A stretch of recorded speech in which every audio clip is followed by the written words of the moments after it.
So these trainers are going to have a lot to talk about on that flight home, but it all starts here. Metang versus Gyarados, Grand Finals bracket reset.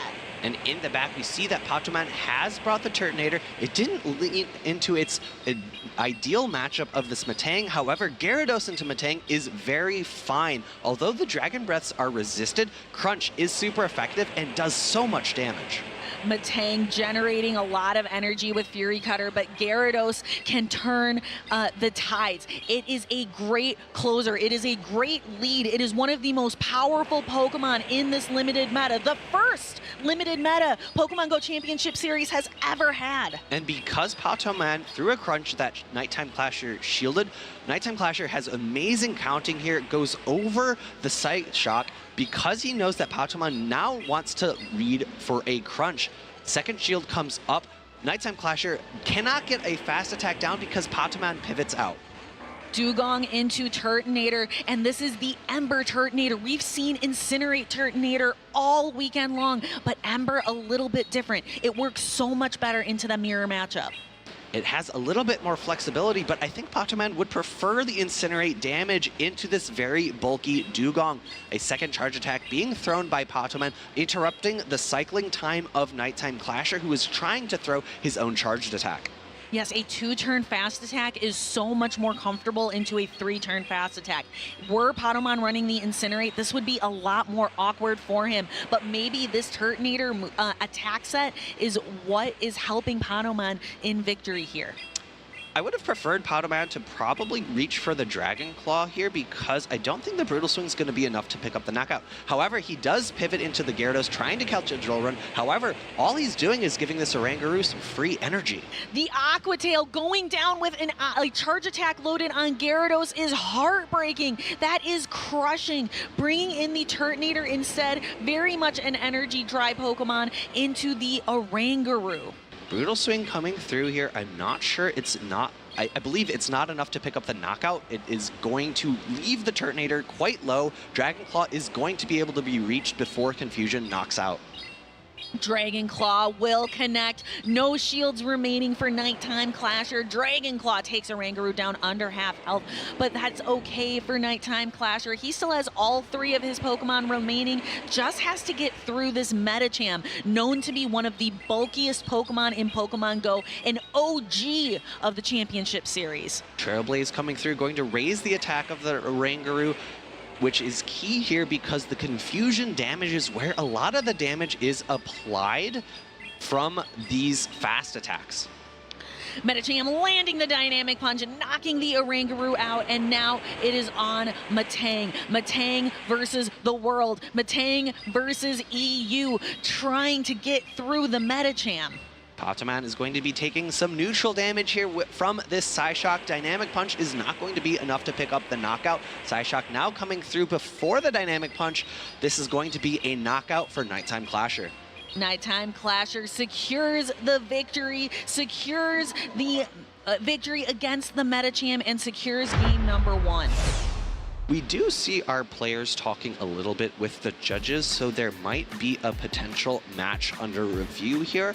Gonna have to wait and see if that is the case, or if our players decide to lock into game number 2. I'm gonna do a little bit of body language reading here. I think after the no rematch call, there's not going to be an appeal, so that is going to be a game win, game number 1, going over to Nighttime Clasher. We've reset and we are ready to go. Nighttime Clasher 1-0. Let's pick up where we left off. Metang going into Medicham. Let's get this started. In comes the Dynamic Punch, going to do neutral damage to the Psychic and Steel typing of Metang. Medicham launches the Dynamic Punch, taking a giant chunk out of the Metang, setting the pace here in game number 2 of the Grand Finals reset. Psyshock coming back, also neutral damage because of the Psychic and Fighting typing of Medicham. However, this matchup is leaning towards Metang because it has a little bit better damage coming out from its fast attack.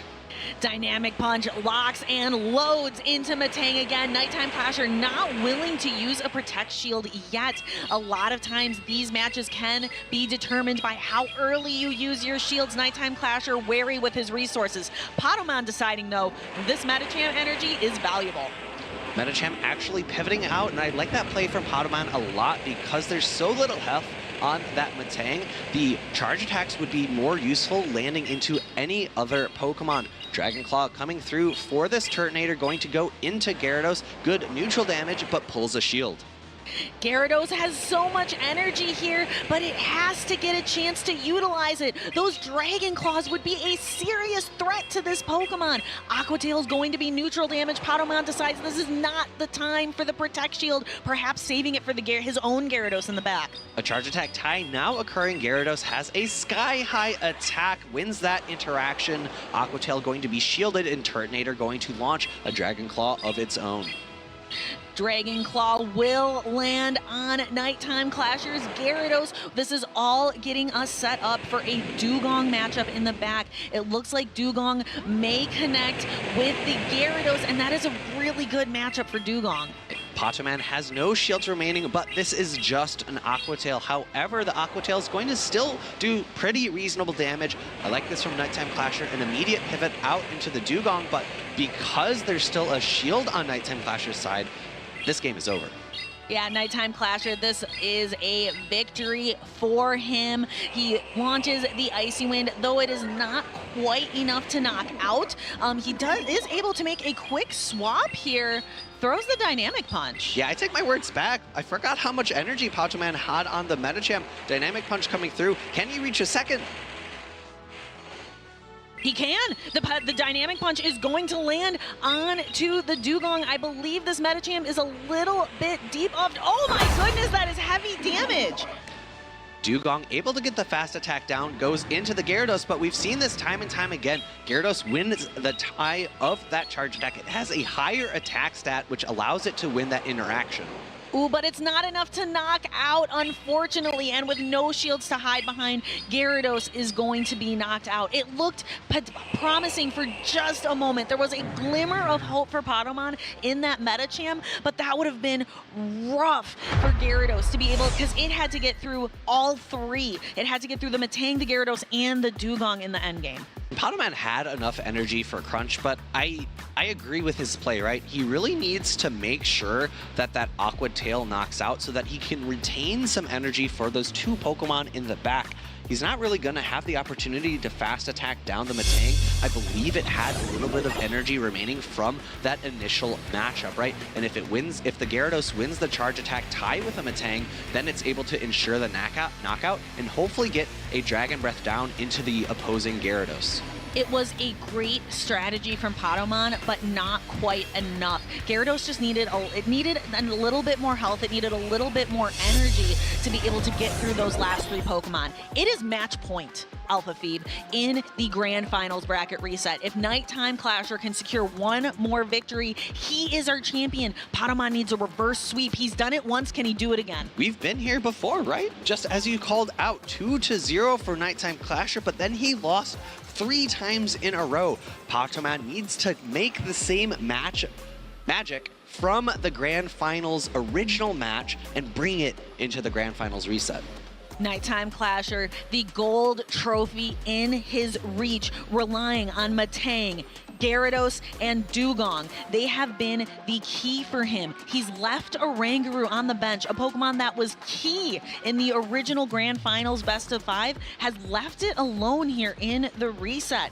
Potomon using Dusknoir 4 out of 5 matches in the original Grand Finals battles, has not brought it once, has not brought the Togekiss in the reset. You know, I really like the Pokemon Dusknoir. I think it provides a lot overall. However, we're not in the Open Great League. We have a very dominant normal type in Oranguru. So I'd love to see Potomon bring the Togekiss to this match as opposed to the Dusknoir, because I feel like it has so much more neutral play, right? It is a pesky Pokemon, and in this game number 3, potentially pivotal, we see Nighttime Clasher once again lean into his Dugong.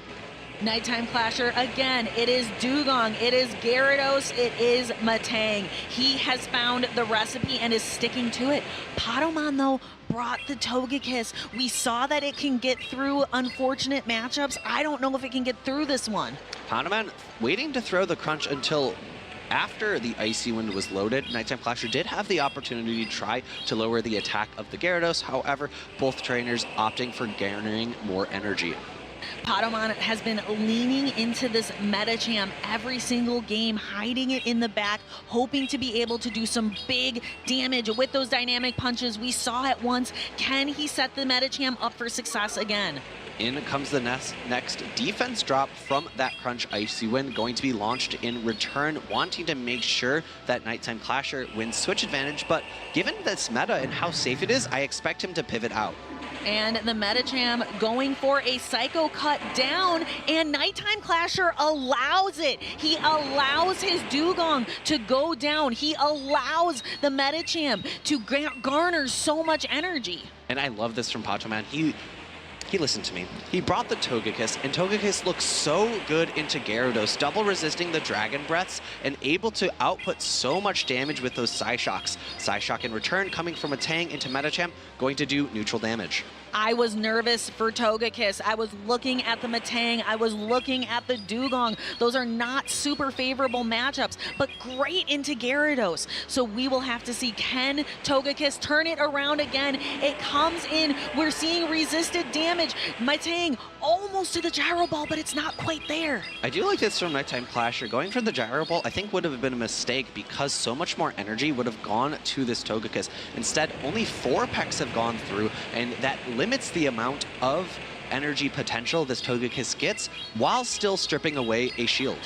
1, 2, 3, 4, 5. That is all Togekiss needs to get to every single one of its charge attacks. It's just counting to 5 to get to the Psyshock, but Gyarados, it gets to these Aqua Tails a little faster. It gets to them in 9. And because there's no fast attack pressure from either of the 2 remaining Pokemon from Nighttime Clasher into this Togekiss, Patamon feels very comfortable no shielding a singular Aqua Tail. Everyone afterwards will need to be shielded because it would pick up a knockout. Gyarados doing its very best to output the pressure. 9 Dragon Breaths to the Aqua Tail, 10 turns to get to the attacks from Togekiss. Togekiss going to farm up a little bit energy. No overfarm possible. A switch from Nighttime Clasher, not able to reach the Psyshock. This game is looking like it's going to Patamon. Patamon throws this Psyshock, and he is 1 peck away, I believe, from another Psyshock lands. It connects. Gyarados almost out of energy and out of time. Patamon rips a victory away, and we are now 2-1 in this Grand Finals reset. 1 peck away from the next Psyshock, 1 peck away from knocking out the Gyarados. Patamon on his first steps towards a repeat of the Grand Finals. First victory of 3 that is necessary to reverse sweep. Togekiss coming in for the first time in the reset here was able to prove to be worthy. It was able to fast attack down that Matang. It was able to throw the Psyshock, putting the Gyarados dangerously low. Togekiss proving to be the kiss of victory here for Patamon. Can it be the Pokemon that turns the tides for Patamon's victory, or will Nighttime Clasher secure the one singular game he needs to call himself the LAIC champion? I really like that Patamon has almost always left the Togekiss in the back over the course of this entire tournament, right? Togekiss is a Pokemon that thrives off of energy advantage. Its charge attacks are powerful, but they very rarely pick up a one-hit knockout. So having energy advantage so you can get to 2 charge attacks before your opponent gets to 2 is very key for that Pokemon to excel. We are still at match point. Nighttime Clasher, 1 game more, will call himself the LAIC champion. But if Patamon can win 1 more, we will be at a decisive game 5. And to keep his championship dreams alive, these trainers are playing for the title, the gold, the first place, the glory of LAIC champion, and the history books. Their names will be the first time ever in Go Championship Series history that in an international title is taken out of region. And what a thing to do. International competitions are so fierce, so ferocious. Game number 4. This is an amazing lead for Pokémon. Dusknoir into Medicham, and once again, believing in the Dusknoir. The Dusknoir returns from the bench. You said ferocious. This Dusknoir looks ferocious. Heavy dynamic punch damage coming Nighttime Clasher's way. Dynamic Punch super effective because of the ice typing of that Dugong. Going to get shielded up. That would have done so much damage. Yeah, Nighttime Clasher bringing in the Medicham for the very first time this entire Grand Finals, and it did not work out well for him in the lead. Can it save him in the back? I'm not sure, because in the back, Pokémon does have his pesky Togekiss again. It's so good into Medicham because Medicham takes super effective damage from Pex, and it takes neutral damage from those side shocks. Still bringing the Metang as well, hiding in the back. Nighttime Clasher is going to really want to try to align that Metang onto Togekiss. It's the Metang's best chance. However, Nighttime Clasher, he has no shields left, and Pokémon has 2. So Gyro Balls would not be able to land in that matchup. Ice Punch coming through into this Gyarados, going to do about half of the remaining health. And I love this. Pokémon, he's saving his shields. Saving shields in the back, that is going to be necessary to protect against those Gyro Balls and those side shocks from the Metang. You need to protect against the dynamic punches from the Medicham. Save your Togekiss for victory. This is looking great for the man from EU. And a great heads-up play from Nighttime Clasher in response, right? Knowing that he needs to throw the Ice Punch immediately, and a catch by Pokémon into the Dusknoir.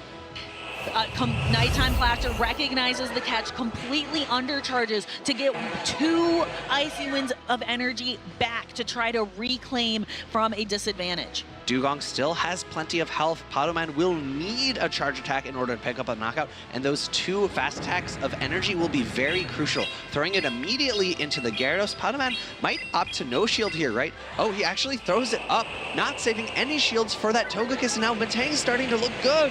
Metang is looking really scary in the back. So Pokémon recognizes with no shields left to hide behind, he needs to rely on energy. And maybe making a decision from previous games in this matchup right now, throwing the Crunch instead of the Aqua Tail to ensure a knockout. And there is Togekiss, and there is Metang. One singular Gyro Ball is going to do so much damage. Pokémon does outpace to the Dynamic Punch, but should not be able to get there before the Metang gets to Gyro Ball. Gyarados does have enough energy for a charge attack in the back. The question is can the Metang come out of this matchup with energy, or will Togekiss end up winning it? Gyro Ball not going to be enough to pick up the knockout, and those fast attacks are resisted. Resisted fast attacks, that gives Togekiss enough time to launch another Aura Sphere. The Fury Cutters are resisted. The Pex are resisted. Metang has a little bit more health left. Can it farm down? It can. There is so little health. Is that one Dragon Breath? He does not get knocked out. No, the Dragon Breath does not connect. It was not enough for the KO. Nighttime Clasher rising as your Latin America International Champion. Nighttime Clasher, the first to do it, win an international competition outside of his region. Congratulations on an immense victory. What a series of games. Nighttime Clasher taking decisive game wins early in these series, but Pokémon wrestling them away consistently, but finally was able to claim that game victory. Preventing the reverse sweep the second time, only allowing Pokémon to take a singular game in the Grand Finals reset. Congratulations again and again on the international...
Against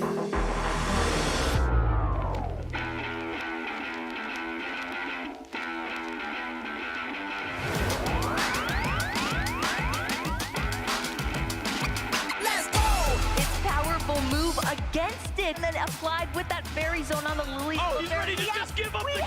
It's over. You've been patient. You've been waiting all this time, but you ready. You've been putting in that grind, so let's go. Champions are hard to find, but you know the goal when you're ready to shine. Have they heard of you? Then they know. You got your sights set on that road. If it's on the battle, then let's go. Cause you'll never stop. Show them what you got. Looking at this final HP to deliver the finishing blow, and just like that, your Pokemon World Champion! Show them what you got. Yeah, they already know. You got your sights set on victory road. Show them what you got. Yeah, they already know. You got your sights set on victory road. He goes on the high speed! Resetting the bracket and then winning it in game number 5.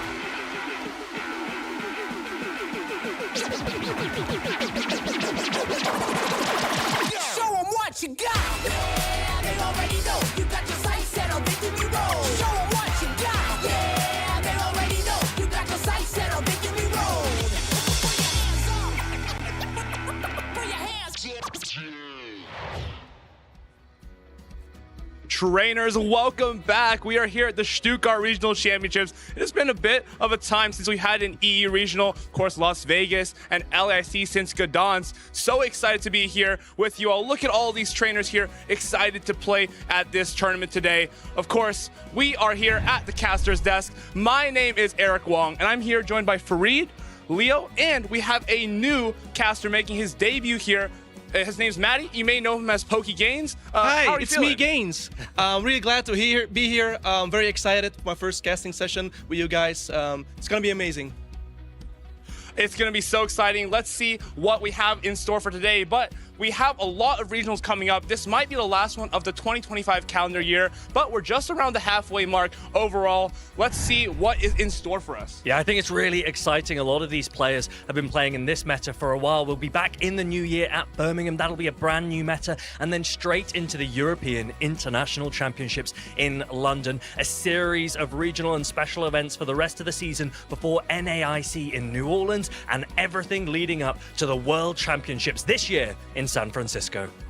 So many players vying for a spot in that World Championships, but that all starts today here in Stuttgart, where actually you guys might be able to choose who you get to see play first and cement their way closer to day number 2. Why don't we take a look at some of those choices? And here we have the community choice where you, the viewer, can decide what matchup you want to see first. The one I'm excited for is Wither9 versus Ketchon FR. Wither9 drove 12 hours with train just to get here, so he's very excited to play some games. And Ketchon FR is a French streamer, very known on Twitch. I'm very excited for these games. I think Withered, of course, was at that Gdansk regional. Didn't have the run he was looking for exactly, but he's looking to bounce back here inside of the Stuttgart Regional Championship. Speaking of Gdansk, I'm actually curious to see what actually happened there if you weren't actually watching that one and want to catch up with what the meta is happening right now. Ja, Gdansk wasn't. The 2026 Gdansk Regional was carrying momentum before the doors even opened. Just one weekend after the Lille Regional Championship, Pokemon Go trainers were ready to write the next chapter. Right away, we saw a meta shift. Last week, Galarian Corsola ruled. This week, a new sheriff arrived. Furret led Day 2 usage, claiming the spotlight and proving once again that no meta is truly ever settled. But the shakeup did not stop there. Altaria and Florges, both recently strengthened by updates, also rose sharply among our Day 2 competitors. And, as fate would have it, all 3 of those Pokemon would take the main stage in our grand finals. 2 Dutch trainers with one shared surge of momentum. Boom20 entered Gdansk with one of the most remarkable competitive records in Pokemon Go. Facing off against him was PvP David07, the 2025 Stuttgart Regional Champion, looking to claim his second title. But this was not a rivalry born of conflict. It came from preparation. The 2 practiced together, they built their teams together, they brought the exact same 6 Pokemon, and they arrived at the main stage with 1 regional championship title each. In winners finals, they went the full distance, PvP David ended up taking it 3-2 and sent Boom to the losers bracket. Boom fought back, defeated Colin 6, and returned to the grand finals. Once again, the series went to Game 5. In the end, PvP David just outplayed, outmaneuvered, and outperformed when it mattered most.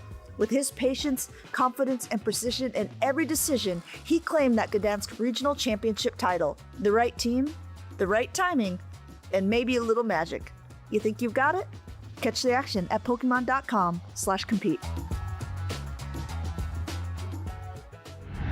I think one of the most exciting things about Gdansk, it was also in this Tales of Transformation season, but Boom and PvP David, for the first time we've seen in so long, running the exact same team in those grand finals. I think it's going to be very exciting to see how their selection of Pokemon influences the meta. We saw a lot of very interesting Pokemon in Gdansk. The meta there was very flexible.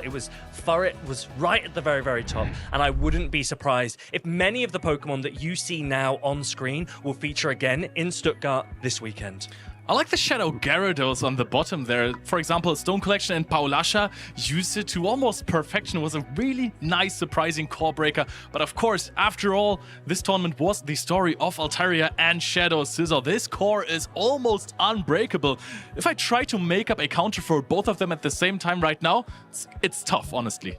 And those are obviously a couple of Pokemon that we also saw at LAIC as well. So these Pokemon have had utility across various metas. I'm really excited to see which unique picks lots of players will perform this weekend so that we can crown a champion in Stuttgart. We've already had so many champions already this season. It's going to be definitely tough to take on those Pokemon, but even tougher to take on some of these trainers. And we have here the last EU champions, Frankfurt, Lille, and Gdansk, with the last one with PvP David, who won at Gdansk. A great showing there as well. And we had another one at Frankfurt, and at Lille we had Hikimi. And these players, they obviously don't just get the gold medal. There's obviously also that leaderboard that we've been watching and following, and the championship points that all of these players are collecting. And it's exciting to see a selection of new names, but also the old guard, all rising up this leaderboard for Europe. We see Stone Collection here at number 1, and we also see Stone Collection and Boom, 2 trainers that are also here at this tournament, as well as Hikimi. There are some fantastic trainers on there. Some, as you said, old names, but also RGR, by the way, is a trainer that hasn't been too much on stream in the last few seasons, but has been rising up to the top lately. So much going on in Europe, of course, but of course my home region, North America, has just as much action. Here, of course, we just had Dunebug taking home his 6th regional championship win. What an accomplishment. Look at him with all of those medals. But Dunebug's not the only player you need to watch out for in North America. You also have so many talented trainers, such as Rise to Occasion, who did get 2nd place in Las Vegas, and I think he's trying to get to the exact same number of regional wins as Dunebug and just get himself on that leaderboard even further. I think I think it's fair to say, Eric, you are obviously one of the best players in NA as well. You've obviously just come back off the win of LAIC. I think the first time a Go-Caster has ever won a gold trophy. So I think congratulations again. Oh, did he really? I never heard of that. Okay, yeah. He hasn't mentioned it behind the scenes. Yeah. But obviously LAIC was completely different. It was its own unique meta for the very first time. How did you find that? It was really interesting because the team building, there's like not really anything to go off of, right? You basically just have to look at practice tournaments, look at what your friends are playing, and kind of come up with what you think everyone is going to shift towards. Because when I'm practicing, I only have access to maybe 10 to 15 people, but that's not representative of like the 300 people who are going to be at the Latin American International Championships. So it's difficult to make the forecast, but thanks to my brother, we were able to get the right read. I think day 2, the top 6 Pokemon, the usage, were all the ones on our team. So clearly went right with that. Leo was obviously casting it. There were so many interesting Pokemon in the LAIC meta. What were some of your favorite picks?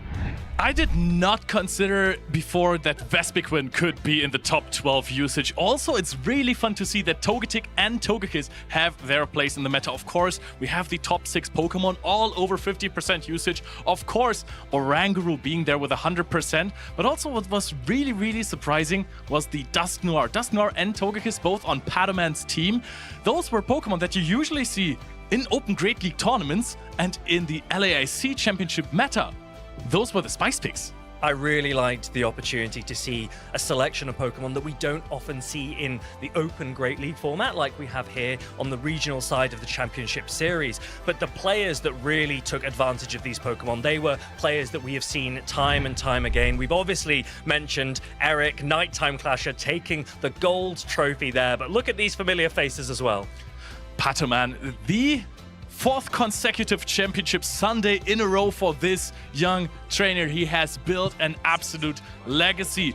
Runner-up at Worlds, EUIC champion, third place at NAIC, followed up by second place at LAIC. Does it get any better? And of course, third place, no one to scoff at either. Marto Galde, previous LAIC champion, third place at the World Championship before. And Nighttime Clasher, of course, the rising star of the Latin America International Championship, who got every single count right in the entire tournament. Not a single bit of energy was missed by this young rising star.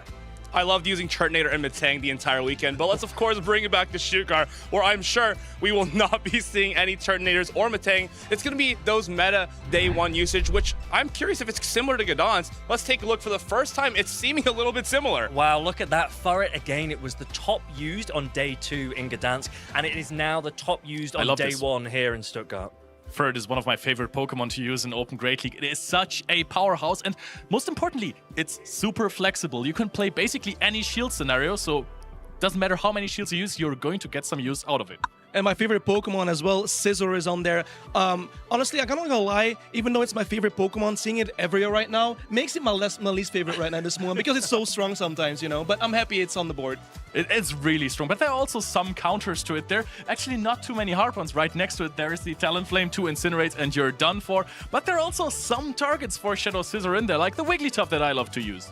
Yeah, I think someone might need to issue an alert as well, because where is Kanto Marowak? It was so prevalent earlier this year, and it's just nowhere to be seen. But who we are going to be seeing in today's tournament are these couple of trainers. I'm curious as if they're going to get far today. Yeah, we've got some great players. Boom's obviously coming off the back of his grand final feature in Gdansk. He is a player that has set the meta alongside PvP David. We saw so many of those top picks in the meta were Pokemon that were on their team. And then we've also got 2 familiar faces in Stone Collection and Inadequance. Both of them love to bring unique Pokemon. I think when you see Inadequance, you almost know exactly which Pokemon he's bringing. Leo, do you have any insight as to what Stone is coming with this weekend? Yeah, I'm going to say that as this is the last tournament of this meta, because we're going to have an attack update very soon, players are going to want to bring some spice here, want to change it up. Of course, in the recent tournaments, you have seen that you don't want to come into those tournaments and win with a full meta team. You need some spice, you need to throw your opponent off guard, and I think we're going to see some of those Pokemon on the teams. I don't want to spoiler what Pokemon are going to be brought by these trainers yet, but there is some nifty stuff there. A lot of great trainers from our area trying to play some spicier Pokemon. But speaking of spicy Pokemon, our trainers from around the world, creators, have come with a lot more interesting picks than what we might see on this stream today. We see Junkers with Shadow Zwallas, which is a very interesting choice. I kind of like it. It looks a little bit spicy over there. We got Zoe 2-Dots with Dedenne, a cute little mouse, which is really hard to check sometimes.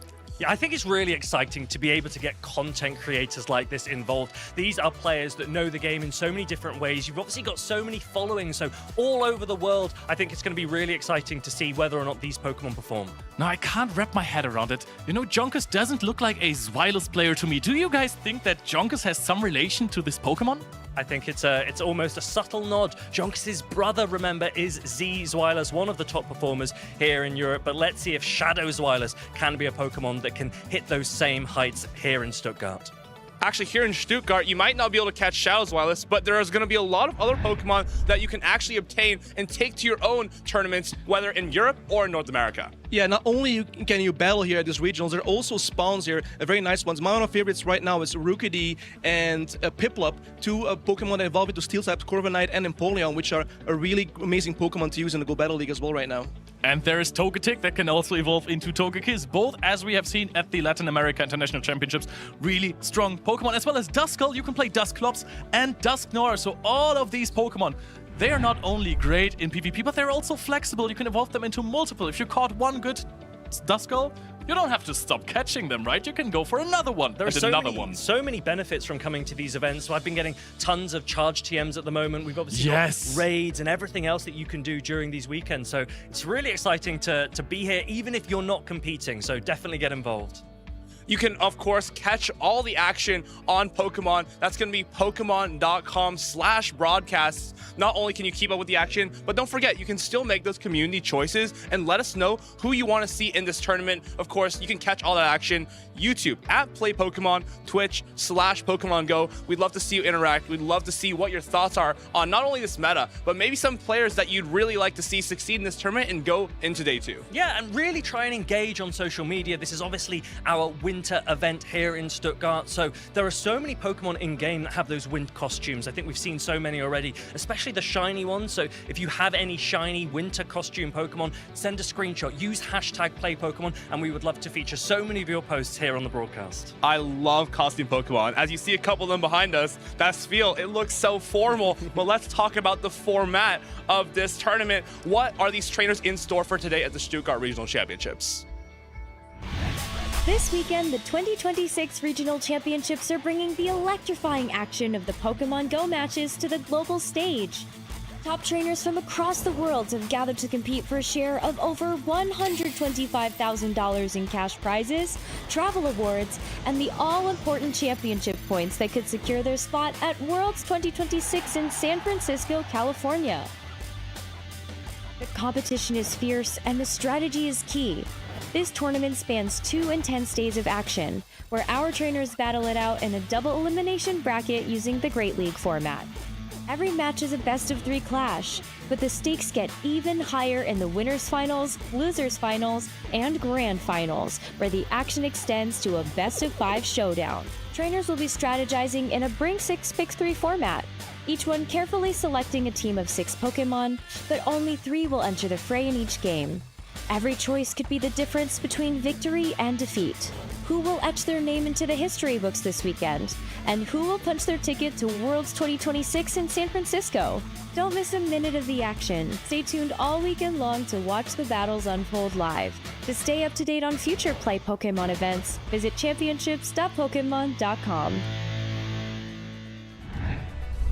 Welcome in, trainers. We are really excited here in Stuttgart. And I am joined by Matty. We've mentioned this is your debut cast. For those at home that don't know who you are, let's have a quick introduction. Well, I'm Matty, also known as PokeGains. I stream on Twitch. I play Pokemon Go every single day. I play the Go Battle Day. I play Go Battle Leagues.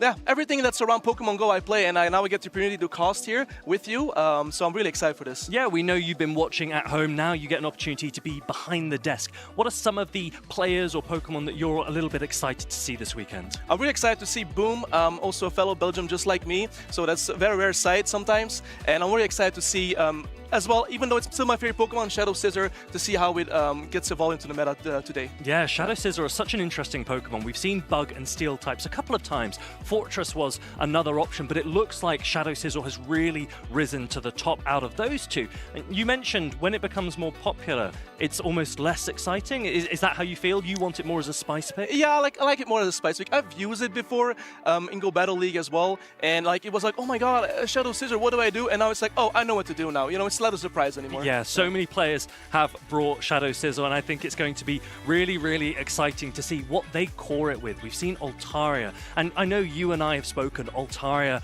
plus Shadow Scizor, Dragon plus Steel. It's a combination that works across the leagues. We see it a lot in the Master League format as well, but here in the Great League format, we've seen Boom and PvP David use it to great success in the Gdansk Grand Finals, and I'm excited to see whether or not players stick with that Altaria pick. We saw it high on the usage, but will the top performers here in Stuttgart still be leaning into that Dragon Flying type Pokemon? Well, it's pretty much unbreakable, right? So there's not much that breaks Scizor Altaria, so it's easy to bring, I feel like.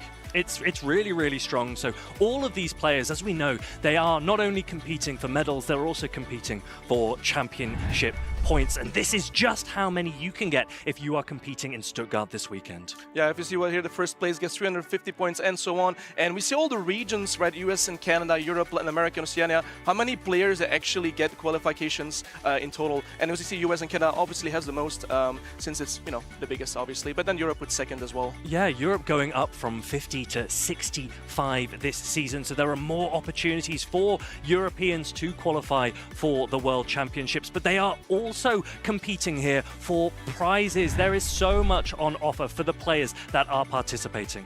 Yeah, as you can see, like there are big prizes too in here. This is the first to fourth tier. You get $3,500 out of region and region 2,000. That's a lot of money you can actually win if you win one of these tournaments. This is like a great motivation, not only just to win to get the medal, but also the prizes. Yeah, and I think it's been really exciting to see so many players take advantage of the travel awards. They go and compete at international championships. That then gives them more opportunity to get more championship points. And we as fans, as viewers, we get to watch these great players competing all across the world. We've just seen Nighttime Clasher competing against Pataman in the LAIC Grand Finals. Wait, did he win? Has Eric mentioned that he's won? Oh, yeah, I never heard it, yeah. Yeah. So Nighttime Clasher, gold trophy there in LAIC. That's an incredible achievement for any player, but also a player like Eric, who also casts alongside us. He's juggling so much. These players will have to be juggling the idea of playing against players like him, players like Boom and Pataman, players that we've seen time and time again. So the competition is fierce. Yeah, definitely fierce. A lot of young players as well that, like, they rise up. You know, Eric is only 21 years old? It's crazy. Yeah, you know, he calls me Unk. He calls you Unk? Yeah. Oh, man. Which is sad, isn't it? Feels bad. Feels bad, yeah. I'm a summer baby. I'm born in July, so I'm used to being like the youngest person around a lot of my friends. And then I speak to Eric, and he's like, Fried, is it true that you were born in the 1900s? You're definitely Unk. I'm sorry. And I was like, you're Unk. I didn't realize that that was a problem until now. But there we go. Players like Eric, as we said, so young. And Boom as well, PvP David, teenagers that are coming onto the scene, these rising stars. And it's very difficult to we're calling them prodigies, and yet they are some of the most established players. Boom is a player that we have seen from the very beginnings of the grassroots. But then you also have some of those older players, the ones that we're used to seeing, Colin Six, Inadequance. These are tough competition as well. And Inadequance, he's obviously come off the back of his win in Frankfurt. He casted Lille and Gdansk for him. This is his next event, and he'll be wanting gold again this weekend. Yeah, these are the veterans, and I'm very excited to see Inadequance. He might bring a spice pick again this weekend. I'm not sure. Yeah, I mean, I would not be surprised if we see Giratina altered shadow form from Martine once more. As we say, these players are competing for gold, but there are also different prizes and different opportunities for these players to still get their hands on here in Stuttgart. Yeah, talking about prizes, not only can you win a lot of money, there's also boosters you can win. You can win to up 108 boosters for first place and second place, which like is also fun. You can open those packs up with your friends at home, with your family. It's fun, not only getting money, but also something to open up and have something, you know. Yeah, I know a lot of players have been loving the trading card game at the moment. There are a lot of exciting Pokemon and different variants of cards available in those booster boxes, so they're always really exciting to receive. I know in some regions, Eric was actually telling me that he received some Portuguese packs. I know that when we're in Lille, we get French packs as well. So you're getting these opportunities to travel the world and explore all of the different formats in Pokemon, trading card game and Pokemon Go as well. But let's bring things back to Stuttgart. We've obviously got the community choice matchup that we've mentioned earlier. We'll get the results for that very, very soon. But we've mentioned some interesting players, some interesting Pokemon as well. But this is the last time we're going to feature many of these Pokemon in this meta. We know that we've actually got a new meta that is about to come in next week that will set the standard, set the scene for Birmingham. And then didn't they announce a brand new unique meta for the European International Championship? That's going to be another exciting one to watch. Exactly, yeah. Just like LAIC, EOIC also gets this special format where it's not open Great League, it's just like special Pokemon as well. Probably like a top 6, top 10 Pokemon you're going to see in the meta evolve, but yeah, it's fun to watch. Yeah, international championships are a great place to gather, to meet some of the players, to meet more people in your community, and everything is about community here on the Pokemon Go broadcast, because we do have the results of the community choice match. Oh wow, it is a Wither 9 and Ketchum for French. actually talked about. So I'm really excited. Wither 9, yeah, I already tell you, he drove 12 hours with the train just to get here. So I'm sure he's pretty excited as well to start these games. And he's only 15 years old, so probably an upcoming prodigy as well. And Keshton FR is also a streamer who streams on Twitch in French. And he always talks about like that people like us, we can't talk really French. Like he's always disappointed that we can't talk French. I mean, I wish I could speak French. It would definitely be a language if I could learn one immediately. I would love to be able to speak it. But Withered and Keshton, they're actually also teammates. So both of these players have traveled to Stuttgart here this weekend. They will be up against each other. And you mentioned that Withered traveled for 12 hours. I hope he managed to get some rest. He always has some funny stories as to how he's getting on with his championship series. I remember being sat by him at an event earlier in the season, and he looks at me and goes, "What time is it?" And I told him the time, and he goes, "The cup that I entered started 10 minutes ago." And he just drops everything and sprints over to the event area to go and compete in this cup. So hopefully he's a little bit more measured and composed, because we have seen some really special plays from that player in the past. Well, he's young. I think he'll manage. 15. He doesn't need much sleep like us. We're unks, so we need more sleep, It's right? true.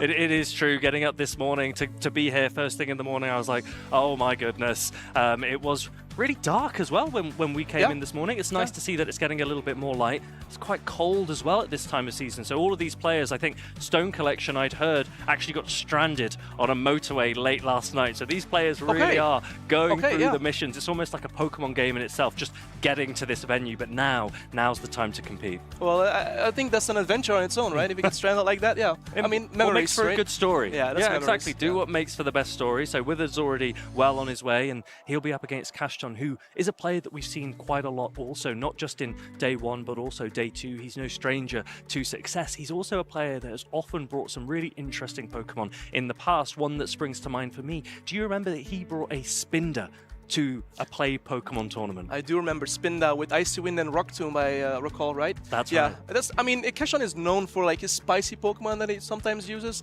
like off-meta picks, and people are like, oh no, I don't know what to do. What are the counts? I don't know. So like, I mean, people get like flabbergasted by his Pokemon that he chooses sometimes. Yeah. He might be going for something a little bit more meta this weekend. Now that we're in a position where a lot of players know what the Tales of Transformation season has thrown up, it's an opportunity both for core breakers, but also to run really established cores. And I think that one of the things that's interesting when you do consider how to approach a meta like this is when it's so wide, when it's so varied, we've seen so much in the past already, what is the safest strategy? Because you know that you're going to compete against so many great players, and Keshton, as we mentioned, he is a great player. Withered is absolutely no pushover. He has some really, really big players under his belt as well that he has managed to take down, but Keshton will be another really big challenge for him.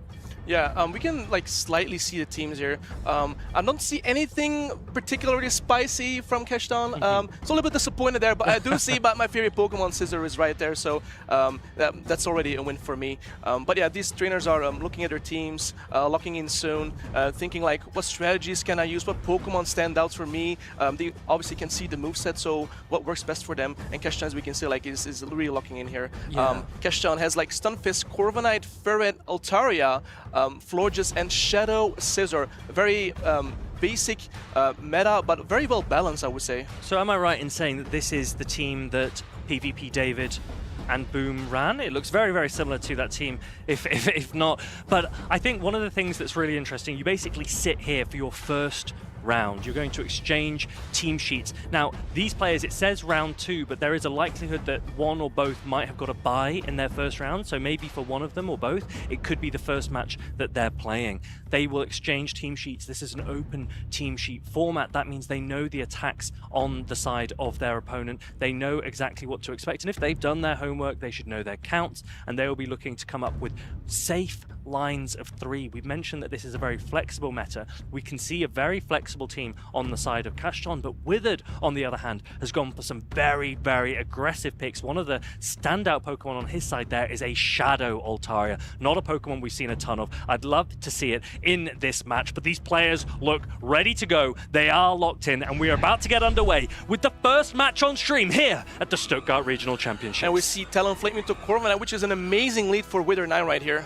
Yeah, this is a great lead for the fire and flying type Pokemon of Shadow. Talonflame, and Cashton immediately goes into his Florges, which is able to throw super effective Chilling Water into Talonflame. That's why it's immediately met by Withered's Cradily, which takes neutral from this as a grass and rock type Pokemon. Chilling Water is an attack that will guarantee an attack debuff, but Cradily, as we know, has an attack of its own. Yeah, Rock Tomb debuffing Florges right here. I think there's a beta from Cashton baiting out the Cradily, so as you can see we have the Stunfisk in the back, that its Stunfisk is free and avoids the Cradily.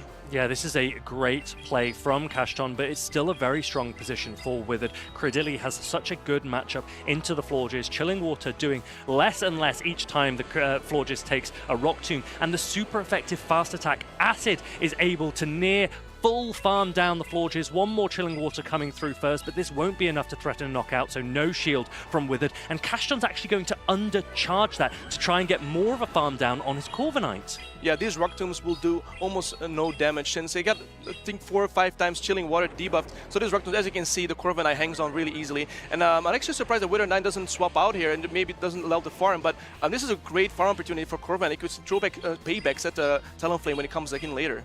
It might have been a play to bank this attack on the Cradily and move out, but I think Withered also knows that his Shadow Talonflame has a great matchup into the Corviknight, and he wants to maintain that alignment that he's so nicely set up for himself. He's not able to reach that final Rock Tomb, but you can see that Cashton is banking all this energy and going straight into this Univern Stunfisk, getting an energy head start against a Wigglytuff. But we know what a 2-shield Wigglytuff can do, and this one has a bow.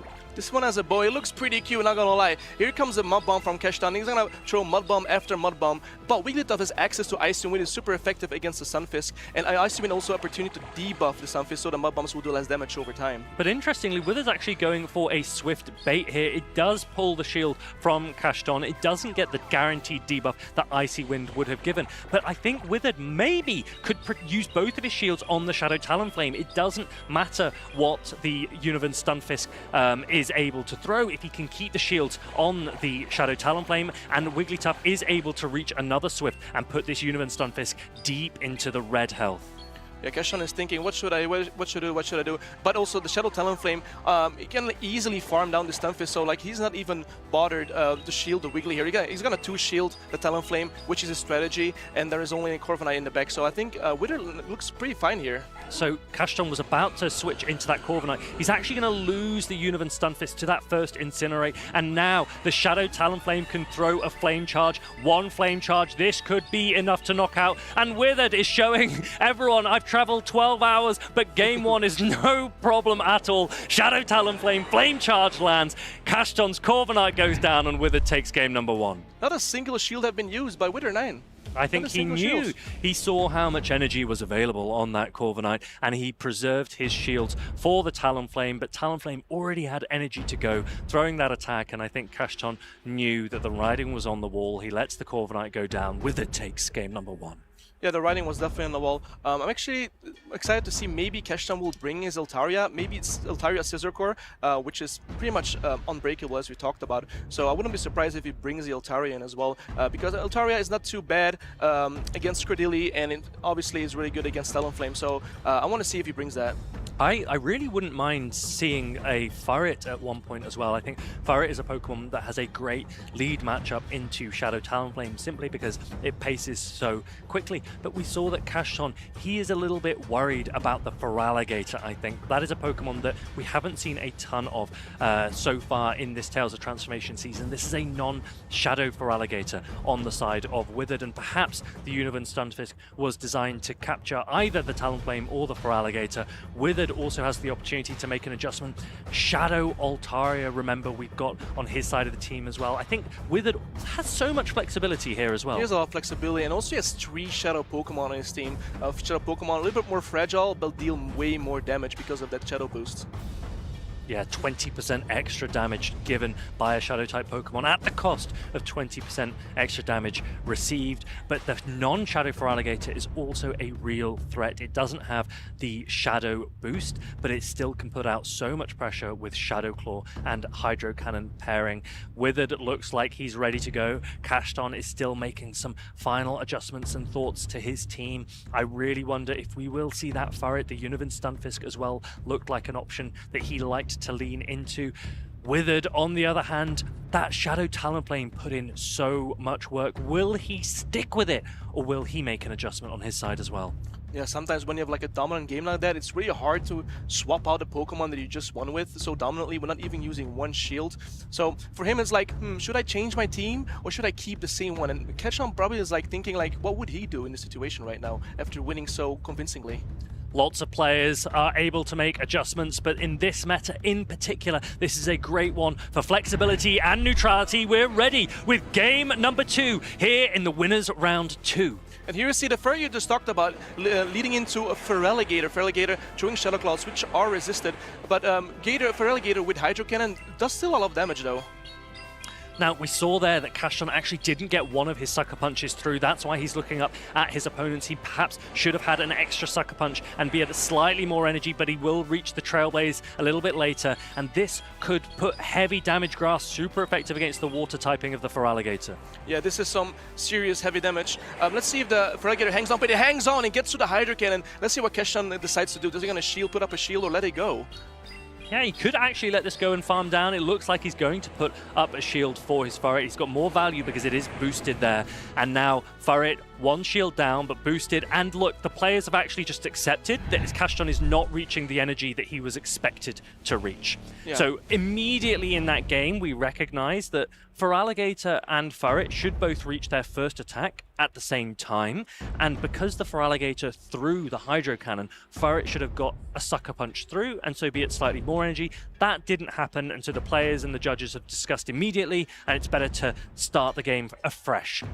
Yeah, obviously something. The Furret not getting their Sucker Punch through, obviously that's not fair. So they're gonna just restart the game, I assume, with the same Pokemon they have to use. I think in these situations, they actually get an opportunity to completely start the match fresh. Obviously, this is always at the judge's discretion, so we'll see what happens. But generally speaking, in the Play Pokemon circuit, when we have these rematch situations, it is just brand new teams of 3. And perhaps that's one of the reasons why when the players looked over to the judge, they indicated that it was an opportunity to stop the game there, so that you're not giving as much information to your opponent about what the lines of 3 are, because it could be really interesting. We immediately saw the Pokemon in the back. Withered was running that Shadow Annihilate. What a brilliantly scary Pokemon, one of my favorites, and Kashon would have had a Florges available for it, so perhaps that's one reason to keep that all hidden for now. Yeah, Shadow Annihilate and Cordelia in the back, but this also gives an opportunity to the players to think about what they can like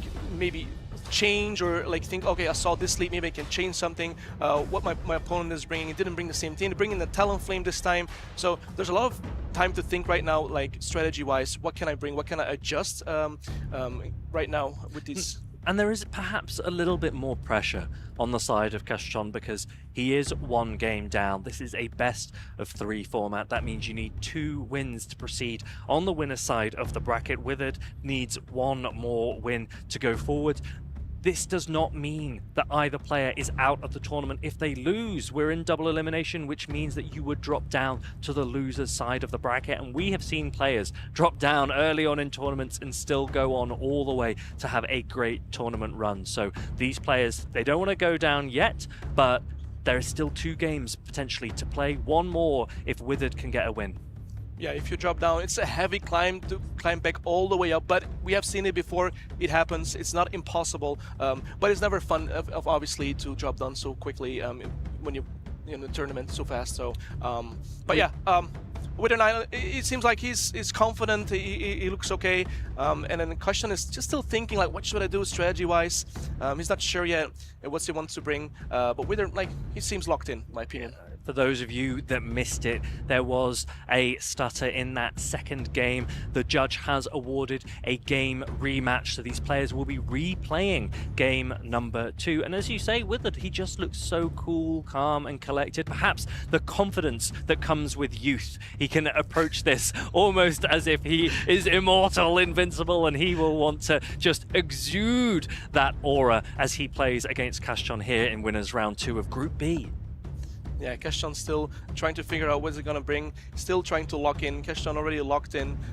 thinking right now, okay, what is he gonna bring? Is he gonna bring the same thing? Is he gonna bring the Stunfisk this time? Am I gonna bring my Talonflame? Well, we don't know yet. So, but it seems like the players have locked in. They're wishing each other good luck, and let's see what they're gonna do. Yeah, game 2, ready to go. The players are locked in. We see the Feraligatr once more, and an adjustment from Kashton. He now brings the Univan Stunfisk electric type, but it also has ground typing, meaning it would take super effective from the water type Hydro Cannons. Since this is not a Shadow Feraligatr, the Hydro Cannon doesn't do as much damage, but here Kashton goes for the Discharge, which does not knock out the Feraligatr, but Feraligatr can easily hang out since it's a normal version, not the Shadow one. It still does a lot of damage, putting that Feraligatr into the red. Now, Feraligatr will do a lot of damage with this Hydro Cannon if it lands, but the nice thing about Univan Stunfisk is it paces quicker by 1 second to its second attack, and that means Kashton can force the first shield. Withered isn't willing to give it. He's letting this Feraligatr go once more, as he did in game number 1 against that Furret. Yeah, this is pretty smart. Now we can get farm on the second Pokemon it's going to bring in now. He's thinking like, it's probably going to bring in Annihilape. Yeah, and it does bring in Annihilape, which probably can counter down the Stunfisk, and he can not counter down the Stunfisk, holds on and gets to a Mud Bomb. Yes, that Annihilape didn't quite get the full farm down. Stunfisk holding on barely 1 HP. Mud Bomb lands, and it is a Shadow Annihilape, so it takes it below half health. But the Annihilape has a Rage Fist banked, and now Withered is going to come in with that Credilli, and Credilli is going to reach a Rock Tomb before the counter swap to Furret, and Rock Tomb guarantees a debuff. So this is a pretty good position for Withered, but let's remember that the Fairy type versus the Fighting type in the back could be advantageous for Kashton. Yeah, Kashton goes for a Trailblaze now, which is neutral damage, boosting up its Sucker Punch damage as well. But the Cordelia looks pretty strong here. Getting to a Rock Tomb first is definitely not so fun for Kashton right here, because these Sucker Punches are not adding up as much, and it gets to another Rock Tomb, and Kashton puts up his shields. Let's remember that Swift is a normal type attack that is resisted by the rock typing of the Grass Rock Credilli. So Credilli is able to keep bringing down the Furret's attack, and Kashton forced to Trailblaze to try and get attack parity, but also to try and do meaningful damage against this Credilli. And Withered is going to preserve some of the health on his Credilli. Is he going to come back with the Annihilate? No, he's actually just going to throw a Rock Tomb and then start to get acid damage potentially on the Florges that will come in. Let's remember, acid is a poison type attack, super effective against the fairy typing of Florges. I assume Kashton is gonna have to throw here on the Chilling Water on the Credilli because he doesn't want to get debuffed. But it opts to let it go, and actually, he has to shield the Rock Tomb here. So like he gets debuffed now because it is the last Pokemon. He can undebuff himself. Do you aggressively anymore. swap here and Rage Fist immediately? He does. He And goes for the Rage Fist that here. means the Rage Fist can land before a Chilling Water comes in. But I think Kashton's in a pretty good position because you could just Trailblaze and Fairy Wind this Annihilate down. Yeah, it probably goes for the, he does go for the Trailblaze, and this Trailblaze, he has 2 Trailblazes locked in, so like one Trailblaze, the shield here doesn't KO, obviously, because he used to steal, and then the second one will come in and then knock out the Annihilate. He goes for the Chilling Water here. I think Trailblaze slightly does more damage, but then he can Fairy Wind down the Credilli in the end. Yeah, I think Trailblaze perhaps the optimal attack, but neither will make a difference because that Credilli is so low, the Fairy Wind is boosted, and this Fairy was still Wind pretty close, not gonna lie. It was pretty close. The Credilli with that acid attack. I wonder, could you have got a little bit more benefit from the Credilli against that Florges? I think in that end game, Kashton looked very comfortable. He felt like he had everything under control, and he was willing to throw that Chilling Water, perhaps thinking it won't really make a difference. He takes game number 2, and that means these players are tied 1-1 in this best-of-3 series. Yeah, it looks like Kashton, the Credilli is kind of strong against him a few times already, so might adjust a little bit. Maybe bring the Scizor to check the Credilli, hard RPS, the Credilli there. But, I mean, Credilli looked strong in the first bit we saw, and then now the second game as well. He got kind of core broken by the Credilli a few times already. Furret and the Florges, not so strong against the Credilli, but obviously with the Trailblazes and the Sucker Punch boosted damage, it did help in the long run. You might often hear the expression RPS here in Pokemon Go. That usually stands for rock, paper, scissors, an instance where your lead matchup is so disadvantaged against your opponent's lead, your safe swap then follows suit, and then in the back your opponent also has a hard response. That's not really what we've been seeing so far in the Tales of Transformation meta, particularly since PvP David and Boom in Gdansk, who introduced a really flexible approach to the meta that seems to have carried forwards. We've seen Furret, we've seen the Altaria being brought by Kashton almost as a nod to the flexibility of Boom and PvP David, but can Kashton take that one step further in his run here at the Stuttgart Regional Championships? Yeah, I wouldn't be surprised if Wither again brings his Cordilli here. Cordilli was so strong these first 2 games, and I'm pretty sure he's gonna bring it again. I think he's like, maybe he's not gonna bring the Scissor, so I'm fine with using Cordilli. But let's see. Wither again looks locked in. Keston still thinking, what's he gonna run? Hopefully, he's not gonna too soft against Cordilli, but we'll see. Now, we're noticing that Withered seems to be locking in very, very quickly. He's very, very confident with his teams, but he may also just be thinking that my lines are so flexible that I don't want to put too much thought into a particular composition. I want to play as it feels in the moment, and I think that's a perfectly valid strategy. The players are ready to go. Let's see if the strategy works again. We see the Shadow Talonflame as we had in game number 1. This time it is against that Univan Stunfisk, a good lead for Kashton, and so Withered goes straight into his Wigglytuff safe swap. Yeah, Keston up sustain here a little bit, which is actually not a bad matchup for the Stunfisk. It throws on a perfect timing here as well. Gets to the Mud Bomb. Wigglytuff doesn't have a move yet, but if you see a perfect lead for him, I think it was really happy to see that Talonflame, but it's most likely going to damage this Wigglytuff just slightly. But when it's the Icy Wind get through, and doesn't shield the Icy Wind here. Non-optimal timing from Withered, but I think it was actually a really nice play. It prevented Kashton throwing another attack or throwing a Thundershock and then switching out, so he is able to land that super effective Icy Wind on the Stunfisk, perhaps not shielded by Kashton because first game Withered through a Swift instead. Kashton's now come in with the Florges and is going to Chilling Water this Wigglytuff to take slightly less charm damage and slightly less damage from this Swift as well. Oh, but this is a really good Wigglytuff, it seems. Probably it's the bow that does this, but he survives with 1 HP, gets to the Swift still, even though it's debuffed, it still does a little bit of damage, and here comes a Cordilli, and it looks like the Cordilli is going to get a lot of farm here. Now, I wonder if Kashton had thrown Trailblaze, which, as you mentioned, does slightly more damage. It could have taken out that Wigglytuff, not taken that Swift damage at all, and then had boosting Chilling Waters to throw into this Cordilli. Cordilli, instead, is going to be able to fully farm down that Florges and have a super effective Grass Knot available for Ufisk, and so Kashton is going to come in instead with the Furret to take the Rock Tomb that guarantees an attack debuff. This looks pretty dire for Keston, not gonna lie. 2 shields, but the Cordilli has so much energy, has a great matchup into the Ferret and to the Stunfisk as well. So I don't know what his game plan is. It's definitely protecting the Ferret. He needs the Sucker Punch damage to get it as low as possible to put it most likely in Mud Bomb range for later. Furret is going through Trailblaze available to Kashton. This will boost its attack and it will do more damage than the resisted Swift would against the rock typing of the Cordilli. But Withered still has so much health and energy available on this Cordilli, and he's actually going to keep throwing. He's not going to preserve it for the Univan Stunfisk in the back. He's going to look to knock out this Furret with this Grass Knot. And this is going to be interesting because the Furret holds on and the Univan Stunfisk comes straight in. But Withered has 2 shields on that Talonflame, and Univan Stunfisk doesn't have enough health to withstand the Incinerates. Look at that Incinerate damage. Even though the Stunfisk has a positive matchup right here, the Incinerates does so much damage that it looks like the writing's on the wall for Keston here. Withered is playing this Shadow Talonflame to perfection. It has a ton of energy available. There isn't a lot of health on that Furret. Furret is going to land a Swift, but this shouldn't be enough to knock out. Withered is hoping, Withered is praying, and it looks like Shadow Talonflame is going to hold on. The Incinerate goes through, and Withered takes this series 2-1. What a game. Withered is so happy. He looks excited. He's very happy to play against his teammate as well at Keston. What a dominant showcase of Cordilli there. A lot of Cordilli gameplay. And it is so difficult to play against players like Withered when they are bringing these aggressive picks.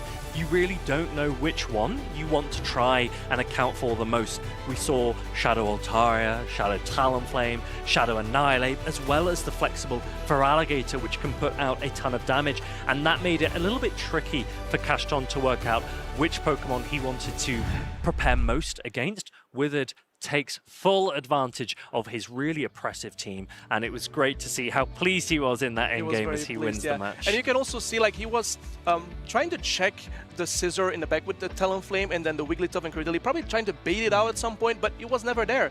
So Cordilli was free. Credilli was really good, and he kept preserving it. He kept throwing rock tombs, doing more damage. I really liked the grass knot that he threw against that Furret. That put it into range where one Incinerate was enough to take down that Furret. And also in case he tries to catch Rock Tomb on a Stunfisk, he chose a grass knot. Not a real catch at that point. Really, really, really strong performance from Withered there. Castron, as we've mentioned, he isn't out yet. He drops down to the loser's side of the bracket, but Withered will progress on the winner's side, and that will be great for him. That will be great momentum for him. He's a player that we've seen in Day 2 before, but his recent performances perhaps haven't been at the level that he expects and wants from himself. So this is a great way to get his tournament running here in Stuttgart. Yeah, this is a great start. After a long travel to get here, getting the first showing on the stream as well. Dominant performance, really good showcase of his Pokemon and his timing movesets and all that. I mean, it was great.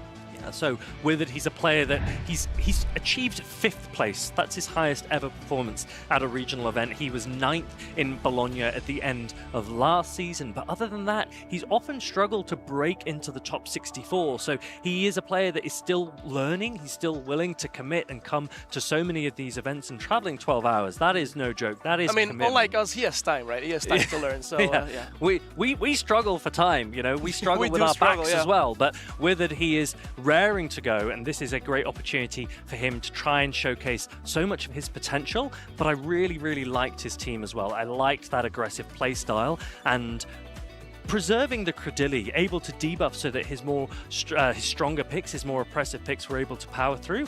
I thought it was a good strategy. Yeah, kind of sad. So I still didn't see the Scissor, but I'm assuming it will come like later on in the stream. So yeah. Yeah, Scissor, Shadow Scissor with that Bullet Punch Steel type fast attack against Wigglytuff, which is a fairy, so it takes super effective. Against Credilli, which has a rock typing as well, so it takes super effective. Shadow Scissor could be one of those really great picks, but it looked like the Shadow Talonflame scared it off. So Wither did everything that he needed to, and he will progress, as we've said, on the winner's side of the bracket. But that was just Group B. There are so many other groups, there are so many other players as well that we still have to come. That was the first stream match on Stuttgart, so a great one to kick things off. Yeah, it was amazing to see. Also, again, Cashton, every time I tune into his streams, always fun, always spicy, and he always brings it. And now, then we have our next matchup, actually. We have Kelio 380 versus Iberq. Yeah, PL. EBQ. He's a player that we've seen on stream a couple of times already, a really strong player, and he does have some great wins against some of the biggest names in the circuit. But speaking of big names, we all know Colin 6, and Kelio is his younger brother. So will he have taken lessons from one of our Play Pokemon greats? He's got a really flexible team. He's actually running the same team as Castron, which is that PvP David, that Boom team, the flexible team from the Gdansk Grand Finals. It gives players so much opportunity to bring lines of 3 that are flexible, where you are not being RPS'd, as we mentioned before. It's not a rock, paper, scissors type format, and EBQ has a very similar team as well on his side, but a Gastrodon instead of the Univan Stunfisk. And we also see the Corsola with its Night Chain and Power Gem, great coverage, really bulky, and Astonish really adds up its great damage output as well. And Kelio, again, same team as Cashton, probably because they're teammates as well. They probably talked about this beforehand, so having the same team, maybe we'll see the Scissor this time, we'll see. Now, neither of these players have made a top 8.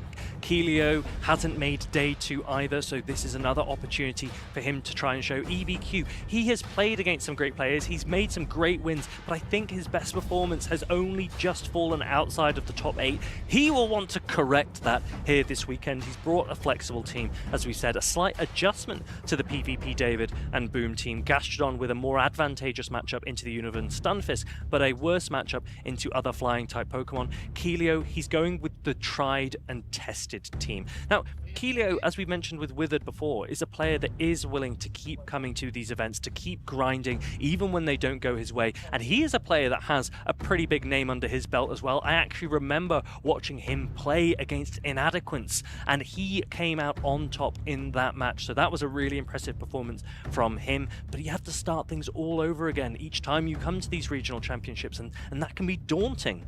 Yeah, I'm glad you told me it was Colin's brother, because I was gonna say like, hey, it looks like Colin, but I didn't want to say that. But now I know it's brother, so yeah, it makes sense. Yeah. He does look like Colin, but the question is, can he play like Colin? Can he play like Colin? Yeah. Or I suppose in his own way, can he play like Keelio plays? He might bring his own play style, his own unique approach to a tried and tested team, and I think that that's something that we should also encourage and be excited to see as well. Yeah, I'm sure Colin is very proud of his brother being here as well, playing in these tournaments alongside with him. Well, Colin is also here, so I assume they're gonna have been discussing a lot of things together. I think Colin is actually in the same group. They're both in Group A. It might well be the case that the winner of this Winners Round 2 will play against Colin 6 in the next round. But first, they are up against each other. The players are locked in. We see Altaria on the side of Keelio. It's up against the Galarian Corsola for EBQ. For Corsola, this is a really good matchup. Access to Power Gem, which is super effective against the Altaria with the Rock typing against the Flying typing here. But Altaria opts to go for the Sky Attack first. This is somewhat of a neutral matchup if you can shield the Rock Gem perfectly here. But as you see, the Sky Attack lands, doesn't even put it in half. Corsola is very bulky.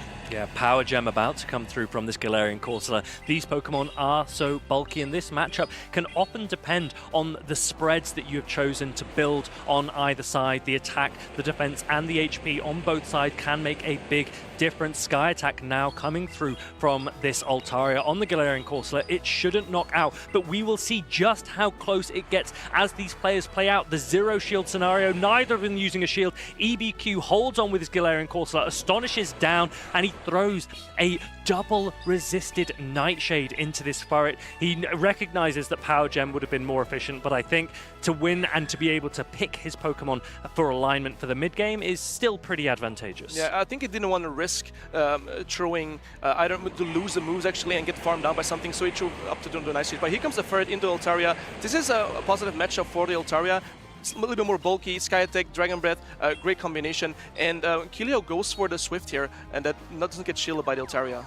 Yes, Swift against this Altaria does neutral damage, and now we can also both see Shadow Scissor in the backs for both of these players, but they don't know it. They can't see the backlines of each other, so it's going to be an exciting endgame for sure. Neither player throwing a shield so far. Furret getting this Swift off against the Altaria, which is good because Swift and Trailblaze would both have been resisted by the Shadow Sizzle, so this is a good distribution of damage. And now Keelio is going to be the first to come in with the Shadow Sizzle, and it looks like EBQ had the exact same thought. They came in at the same time, and Keelio is going to win the charge attack priority here.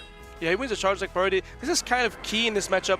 If he gets the boost, no, he doesn't get the boost, but they go both up for Night Slashes, and I think it comes down to who gets Bullet Punch down first, who has the better IV-dependent Scissor here. I think it's interesting because you could go for Trailblaze to guarantee that boost, but also, did you see that one of the Sizzle went into the yellow slightly earlier? Keelio's Shadow Sizzle doesn't quite have the same bulk that EBQ's does, and EBQ is nodding because that makes a massive, massive difference in this mirror matchup. Yeah, this is a high-ranked Scissor, and as you can see, the Ferret tries to farm down the Scissor, but Scissor is too strong here and farms down the Ferret instead and wins the game. Look at that. Oh, it's a simultaneous KO there. Simultaneous KO, but the Altaria was still available for EBQ in the back. He takes that game number one. Keelio still had a shield available. That's why EBQ didn't even need to throw a second charge attack. He knew it would go shielded anyway. He went for that fast attack pressure. And you've mentioned this before from Shadow Sizzle. It can be really, really oppressive with that bullet punch. This is where you can tell why IVs are important, knowing that BQ's Scissor was a little bit better, a little bit stronger, a little more HP, and you can see the damage output, the difference right there, that it gets farmed down. Yeah, the different stat spreads that you can have on your Shadow Sizzle can make all the difference, attack, defense, and HP. And players with Shadows, you often don't have as much flexibility to choose which Pokemon you build. They're a little bit harder to find, a little bit harder to get. And so some players are just using the best that they can. I know from PvP David and Boom's matchup in the Grand Finals, Boom let us know that he wasn't using the most optimal Shadow Sizzle. A lot of players will opt for very low attack and have much more defense and HP for bulk. Some players will opt to build Shadow Sizzle that have more attack because they feel the charge attack priority is more important to them. We saw there that the lack of bulk for Keelio perhaps cost him, and EBQ was able to power through with his Shadow Sizzle's bullet punches. Do you know my Shadow Scissor? What stats it has? It's a 15-0-0. Really? But it's shiny. Full so attack, full no attack. defense, Yeah, no attack. HP. No. You're just there for the charge attack priority event, and honestly, I'm here for it as well. I love running Pokemon with high attack. EBQ, he has a Pokemon that it lost charge attack priority, remember. We saw that Keelio won charge attack priority, but the bulk was more important in that instance. So for some mirror matches, it is about charge attack priority. In other mirror matches, it's purely about can you hold on. Yeah, the only thing that can flip that matchup is a Night Slash boost, where the bullet punches get more damage, then obviously it gets flipped around. But yeah, having the better Scissor there, winning charge move priority is amazing for him. Yeah. Really, really and good. The trainers have locked in, and we have a Stunfisk into Scissor, which is, I mean, the bullet punches are resisted, but Stunfisk is so frail, Scissor is so frail, it needs to go for Trailblaze here to do any meaningful damage. Trailblaze would be super effective if it lands, but that Univan Stunfisk reaches its attacks a little bit quicker. Going for that Mud Bomb, it will do a lot of damage to the Shadow Sizzle, and so EBQ is going to put up his first shield as he leans in, and he's going to actually throw a Night Slash bait here. Yeah, not opting for the Trailblaze, I guess trying to get the shield and save some energy, and yeah, we see here, Scissor, we have a Scissor, you need to use shields, so they try to for that. Oh, he catches on third right here. It was a great catch by IBQ here. Amazing. And it looks like Keelio, he has been struggling a little bit with those Thunder Shocks, not getting quite as much energy as he wanted. Let's see if it makes a difference in the end game. The judges can make a decision if they need to, but Altaria is currently meeting this Furret. Furret and Altaria both very flexible picks, neutral matchup against each other, both with reasonable bulk as well. Yeah, they're both losing some fast moves here, so let's see what the judges are going to say here. But the Sky Attack gets clicked on and it's going to land. It's not going to shield. IBQ is not going to shield. The Furret is definitely going to hold on here on this Sky Attack. No issue at all.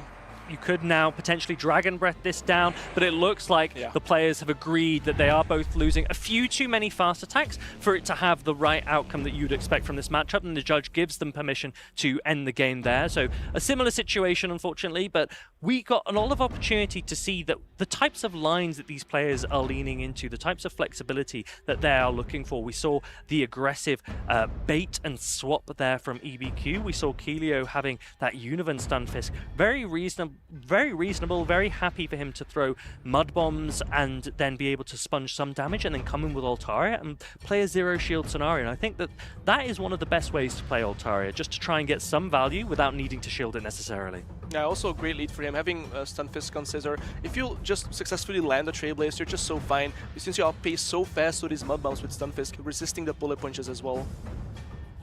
Shadow Scissor on both sides, the only Shadow Pokemon on the teams of these players. We saw so many Shadow Pokemon on the side of Withered earlier. But these players, they need to have a think as to how they are going to adjust, because they have had an opportunity now to see the leads for a second time. The judges will allow a rematch of that game number 2. We know that EBQ has the advantage, so a little bit more pressure on Keelio to perhaps make an adjustment and really consider what strategies he could employ to take on his opponent. Do you think they heard me when I said Scissor was a favorite Pokemon, and the first game we saw both set of Scissors? I think Scissor is just a fan favorite all across the board, but perhaps they do. But no, perhaps, I don't want that. It's my favorite. Now everyone's favorite. That's not fun. Do you use a shiny Shadow Scissor? I've seen some players shiny, really. Shiny, yeah, shiny. I know Jox, our fellow caster, he also has a shiny Shadow Scissor. I don't have one. I wish I did, but he might be bringing that this weekend as well. It seems to be such a popular choice for so many players. Would you be bringing Shadow Scissor if you were competing here in Stuttgart this weekend? No, I wouldn't. Really? No. It's too meta now. Yeah, it's too meta now. I don't want to play it anymore.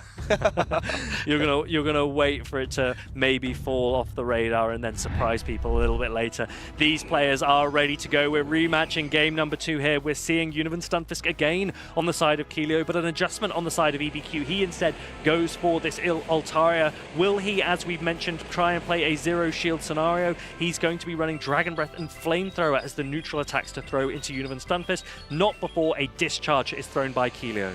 Yeah, this is a very neutral matchup as well for both Pokemon.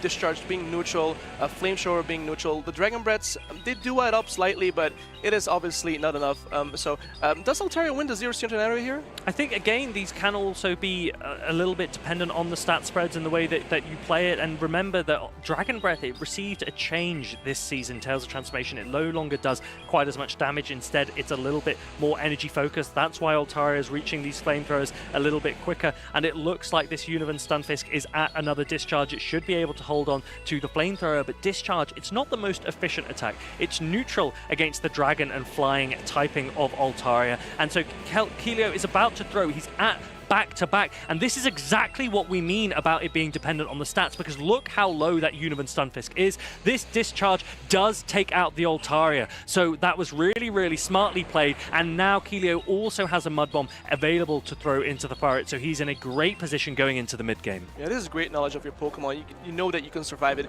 you know you're gonna get up with the move, and this is a perfect scenario here for Keelio. He's in a really great spot. He brings the Altaria into the turret, and here comes the Scizor, my favorite Pokemon! I really like this counter swap from Keelio, aggressive Shadow Sizzle swap. EBQ comes in, perhaps hoping that there might be a Mirror Sizzle in the back. But I wonder now, does Furret just go for a Trailblaze and 2-shield Sucker Punch through? Is that the strategy that Keelio is going to try here? Yes, he is, and I really, really love this. He actually shakes his head, but that's because of the boost from EBQ. He got the boost, I can't believe it. Even though the charge moves are resisted by Scizor here heavily, the Sucker Punches add up so quickly here. Look at his damage, but Scizor can able to farm down the Furret there. And look at that boost potential from the Shadow Sizzle, the first one coming through against this Altaria. If this boosts again, the next Night Slash would do massive damage, but it's going to land regardless. There is no boost, but this boosted Night Slash is going to do a ton of damage, and that possibly could have been Keelio's only lose condition in that matchup. He was otherwise playing it so strongly, and now the Furret is able to come in, and Furret's Swift will potentially threaten a knockout on this Altaria. If it doesn't, the Sucker Punches will be more than enough to take it out. Keelio will get an opportunity to throw a charge attack first. Oh man, that was some heavy damage from that boosted Night Slash there, but as you can see, he knows that the Skydeck won't knock out, so he's just gonna not throw in his charge move here and then let it go. Not a lot that Keelio could do after that Night Slash boost. That was everything that EBQ needed to power through the mid-game into the end game, guarantee a massive amount of damage, and take 2-0 victory. He will now progress on the winner's side of the bracket in Group A. He will go up against Keelio's brother, Colin. Perhaps Colin can get redemption. Perhaps EBQ can make himself an enemy for the Spa family name, but he will progress, and he'll be very, very pleased to get this strong win, this strong start here at the Stuttgart Regional Championships. Yeah, I mean, if you boost with Scizor or Night Slash so early with the first one, I mean, yeah, it's heavy damage. It's heavy damage. Perhaps one of the reasons why it's one of your favorite Pokemon, because that Night Slash boost, I've had it before with an Annihilate, and it can make a massive amount of difference in these games. Yeah, it's the bullet punches add up, and then the Night Slash, I mean, yeah, and it's a perfect coverage sometimes as well on the Scizor. So, and also be able to hang on and get to Night Slash, get the shield first, and then the second one, I mean, the writing was on the wall. Yeah, Shadow Sizzle really, really strong there. EBQ very, very pleased to see that. Keelio almost in despair, doing everything he could. He tried to Trailblaze, he tried to Sucker Punch through, but you could see the neutral matchups that were at play in this meta, the aggressive swaps that we were seeing on both sides. EBQ comes out on top this time. Yeah, and if you see the mirror here, as well as we saw Game 1, and then here we have the Furret into Altaria.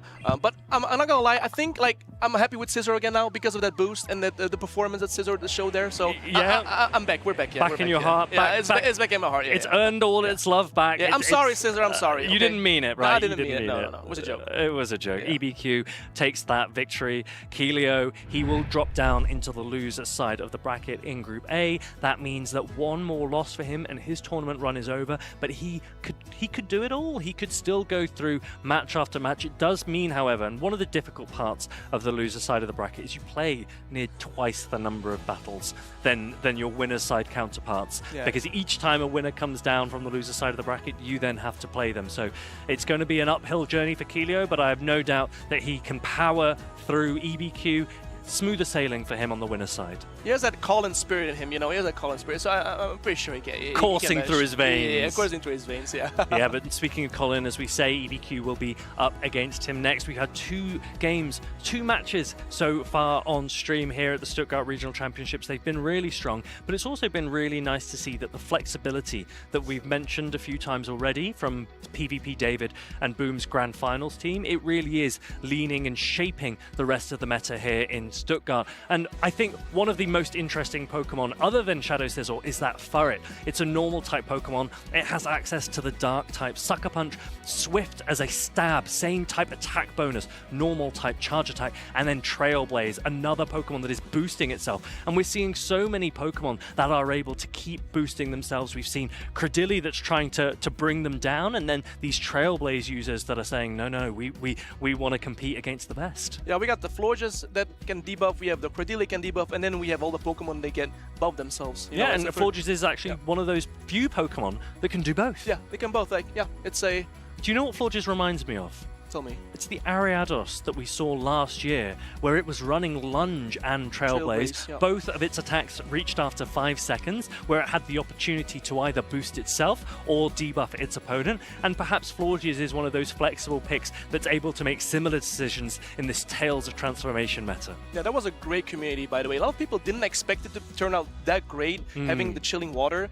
Amazing coverage for a fairy type. I would really love to see wider distribution of chilling water as well. It's a water type attack, guarantees a debuff against its opponent's attack stat, and I wonder which other Pokemon in future might get access to chilling water. It'll be really exciting to see. For now, it is just Florges with that attack. It's not got same type attack bonus, so it's not doing a huge amount of damage. We mentioned that in the Cashton vs Withered match, that perhaps a Trailblaze could have got a knockout, but these are all strategies that the players have to consider, because you're setting up potentially yourself or bringing them down so you can set up a Pokemon in the back. Yeah, this is true. This is where game knowledge, knowing all those little details, can help you out in the long run. That 1 HP survive when you could have maybe thrown the other move. I mean, but maybe had a different strategy, like you said, in their mind, like they were able to like come out of, but sometimes it don't work out. And it's all about practice. It's all about knowing how well your Pokemon perform, and there are lots of opportunities to practice. You can practice with friends, but you can also practice at locals. If you're unfamiliar with locals, then take a look at this.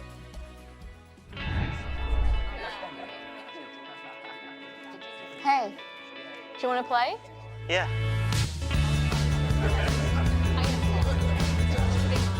Nice. One shot? Wait, not good. Yeah.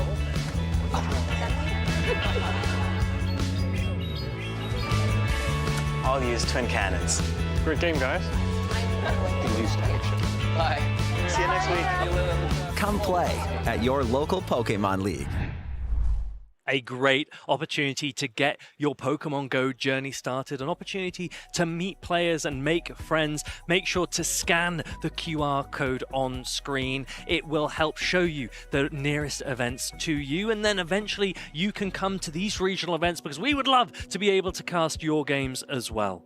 Also, don't forget, you can also practice at home, the Go Battle League. It's a great format. You have the Open Great League where you can practice his Pokemon, see like how they perform, how much damage does the charge move out, the fast move, the matchups. It's also a great way to learn. You get some rewards in game in Go Battle League, but you get some great prizes as well at those locals. You get special little booster packs as well, so some really interesting trading cards that you can get there. But also you can get championship points. That's one of the reasons why players are really excited to get involved in the local scene and here in the regional championship series. Marco Shiny and Jimmy Namikaze, they're also here in Stuttgart, and they'll be looking to progress as far as they can in this tournament. Are you familiar with either of these players? Marco's also a fellow streamer on Yes. on Twitch as well. He streams a lot of Go Battle League, trying to hit the legend rank. And then we have Jimmy. Do you know any of these trainers? I have played against both of these players, both in the Go Battle League, but I've also played against Marco Shiny in the Play Pokemon Championship Series as well. A long time ago. I think it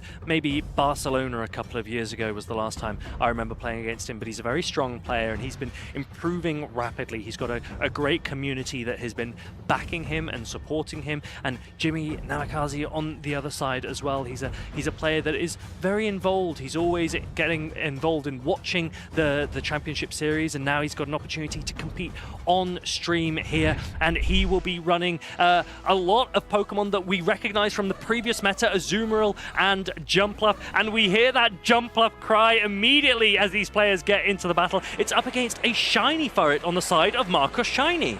Yeah, Mardo Gully probably happy seeing a Jumpluff here, one of his favorite Pokemon, but this is advantageous for the Jumpluff, being slightly more bulky and having great charge moves with a stab as well, same type attack bonus. Fred goes for the Swift here, does a little bit of damage, not too much, but here we go, Jimmy Namikaze going for the Energy Ball, it's a really heavy damage move. And it's interesting that Jumpluff these days is running Energy Ball. It used to run Aerial Ace and Acrobatics. Aerial Ace received a nerf in the Tales of Transformation attack update, so players are opting for Energy Ball instead. We saw the Furret mirror, and now Marcos Shiny jumps out into his Wigglytuff. Wigglytuff, a Fairy type and Normal type Pokemon. It takes resisted damage from the Dark type Sucker Punches, so Jimmy Namikaze going to throw a Trailblaze to try and put a little bit more pressure. Yeah, having the Trailblaze here is really nice, boosting up these Swifts coming in. Otherwise, doesn't does much damage, but now with the Trailblaze boost, the Swift will add up. It doesn't be able to Sucker Punch it down, but the Wigglytuff still gets to a move and shows a Swift here on actually not the greatest time, but actually good time, because now the Sucker Punch won't do any damage because Swift lands and it takes out that Furret, and Jimmy Namikaze absolutely happy to come in with the Jumpluff. It's a non-shadow Jumpluff, so it has that extra bulk, running Aerial Ace and Energy Ball here, and Furret, the shiny Furret, throwing a Swift. And I think it's a really interesting decision. I'd love to hear more from Jimmy Namikaze as to why he's opted for Aerial Ace rather than Acrobatics, perhaps just for that pacing, but losing the really, really strong Acrobatics is it's a little bit of a loss for the Jumpluff, but perhaps Jimmy Namikaze has some other strategies in mind. Yeah, I went for the charge move priority there, which Furret wins. So I don't think Jimmy is really happy here, and I assume that Empoleon obviously comes in, and it is a great opportunity for Empoleon to get some energy, and obviously you can see there's an Azumarill in the back, but he goes for the Aerial Ace bait here, and he's gonna call it, no, he's not gonna call it, he puts up the shield. Yeah, shield there is a great shield for Jimmy Namikaze to have pulled away from that Empoleon, and now comes in with this Azumarill, and Azumarill generally doesn't have a great matchup against Empoleon, because Empoleon is a water and steel type Pokemon. That means it resists the water type bubble, it resists the fairy type play rough, and it double resists the ice type Ice Beam on the side of Azumarill. In Azumarill's favor, it is just immensely bulky. Yeah, everything is resisted, like you mentioned, on the Azumarill. Even if the Azumarill has Hydro Pump, it's slightly better for the Azumarill, but obviously it's still so much resisted damage here. As you can see, the Play Rough is going to be thrown here. Marcus Shiny up to Nut Shield here. He knows like he can easily survive this Play Rough. Yeah, this is a regular Empoleon, not even a shadow variant, so the bubbles do slightly less, the play roughs do slightly less, and every metal sound that goes through gets Empoleon that much closer to the buffed Drill Peck. It received a damage increase this season, and Empoleon has been a great Pokemon in this Tales of Transformation meta. We saw it do really, really well in Lille, and Marcos Shiny, I think this is his first event of the 2026 season, and he is taking full advantage of Empoleon's prowess already.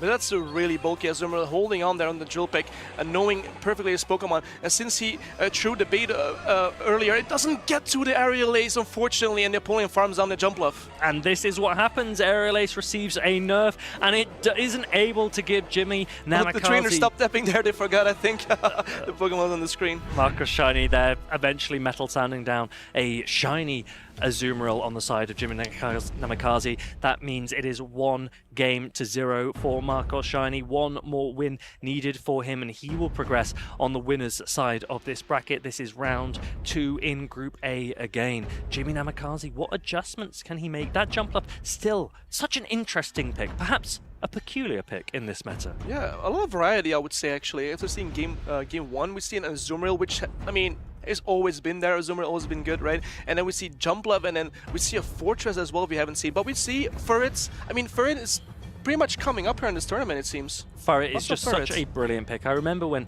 Furret was first buffed, and I tried to tell people, I was like, Furret looks really flexible. I think it's going to achieve a lot of medals in its time, but it took a little bit of a while before people really started leaning into it.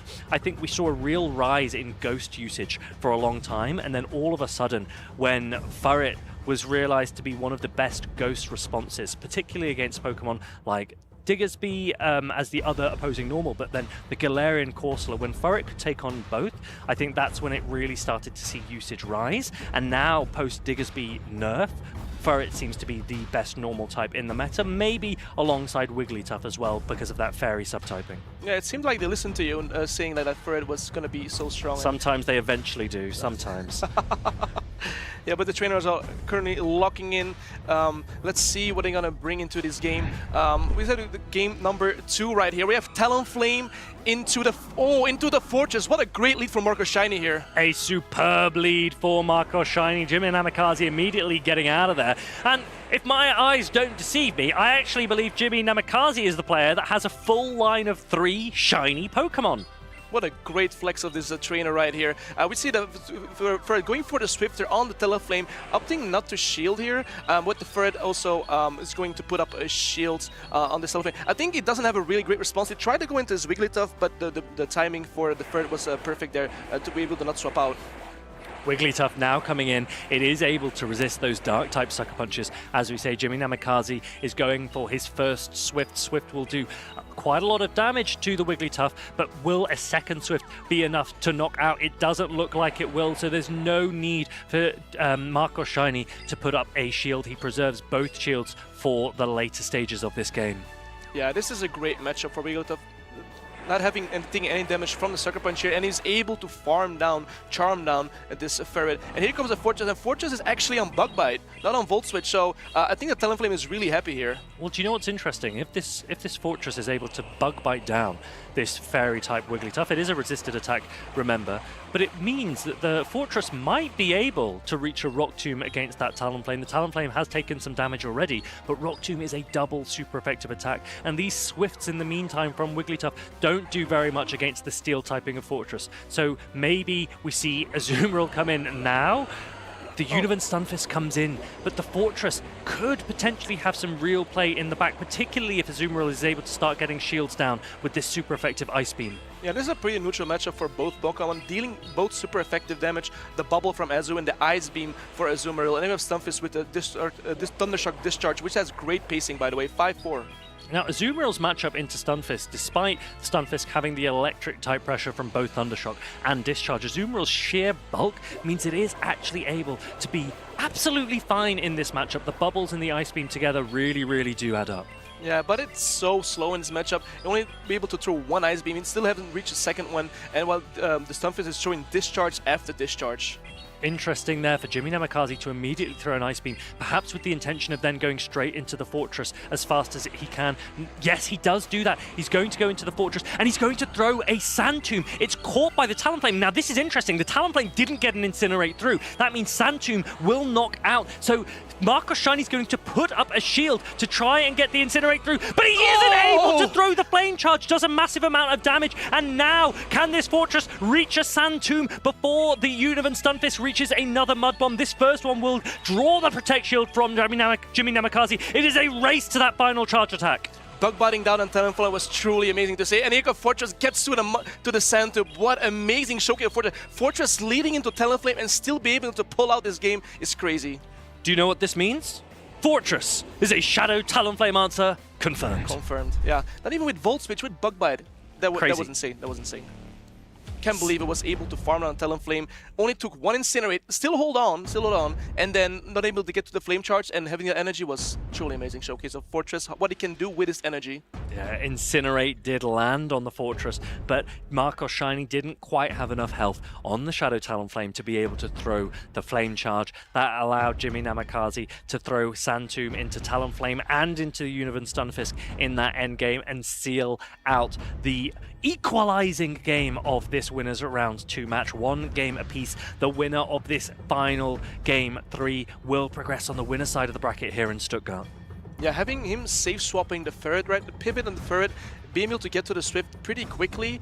Marco Shiny was like, what should I do here? And then the Ferret got to the Swift, and then like all the damage from the Swift, actually a lot of damage on the Talonflame. And the Talonflame was so low at that point that in the end the Fortress was able to farm down the Talonflame.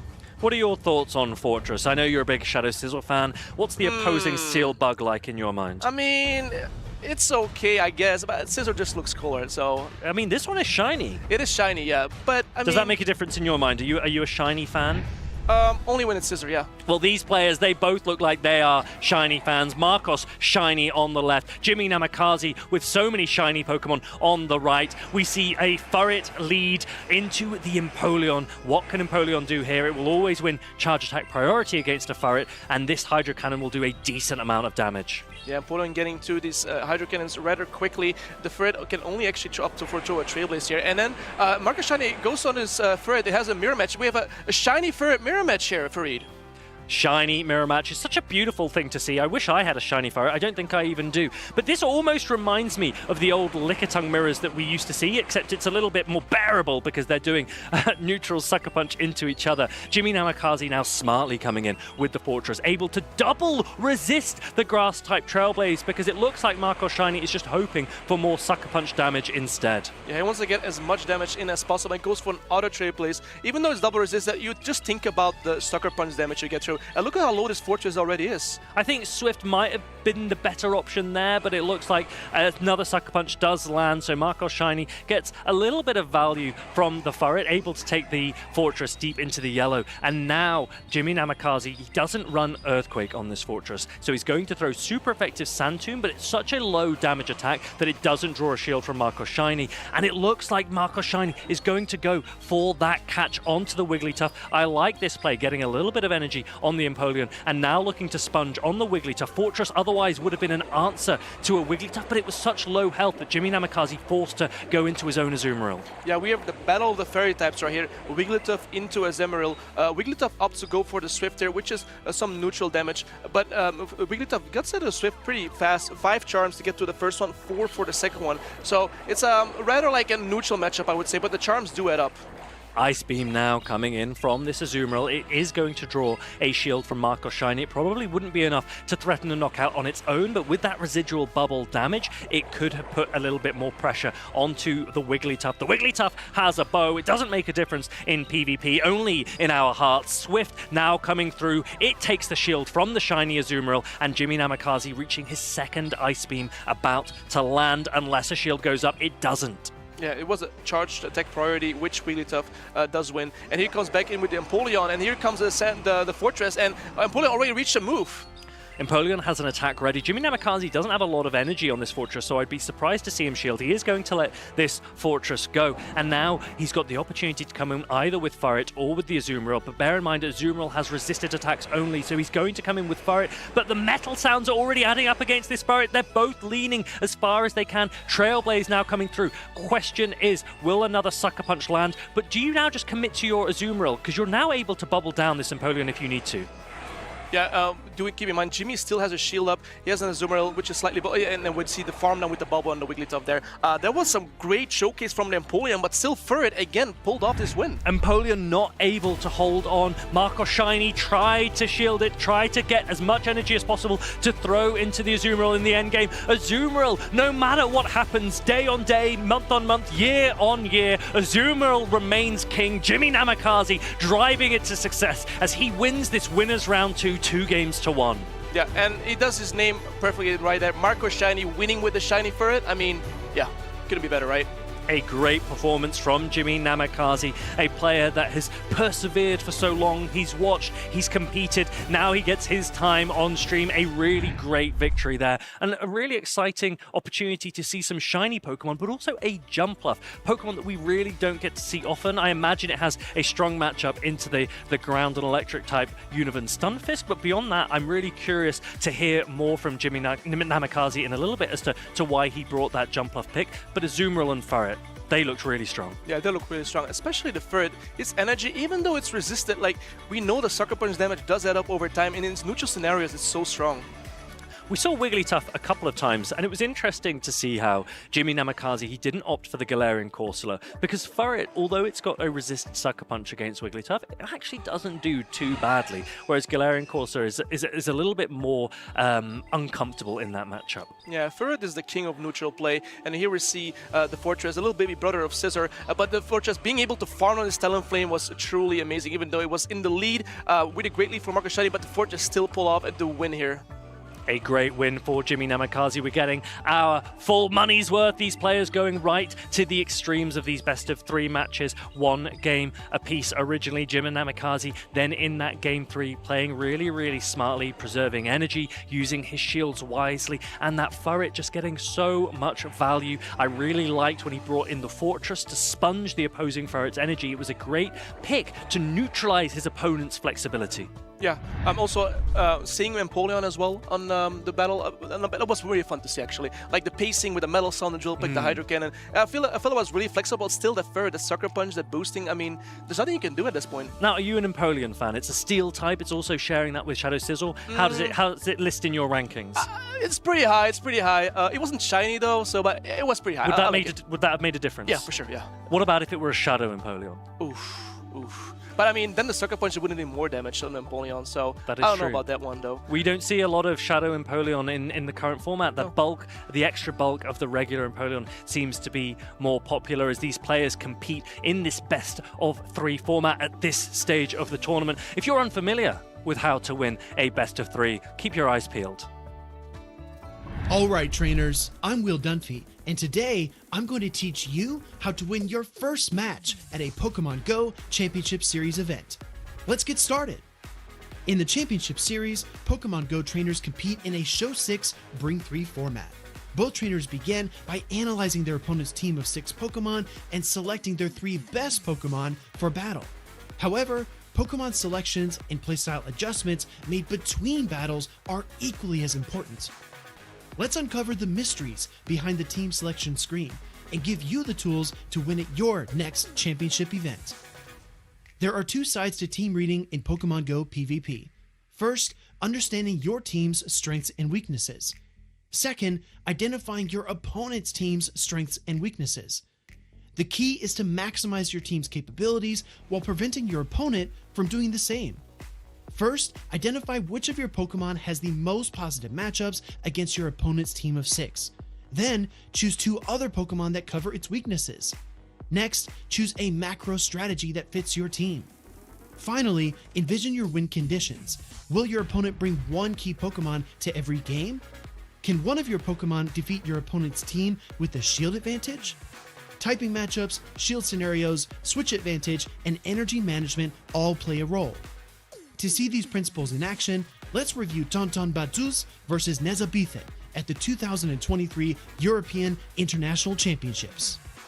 In Game 1, Nezabethan identifies that his Galarian Stunfisk can defeat Tonton Batuz's Shadow Alola Ninetales, Registeel, Shadow Dragonair, and Shadow Charizard. He also brings Swampert because Tonton Batuz doesn't have a Grass-type Pokemon. Nezabethan doesn't bring either of his Flying-type Pokemon because of his opponent's Shadow Alola Ninetales and Registeel. Nezabethan leads Medicham because it's his trio's best response to an opposing Medicham, and Ice Punch provides coverage for Shadow Dragonair.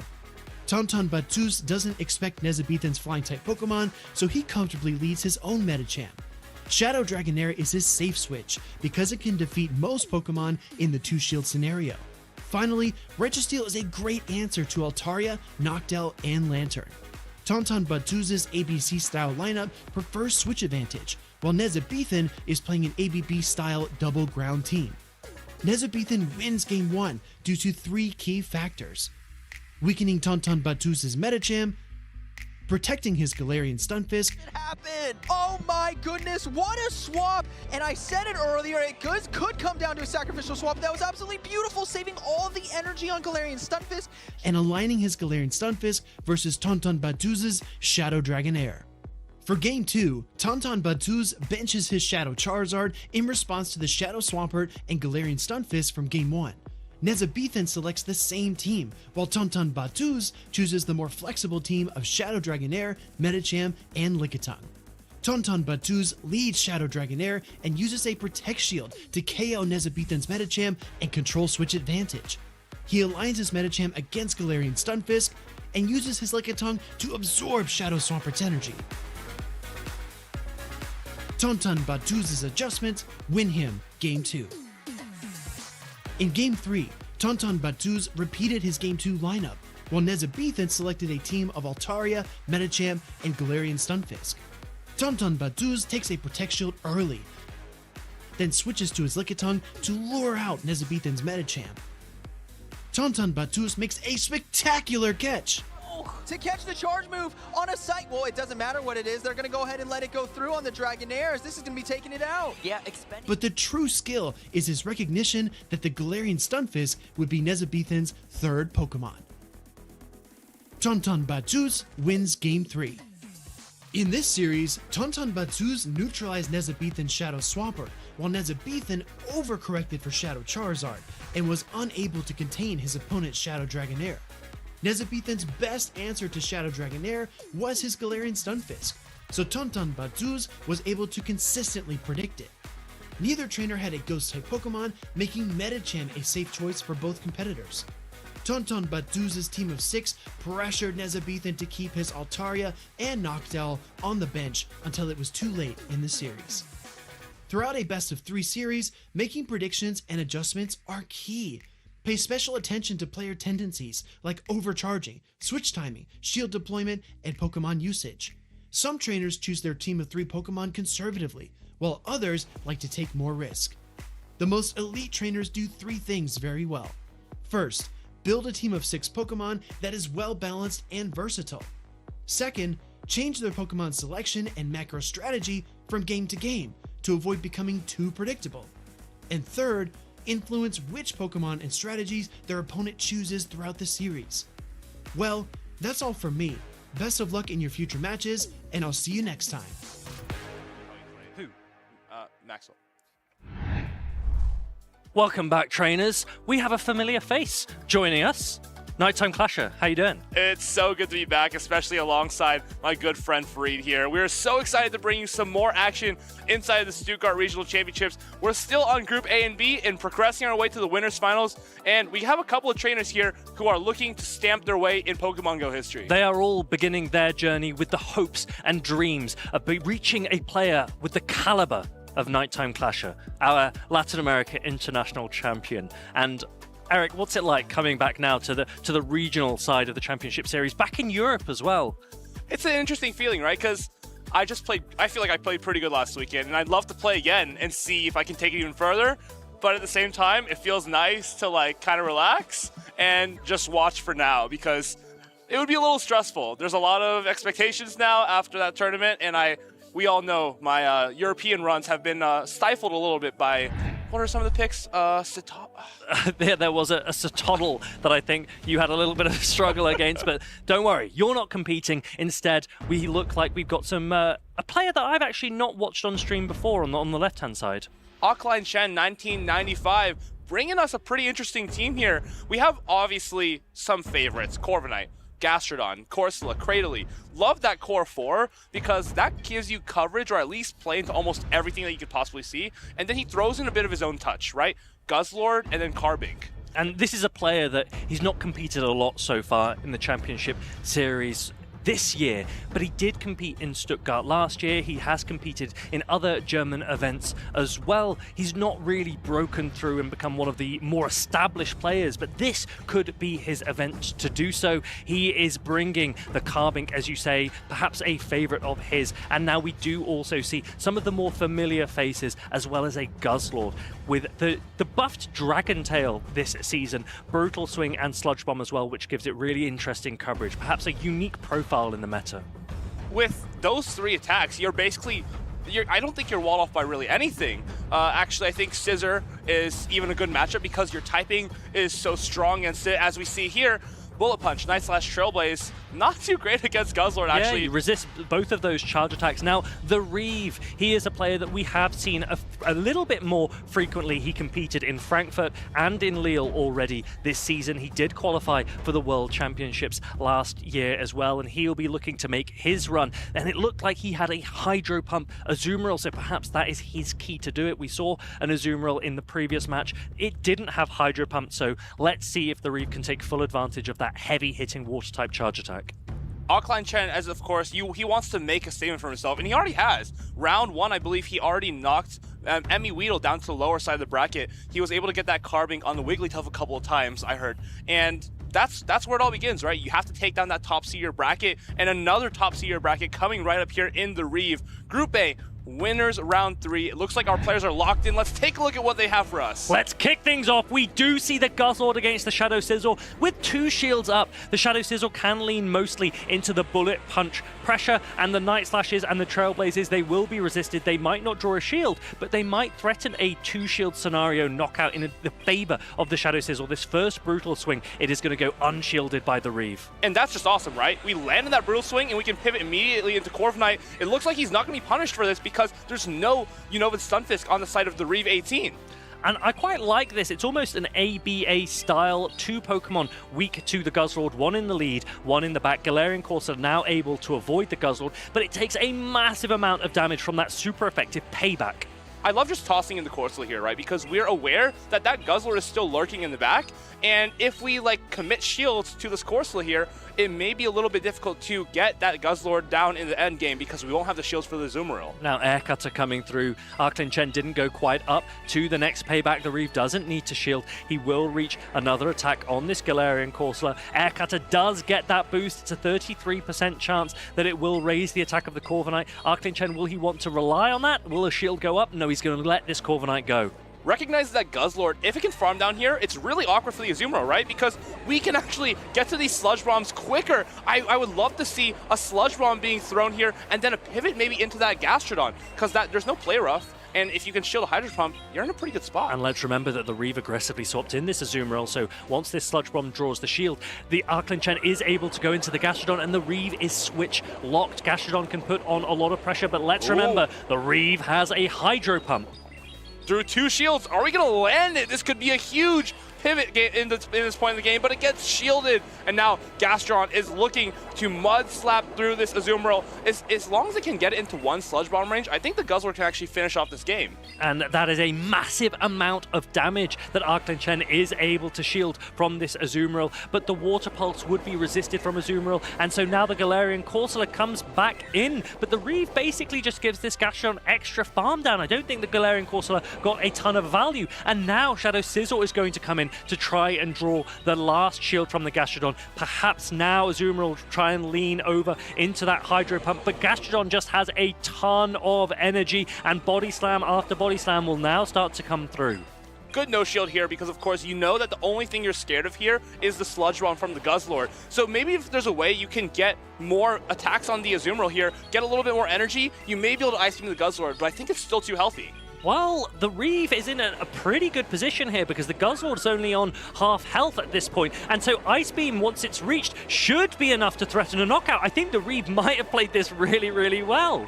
Oh, we don't go for the Sludge Bomb because there's still a shield, but we go for this Brutal Swing. If there's a way that this Guzzlord can hang onto this Ice Beam, maybe that Sludge Bomb will be reached in time. Let's remember, Ice Beam is non-stab. It's an Ice-type attack, but Azumarill's not an Ice-type Pokemon. However, it is super effective against the Dragon typing of Guzzlord, and it looks like it will be enough to threaten a knockout. There it lands! Down goes Guzzlord, and the Reeve takes game number 1. Against all odds, staring that Guzzlord down with the Scissor, had to take the Brutal Swing, which is not a really ideal situation since Scissor always relies on having shields and just being able to bullet punch through things, but saving that Trailblaze was the key there. Grabbing that shield from the Gastrodon and then being able to pivot into the Azumarill to sweep things up with that Hydro Pump. It became a little bit questionable in that mid-game when we saw the Galarian Corsola come in. That just gave that Gastrodon extra farm. I wonder if that was intentional or if the Reeve wanted to go into the Sizzle to draw away the second shield from the Gastrodon. In the endgame, again, it looked like Azumarill's bulk meant that it just did not matter. It's pretty interesting, right? Because that Scissor lead, no shielding that was the key there because he understood that the Azumarill with the shield could power through a lot of this team. If you look at it, Corviknight is not as good into it as it would have usually been because Hydro Pump is such a hard-hitting neutral attack. Same for Carbink. Usually it wins all shield scenarios against the Azumarill very comfortably despite the bubble damage, but with Hydro Pump, it's not so comfortable. I think if you're Alkaline Chen, you definitely continue to lean on this Guzzlord. I think you have to. You have to. If you swap Guzzlord, Azumarill can't necessarily come into it. So it's your most flexible pick. You don't go down from full health to 1 Ice Beam. There's no play rough available. So the only matchup that the Reeve disbenefits from by dropping play rough is that Guzzlord matchup. So Arclin Chen, I completely agree, should lean on it a little bit more.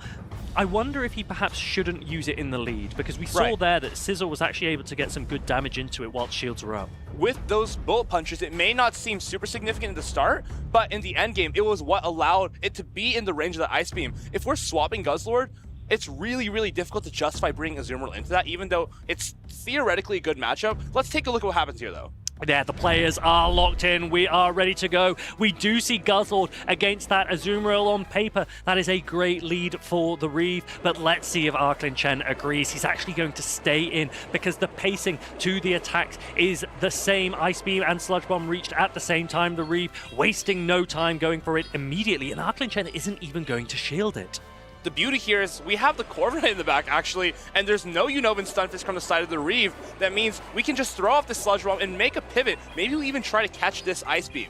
Do you go for 2 Sludge Bombs first, or do you try and go for this catch now? Definitely. We are pacing to this next one before the Ice Beam, so we should just get this Sludge Bomb off here and then think about how we're going to pivot for the rest of this game.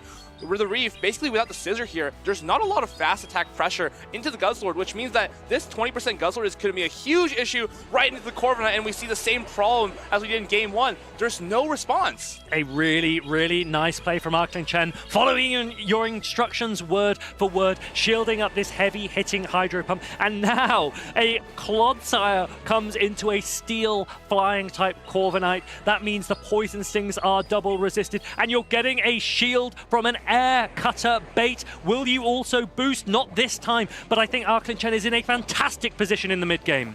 Not too bad here, but something to note, actually Clodsire wins in the zero shield scenario against Corviknight, because without the boosts, you can't really take it down as effectively as 3 Stone Edges can knock you out. Here's the issue though, there's a Gastrodon in the back and aligned to a Furret. That might be the problem for Arklin Chen here, but he makes the catch. That is a great catch from Arklin Chen. He got all the value he wanted out of that Guzzlord, a huge amount of damage onto that Azumarill, and now sponging the energy from this Clodsire. It goes down, and Gastrodon comes in. It is going to be met by this Furret, and one shield is available to either player, and Furret has an opportunity to land a Trailblaze, double super effective. Arklin Chen only goes up to a Body Slam. It doesn't take or threaten the shield from the Reeve. I wonder if the read here is that we're trying to land 2 Body Slams, and we can just no-shield this now because we've already landed some damage? Maybe, but there's a Swift Bait. If that was the plan, then he no-shields this. It could be a great spot. Oh, he does shield the Swift Bait. If he can get another Body Slam off, he could threaten a shield from the Reeve. Is the Reeve going to put it up? Because then Arklin Chen could go straight back into the Corviknight to sponge some damage. Yeah, but now there's the payback on the Corviknight. We can just pivot right in and throw this payback off, but we're going to do it a little bit late, letting that Swift come off first. Is this a huge problem, though? Still, I think the Corviknight's in a pretty good spot. A lot of health left, and it's very awkward for any of the Pokemon on the Reeve side to deal with it. Air Cutter comes through, though, may give him a little bit of farm on that back end. Well, now that Swift has landed, I wonder if the Corviknight's in range, potentially, of Poison Stings and a Stone Edge from this Clodsire, and there's still no boost yet from this Corviknight, so Arklin Chen is he's not going to take the risk again, he's going to go straight for these paybacks. No energy on the side of Furret or Azumarill, though. I wonder if this is a ramp for that Gastrodon in the back. It's still so healthy, even if you do... Oh, I think that was charge attack priority.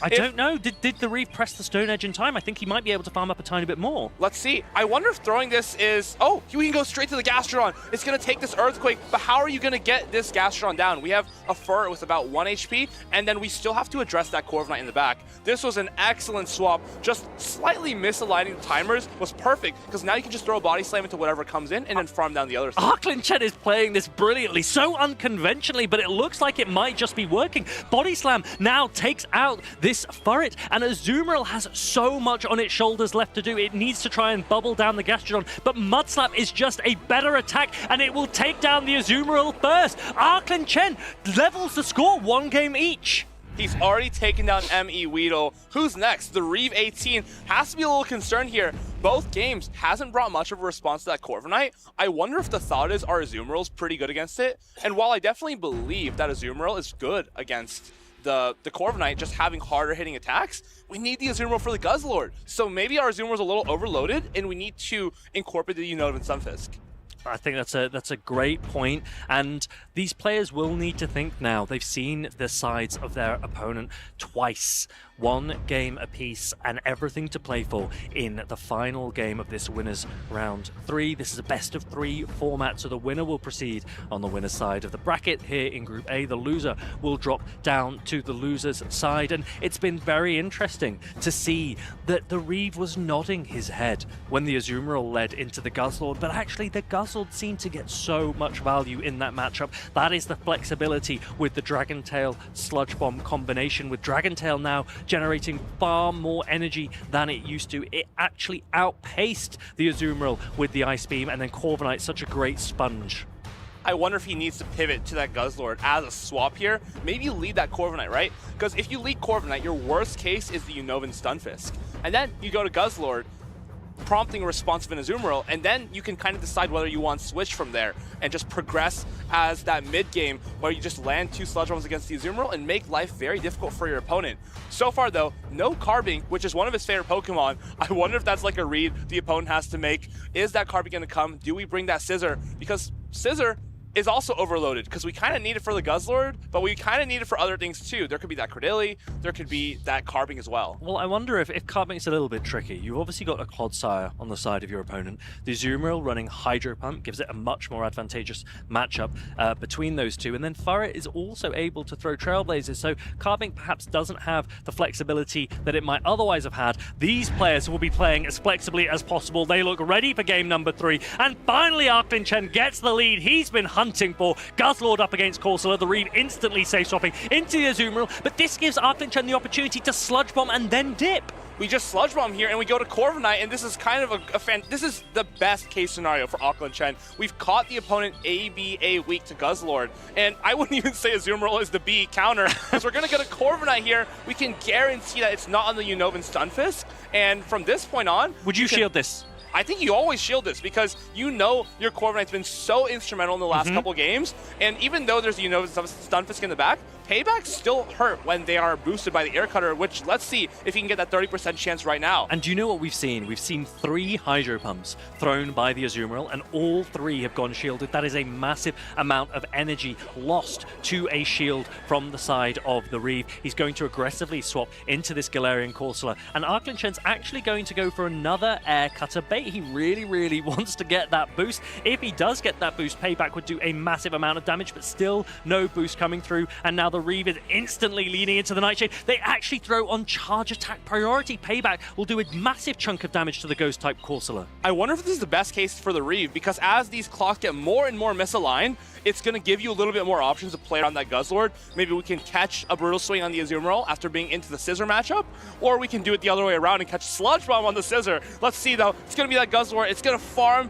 this Corsola all the way down. We're going to take a Power Gem, but still, we have to answer the question, how do you knock out a 30% HP Guzzlord? The Reeve is in a tricky position here, because that Guzzlord is so loaded, with Brutal Swings available to throw against the Shadow Sizzle, with Sludge Bombs available to throw against the Azumarill, and now the first Brutal Swing comes through. It does draw the shield from Shadow Sizzle. This can make 2 more Brutal Swings before the Night Slash. It's going to come down to a catch on that Azumarill. I love what he's doing here. Basically, his only lose condition at this point is for the Azumarill to catch a Brutal Swing. Guaranteeing this shield here, and then knowing his gas shot on the back is going to be safe with that 1 shield. I love these plays from Arclin Chen. This 3rd Brutal Swing is going to land on that Shadow Scissor. We saw in that first matchup, it didn't do a whole lot of damage, but maybe this is too little, too late. Gastrodon going to come in and Mud Slap all the way down. That is superbly played from Arclin Chen, using non-optimal timing for the 2nd Brutal Swing, because that's the less likely one to get caught, using optimal timing for the final one, setting up the Gastrodon, now going for that Mud Slap through. Hydro Pump is reached, but it's charge attack priority, and Gastrodon will win it. This game was won as soon as he recognized he just needed to throw that Brutal Swing and completely forgo any kind of timing, right? If the Azumarill catches, we may lose the game. Otherwise, we're safe. Every single time, 1, 2, 3 Brutal Swings, game 3. taking Auckland Chen to winners round 4. This could be his best tournament yet. I'm so excited to see where it goes. The Reeve saves himself all but 1.5 seconds. It won't save him on the winner side of the bracket. Auckland Chen progresses 2 games to 1. A superb performance. Eric, you were almost bubbling in your seat at some of the plays there. That was really very incredible. I think some of those shield calls were just so incredible. You mentioned through the mid game that 3 Hydro Pumps got shielded from the Corviknight, from the Azumarill. I think that was pivotal in every single game. If we shield an Ice Beam, we may lose every single one of those games, but shielding the Hydro Pumps pretty much won us every single game. And is that why perhaps people aren't leaning into Hydro Pump generally with an Azumarill? It's just a lot of damage to potentially waste. But I wonder if that's more mental, right? Because if we know our opponent knows we have Hydro Pump, we may be able to grab more shields with Ice Beam. It kind of depends on how these players want to play it, but it's all mind games when it comes to those bait calls. He's already thrown 2 Hydro Pumps and both of them gone shielded. That almost implies that the third one could be a bait, because maybe the Reeve is picking up on those patterns, but maybe they're just both trying to outread each other, and at the end of the day, Auckland Chen came out on top. Honestly, the Reeve put up a fantastic game there. It was just really tough against the Guzzlord at the end of the day. Well, how did you feel about that Guzzlord pick? Because it seemed to have so much flexibility. Fantastic, right? Because when a Azumarill can't swap into your Guzzlord, that is a pretty bad situation. And just looking at these overall team comps, right? There's a lot of ways where Guzzlord can kind of dictate the switch advantage every single game. And Auckland Chen could make those smart reads because, okay, if we have Corviknight and Gastron and we identify that our opponent has Unova and Stunfisk, we use Guzzlord to get the switch advantage. Otherwise, we don't need it.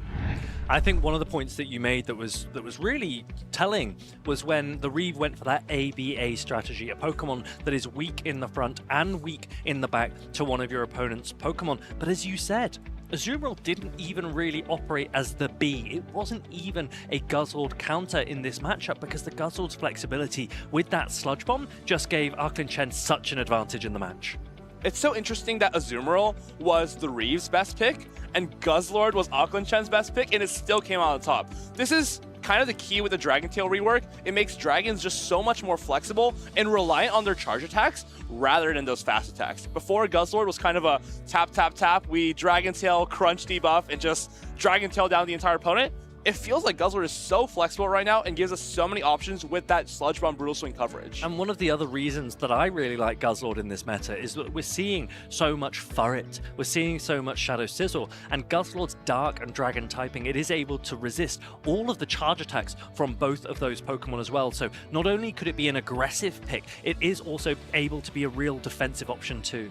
We've also noticed how dragons like Altaria have been used to kind of counteract Florges even, because resisting Chilling Water and Trailblaze is just such a huge bonus.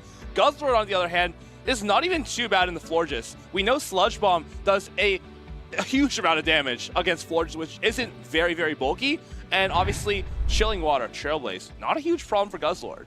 Guzzlord could be one to watch going forwards, but there are 2 more players that are ready to put their mark on this tournament. On the left side of the screen, you can see Asprashelto. We have a Raging Taz on the right side of the screen. Now, these players are friends. They compete together. They have competed in locals together. And I believe they have actually played against each other already last week with these teams. So it's going to be a real test for them, a challenge as to who can come out on top when it really matters.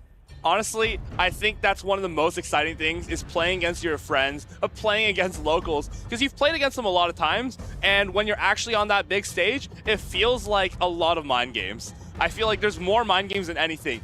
You know that they know what you know. Now, I'm just having a look at how Asprashelto's got on recently, because I remember once upon a time in Grassroots, this was one of the top players in the format. And I think that he has got a medal before in Warsaw back in the day, actually back in a tournament that I competed a long, long time ago in Poland. How did you do that one? I came second in that one. I didn't quite get gold. I don't have a gold medal or a gold trophy like you, Eric. But Asprashelto is a player that is very, very good, but hasn't quite had the success in the Play Pokemon circuit. Raging Taz is a player that is going to try and be a thorn in his side. They might be friends, but this is everything to play for here in the Stuttgart Regional Championships. He's actually running one of your favorites, the King Gambit, in the Great League meta. What do you think about that? I really, really like King Gambit. It's such an interesting Pokemon with Dark and Steel typing. Not a popular Pokemon because it doesn't necessarily have the bulk in the Great League format. It does have some resistances that are really helpful, but also some weaknesses that can hold it back. But there is no fighter on the side of Asprocialto, so the double weakness to fighting type damage is not a risk for Raging Taz. Can the King Gambit take advantage? It resist Shadow Claw from Feraligatr, it resists Metal Sound from the Empoleon, it resists both the Swift and the Icy Wind from the Wigglytuff, it resists the entire moveset from Venusaur, it resists Dragon Breath and Sky Attack from Altaria, and then Univern Stunfisk is probably the one matchup that it definitely doesn't want to see. I wonder if you play into that and understand that maybe we just go after the Univern Stunfisk and we bring something like the Cradily. Of course, Empoleon's going to be a little bit of a risk. Venusaur, I'm not really sure how that plays out, but I'd love to see how Venusaur can do, honestly. That's one of my favorite Pokemon in this meta. I wonder if you bring your own Univern Stunfisk, knowing that the Venusaur is quite threatened by King Gambit, Altaria, and Corviknight. Yeah, Venusaur could be tricky for Asprocialto to bring, which makes Univern Stunfisk a little bit easier.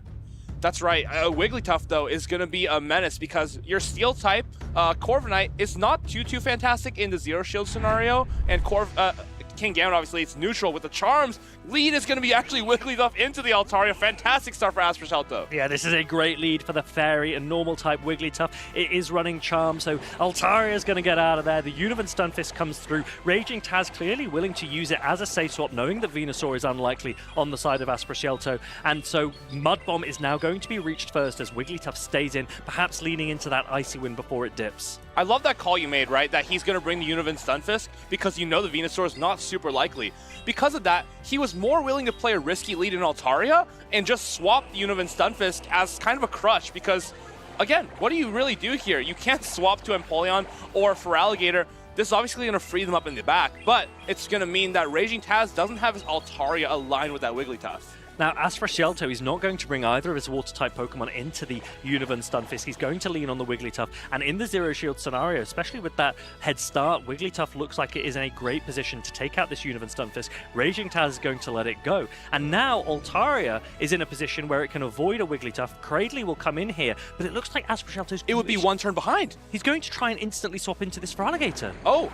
And now this is not great because we're not only misaligning ourselves by putting the Cradily away from the Empoleon, but now our Feraligatr is forced to go for Hydro Cannons. Hydro Cannon coming in, it will win Charge Attack priority. It isn't super effective. It's great against the Rock typing of Cradily, but resisted by the Grass typing. That means it does neutral damage. Raging Taz no-shields it and is now going to go for this Rock Tomb. It's gone unshielded by Asprocialto. He recognizes that it was unlikely to be a Grass Knot, and so Feraligatr holds on. Both players retain both of their shields. I love that. It was a good attempt at a catch, but Asprocialto so patient. We go for the Hydro Cannon bait. I wonder if this is necessary because we can't actually get to another Ice Beam. But do you just preserve your Hydro Cannon going back into Empoleon? I think we can get into the Empoleon here, but with 2 shields advantage, I think the Empoleon can clean this game up. We have a Hydro Cannon load on that Feraligatr, and the Wigglytuff is obviously still has a little bit of HP left, so it could be awkward for the Altaria to deal with in the end game if any swaps occur here. Of course, Dropek not going to do a ton of damage. That was actually a charge attack priority, yes. So this Flamethrower is going to need to be shielded. At the same time, I wonder if we need to go for Sky Attacks here to get any advantage that we can. Yeah, Altaria now with access to Flamethrower doing neutral damage against the Empoleon, draws a shield from Asprocialto. Asprocialto paces so quickly to those Drill Pecks. This one would potentially threaten a knockout, so Raging Taz is going to put up his shield. Drill Peck comes down, but the Empoleon is now dry on energy. If we can land this Flamethrower and do a couple more Dragon Breaths, I wonder if we can take it out with that Grass Knot, but a nice no-shield call here, understanding that that Cradily has a Grass Knot loaded, and it's going to do a little bit more damage than this Flamethrower here. Can we reach a Sky Attack? This is where it would have been critical to bait earlier. And now it's on Charge Attack priority, and this is going to be tricky because Acid is double resisted by the Empoleon, which means that it probably won't go down to 5 Acids from this Cradily. Empoleon can just stay in and likely reach an attack, so Raging Taz recognizes that he is going to... There's no point throwing an attack here. He's going to lose this game, number 1. Asprocialto taking advantage in this winner's round 2. Empoleon just seems so strong there. Raging Taz couldn't really afford to bring, I guess, yeah, Univern Stunfisk had to be swapped into that Wigglytuff, and after it was neutralized, we couldn't really bring anything into that Empoleon. But you make a really good point that when both shields were up, if Raging Taz had gone for a Sky Attack bait, he would have been able to reach that final Sky Attack just before the Empoleon would have reached a Drill Peck. So that's definitely something that Raging Taz can consider as he prepares for game number 2, but the advantage on the side of Asprashelto. He leads this series 1-0. Something interesting about that Altari and Empoleon matchup is in the 2-shield scenario, you kind of just go straight Sky Attack, because you're going to need 2 attacks to knock out regardless. You can't really Dragon Breath and Flamethrower that Empoleon down, so you might as well just knock out with 2 Sky Attacks and the Dragon Breaths. However, I think this is starting to beg for a Venusaur pick from Asprashelto. We ran a line last game, which Altari, of course, is very, very dominant against Venusaur, but the flexibility that Unova Stunfisk has may be something that Asprashelto wants to punish in this next game. So if you were to try and construct a line with Venusaur, what kind of thing would you consider? So if we need to bring the Wigglytuff with the Venusaur, of course. I think we just swap the Wigglytuff, honestly. We play something risky. And you just play, you play fine into Corviknight. Yeah. I get Wigglytuff's actually fine into Corviknight. Corviknight. Kingambit as well. It's no problem. And if a Corviknight's counter-swapping a Wigglytuff, we're not too concerned about that. At the same time, I don't think Corviknight's that great of a bring because it's just not as good as the Altari in this matchup, and gives us less outs against something like the Unova Stunfisk, for example. And if you're Raging Taz, how do you approach this next game? You know you want to still bring the Unova Stunfisk. Altaria didn't work out for you. Could you make an adjustment to that Pokemon? We swapped it pretty shamelessly the other game, the Unova Stunfisk. So I wonder if we kind of just maybe we don't do that again, because it may be obvious to Asprashelto that this is the strategy that he wants to take. Risky lead with Unova Stunfisk as the bat. The players look locked in. We actually see that Venusaur in the lead, so there's definitely not going to be a Unova Stunfisk safe swap for Raging Taz. He leads a Galarian Corsola. This isn't a matchup that we see a ton of in the Great League format, but Frenzy Plant is such a brilliant attack for Venusaur. It will do a lot of damage if it lands, and I wonder if in a 2-shield scenario, Venusaur can come out on top here.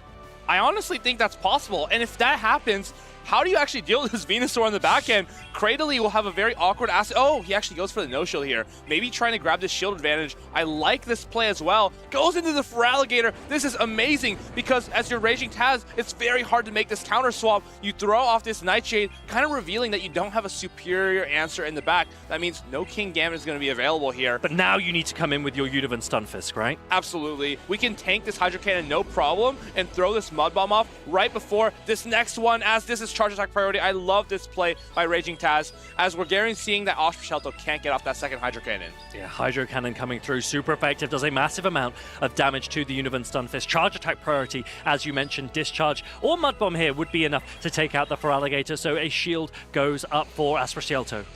I think we're going to try to throw this Hydro Cannon off, and then our timer will be up.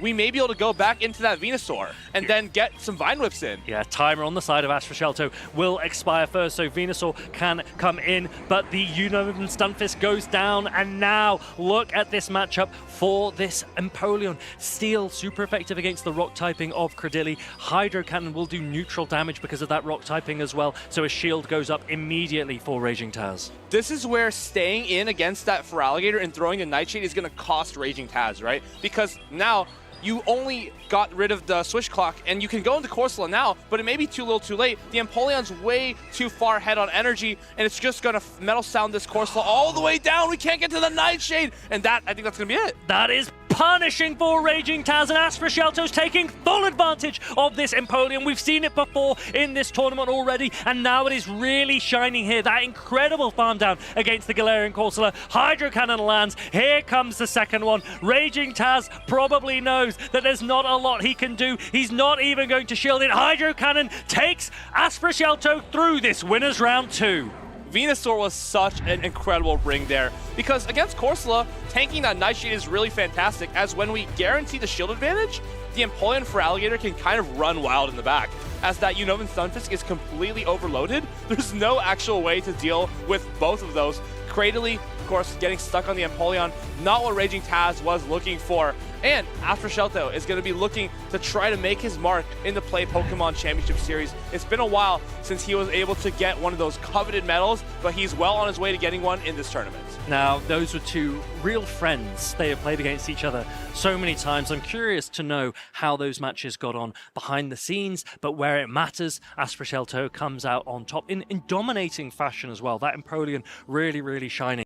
And I don't think we see a lot two starter type Pokemons of the same type, right? We saw Feraligatr and Empoleon there. That's not something that I can recall seeing a ton of in the Play Pokemon Championship Series. It's so interesting, right? Because they feel so similar, but they have such different roles. And Empoleon honestly functions as a steel type, where Feraligatr is definitely like more of a water ice type, and it's going to be a lot better into things like Altaria, where that ice beam is just so much more threatening, and Altaria can't really counter swap into a Feraligatr, whereas in Empoleon, it can comfortably still counter swap just with the bulk that it has.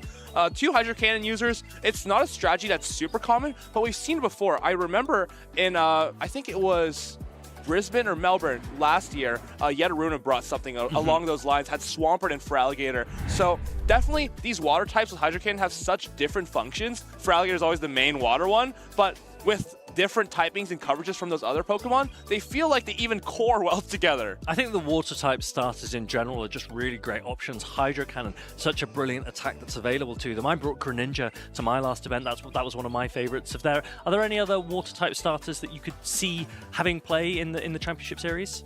Feraligatr, Empoleon, we've already seen those. Swampert, I think a couple players are running Shadow Swampert today. I'm not going to reveal anything. I think we're going to see a couple, potentially. Shadow Swampert is probably the least prevalent of all of these right now. Yeah, Blastoise is, we've seen it Blastoise before. is quite common. Greninja here and there. We've seen it a little bit over the years, almost as a core breaker, but Swampert, it's been a while since Swampert really shone, so I'd love to see it perform this weekend. I think, honestly, all the water stars are really fantastic. I feel like we're begging even for Quaquaval to be used with that Hydro Cannon and Wing Attack, I believe. I think it has Aqua Jet, Close Combat. I think it has Aqua Step as well. Is that right? Aqua Step. Maybe I'm making that up. I think it had like a unique attack or something like that. I haven't used it. Let us know in the chat. We honestly haven't tried that Pokemon. What is the Quaquaval moveset? I have no idea. You know, even better, share with us on Twitter what your Quaquaval moveset is. What are you using alongside Hydro Cannon? I think that's the only move we know it has. We've seen a lot of Hydro Cannon on the side of Asproshelto. Let's hear a little bit more about how he feels after that brilliant victory.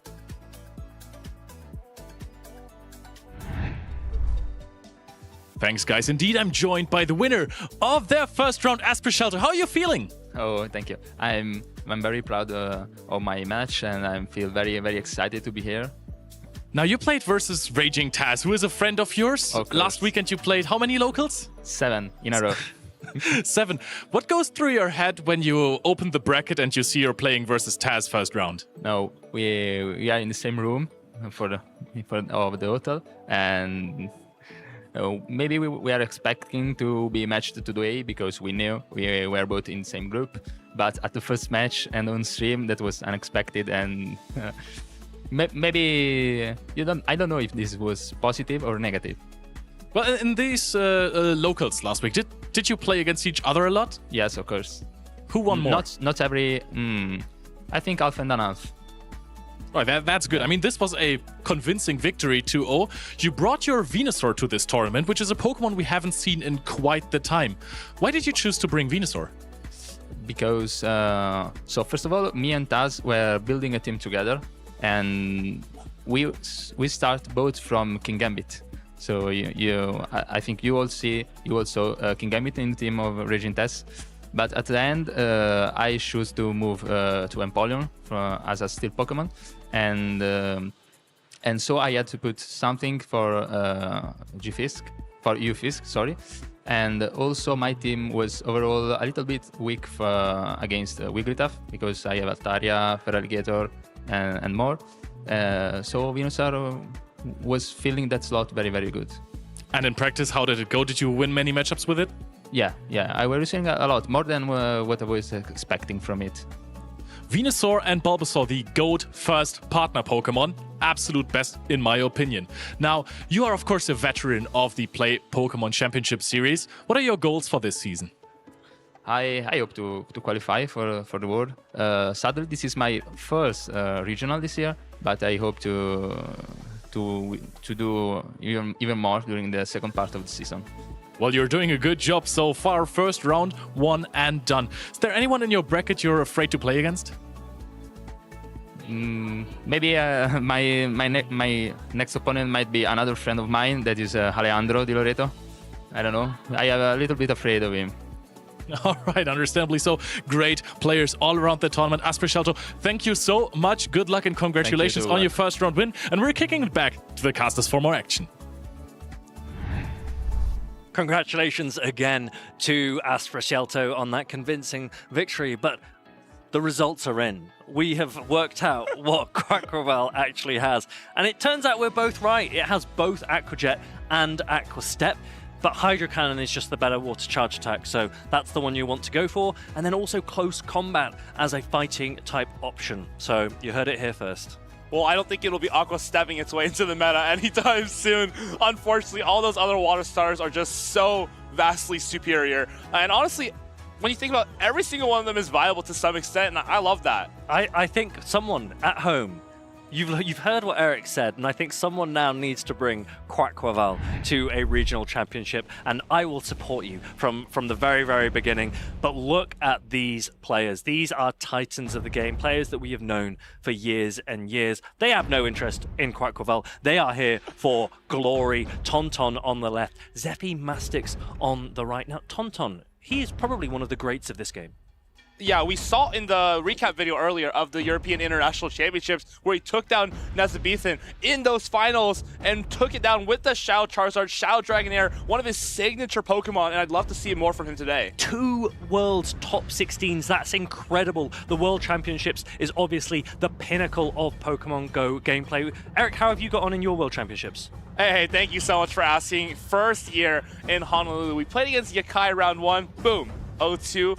Top 113. Second year, Beelzeboy, round 2, boom, top 49. So whoever plays me this year, so lucky. Congrats on winning Worlds. Well, Zephy Mastix, he also has some great accolades to his name. Malmo, regional champion there, top 32s at 2 international championships. But both of these players will be looking to make a name for themselves in the 2026 season. It hasn't necessarily been the start to the season that either of these players might want or have expected from themselves, but there is so much more of the season still to play for, and Stuttgart this weekend could make all the difference. You always have to start somewhere, right? As these trainers here both have some unique picks of their own. Dedenne from the side of Zephy Mastix, maybe Dedenne's like swan song before that parabolic charge. It's Last Dance. And honestly, I'm not gonna miss it. But on the other hand, Tonton Battus, kind of the Dragon Master. He's used Dragon Pull at the World Championships. He's used Dragonair to win UIC, and just loves all these kinds of picks. I'm sure he's gonna be elated to see Dedenne slowly moving itself away from the meta. And that Shadow Dragonair, I believe that was on the team of Tonton Battus when he won the European International Championships. It's now changed the way that it plays. Dragon Breath no longer does the same oppressive damage. It's now energy generating far more quickly, and it has access to a really, really spammy Aqua Tail, and also Wrap, a normal type attack that guarantees a defense drop of the opponent. It's kind of compensating for the fact that Dragon Breath does less damage now, because with Wrap, we're able to debuff the defense guaranteed of our opponent and get more Dragon Breath damage on them. However, our players, let's see if they actually lock in that Dragonair or that Dedenne from both sides. We are going into game number 1. Here we go. We've got Tonton Battus on the left, up against Zephy Mastix on the right. We see a Corviknight lead. It's up against a shiny Cradilly.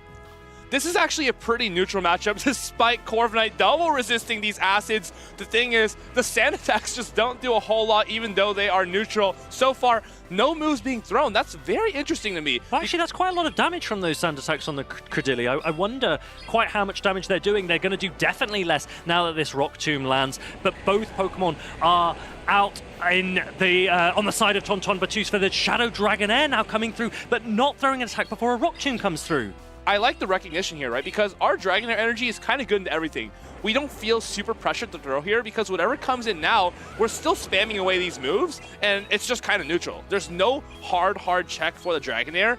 Even the Dedenne wouldn't be super comfortable behind that amount of energy. Rat comes down, and it's now going to level the playing field, right? Because we are one-stage attack debuffed, and now that they're one-stage defense debuffed, it kind of negates each other. Now, I'm almost learning here as to how Tonton Battus is playing in the Shadow Dragonair matchup against this Gastrodon. Actually going for double Wrap, Is he going to shield this body slam and continue to put pressure with the Shadow Dragonair? He's going to let this go. Body slam will be enough to knock out the Dragon-type Pokemon. I just realized this team is so weak to Shadow Scissor. As soon as this Gastrodon is out of the way, it can kind of just be free in the back, right? Shadow Scissor looks like it's in a great position, but let's remember that Tonton Battus only has one shield available, and so Zephy Mastix is going to go into his Clodsire. Stone Edge might not be enough to knock out, so will Zephy Mastix have to lean for an Earthquake? Trailblaze coming through, Zephy Mastix puts up his first shield. Love this shield here, because if we let this Trailblaze go, we're going to end up shielding a Night Slash at some point, and we don't love that as the Clodsire. Tauntaun, it's his turn to make those calls. We might need to make a no shield here. No, goes for that shield. This is just saying, okay, we're going to get this second charge attack off no matter what. You see him writing down the energy there. Tauntaun's trying to keep exact track of what the energy is, because let's remember that Tauntaun also has that Corviknight available in the back, and it had a ton of energy loaded, so he might look to snipe this Clodsire, to come in aggressively with the Corviknight and throw energy to try and take it down. Timer's up! Do we make that catch? Does Zephy Mastix wait? He goes for the charge attack priority, and it's going to be knocked out. Can this Cradily get to that Rock Tomb? I think this is now a great position for Tonton Battus. Not only is this Shadow Scissor extremely boosted, look at the amount of damage the bullet punches are doing against this Cradily. Zephy Mastix knows, and Tonton Battus cleanly takes game number 1.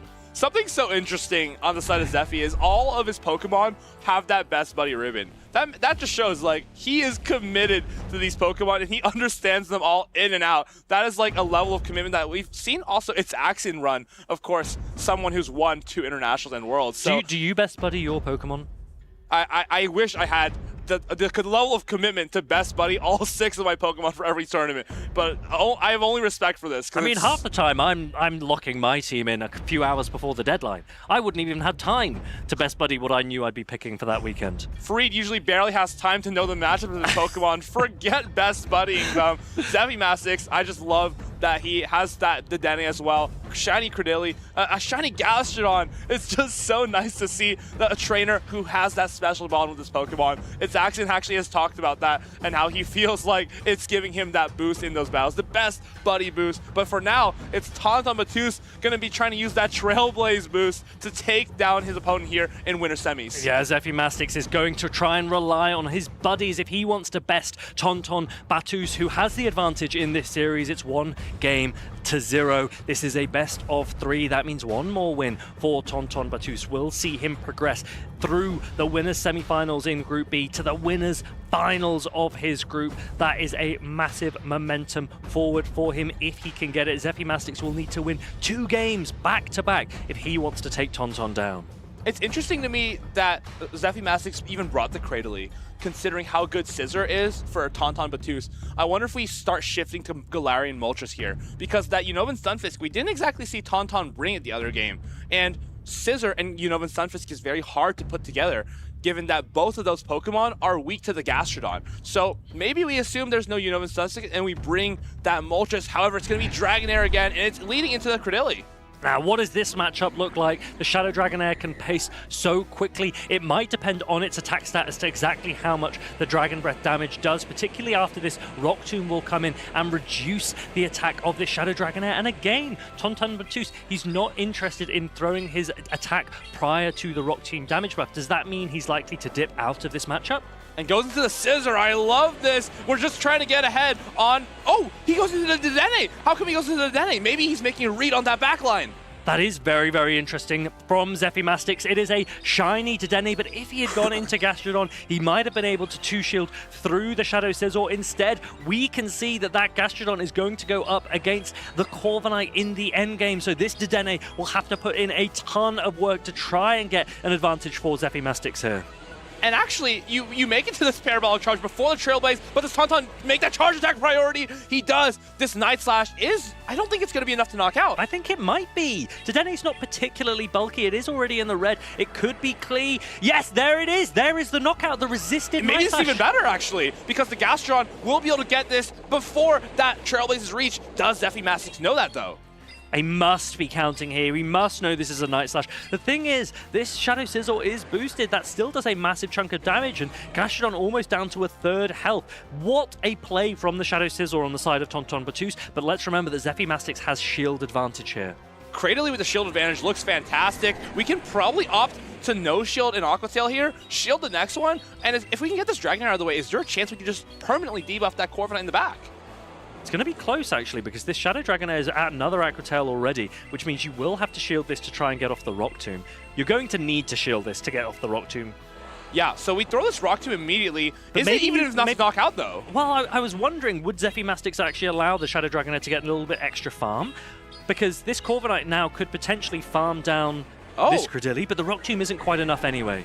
So he's 5 away, and Tauntaun is only a couple away from the Air Cutter, so he will be able to outpace. Oh, actually just goes straight for the farm down, and now Gastrodon, it's just too little too late, has a good bit of energy, but this payback is going to come through and knock out this shiny best buddy Gastrodon. Tauntaun Battus takes game number 2 in a very convincing fashion. Really, really well played there from Tauntaun Battus. I loved the way that he farmed up energy on the Shadow Dragonair. He then shielded, preserved that energy, knowing that it would be more useful later, and it's a playstyle that we've actually seen before. I don't know if you remember when Boom was really using Golisopod in a similar way, farming up tons Fury Cutter on the Golisopod, getting as much energy as possible, and then using it later in the end game when it had more value. Tauntaun Battus deploying very similar tactics to great effect here on the winners semi-finals of his group. It's a great recognition, because as we saw on the team of Zephy Mastix, nothing could resist all the Dragonair attacks. And if we just have those moves in the end game, we start spamming them out, just throwing them all over the place, we are in a fantastic spot. On the other hand, if we throw Aqua Tail into the Cradily and they no-shield it, and they choose to run away with the Rock Tomb, that becomes a lot more awkward for us, in fact, as the Scissor doesn't like to see that Rock Tomb in any part of the game, despite being so dominating into Cradily. Now, I know Zoe Two Dots had Dedenne as her selection for this tournament, but it didn't seem to get the work. It didn't seem to get the outcome that it wanted from that matchup, and it was instead Corviknight that yet again is showing to be really flexible as an option. It has gold medals to its name already, and it seems to be performing well as well in Stuttgart here this weekend. Corviknight Scissor, it is almost an unbreakable core. I say almost because a couple trainers are using Shadow Talonflame today. That's pretty much the only thing you don't want to see. Tauntaun has covered those gaps perfectly. Unova Stunfisk, Shadow Dragonair, even Furt is very dominant into Shadow Talonflame. And with that amount of answers, I think this Scissor and Corviknight core, which is actually something I used in Las Vegas, was so fantastic because whenever my opponent didn't have a Shadow Talonflame, you could just spam those double steal, and it's very hard to respond without a fire type. And Zephy Mastix, his signature Pokemon, his rank 1 shiny blue Gastrodon, and it's kind of a conspicuous shiny because sometimes you can't really tell. They look so similar, the blue and the shiny blue Gastrodon. We know it's Lou the Pikachu's favorite Pokemon. It didn't quite have the impact that it wanted in that matchup particularly, but I think Gastrodon could have a lot of play across the rest of the meta. It does have that mud slap pressure, and perhaps if the Gastrodon had come into the Sizzle instead, that could have played out very differently in the end game. Had to make the call that there was a Corviknight, there was a Unovan Stunfisk in the back to save the Gastrodon for. However, it was the Corviknight, the star of the show. I'd love to see a little bit more of what Corviknight can actually do. Access to Sand Attack, Air Cutter, and Payback, and of course, that key loss Talonflame that we just brought up. So dominant for Talonflame, being able to ramp up with Flame Charge. Doesn't run Braver anymore, so it's going to just completely tear through the Corviknight and then probably the rest of the team. And one of the really interesting things about Corviknight is it has so many attacks available to it. Different attacks like Air Cutter and Iron Head that have previously been a little bit more difficult to get. Air Cutter is a Community Day attack, and so it's a really valuable addition to Corviknight's moveset with a 33% chance of boosting Corviknight's attack. Payback, Dark type damage, heavy damage, doing so much against ghost types. We've seen it land against Galarian Corsola, but it also does a lot of neutral damage into matchups like Empoleon, which I think could be a real key matchup this weekend. Air Cutter is just such a devious bait move because it costs about half of the energy as a payback, and it can boost you. When you shield Air Cutter, honestly, that can end games on the spot, but at the same time, difficult to make those calls. Corviknight having that one-turn Sand Attack, it is super difficult to keep track of the energy and whether your opponent is even out of payback. So one-turn moves are just so rewarding when you can play dynamically, switch in and out with like Dragonair, Corviknight, confuse your opponents, and take advantage of that. Just take advantage of the mechanics of the Pokemon. And I think Tonton Batus is a player that has his one-turn attackers down to a T. So let's hear a little bit more from him. He's in with Matty in the Casters Lounge. Hello, trainers. We're sitting here with Tonton Batus. You won convincingly with a 2-0. How do you feel? I feel really happy about this win because I got my two previous best of 3 was really hard for me. I could have lost any time. It was really close, and each win it just make you feel better because you're just closer to the win, to win it all. Yeah, I'm happy to make my Shadow Dragonair shine this time on stream. You're known like a spicy trainer that brings like spicy picks like Greninja. We've seen Dragonair before. Why did you pick Shadow Dragonair this event? For this time, I played Shadow Dragonair a lot on GBL, paired with Corviknight. I tried with Wrap. I saw a lot of people playing Body Slam or even Dragon Pulse. I tried Wrap and I saw that I got a lot of breakpoints on the Dragon Breath, which feels like you're playing the old Dragon Breath for damage output, but you still have the new energy gaining, so you can spam a Curtail and have the fast move pressure. Okay. Yeah. And are there any Pokemon specifically you're kind of scared of to see with the team you've built? I saw an Annihilape. I was really scared about this one because he can roll on my team or my whole team. Yeah. So you probably like made like a situation where you can like counter that Annihilape with your team, like around it with the Corviknight, I assume? When I saw the Annihilape on one team, I have the Florge to scare it out. I have Tizami Voice on my Florge. I don't have the Trailblaze because I think it was really useful. I thought that Tizami Voice was really better. Corviknight can win Annihilape, it's not that good. You can also damage output with Shadow Dragonair and Shadow Sizer, and you try to counter it around, and or just you hope to don't see anyone. And you're a very accomplished trainer. You've won many regionals, ICs. Is there anything like specific goals you have this season? For this season, I really want to win another regional. For this season, I'll try my best to win this one. And for UIC, I hope I can make another day too. My goal will be top 8. If not getting another trophy. And what are the regionals you're planning on going to? For the moment, I only have Prague in mind. Maybe Birmingham, but I don't know yet. Okay, yeah. It's very exciting. Congratulations on the win, was amazing to see. And we're taking it back now to Farid and Eric, to the casters. What a great story from Tonton Batus, one of the best trainers in Europe. I mean, honestly, the entire world. And I'd be so happy to see him just get to the top 4 again in one of these regionals, because it has been a while. Tonton is really one of the GOATs. When I started to be part of the Play Pokemon series, he was one of those trainers I looked up to, always bringing those spice picks to the tournament and then also succeeding with it. That was the most impressive part, really. Like, many trainers brought different Pokemon, unusual Pokemon, but he always seemed like he had it all figured out. Always running something unconventional, and that has always been his key to victory. Yeah. I mean, honestly, I can't pretend to tell you what my team would have done into like Dragapult at the World Championships, or even Shadow Dragonair here. Seeking.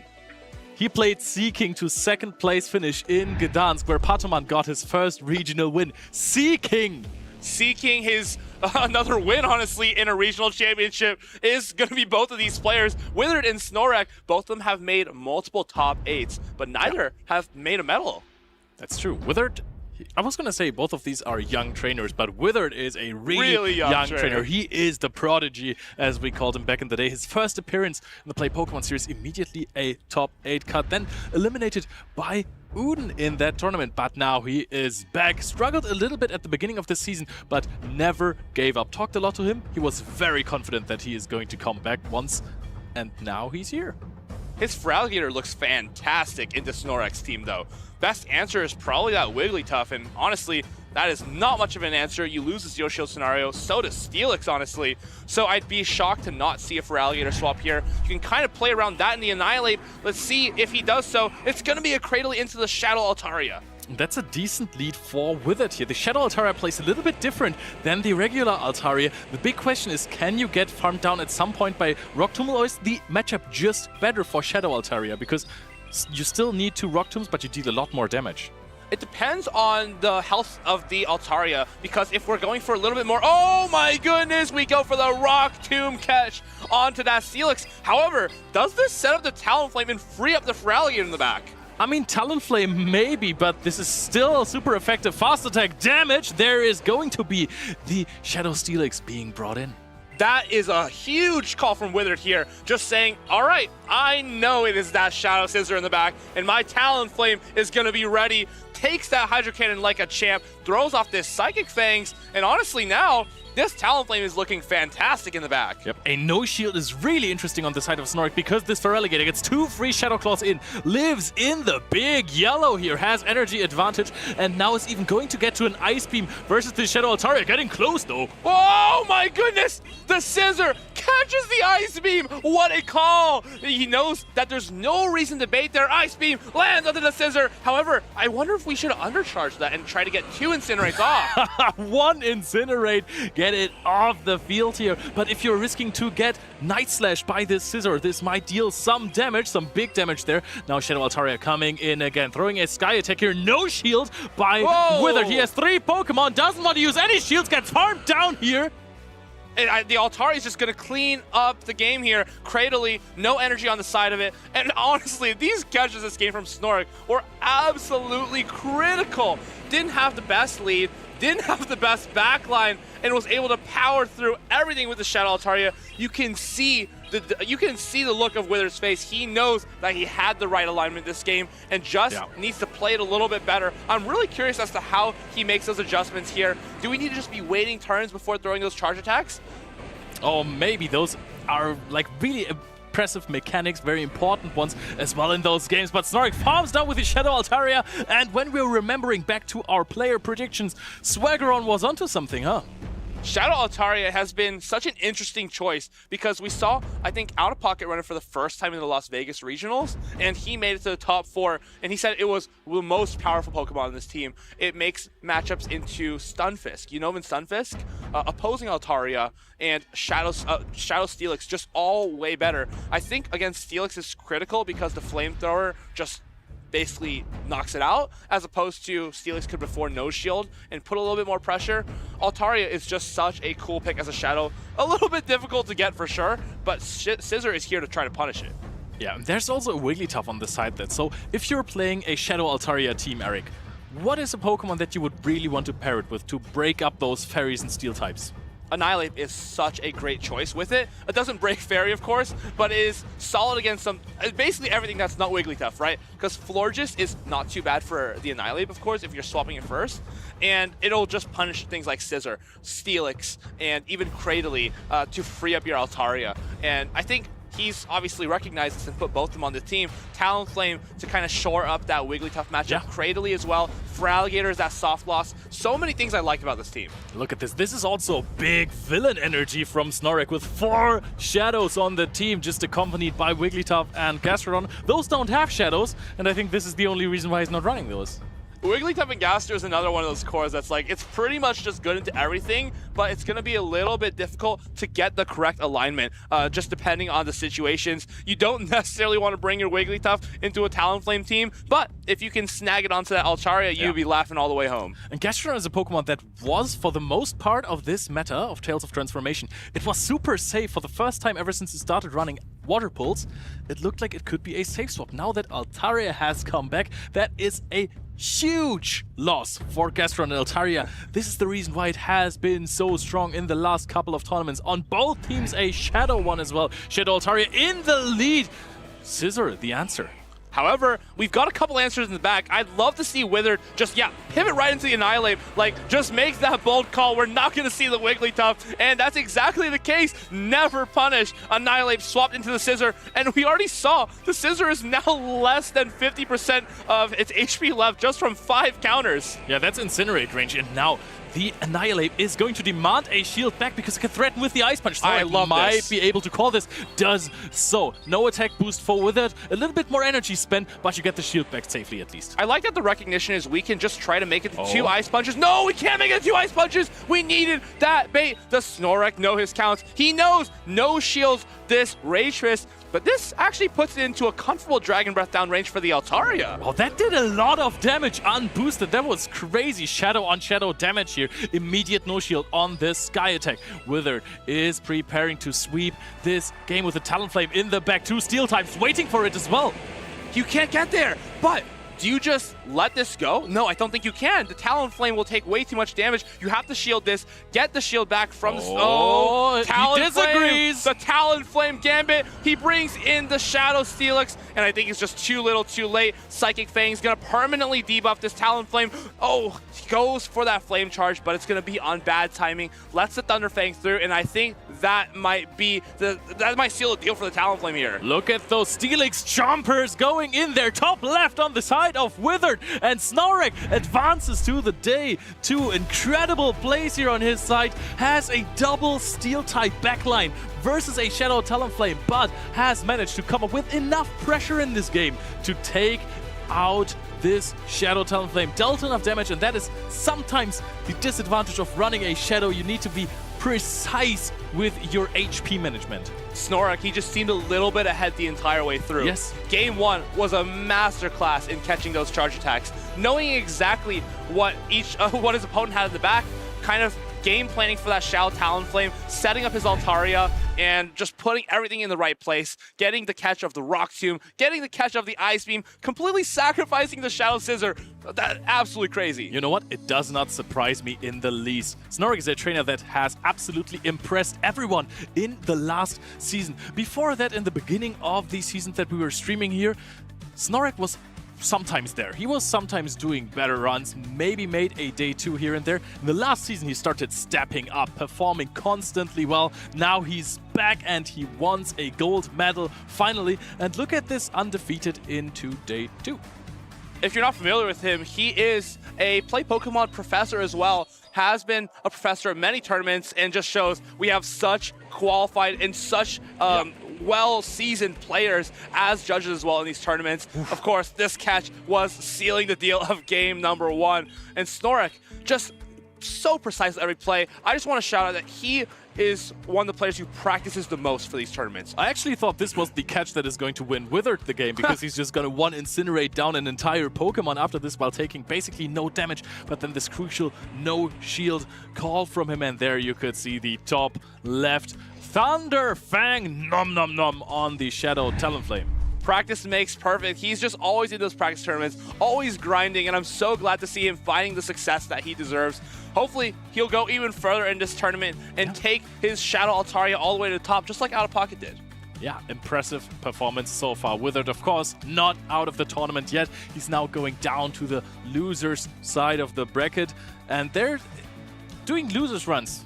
That can be tough because, of course, even if you qualify for day 2, you will have to play basically double the amount of matches than the people from the winner's side if they want to win the entire tournament.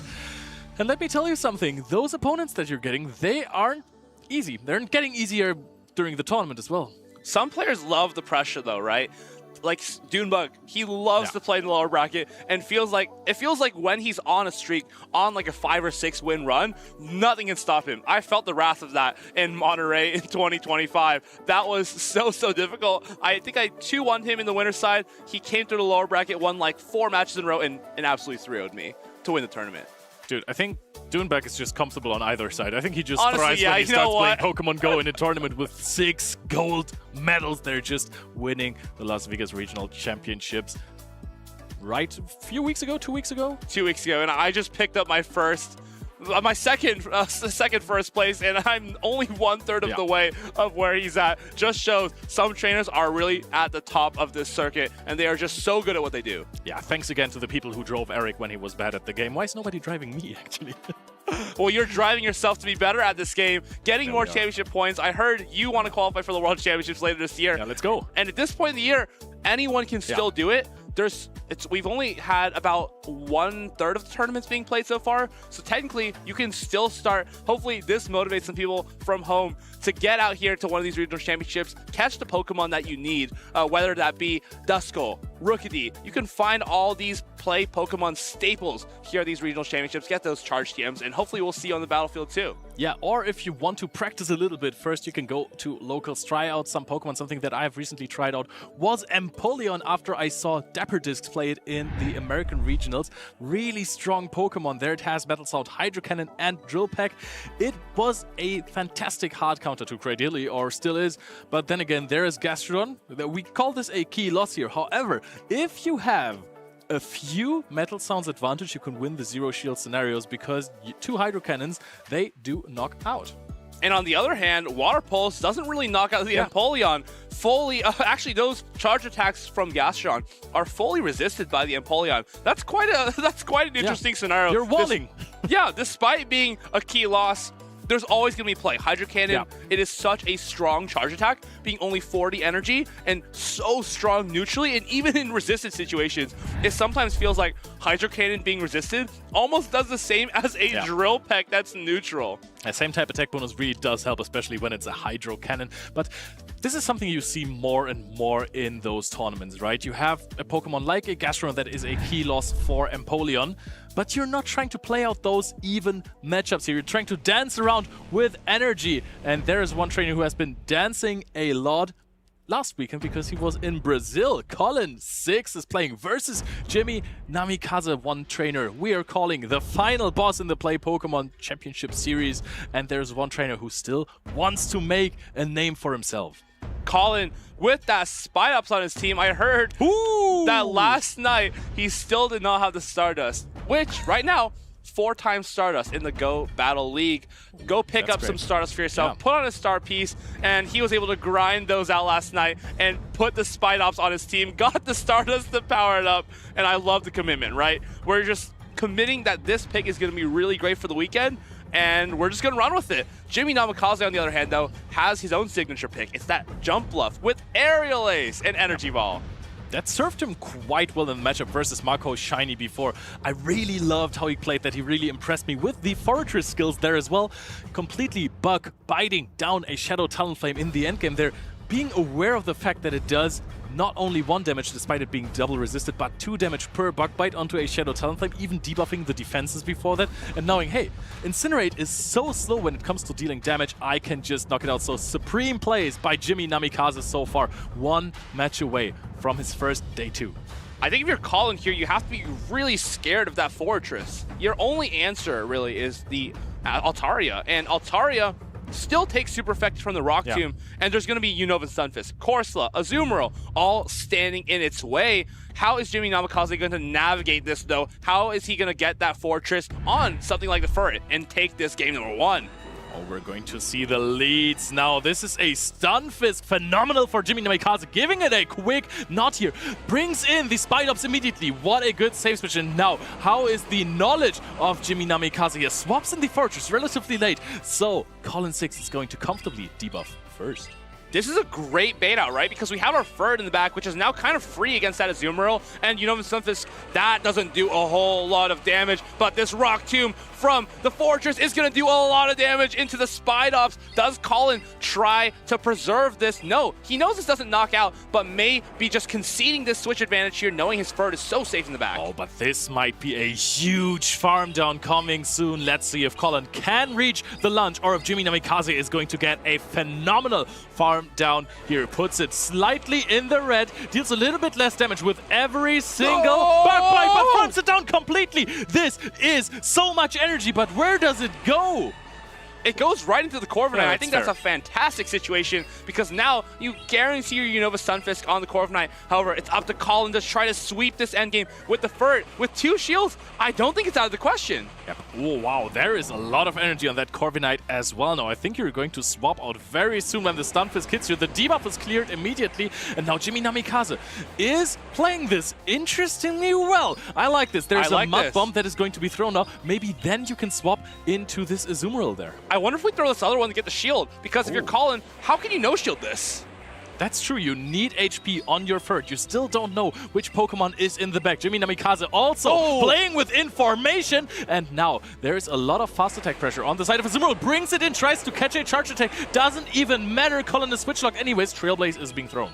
This is going to be so difficult because we didn't land a Trailblaze on the Unovan Sunfisk. It's going to be really challenging to get rid of it. With that Corviknight, this Azumarill, if it bubbles all the way down, it can also bring shields down from the Corviknight. He tries to pivot into the Corviknight. He does get it. Is he going to be able to snipe with this Air Cutter? Not really a snipe because it doesn't knock out, but he's going to be able to land it and desync these clocks. Dancing around again with some energy. They're having this super effective charge attack. It gets everything banked on this turret. Now Jimmy Namikaze is going to chip for a little bit of damage. You wouldn't think it's only a little bit because it's an ice beam, but it deals about 30% at max. Now, you can throw more air cutters. You can throw all the air cutters you want, but they won't deal enough damage here. Another ice beam is being thrown. This is going to be incredibly close. I think if you're Jimmy Namikaze here, you want to stay in and maybe take an air cutter. Takes this payback though. You have to shield this because at this point, if we don't shield this payback, we're we may have to start shielding air cutters. Is this a turning point for the game? Colin comes in with the Swift, is going to throw these back to back. There's no choice but to shield this attack. Yeah, you have to start shielding at some point. Jimmy puts it up there. Colin knows he has another Swift stored, but now this is a big farm down, and also at this range, let me tell you, you don't need to shield air cutters just yet. With these Thundershocks, is it able to get into a range where 2 discharges will knock out this Corviknight before the payback is reached? I think so. Air Cutter, it just won't be enough. In fact, it won't even be reached. Air Cutter just not available for Colin 6. This discharge gonna threaten to knock out this Corviknight. Can Jimmy Namikaze reach it? It's gonna be charge attack priority, I think, but Colin recognizes Air Cutter is just not gonna cut it here in game number 1. Jimmy Namikaze, the Fortress Fighter, brings it again. The shiniest team we've ever seen. He brings in the discharge, knocks out Corviknight, and goes 1-0 up ahead versus Colin 6, who is a trainer that sometimes loses the first game, but he has no problems coming back. He may have lost the first game, but he's gained a ton of advantages by the knowledge that he'll be going into game 2 with. This is where trainers like Colin 6 can really put on absolutely phenomenal plays because they learn so much from game 1 that the result is kind of not as meaningful as you think it might be. Colin now understands Jimmy Namikaze is not going to bring that jump left and is more relying on that Fortress. Does this force a pivot to the Altaria? I think so. Altaria is the only real answer for this. However, most of those matchups that you're playing versus the Fortress, they're kind of neutral. And Fortress, most of the time, if you're not relying on Pokemon like Cradley in the back, it's a Pokemon that you can handle. If it lives a matchup, if it soft wins a matchup, survives deep in the red, sometimes it only reaches a Sand Tomb, and that's not really the most problematic charge attack to deal with if you can swap out immediately again. I think you have to bring the Altaria, otherwise Fortress is going to be too strong. It's a shiny one, so maybe it has a little bit more attack and it can get the Bug Bite Break point against the Corviknight, doing 2 damage each instead of 1. That's huge. Critical because Corviknight does not have a lot of HP as a Pokemon. Game number 2. This is a win and in for Jimmy Namikaze for day number 2 against the final boss of PvP. It's Jump Bluff into the Altaria. Oh, and that is an interesting lead here. You have the super effective Flamethrower, but Fairy Wind is also super effective. However, this is not the strongest fast attack when it comes to damage. I think Jump Bluff wins this matchup. Oh, tries for an aggressive catch. Honestly, I like this. We're baiting out the Furret and keeping the Azumarill safe in the back, which is quite safe into this back lane from Colin. Yeah, Azumarill kind of safe into Stunfisk. However, Stunfisk, of course, with discharges, deals a lot of damage. So fast pace, and Furret can gain a lot of advantage playing the Stunfisk matchup. Colin may have to commit shields here, and if he thinks there's a Fortress in the back, maybe he is just content with letting this Furret go down, understanding he's got 2 pretty reasonable matches in the back, a ton of energy on the Altaria, and can allow these 3 Mud Bombs to go through on this Furret. Yep, and I mean, with the little bit of energy advantage that this Stunfisk got from swapping in there, you're going to outpace here to another Mud Bomb. No, the Swift is reached before. I was lying. I wonder if you just hang on to the Stunfisk, shield up, and then snipe here with... Oh, okay, we're going to try to farm this Furret down. Do we try to farm it down with the Jump Bluff? I honestly don't think that's too crazy. We're going to throw 1, and maybe we undercharge to try to get 1 more on the back end. He's going for it. I think this is going to be perfect. Aerial Ace onto the Furret. Going to give him 2 more Fairy Winds. Whoa, that is incredible from Jimmy Namikaze. Precise farm down. Immediately pivots into the Azumarill. Gets a full bubble on the catch. Colin, with his back against the wall, needs to find a way to win this game. But his switch timer is also up. Can bring in the Stunfisk. And every single bit of chip damage on this Azumarill is relevant here. Also very happy to not have the Stunfisk lined up against the Jumpluff. I wonder if this is almost good for Colin, because now this Azumarill is in 2 discharge range, where before he would have needed to commit 3, and this matchup could have been a little bit more awkward. At the end of the day, though, that Jumpluff still looking so strong in the back, so much energy thanks to that precise undercharge from Jimmy Namikaze. He is playing out of his mind here to try to take this away from Colin 6. Discharge number 2 about to come down. He got it. He has to throw it now, but I think you shield this and just try. This is so awkward, right? Because now he's throwing this Ice Beam. And if Colin shields, you snipe with the Jump Bluff. Or, you snipe with the Jump Bluff immediately. He saves the Azumarill with the Ice Beam. I love this call. Does Colin try? Yes, he has to do this, right? Because otherwise, our Altaria is going to have huge problems against that Azumarill later on in the game. Jump Bluff now is into Air Lace range. This is so well played by both trainers. The biggest problem for Jimmy Namikaze now is that he doesn't have acrobatics on the Jumpluff, so this makes this matchup significantly worse. Look at the bulk on Altaria, taking this like a champ, almost at 2 Sky Attacks, is going to threaten a knockout with the first one. We're going to outpace, or are we going to get chipped a little bit more? Nevertheless, there is a Stunfisk in the back. All of a sudden, Colin 6 looked like he's going to turn it around once more. Sky Attack lands onto this Jump Bluff. I think it'll be just enough to knock it out. No, Jump Bluff barely hangs on, is able to get into that Azumarill, throw this Ice Beam off. Is this getting a little bit weird? Oh, this is actually a lot of damage here. Shields it up. I think Colin might want to swap out this Altaria, try to get into the Stunfisk here, throws the discharge immediately again, just does not want to take unnecessary damage, has 2 Pokemon, both are in the red, but he does not care. There's a Jumpluff with basically 1 HP, and it's knocked out.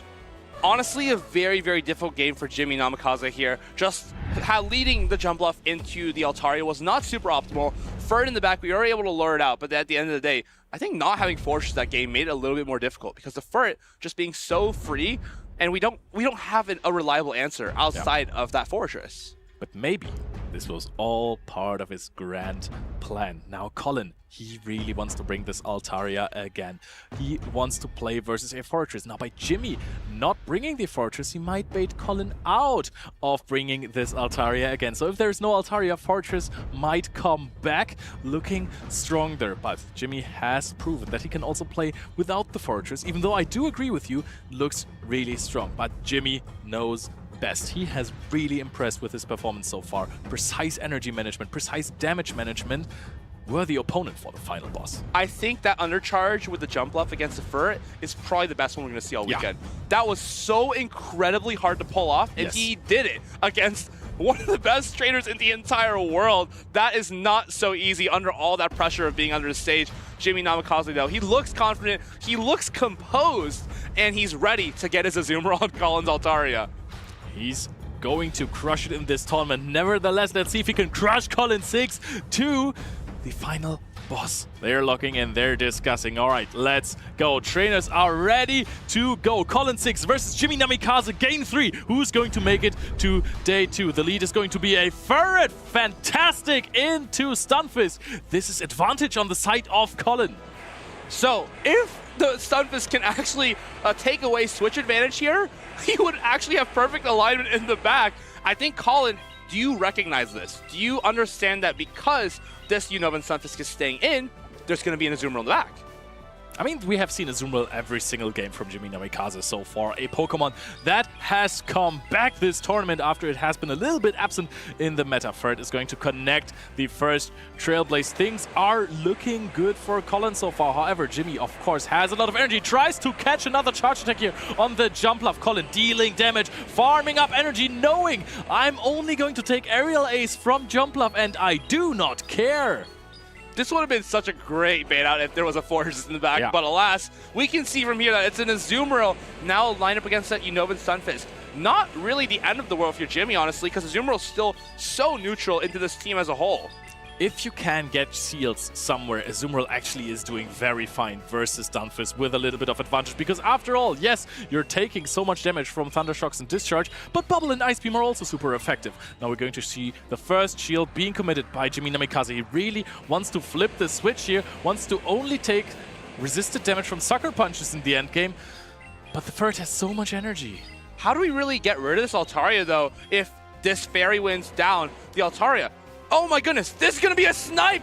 Colin reaches for the ferret, but isn't able to do so. Dragon Breath goes through, and now you have to shield this up. Jimmy Namikaze, finally, it feels like he has a leg in this game, has to drop this Trailblaze immediately. The counting is perfect from Colin, knowing I need to throw immediately. Knocks out the ferret here with the Trailblaze. Boosted attack now. Switch locked on the side of Jimmy Namikaze. Can he bubble down somewhere, or is this going to be ferret dominant? The most played Pokemon in this tournament is showing why, dealing neutral damage. Boosted attack. It's only a Swift, but it is from a ferret.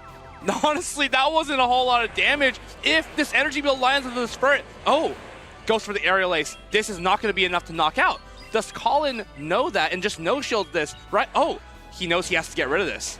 He knows. He might be able to farm down. He shouldn't have done. No, the last Pokemon there wants to take as little damage as possible in case there is a Fortress. Now your shields down versus Azumarill with the Pokemon that he has in the back. Now he's trying to go to farm up another Trailblaze. It's going to take so much damage, and then this is a big energy advantage on the side of Jimmy Namikaze. This is a crazy bait. This is a crazy bait, but if he can get the 2 Swifts, maybe it can be a turning point for Colin here. 2 Ice Beams loaded on the side of this Azumarill will be enough to knock out this Unova Sun's Fist. 3 bubbles for good timing. Mo, he goes to a little bit more and gives a free Thundershock through. I don't even think so. I think because it was swapped after that with a turn, I think he might have thrown on perfect timing here, but we'll see that later. Ice Beam is making sure the next one is going to knock out. He has to throw immediately after the next one, or else Colin is going to reach another discharge. Ice Beam might knock out. We aren't even sure about that. It is so incredibly close here already. in Stuttgart goes for another bubble. Colin reaches the discharge. Can Jimmy Namikaze manage to get enough energy to beat that ferret? Does he even need to? Can ferret reach those 2 Swifts? Takes more and more damage. This is getting so close here. Colin recognizes that he's going to be able to get to the Swift with that ferret. Even the Altaria may be uncomfortable to bubble down. However, let's see. Can this ferret get the job done against Azumarill? Oh, has the Sky Attack loaded, so it's not going to be a problem for Colin 6. I think as soon as that discharge landed, it was pretty much wraps here. Because Jimmy Namikaze basically had the perfect setup. If he could keep all that health on his Azumarill, the Sky Attack can't knock it out. Yep, and then it really comes down to if the ferret can get to another Swift, but Colin wins this convincingly. Also, shockingly, has another Sky Attack on the Altaria, something that we couldn't even keep track of.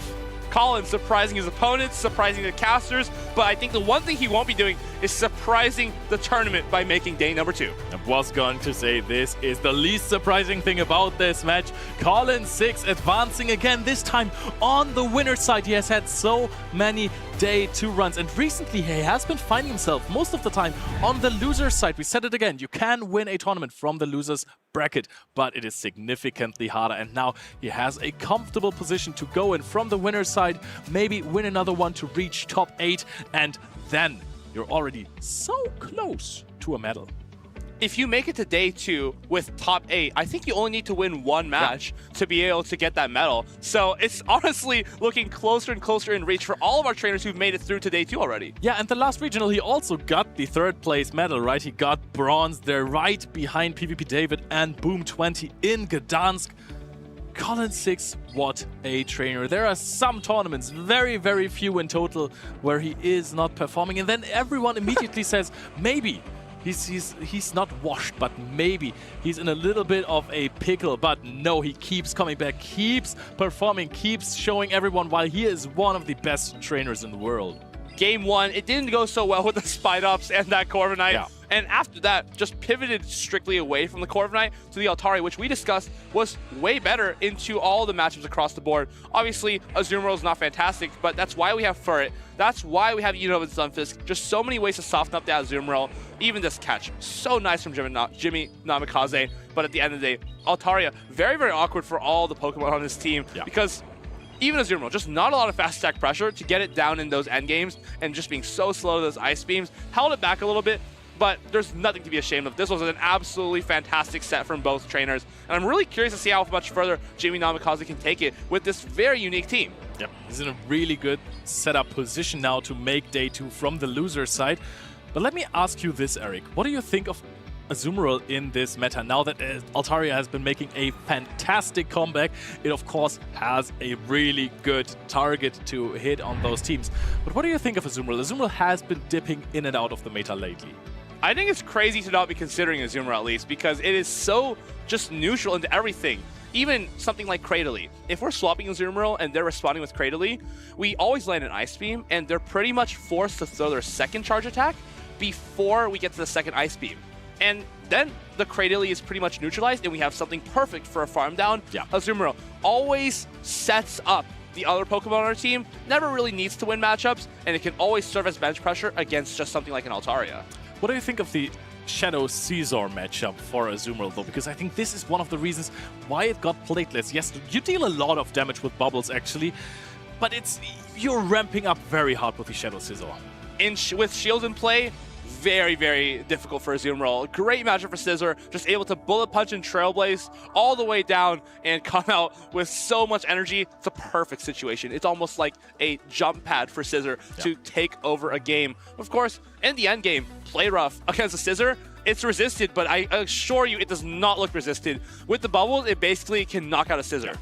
And let's see how much damage Azumarill is going to deal in the course of this tournament, or the Shadow Scizor actually, which one is going to make it further. This is the Stuttgart Regional Championships. If you want to participate in those tournaments, gain some championship points, go to those grand finals, get some medals.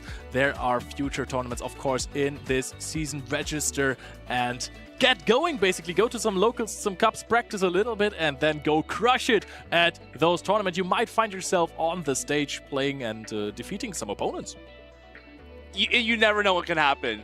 All of a sudden, you're rolling up to a tournament, and they say you're on the community choice, playing against a regional champion. All of a sudden, you're on stream. All of a sudden, you're winning a regional. Things can happen quickly in life, and it could be anyone watching one of these tournaments. However, at Stuttgart, it could be one of these two players in front of us. We have Coxiac 2400 versus Auklan Chen 1995, who we saw earlier taking down the Reeve, and also Emmy Weedle. What a run. Yeah, absolutely. Auklan is running that Guzzlord Carbing core. Two Pokemon that have an interesting matchup into Shadow Caesar. I want to say the matchup of Carbink into Shadow Caesar is relatively self-explanatory. We have neutral rock throws, but at the end of the day, it's Guzzlord that would rather see that Scizor. It's actually quite good. Wins all shield scenarios against Shadow Scizor, which kind of makes sense because you resist all the charge attacks, and Brutal Swing, you get to it so quickly and can basically knock out the Scizor in one hit. On the other hand, though, there's no Scizor from this team. There's going to be a Dusknoir and a Zweilous instead, which are going to be great targets. But honestly, Guzzlord is so strong with this entire team. It's Bullet Seed Cradily. That's true. Empoleon looks like it could be a counter because you're resisting those metal sounds, or because you're resisting those Dragon Claws. Dragon Tails. All right, now I got it.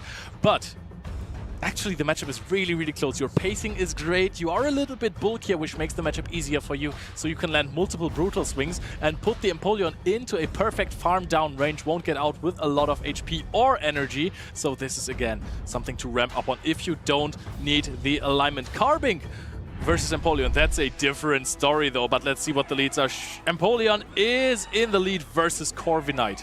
It's a pretty neutral lead, and it kind of comes down to baits from the Corviknight. If an Air Cutter bait goes through, it's basically a game over for either side. Air Cutter, though, going to be reached for immediately. No need for the payback here. Coxiac reads the team sheet, knows that this is only an Air Cutter, and is happy to let it go. I wonder if we're just fishing for the boost to increase those sand attacks from 2 damage each to 3. Empoleon, Hydro Cannon going to come down onto this Corviknight. Let's see how much it does and if we can put it into the yellow range. Thing is, I think you're reaching for a boost with Corviknight too, so it's easier to farm down with those super effective sand attacks because they are actually adding up. Coxiac knows he can save shields here. None of this is going to deal a lot of damage there. Are we going to finally see a boost? No! Auklan is suffering from no success when it comes to the Air Cutter game. Coxiac is just going to throw another Hydro Cannon here.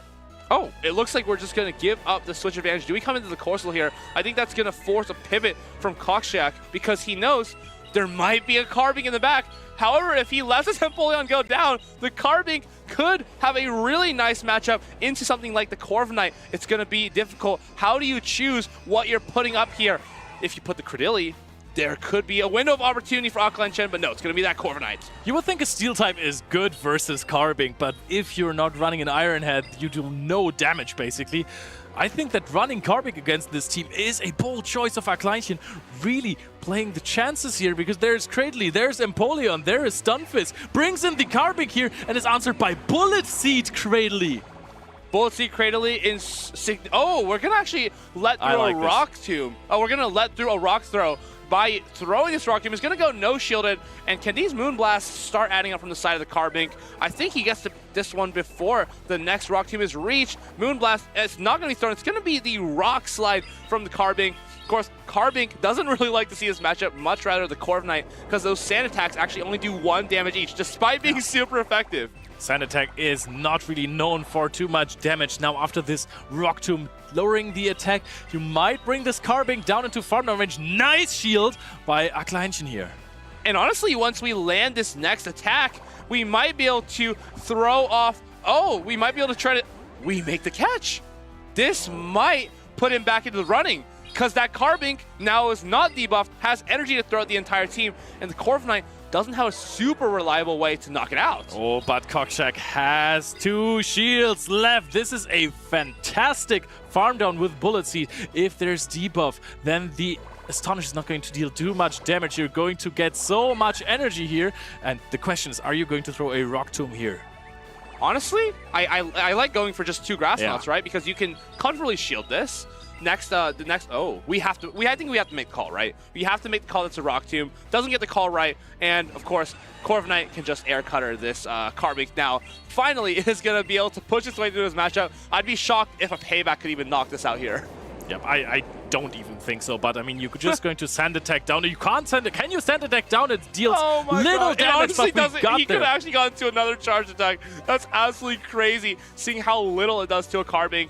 I honestly like the bring, right? Because there's Dusknoir, there's Zweilous, and there's Corviknight as like clear targets. I think at least every game you're gonna pick up 1 target. However, I'm curious as to why he's not bringing the Guzzlord, because the Guzzlord actually beats the entire team from Cockshack. Yeah, it looked so good so far for him as well, and now in this matchup it could carry him to victory once again. Cockshack is, of course, when you're looking at this team, really trying to prepare for it, is not bringing the Stunfist, not bringing the Shadow Dusknoir. Those are like the best targets for the Guzzlord. So he's clearly expecting it, leading the Steel type Empoleon, having the Steel type in the back, which also has a little bit more trouble versus Guzzlord than the Empoleon, because your strongest charge attack, the Payback, is resisted. So you'll have to go for an Air Cutter spam, and then it's like, are you getting the 30% chance buff for your attack early, or are you getting it late? That changes the matchup versus Guzzlord. And also the Cradley in the back there with a little bit of a faster pacing with Bullet Seed. Missing out on some damage, but how relevant is that versus Guzzlord? I think your double Rock Tomb is going to be very close to knocking out anyways. Actually, I think with Acids, you can knock out with 2 Rock Tombs. But with Bullet Seed, Guzzlord hangs on to 2 pretty comfortably, and it's still going to get to that Brutal Swing before your first charge attack, so the improved pacing doesn't help like too much. I think Guzzlord is a must bring here. Even against Empoleon, 2 Brutal Swings basically knocks out the Empoleon. If their Cockshack is using a high rank Empoleon, which honestly not sure because it is a shiny one, we always know shiny Pokemon have a little bit more attack on their side, Guzzlord could be such a neutral swap and allow him to play riskier leads like the Carbink and then just swap to the Guzzlord. It's a very good point. There is not really a hard answer, but Aklan is going for this lead there. Oh my gosh, look at his line! It's triple weak into the Empoleon! Yeah, I mean, this is not too weak, right? You can just play this matchup comfortably with the Guzzlord. You're very happy with it here. If you can land 2 Brutal Swings, do you just overpower the backline with the Carbink and the Cradilly? I mean, you still need to farm down this Empoleon there. Maybe Cockshack identifies this and lets it go. Takes the damage here. You are outpacing on the side of Aklan, but you need to throw immediately now. I think there's no world... Oh yeah, I think with the... Yeah, I think you should start shielding this. Oh wow. And you just play it out.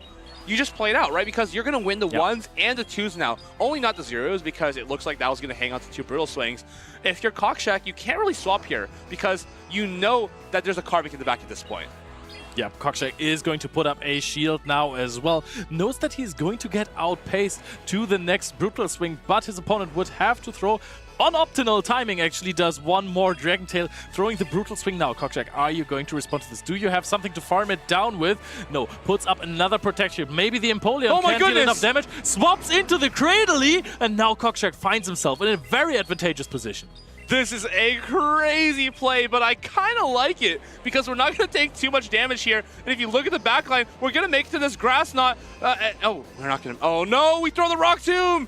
This could be a very difficult situation to come back from now because we're basically losing the entire Cradley. Yep, this knocks out the Cradley immediately. Aklanshin just gave a full Pokemon. Oh, this is dealing so much damage when you think that this is a Carbink. Reaches another Hydro Cannon, and Empoleon is on a tear through Aklanshin's team, and Cockjack, he is smiling. He knows this is looking good for me. Can bring in the Cradley now, has a full Corviknight in the back. He's in dreamland right now. He cannot believe what he is seeing here. Empoleon put on an absolute show there, took out 2 Pokemon and grabbed the shield from the third one. Carbink, it might just be too little too late. Moonblast's gonna land on this Cradley. I think we're gonna have to try to catch a Grass Knot, honestly.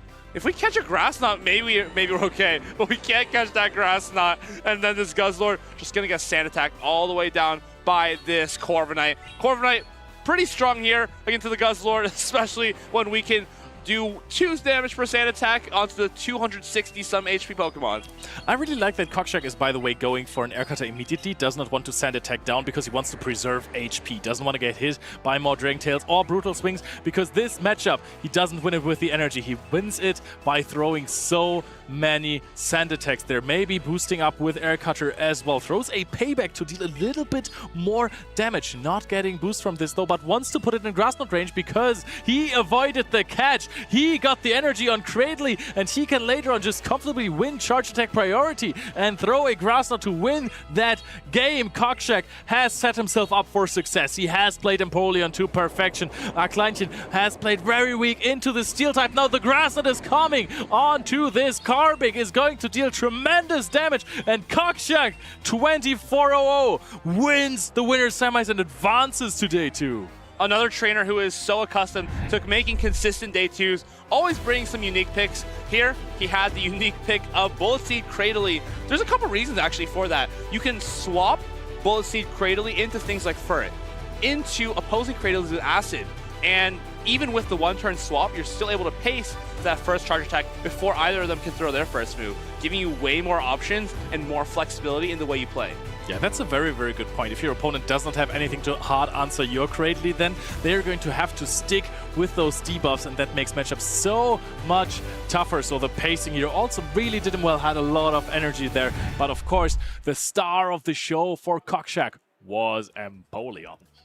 Empoleon is such an overpowering pick when you run something like a Guzzlord, Cradley, and a Carbink. But at the end of the day, Guzzlord, I wish we had seen it brought in the game 1. It was such a staple for him in the previous set, and maybe not bringing it here was the start of the end, because Cockjack basically needed to respect it so much every game, whether that's the Corviknight. Empoleon had to bring both Steel types, and then Carbink, though, we tried to stick true to his roots and go for the Carbink, and honestly, put in a lot of work even against things like Cradley, but it just wasn't enough.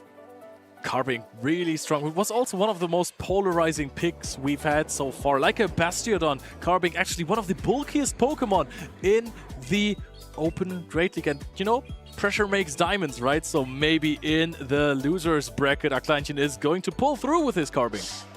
Carbink it's so interesting, right? Because a lot of the players who use it say it's like flexible Bastion. I don't know. I don't know how much I agree with that, but it's definitely a little bit more flexible. The thing is, like, nothing really likes to take neutral moves from the Carbink, whether that be Moonblast into something like a Gastrodon, or even a Kanto Marowak or Cradley. It definitely feels way more threatening than a Stone Edge from a Bastion. Moonblast, one of the most efficient charge attacks in the game. I believe it does 110 damage and only costs 60 energy. That's incredibly efficient compared to some other charge attacks. And you have the time to reach to it because you're so incredibly bulky on that Carbink. You can actually play with energy sometimes. I think Carbink also runs tackle, so sometimes in some matchups you would want to play a tackle Carbink because you're not getting resisted on those rock throws. So that's also something to watch out for. There used to be some tech with Carbink where there were a couple of rock throw breakpoints on things like Lantern. Still, True, I know yeah. people are running Lantern today. Haven't seen them just yet, but Carbink used to do crazy things where it would just overpower matchups even when it was taking super effective. Have you ever played it? Lantern. Carbink. Oh, Carbink. I have played it in one tournament. I think this is a little bit of old lore, but I did run it in Toronto in 2023. I went 0-2. Never played Carbink again. Well, maybe you should have played Carbink more in that tournament. Did you bring it? What did I bring it? I think my opponents were running Superior a lot, so I had to definitely not bring it. Alright, yeah, okay, I can see that happening. Carbink, such a strong Pokemon when it comes to those neutral or even positive matchups, of course. But the ones that you are losing, you are mostly losing very hard because it is just not as flexible. The slow pacing really does not give you the opportunity to just throw 3 Aqua Tails and then swap out again, just like with some Pokemon like a Drapion. So there is your pacing a little bit slower after all, but still it is a force to be reckoned with. If I see it on my opposing team sheet, I'm panically checking my own to just see, do I have answers? Do I have answers? Definitely true, because when something that is so bulky can swap with your team freely, it's not going to end in a very great situation. However, some trainers have used a lot of neutral picks like Shadow Caesar to win tournaments. Let's take a look at this little recap.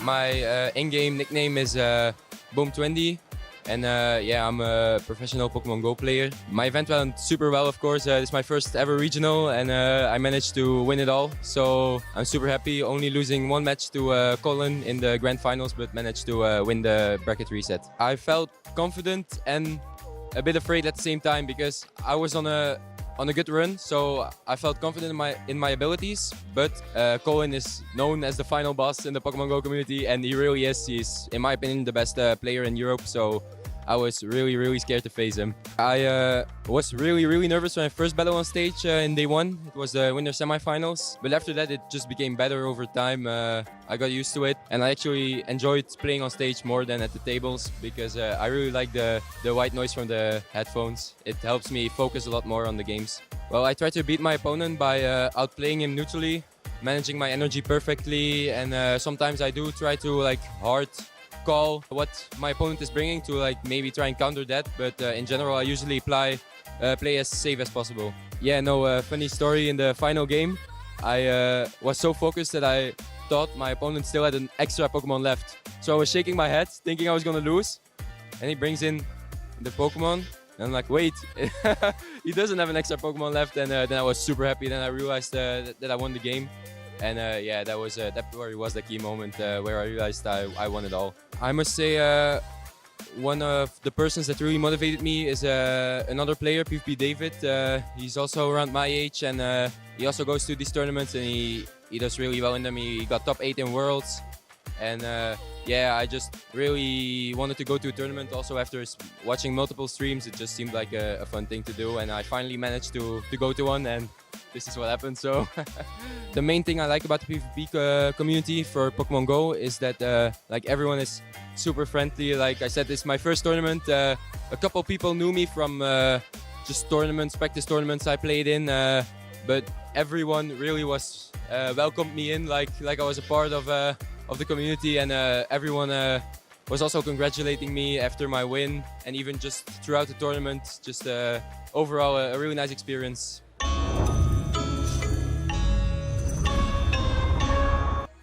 Welcome back, everyone. That Gengar was scary, though. I'm joined by Pokegains. Maddie, how are you doing so far? Leon, I'm back. How you doing? I'm doing great. I'm having a lot of fun here watching these games. It is a lot of fun. We've just seen this amazing video of one of the youngest and best trainers we've had. Has always had at least decent success when playing those tournaments. And guess what? We have Boom up next versus Aspre Scelto, one of the top Italian trainers in the Play Pokemon series.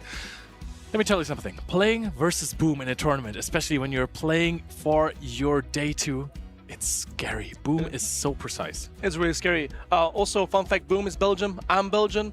So we have this connection going on. So he probably also watches my stream a lot. So all the knowledge you see on stream, right here, comes from me most likely. Oh yeah, I figured that. When I talked to him, he said that you're his idol, actually. Yeah, it's true. Yeah. Yeah, Boom, of course, sitting there versus Aspercelto. Winners semifinals. The winner is going to advance to day 2, which means that the winners finals is going to be played out tomorrow. Who can advance to top 8? Now, look at those players. Aspercelto, OG of the Play Pokemon series, has topped so many events so far, has been great at ICs, and Boom came in. Explosive start, right? Boom, going in for a win in Lille for his first tournament. He's just said in the video before. Now he's looking to follow this up again with his trusty Shadow, Scizor, Altaria core. We talked about it. Is his score with Shadow, Scizor, and Altaria. In Gdansk, it was so good for him. Then he brought it back, and yeah, I mean, it's unbeatable, basically, like unbreakable. It's really hard. But if he has Aspercelto, you have 3 starter Pokemon, Venusaur, and Empoleon, and a Feraligatr, along with Altaria, Wigglytuff, and Stunfisk. Yeah, Venusaur is a Pokemon that is usually very strong. He talked about it earlier, that it really wins a lot of matchups for him, and it fixes some holes in his team that other Pokemon can't, like a Unovan Stunfisk, which is tough for him to handle with this double water flying type. And the own Stunfisk, those matchups can be a bit iffy if you have lower attack than the other one. However, would you consider bringing it against double Steel? Actually, I don't think that Steelix is that bad, right? No, Steelix is pretty much fine there, yeah, with the Thunder Fang on Steelix and the Venusaur with its great pacing and Frenzy Plants. It's such an amazing move. Yeah, it's not so great for Steelix, to be honest. So you have the Ferret in there as well. Ferret, of course, outpaces you to that Swift, but it won't knock out while Frenzy Plant deals more damage. Let's see how these trainers are going to decide to play this. Boom 20 versus Aspercelto. The lead is going to be a Ferret for Boom into the Altaria. This is a very neutral matchup, both really bulky Pokemon. The Dragon Breath and Sky Attack combination is really good, and the Ferret just ups control for Swifts here in this matchup.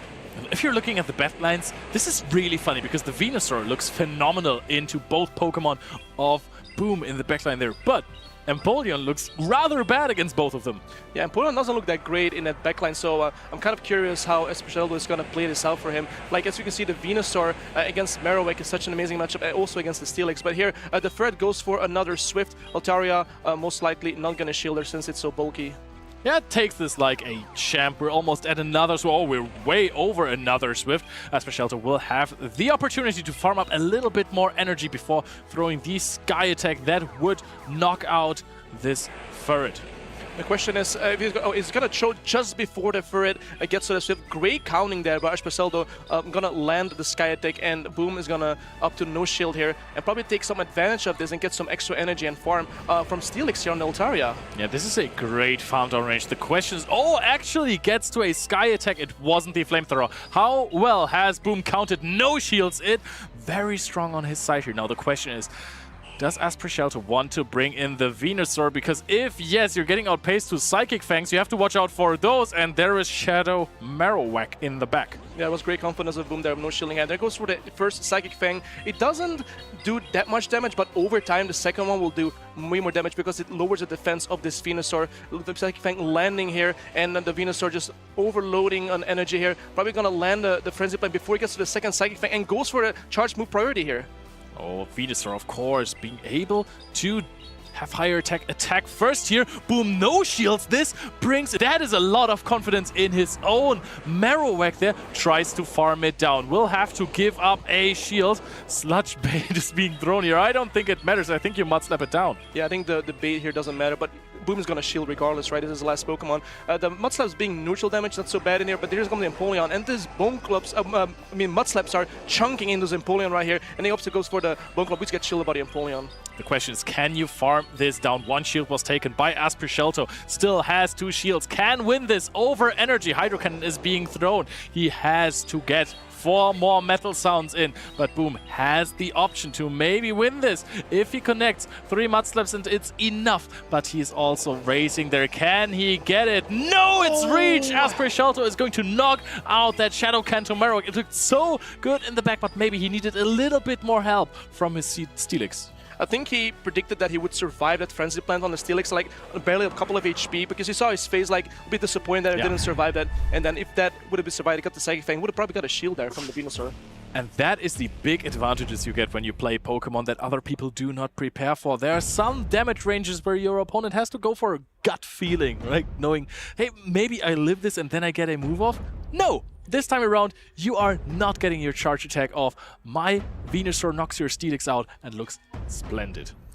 Also, like, the Steelix Venusaur matchup is something you probably don't play a lot about because Venusaur is kind of a rare pick to see as well. So it's probably like being backside of his head, like, do I survive this, yes or no? So, but yeah, unfortunately for Boom, he didn't. But great plays from Esperceldo. And now the trainers are currently locking in teams, see what they can adjust and what they can't adjust here. He has the Empoleon in the back, and Empoleon is a really special Pokemon versus this team. It's rather neutral versus an Altaria. Shadow Steelix and the Shadow Kanto Marowak are really bad matchups when shields are up. You have seen how much damage Mudslaps do. Thunderfang is on a similar level. It's not the same level as Mudslap, but it is close. Shadow Scizor is a good matchup if you are on even energy. Yeah, otherwise the bullet punches are double resisted on Empoleon's side there. But honestly, Empoleon is so safe. You can just bring it, get shields, or you just win the matchup. So I think like Furret is like the most neutral play you can have in Empoleon here. And I like that Boom is leading this most neutral play here. Some players opt to play those neutral Pokemon in the back, having them have safe switches. If my first lead is not going my way, then I can still pivot out into this Pokemon. But Boom says, I want to have play against anything in the lead and then decide on how I'm going to finish this matchup. However, that didn't work out in the last game. No, it did not. You can see Boom thinking here, strategizing in his head, what can I do, what I can do with this team. Like, because Empoleon is so strong, he needs to really work around it, to be honest. So I think the Marowak might come back to check that Empoleon, and maybe you're going to see Furret yet again. Boom staring down the camera while Esperceldo is locked in, one game away from getting day 2 in his first tournament of this season. Wants to qualify for Worlds. That is a good start for him. Now Esperceldo versus Boom 20. Round 2 here. Who makes it to day 2? Can Esperceldo secure it, or is Boom going to come back here? That's a tremendous lead for Boom. Yeah, we see Furret into a Feraligatr, non-shadow version. We got the Furret here. And when the opponent swaps out here to Altaria, we have the scissor action going on Altaria right now. What a good bait out by this Altaria, because the Wigglytuff is not expected in the back. But also then again, you can't bring in your Shadow Kanto Marowak versus an Altaria. Yeah, and obviously you have to shield here because the threat of a flamethrower taking out the Scizor obviously is huge. But the Scizor can overload on energy here, goes for the second Night Slash. This quite will knock out, and then it can up to go for the third one before the Altaria gets to another move.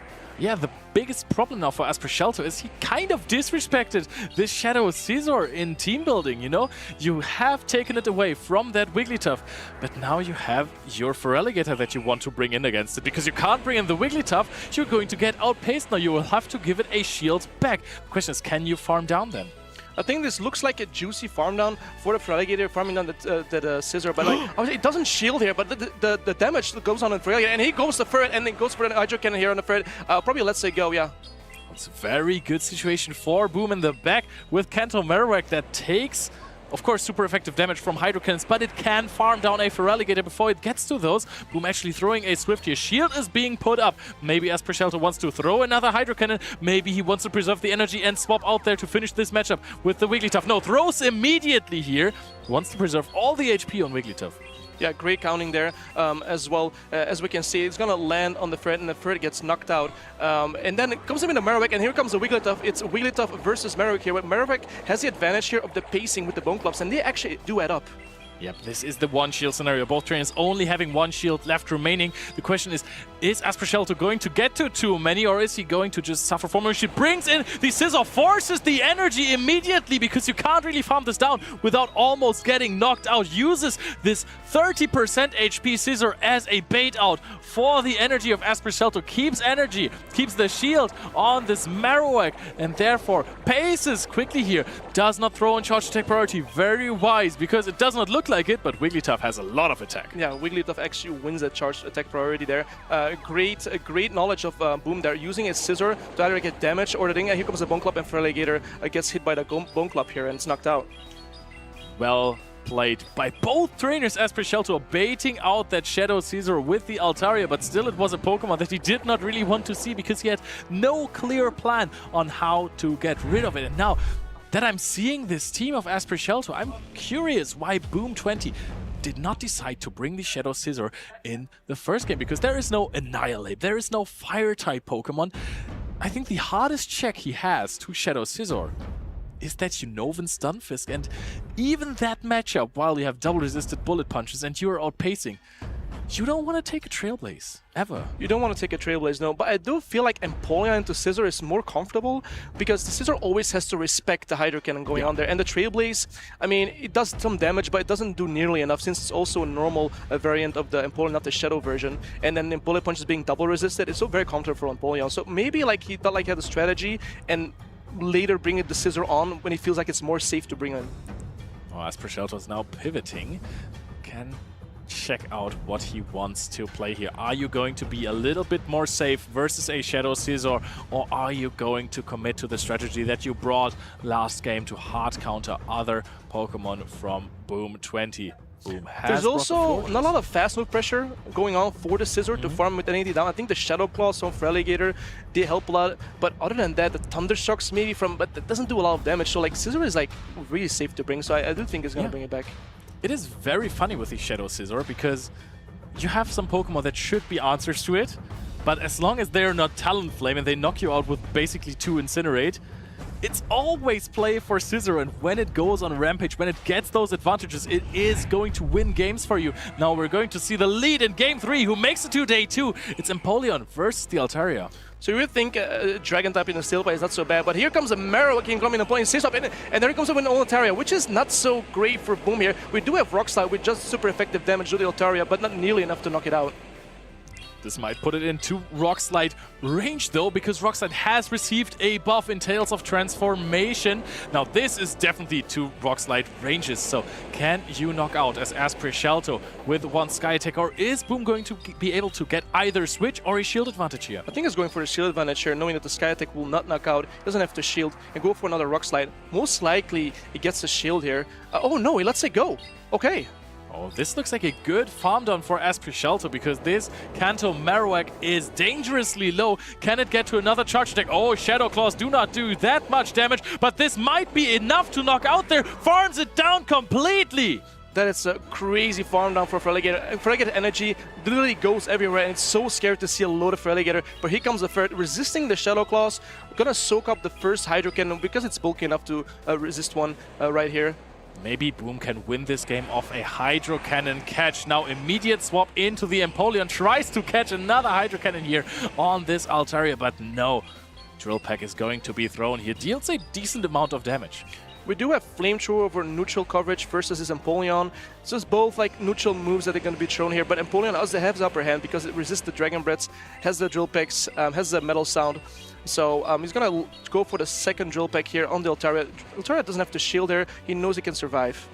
Aspercelto has put himself in an advantageous position when it comes to the Pokemon, when it comes to the alignment here. But Boom has dealt so much fast attack damage that those matchups might tilt a little bit to his side. Throws a Sky Attack here, saves some energy. Another Drill Peck is going to be thrown. At some point you will have to use your shields. Boom puts it all on the Ferd. Ferd with 2 shields has won difficult matchups before. Ferd goes for the Trailblaze here. I think this will knock out, so I don't know if he's going for it to shield this Empoleon. It lets it go, and the Trailblaze does not allow it to survive on 1 HP. It goes to the Feraligatr, swaps in, and this Ferd is going on a rampage right now. Ferd deals so much damage with those Sucker Punches. Having those 2 shields is allowing you to go on a tear, dealing a lot of damage. Maybe this Kanto Marowak did the job by dealing so much damage with those Mud Slaps. Races up to a possible knockout. Another Hydro Cannon is being reached, but there is the next shield. Boom knows. Boom is locked in. He knows. He was nodding. He knows, okay, my Ferd is my Wincon, and he goes for that Wincon right now. He shields the Hydro Cannon, farms down the Feraligatr, and there's 1 shield left up, but there's nothing left on the Empoleon to get the shield on it. Yeah, and there he goes. Ferd wins the game. Incredible plays by Boom 20, not disappointing again, making it to a Day 2 on the winner's side. He is one of the best trainers we have in Europe right now again. This time bringing the Ferd, getting into uncomfortable matchups, knowing I just need to deal some fast attack damage to something before I swap out, so I can get the maximum advantage out of the other matchups that I'm playing.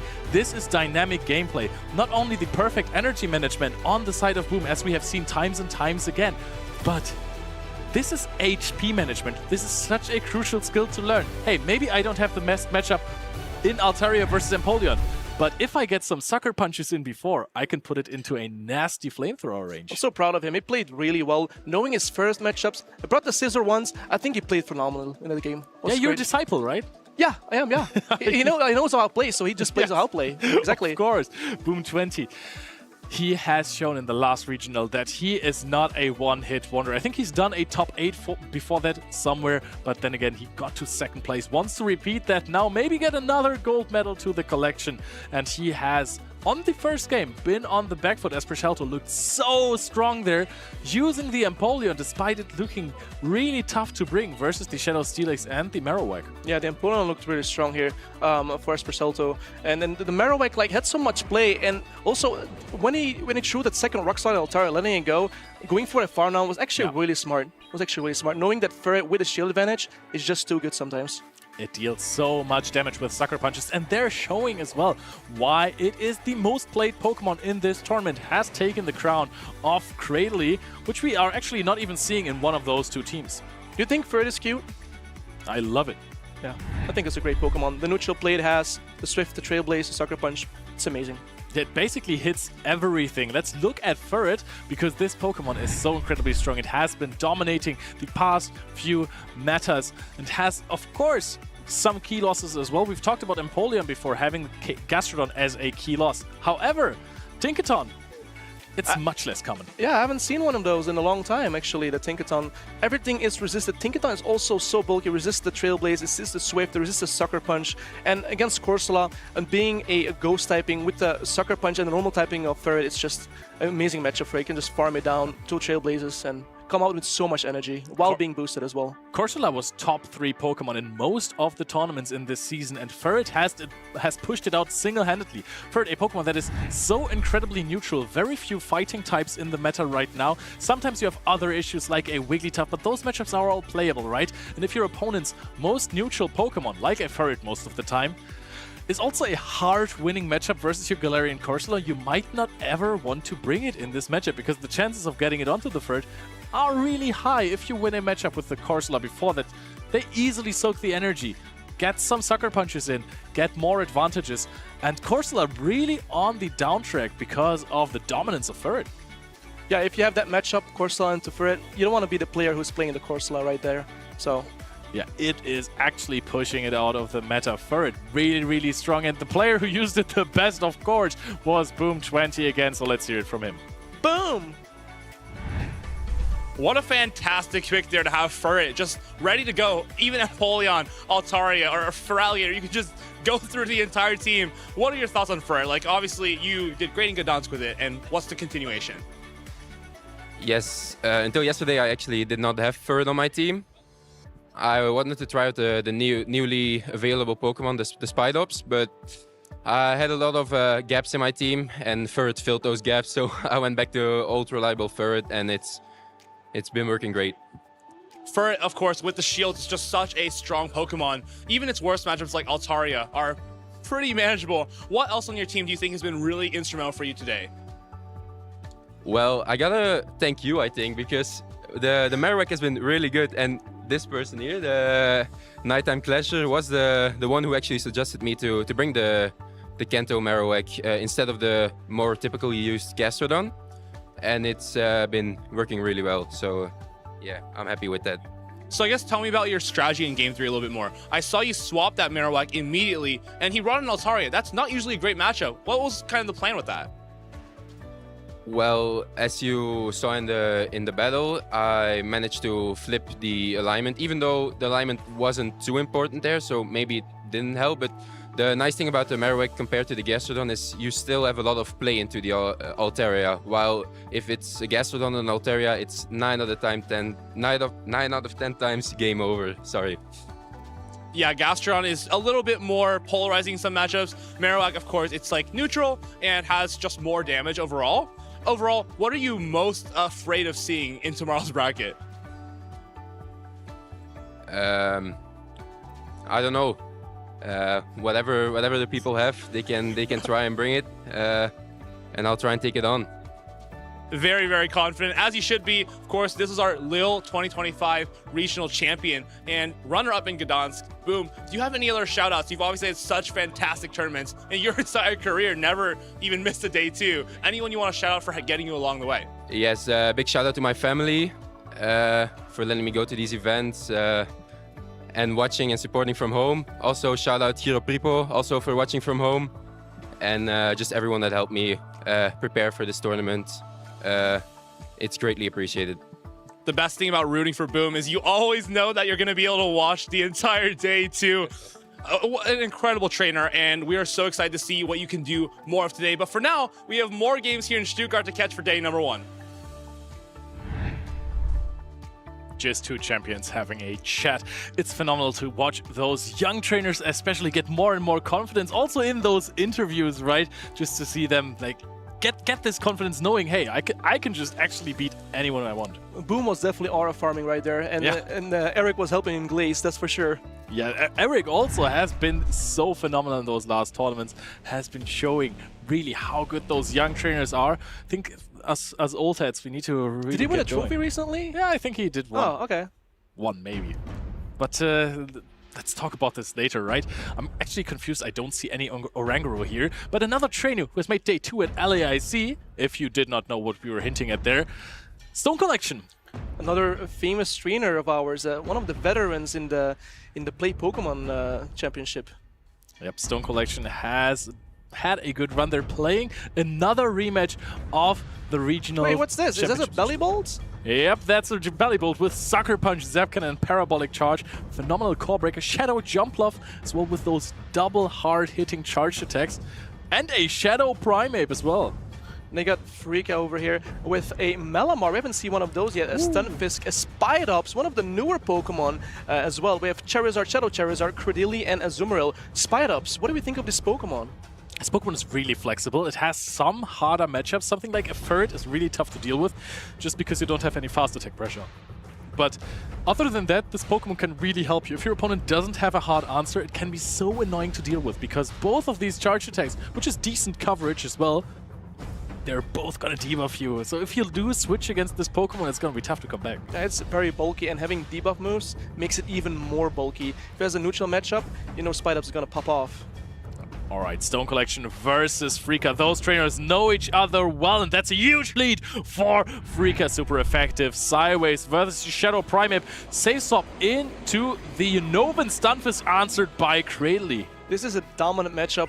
First the Malamar and the Primeape, and now the Credilli and the Stunfisk. This is really great for the Credilli here. But the Credilli actually having assets which is resisted on the Stunfisk. A grass that it can survive, so it's not the worst, I would say, but still, this is very dominant for Credilli here. If Freaka wants to keep the alignment, which he can very well choose to do in this matchup, Stunfisk actually puts this Cradley a little bit lower than it wants to be, and that could be a potential option for a farm down, just because the pacing of Unobin Stunfisk is so quick. Could bring in the Primeape later on, and Primeape with energy can overcome the worst matchups. Yeah, Mob Bomb being neutrally on a Credilli because of its typing Rock, Grass, makes ground type attacks neutral on the Credilli. Grass Knot goes well by the Credilli here. Not giving shield by the Stunfisk, and let's say go, and the Stunfisk is out. Oh, immediate swap into the Malamar here. Stone Collection is opting to throw a Rage Fist before swapping out, but look at the damage! It's already in the yellow. Malamar looking strong.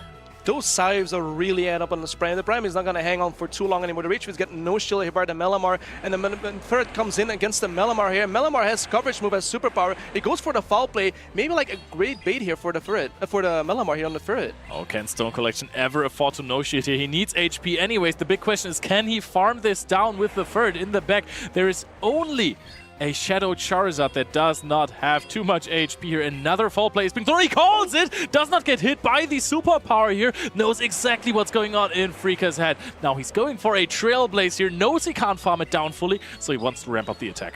What a call here that he made. And he shields up the Trailblaze. Very interesting. And then he comes for the Malamar. And Malamar gets on another move. So, I mean, Stone Collection has to shield this. unless he wants to bring in the Primate and use the shield there. But he has so much energy, he's already attack boosted.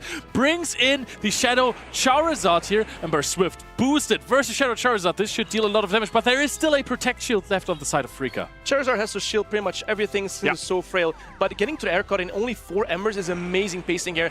Probably to the local farm how they throw, because Air Cutter, and it throws Air Cutter and the Fury gets knocked out here, and there's still a Primate left with no energy. Yep, and that should look good for the Shadow Charizard of Freaka. He has also been an OG. Both of those trainers are very well known in the series, and Freaka gets the win in Game 1, lands the Air Cutter, and maybe Stone Collection is asking himself why he did not save swap Gyarados. He was really strong into Primate, I must say. The Malamar lead, the Charizard in the back. I mean, Primate didn't have much chance there to fight back. Yeah. That's true. It was heavily targeted by the composition of Freaka, of course. In the sandwich with Cradley, of course, being a prime target for Prime Ape, but that wasn't the matchup we were seeing here. So now those players will have to find out a different way on how to play this matchup. And honestly, let's address the belly bolt in the room. Yeah, I don't know if it's gonna bring it. I kind of want to see it though, but as you see at Freaka's Malamar, it's pretty much unchecked. Yeah. The only thing I could say maybe is the jump love. The Fairy Winds are super effective. Yes. It has the bulk to sustain it, but the Malamar is kind of a free pick for Freaka here. Shadow Jumpluff's matchup versus the Malamar got worse with the change of Aerial Ace, because you're now not outpacing anymore and you're losing charge attack priority regardless. If you're not even playing this charge attack, then Malamar actually has a lot of wiggle room. What do you think of Spite-Ups? I think there's no reason for him to bring the Spite-Ups in this matchup. Yeah. Spite-Ups don't have much play here with the Jump Love and the Talonflame. It's kind of risky to bring that Spite-Ups. Also, Furret is really, really tough to deal with. Yeah. You're fine versus most of the other picks. I think versus the...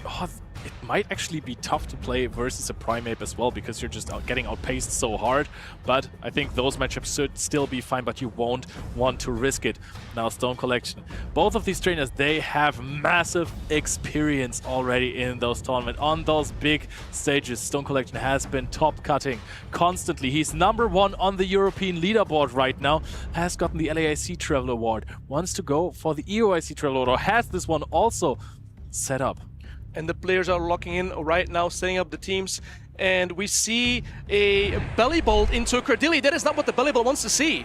No, but he is going to outpace to this Parabolic Charge, wins charge attack priority, and at least boosts up the defense. But if you're boosting your defense and your opponent is lowering your attack, how useful is your Pokemon then? Yeah, I mean, Belly Bolt gets even more bulkier right now. Here comes the first move of the Cradilli here. Goes for the Rock Tomb, debuffs the Belly Bolt later on. But the Belly Bolt is rather thick now with the Belly Bolt. Look at that damage, does nothing. Yeah, but can you go for a Zap Cannon though? That is the big question. I think maybe Stone Collection wants to either preserve some energy later on in this game, or he wants to get this Cradilli into a farm down range. The big question is, after 2 debuffs, can you farm all the way down with a Cradilli?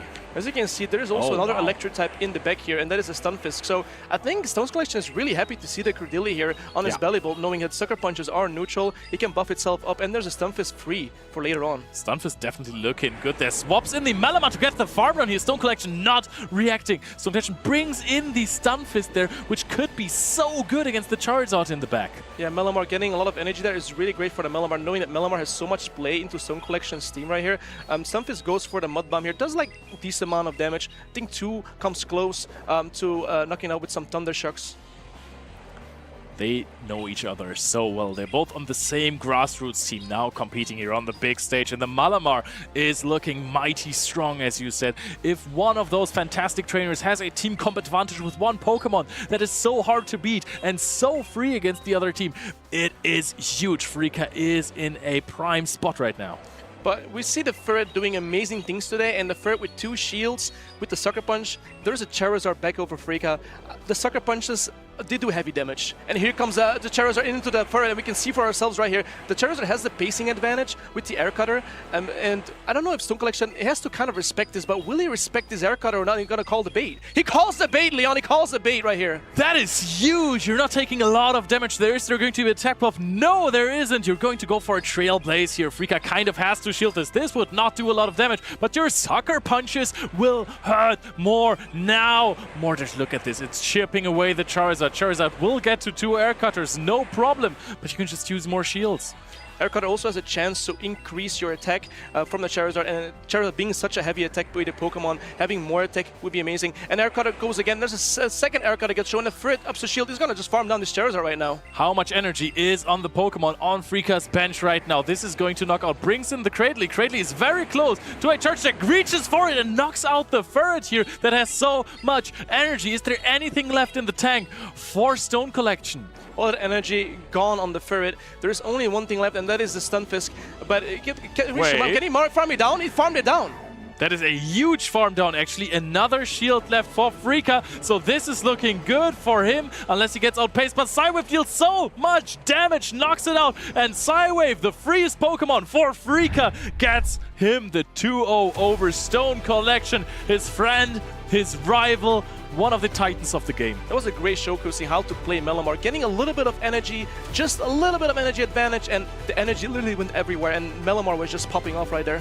Yep, this Pokemon is one that you cannot disrespect once it's there. Sometimes it's not the right meta for Malamar. Sometimes there are just too many answers around. But the moment not every team has a Pokemon that uses Charm or completely walls Malamar, or Galarian Moltres goes out a little bit more of the meta, this Pokemon comes in and just sweeps teams. Yeah, the energy was from the Malamar was just amazing in his team.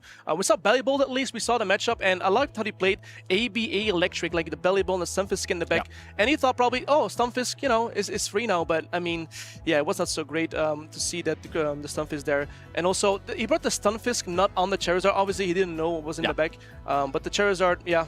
The Ferret also doing so much damage with the Sucker Punch, just trailblazing at Zard, knowing that the Charizard would shield regardless. Having those extra boosted Sucker Punches on the Charizard was able to farm it down was great knowledge of the game. Yeah, I also really liked from Frika's side that he swapped out of the Bellybolt matchup with the Cradley later on, but farmed up a lot of energy before bringing in the Malamar, knowing you are going to reach the knockout with the fast attacks before Stone Collection is going to get to another attack on the Bellybolt. So later on in the game, he barely outpaced the Ferret of Frika. From that, he had some information from knowing that, oh, why is he staying with the Electric type? Oh, my Grass type. Yeah. So he knew something, my Cradily is still valuable for the backline for Stone Collection there. Yep. I think Frika has gone for an old saying, you know, he made an old read. If your opponent, especially on stage, is bringing a really spicy Pokemon that hasn't been seen before, they will lead it if they lost one game. Oh, okay, that's smart. That is basically the rule. You're always going to see the spice pick once. Most of the time it's in the lead, because then it's easier to control the game if your opponent gets the hard answer onto it.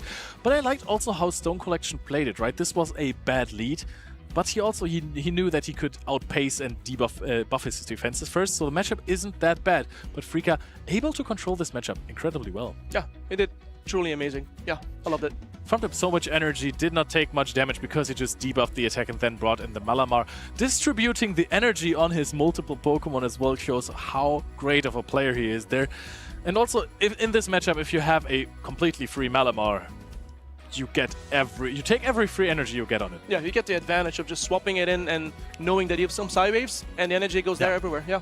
Yep, you cannot get, as we call it, RPS. So you cannot have a polarizing matchup in the lead or in the back. You can always find a way to play the games in a neutral way or get yourself a typing advantage. And I mean, if you're already starting with a Cradley into an Electric type, that helps. What has been your favorite Pokemon so far? Have you seen? Ooh, I mean, I love Ferret.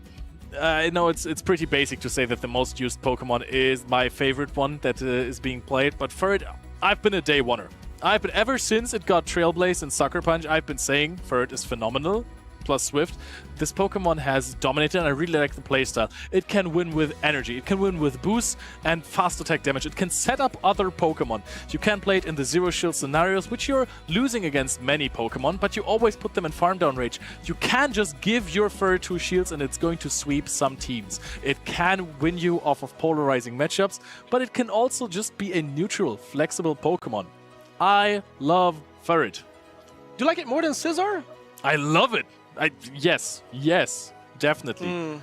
Scissor, again, one of those rather even matchups. You know, you're dealing a little bit more damage just because you are bulkier with those sucker punches. You know, sucker punch and bullet punch are basically the same fast attack, the same type of fast attack. It isn't. It's dark versus steel types, but the damage to energy ratio is the same. And you're dealing a little bit more damage, even though your charge attacks are resisted. Yeah, that's true. Yeah, Ferret has amazing matchups. I mean, there's nothing... I don't really see Annihilate anymore as much, right, either. So there's a Primeape that resists the sucker punches, but we've seen one, a Shadow one, but unfortunately it was never on a Ferret. Yep, the Annihilate also pretty good against Ferret, but this is why some of those Pokemon sneak in. If you want to bring your spicy picks to those tournaments, it's always good to try them out first, and you can also do that. Of course, you can play online, but you can also meet up with other trainers at locals, at challenges, and at cups, and we're going to show you how. Hey, do you want to play? Yeah.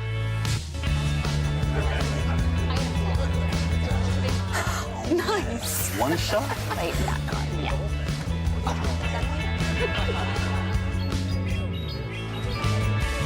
I'll use twin cannons. Great game, guys. Bye. See you next week. Come play at your local Pokémon League. And those, we have to see these local play tournaments. If you want to play those, there's a QR code you can scan with your phone. You can see in your area where you can play these. I've been to a couple. It's amazing. You see people, you meet new people, you meet your friends. You can get experience, you get championship points. It's just also a lot of fun.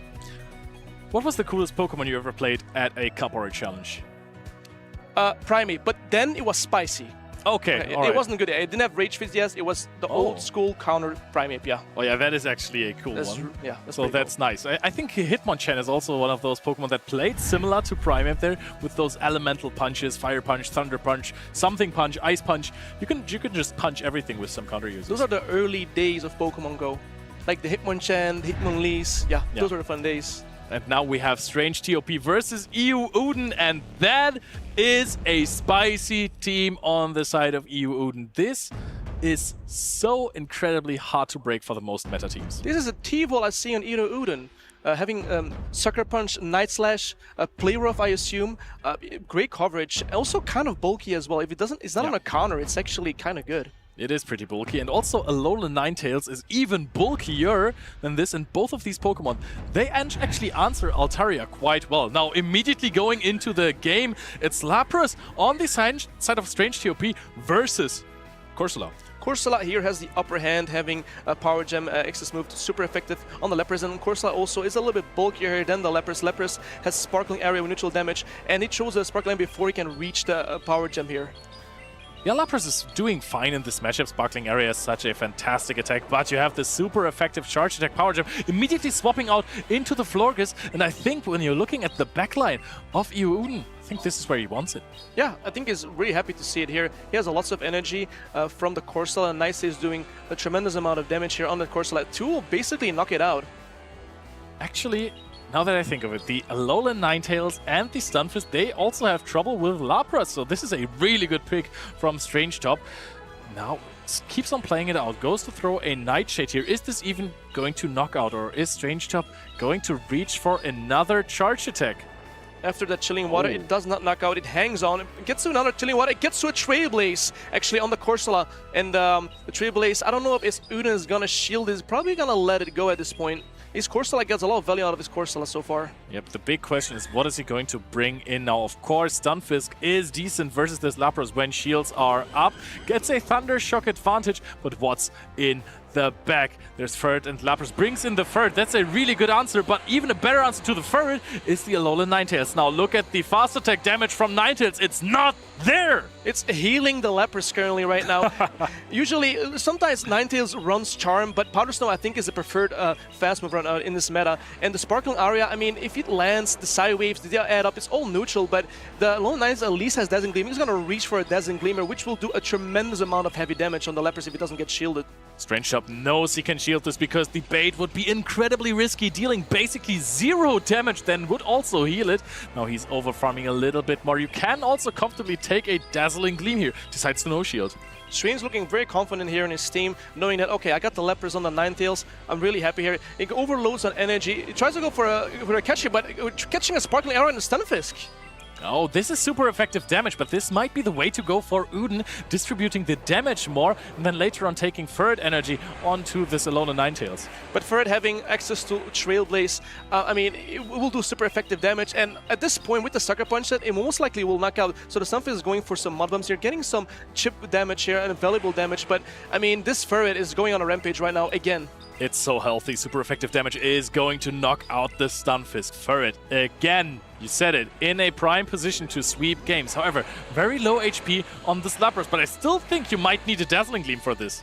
Yeah, the Weather Ball will not KO, and we have the Sucker Punches into the Swift. He has to respect the Swift there. It would not knock out at this point, but otherwise he gets farmed out by the Sucker Punches, and there's still a healthy Lapras with a shield in the back.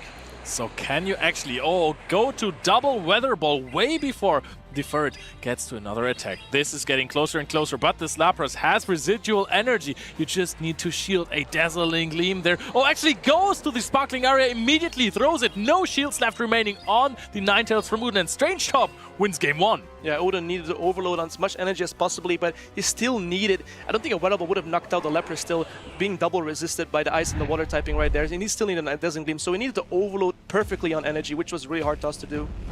Lapras looked incredibly strong in this game, basically completely core-breaking Uden.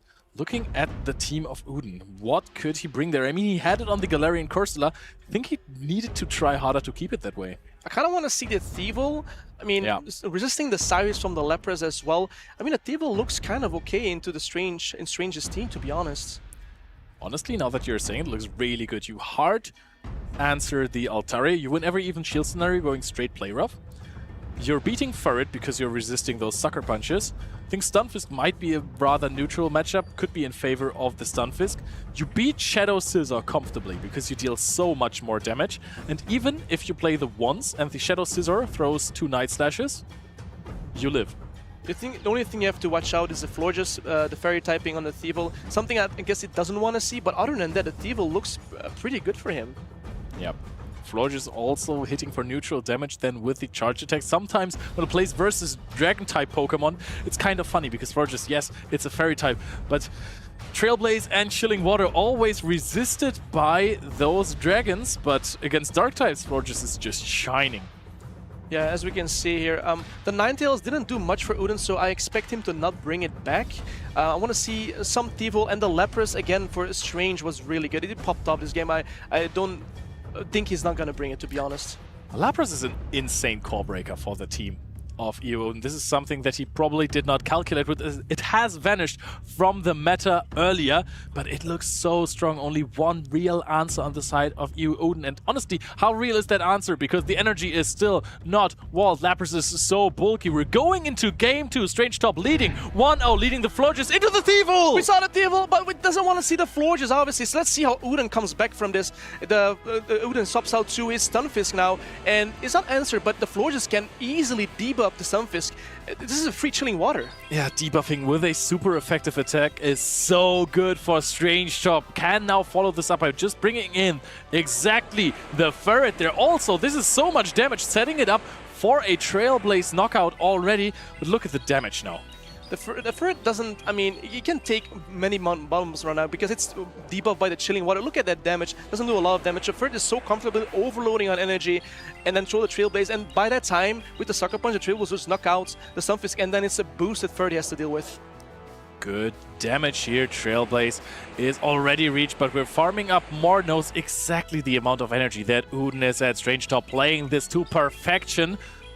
Great counting here from Strange. I wonder what Oden's gonna do now. He has to worry about this Ferret being boosted, having also some energy, and then here comes a Thievul and goes for a Swift right now. This is a boosted Swift, so it's going to deal some extra damage. Of course, you're resisting Sucker Punches with everything we have in the back, but the energy is already there. This is so much damage, and after this, are you even going to reach another Swift? Possible win condition to farm it down? No! Has to throw the Night Slash here. Next possible win condition. Attack rose drastically. From the Thievul, let's see if it happens. Does it happen? It does not. And Thievul knocks out the Florges, the Ferret, but Florges comes in. Here is the Ninetales. This is still like a matchup where, okay, he goes for a Trailblaze, but it probably is going to stay in here with the Florges and do as much damage as he possibly can for the Ninetales. It did not debuff it, did throw the Trailblaze for a little bit more damage, maybe knowing exactly how much damage you need to deal there to put it in Sparkling Area range.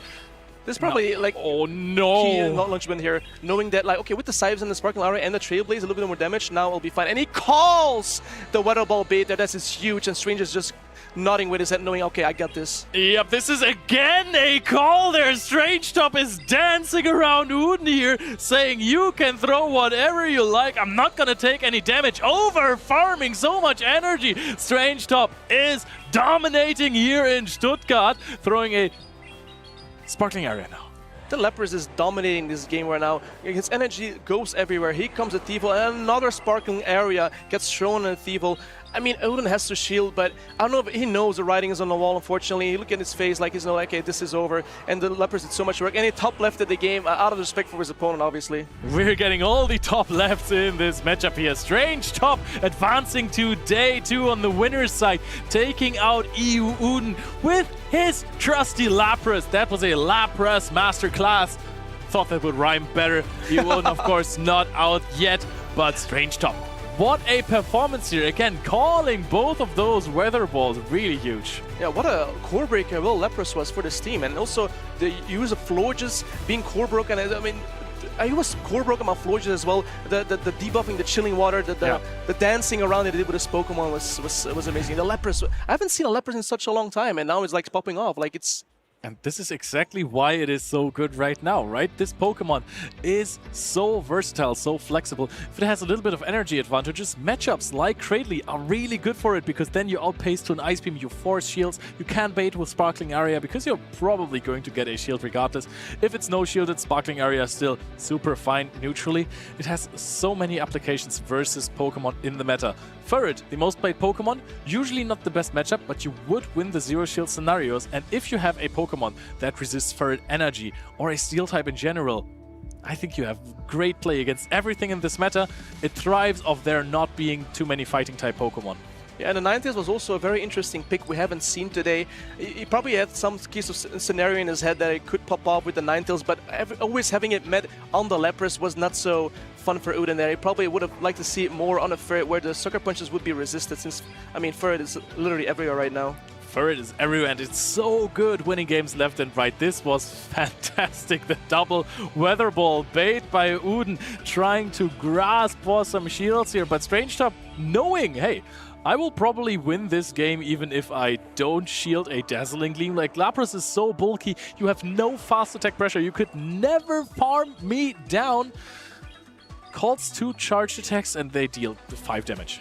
I'm sad we didn't see more Thievul action today. Yeah. Of course, he has to see the Florges in the lead. It was kind of unfortunate, but I mean, yeah, the Lapras stole the show for him, and also the Furret. Again, the Trailblaze, the good matchup, the energy that they have, the charged attack priorities that he made, like all the counting was great from Strange. Yeah. And Alola Ninetales, really strong in this meta. The only really hard checks are Shadow Talonflame and Shadow Scizor. They're so good at breaking cores. If you just think about it, it's very decent versus Cradley. It has good fast attack pressure. It's so good versus Stunfisk. It is so good versus Altaria. There are so many Pokemon that Ninetales really dominates.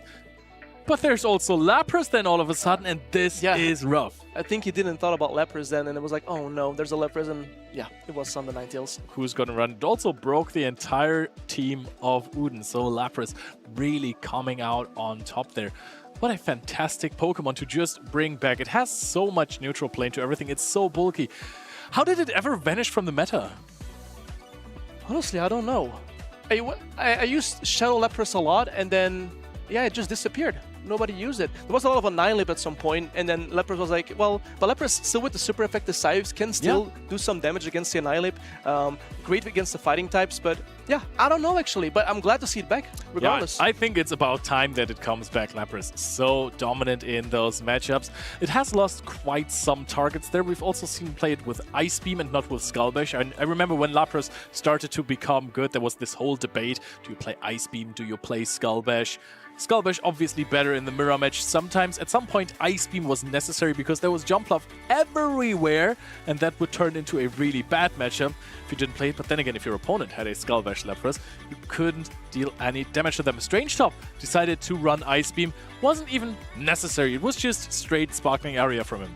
Yeah, that's all he needed. I'm quite curious to hear later on if Strange Top has brought the Lapras every game so far, or if this was like one matchup that he really wanted to get on. But I really like this. So if you're playing versus Caesar, I think Caesar is also part of the reason why we have seen less Lapras. It's not that great. You have resisted Psy Waves and you're getting outpaced by the Caesar. So your opponent is going to give you shields, but if a Trailblaze ever lands, it's going to be very tough. And you get farm it down and then, But the Altaria, that is such a good matchup. You can hit Ice Beams onto it and you can overfarm. It's not dealing too much damage with Dragon Breath or with Sky Attacks. You can comfortably control the matchup afterwards. And I think those are some of the best options you can have when you're playing the Lapras. But someone who knows a lot more about Lapras than me is Strange Top. So let's go over to Farid and Strange Top. Thanks very much, casters. Now, the winner of that last semi-final match in the group rounds, I'm joined by Adrian, also known as Strange Top. How are you feeling with another day 2?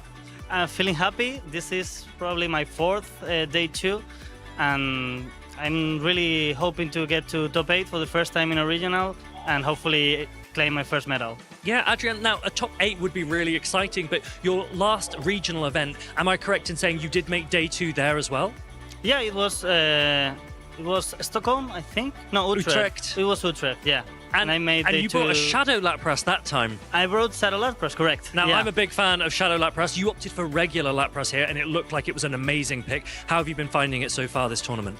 So, Lapras was a pick that I made last night at 1:30 a.m. because I couldn't find like the 6 Pokemon to fit the team. And although it doesn't like win properly to most of the meta, it does perform well. It's a good zero seal Pokemon. In a lot of scenarios, it's dominant. And then in the match against Odin was really key. Like there was no Pokemon stopping it, so I take advantage of it. And watching you no-shielding against that Alolan Ninetales was just so enjoyable to see. Lapras is a Pokemon that I think you've used quite a lot of, both Lapras and Shadow Lapras, so you're very experienced with it. Do you think it's going to be strong going into day 2 here in Stuttgart? I think it can find its matches, although it's not the most dominant Pokemon in the meta, but I think it's a Pokemon that not everyone was prepared for, so this time it paid off for me. It really, really did. Now, you went to the World Championships last year. What was that experience like for you? It was amazing. I really had a lot of fun. Like the goal of the season was just to qualify, to travel there for the second time in a World Championship. And I had so much fun there with my friends. I went with my wife also. So we had a great experience there doing tourism and playing the tournament. I'm really glad to hear it. And for this year, do you still have that same goal, qualify for the World Championships, or are you setting the bar a little higher?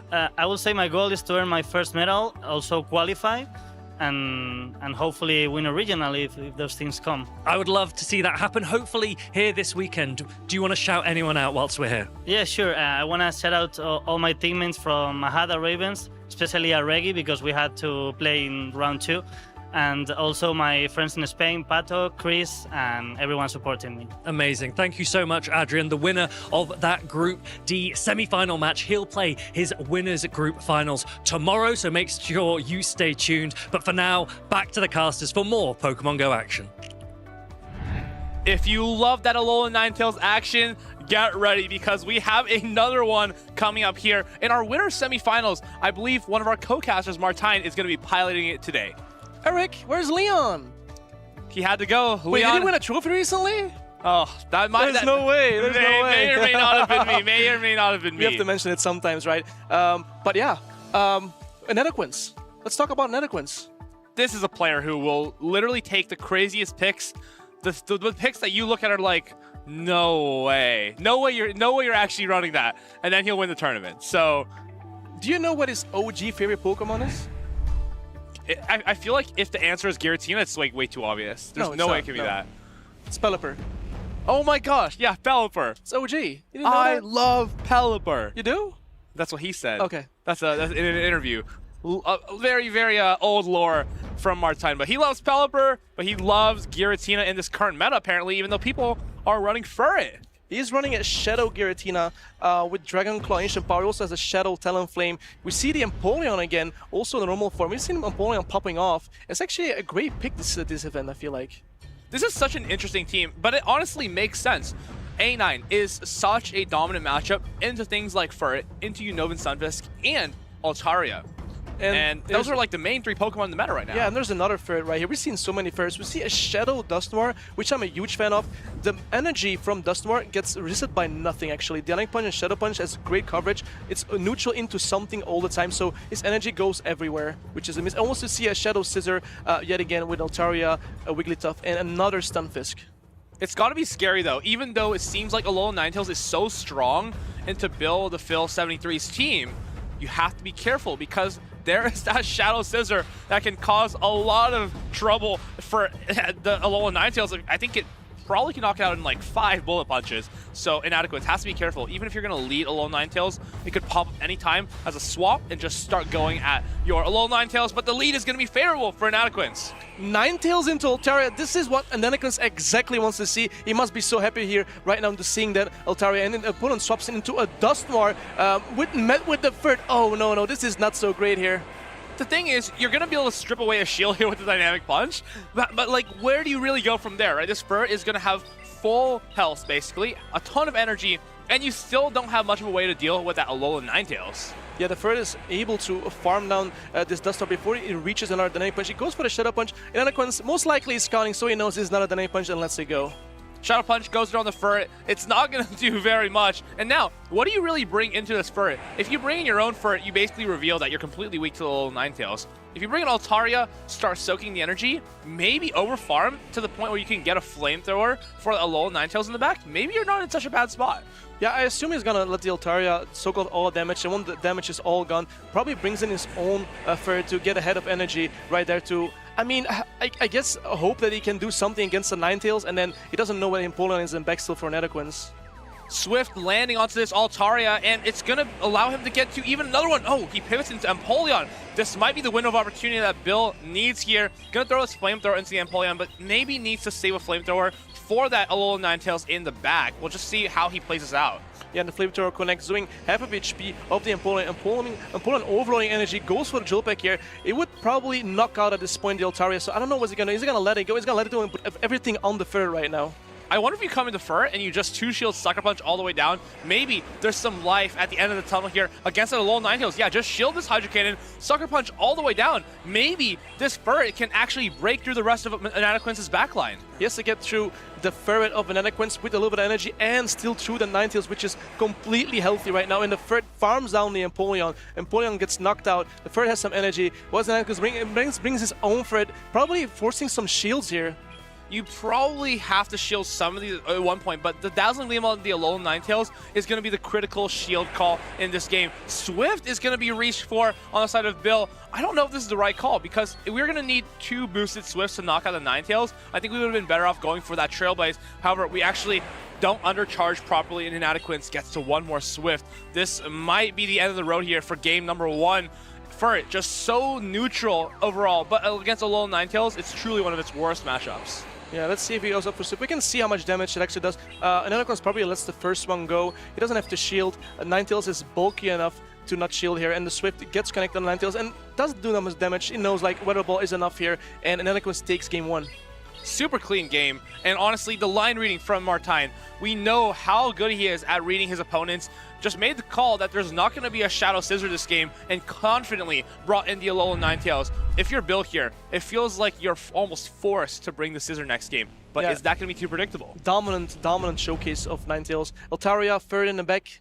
Yeah, Ninetales was very happy to see that. I want to see, maybe we're going to see the Altaria here, but the Giratina here from Inadequate, I mean. But there is an Altaria lead. There was a Dusknoir in the bed. Does Giratina really want to see this? You're probably going to not use it as much now. The Ninetales was so dominant, and we're probably going to see another Ninetales, but he has to be careful of the Scissor. The Bullet Punches obviously will just farm down the Ninetales so quickly that he has to build team around it. Scissor, of course, I think makes so much sense this game that you maybe just don't bring it and lean more into your Talonflame answers, whether it be Stunfisk. Dusknoir is honestly very, very comfortable into Talonflame because they're always going to be forced to throw on bad timing, giving you free Astunshes all the time. And, of course, A9 is just the overarching problem here. How are we going to address it without the Shadow Scissor? Eric, what would you bring if you were Inadequate? Oh man, I feel like Alolan Ninetales is so good that you maybe just don't bring it this game and focus on the Talonflame. To me, that makes a little bit more sense because Talonflame is so great against things like the Scissor that you kind of have a good idea that he will bring. That's neutral into Ferd as well. Wigglytuff is great, and there's just a lot of play across the board. But you have to take a risk. This is game 2. This is your game to win. You're already ahead. You can afford to lose this one and gain some more intelligence on your opponent for game number 3 if it were to come down to that. Yeah, you can always take some risks here. Netherquins has the upper hand. They're saying good luck to each other. They're locking in right now, and we're gonna see what these trainers are gonna bring for game 2. And we see that Netherquins has Ninetales up on Dusknoir right now.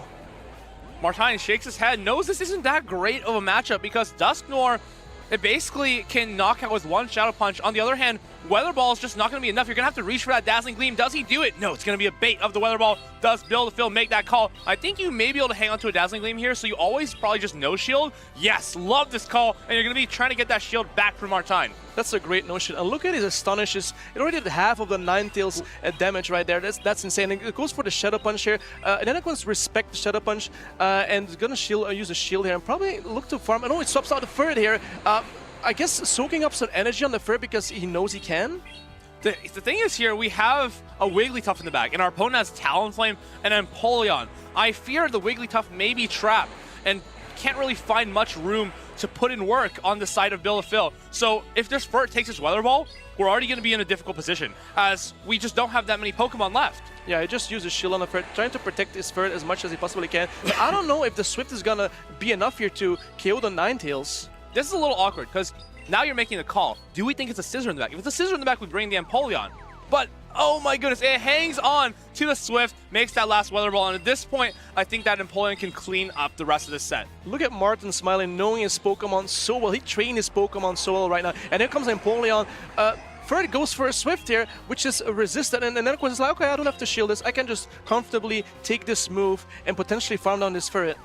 Dusknoir still has a little bit of health remaining. I think you're going to have to come in, commit to this Dusknoir, put that Dynamic Punch on the board, or just a Shadow Punch. It's not going to be enough. Is Martine aware of these counts here? He may be able to just no-shield this and put on his back Pokemon, but no. Looks like Dusknoir, Shadow Punch, not going to go through. Now Wiggly comes in.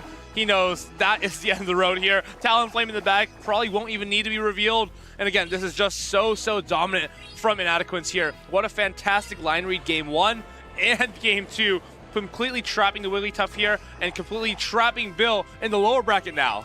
Empoleon is putting up a showcase here. I don't think we're gonna see the Talonflame revealed yet. Empoleon is overloading energy. These Hurricanes deal so much damage. And here comes the Wigglytuff, and there is a Talonflame. And this is something that the Wigglytuff obviously does not want to see. Yeah, it goes so for an Icy Wind here, doing some damage, lowering the attack from the Talonflame. But I think, I mean, the writing's on the wall. Icy Wind lands on that Talonflame, and you're going to bring in this Dusknoir. Can't even land an Astonish. It's going to be the Flame Charge coming down for a very dominant 2-0 for Inadequence. He is looking to recreate his success in Frankfurt, in Utrecht, at the World Championships. Just a player who always understands his Pokemon better than you will ever begin to fathom. What a convincing win by Inadequence there. The Ninetales pick, I really like it, along with the Empoleon. I guess it's a great core together. I guess like trying to break up for the Scissor, like the Empoleon in the back with the Ninetales. I like seeing the Dusknoir, but unfortunately the Dusknoir didn't have much play into Inadequence team there. Ninetales is so interesting, right? Because it's so good, but there's always the risk of a Scissor. If you react even 1 second too slow, the Scissor can do 2 bullet punches on you instead of just 1. You may lose the game on the spot, right? That's kind of the difficulty with running Alolan Ninetales. That is probably the reason why most players are not using it. But Martine, he's confident and comfortable with the fact that he can react quickly to his opponent's swaps, understand when his opponents are going to instant swap Scissor, and maybe even instant swap himself. So overall, just so many great plays and great understanding of those Pokemon. Giratina can take a break for now because it will definitely be back for day number 2. As an Ice type, would you rather use like Ninetales or something like a Dugong? What would you choose as an Ice type? Why would you pick Ninetales over, like, say, Dugong? The critical matchup here are Furt and Unova Stunfisk, right? Dugong, it's pretty good into Unova Stunfisk, but not the most comfortable because they do have super effective Thundershock and Discharge due to your water subtyping. On the other hand, Furt, we see here how bulky Alolan Ninetales is, hanging onto the Swifts with no problem. Those Sucker Punches pretty much doing no damage at all, and it's just such a great core breaker for Altaria. Furret, Unova, and Stunfisk, even Cradily. It's just so neutral into those picks, but of course, that risk is always going to be run. Whether that be Shadow Scissor or Talonflame, Alolan Ninetale players need to be careful at all times. Yeah, and there's also the Shadow variant of the Ninetales, but I guess you opt more for the bulk of the Ninetales to hang on longer, spam those Weather Balls, instead of like getting farmed out by something. The key there is definitely something like Altaria, where you may have to respect the Flamethrower, because the regular doesn't have to shield the Flamethrower or give away any shields at all, because you will hang on and you can't be Dragon Breath down. Additionally, against Furret, you want to be able to hang on to those 2 Swifts, and as a Shadow, it's a little uncomfortable to counter swap for it with the Alolan Ninetales as opposed to this one, where you can always counter swap and just start soaking their energy and those fast attacks with no problem at all. Do you know exactly what Ninetales you need to win certain games? Do you know the numbers? I don't think I know the numbers. Walk me through it. Well, I don't know either. I'm asking you. You're the number guy. On the old Ninetales, I think we prefer the highest rank one because we don't really have any Powder Snow breakpoints, and the CMP or Charge Attack priority range for Ninetales is not super critical. Things like Furret, for example, we make it to the moves 5-4, 5-4, so we don't need to worry about like Charge Attack priority on the 3rd attack. We can always just outpace, and there's not other things in that same range that have the similar 5-4, 5-4 pacing, so it's not too critical. Overall, just having more bulk allows us to hang on to more attacks and spam out more Weather Balls. Chet, he's really smart. He knows everything. If I have a question, I ask him. He knows. I promise, he knows. He knows all the numbers. And if anyone in chat has questions too, or wants to make some posts, #PlayPokemon. Let us know what you're thinking about this tournament. We'd be so happy to show a couple on stream. Love to see what everyone at home is thinking about this meta, how it's shaping up, and any core breakers you might have in mind. What is your favorite Pokemon you've seen so far this event? I saw a Bellable actually from Stone Collection, which I think is so cool. Sucker Punch Bellable into Cradily wasn't even that bad of a matchup. I was actually surprised it wasn't that bad, to be honest. Freaka had a really good knowledge of the matchup where he threw a Grass Knot to knock it out at the end instead of a Rock Tomb. For those at home, Grass Knot does just 3 to 4 damage more against just neutral matchups as opposed to Rock Tomb. So sometimes we see players opt for the Grass Knot when they know no shield is going to be placed and they just need to take a knockout. Yeah, so yeah, the Bellable was very interesting to see. Yeah, under the Gradilli and the Stunfisk in the back, like you said, knowing when to throw the Grass Knot or the Rock Tomb, since it does a little bit more damage, it's just knowledge of the game, knowing what to throw, what move you want to throw. You don't always want to debuff the Pokemon, sometimes you just want to knock it out, right? Yeah, if you debuffs are always important, but when you're going to knock out the Pokemon or no shield is going to be put up, you might as well just get rid of it and finish it there on the spot. Bellable was a super interesting pick today. However, is there anything you saw that you really liked today? I guess I just really like Scissor so much, but honestly, I was really happy to see Bellable, something of a more spicy pick, and also the Shadow Dragonair from Tonto Bateuse was really fun to see. We haven't seen many of those yet. It's been a long time since I've seen a Dragonair, so that was also fun to see. Yeah. Dragonair is such a good pick, but it's core broken by another one of your favorites, of course, Shadow Scissor. Shadow Scissor, so free into the meta, but it has one problem. Let's take a look. Let's take a look. It's gonna be, of course, Shadow Talonflame, one of the biggest nightmares for Shadow Scissor. Of course, you can offer a couple different charge attacks, whether it be Fly and Flame Charge or just Fly and Brave Bird. Brave Bird gives you a lot more coverage if you're a normal Talonflame, because you just want to be landing that hard-hitting move, and you can go in and out swapping and then just debuffing yourself, swapping, and having a little bit more bulk allows you to reach those moves a little bit more comfortably. Flame Charge, of course, with the Shadow allows you to just tap, tap, tap through your opponents, as we see Martine is very, very skilled at. Yeah, we see the key wins and the key loss. Obviously, Blastoise with the super effective, double super effective rollout and the Hydro Cannon. And in the key win, we have the Corviknight. I mean, the Sand attacks are resisted on the Talonflame, not doing them as much damage. But yeah, if you have the Shadow Talonflame, you opt to run Flame Charge. If the normal Talonflame, you opt to run Fly and Brave Bird. Fly and Brave Bird used to be the standard set for Talonflame, but we see most players opting towards that Flame Charge today, which just makes matchups like Cradily, Clodsire, where you're pretty much out bulk and you need to ramp up your damage in order to push those matchups into 2-shield scenario. Of course, Talonflame, not really a Pokemon that I love playing, but I can definitely see the appeal just because of how polarizing some of those matchups are. It allows you to put a ton of bench pressure on your opponent and focus on some of your other picks. Speaking of picks, both these players have some of their own unique picks. Aquiline Chen with his card being Guzzlord. And of course, I want to mention, these trainers played against each other earlier in the tournament. In round 1, Emmy Weedle actually lost to Aquiline Chen. Thanks to that Carbink, he got it on Emmy Weedle's Wigglytuff every single game and was just able to kind of win the alignment and win the game that way. Carbink is a very interesting pick, if you say that. Like, it doesn't want to face a Gastrodon, it doesn't want to face a Apollyon, and I guess he doesn't want to face a Cordili either, with the Grass Knot, the Super Effective Grass Knot, the Hydro Cannons from the Apollyon. But let's see the moves here in the teams. We have the team here from the Guzzlord and the Carbink. Guzzlord, we haven't seen much either. The Carbink is a very interesting pick. I like it. I mean, it can be very polarizing. It can be bad or it can be good in the matchup. It's very, like, you know, it's never really safe to swap out on Carbink as well. Emmy Weedle on the right here, just a trainer who's had such a fantastic season.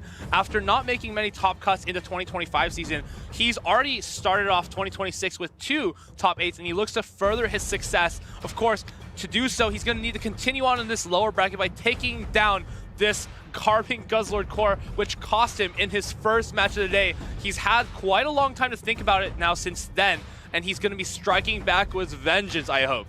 Yeah, another Shadow Dusknoir on our screen. Back-to-back Shadow Dusknoir right now on stream. Like I said, Dusknoir, his energy does not get walled by anything. It goes everywhere, somewhere. So, I mean, Shadow Dusknoir is not a pick that I would say would be common this weekend, but I'm glad to see it actually, to see being used by a trainer like Weedle as well. Very accomplished trainer. Corsola is just more bulky, but Dusknoir gives us way more options into a lot of picks, such as something like the Guzzlord. Here we go. Actually, this lead may seem bad on paper, but I love the line that Emmy Weedle has run here. He has 2 answers to the Carbink that cost him in his first round. Actually, opponent going to throw that Air Cutter immediately, giving a free charm through. This may allow Wigglytuff to win those zero shield scenarios as long as no boost is applied here. And the Corviknight does not get the boost. The Wigglytuff goes for the Icy Wind immediately, trying to debuff the Corviknight, making sure it doesn't do as much damage now. The Air Cutters is a decent move, but doesn't do that much damage. Payback is resisted, obviously. So I think the Wigglytuff is happy to be in this matchup. Yeah, I believe if the Corviknight has really high attack, trying to get that stand attack breakpoint against other Cradleys, it loses the Zero Shield scenario to this Wigglytuff, but not if that boost gets applied. Corviknight now can start applying the pressure. These stand attacks will add up if he can get one more boost. Yeah, the Corviknight getting the boost is always nice for the Corviknight right now. The Air Cutter most likely will not knock out. Remember, it was debuffed by this Icy Wind, and the Wigglytuff gets to another Icy Wind, and like you said, this matchup is not so bad. It's a Fairy type into a Steel type, and the Wigglytuff is putting up a lot of work right here, and the Corviknight actually ups a shield here. I would love, yeah, a pivot into the Gastrodon is exactly what I was thinking there, as now we're taking attacks from a debuffed Corviknight, and we notice that our opponent doesn't have much of a great response here to a 2 shields Gastrodon. Of course, Corsola comes in, but this is exactly what Emmy Weedle wants. He understands that the Carbink's going to be trapped in the back no matter what happens. Water Pulse going to be thrown onto this Corsola, and if he doesn't shield this, he may be able to start baiting with Body Slams, but this Corsola I feel like is critical for this endgame, as he won't have another response to that Cradling. Yeah, Water Pulse doing okay damage here, not so bad. The nice hit, and we're going to reach actually for the CMP, the charge move priority tie right here, the Body Slam. It gets thrown in, but gets shielded by Ike. Crazy call here. Wow, what an interesting shield. Shields that Body Slam maybe didn't fully know what the counts of Water Pulse are, and it's going to be that Nightshade coming through. Saving this Corsola is going to be so good, though. As this Cradily, you're going to be able to soften it up before bringing your Carbink onto it. Yeah, okay, Cordili is going to shield here the Nightshade. I think Weedle is predicting there's a Carbink in the back and just shielding this Nightshade, which will do okay damage. And there goes, assets are obviously resisted on the Ghost typing here from the Corsola. And it tries to go for a catch, but Weedle doesn't throw any moves. Rock Tomb coming down onto the Corviknight. It was a nice catch attempt, but of course, Emmy Weedle is locked in. He knows there's going to be a Carbink in the back. Fool him once, shame on you. Fool him twice would be shame on him. And there's going to be no shame here, as this Carbink has such a huge uphill battle against a one-shield Cradily with energy. I think you just go for 3 Grass Knots here. It's such a bulky Pokemon, and 3 Grass Knots, super effective, is still going to look like it's not doing much damage into the Carbink. Yeah, Weedle make sure he's waiting a turn in so the Grass Knot does not get caught on the Corsola, even though the timer is not up yet, but the timer's getting track of the timer sometimes is kind of iffy. But he chose another Grass Knot. I don't think this will knock out. Carbink is really, really bulky. I think Weedle is in a really good spot right now. I wonder if you just pivot to the Wigglytuff here, right? Because you kind of expect this Corsola to come back in. Love that play from Emmy Weedle. Fantastic catch. And now, just sealing the deal here, if you can acid this Corsola down with your one shield, you'll be able to knock that Carbink out in the end game. Yeah, Miwido looking very confident here. Miwido just needs to reach one charge move right here, and he doesn't throw it. Just gonna farm down the Corsola, knowing that, okay, he has a shield. I know my counts. I am counting the Corsola. Corsola doesn't get to a second move, so I just farm down this Corsola. M.E. Weedle, one of the most consistent trainers in Europe, is now locking himself in for a win and in.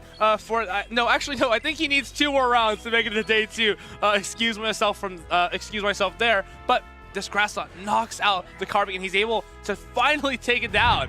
Yeah, that Carbink in the back didn't have much play, right? There was a Gastrodon and a Credilli. I think the Carbink wasn't so happy to see that backline. But even though, as you said, the Fairy type into the Flying Steel type of Corviknight wasn't so bad for Wigglytuff. I think it was because Aukline Chen, at the start, he threw an Air Cutter on 10 sand attacks, giving M.E. Weedle basically a free charm through.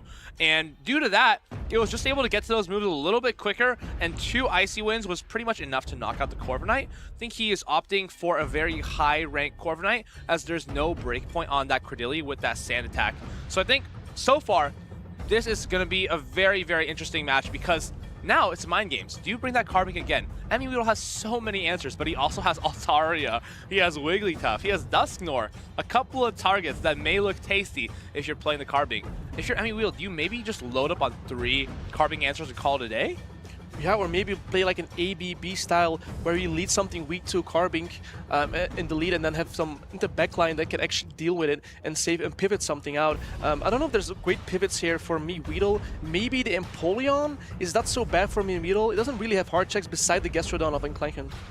Something interesting here is also both players have Cradily, and that's an interesting charge attack priority. As we know, Cradily, the rank 1 is 0 HP, 0 attack, 15 HP, and 15 defense, and it comes out to around 1494 combat power, which I think Aukline Chen does have.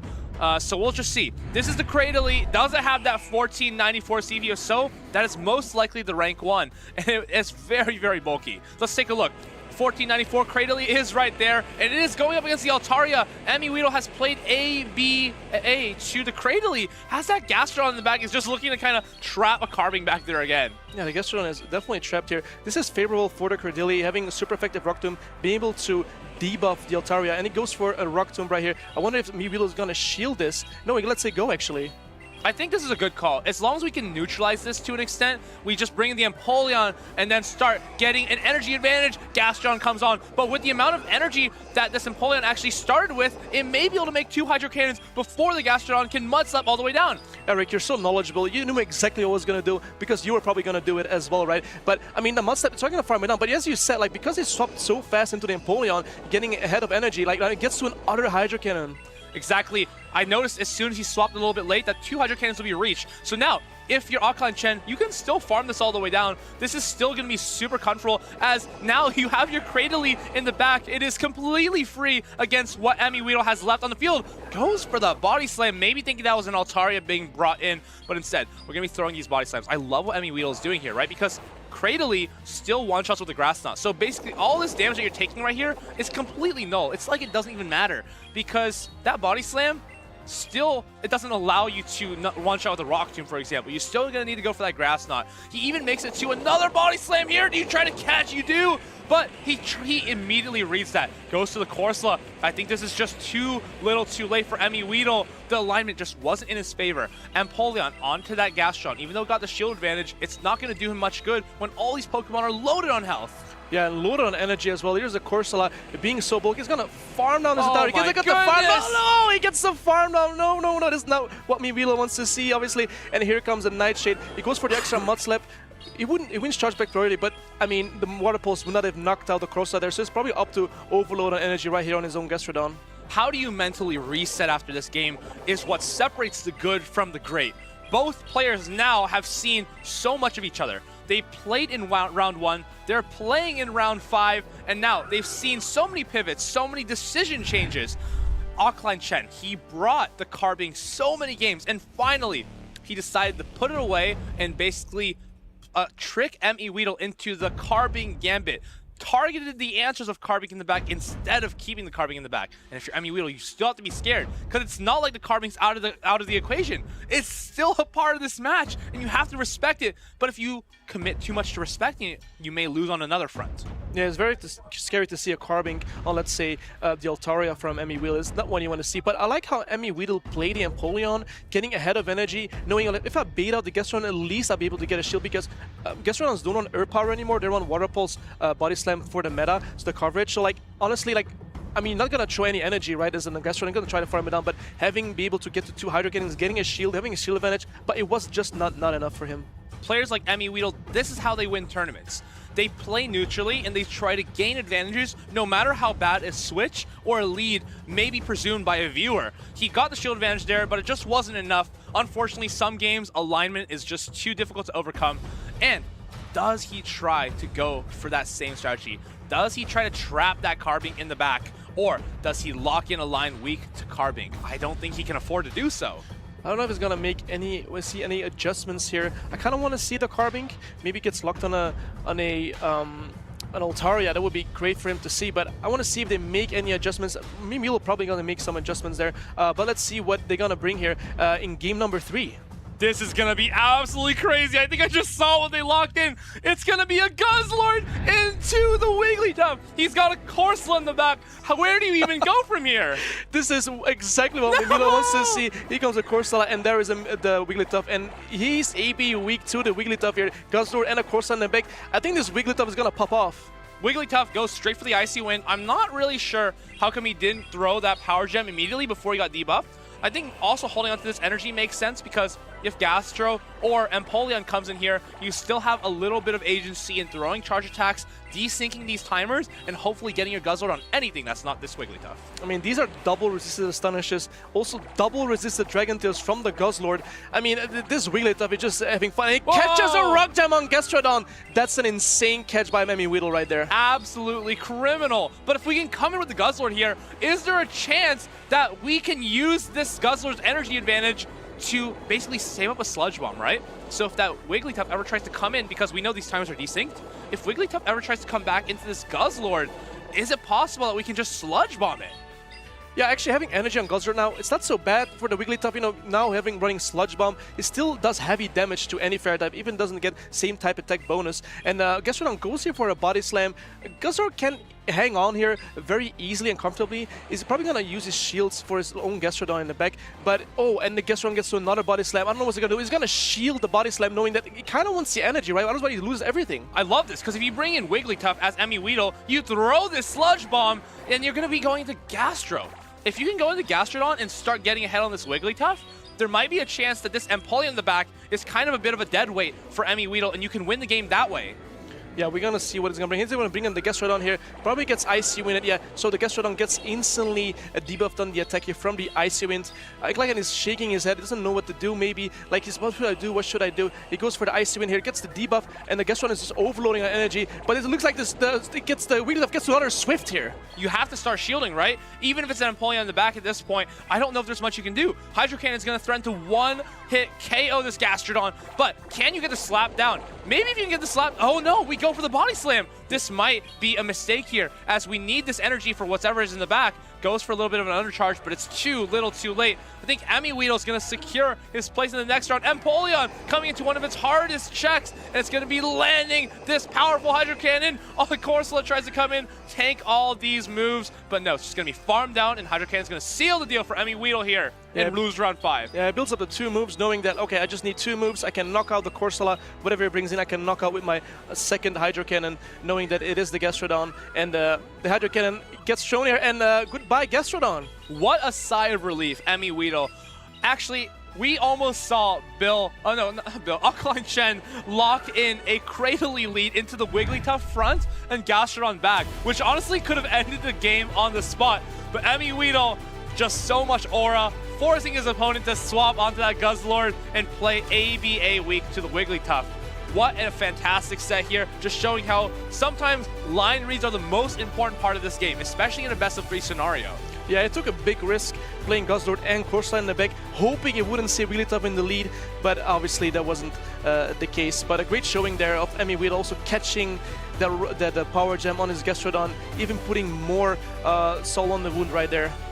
As someone who's competed, there's honestly no better feeling. Wait, you've competed? Here and there. Oh, I'm okay. like, I'm a bit of a casual, but sometimes I try my best, right? Yeah, As you win sometimes, right? Yeah, I try my yeah, best. yeah. But there's no better feeling than knocking out the person from the tournament who sent you to the lower bracket. That's like a feeling of true relief that everyone can relate to if they've done it before. Emiweed sends him home and is continuing on in this tournament, trying to keep his own streak alive.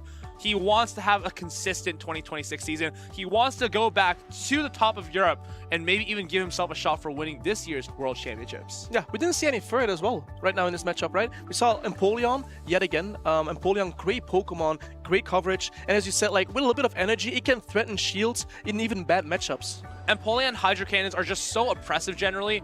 Hydro Cannon is one of the most fantastic charge attacks in the game. If you, of course, here we just see these nice catches from Emiweed onto the Wigglytuff. Empoleon not needed for that carbon here. It's going to be a Credilli masterclass. And again, Nightshade being thrown onto this Gastrodon. Alkaline Shen fighting back in game number 2 with the right alignment, putting that Cradily onto the Altaria proved critical for winning the game. Emiweed, of course, he struck back in game number 3 with the Wigglytuff onto the Corsola. Yeah, we've seen a lot of neutral play as well. Empoleon and Gastrodon kind of neutrally if you think about it, right? When you have shields, you get to pull shields here. But unfortunately, the Corsola was on the Wigglytuff and also the Guzzlord. I'd like to see the Guzzlord landing the Sludge Bomb there, how much damage it would do to Wigglytuff. Do you know how much damage it does?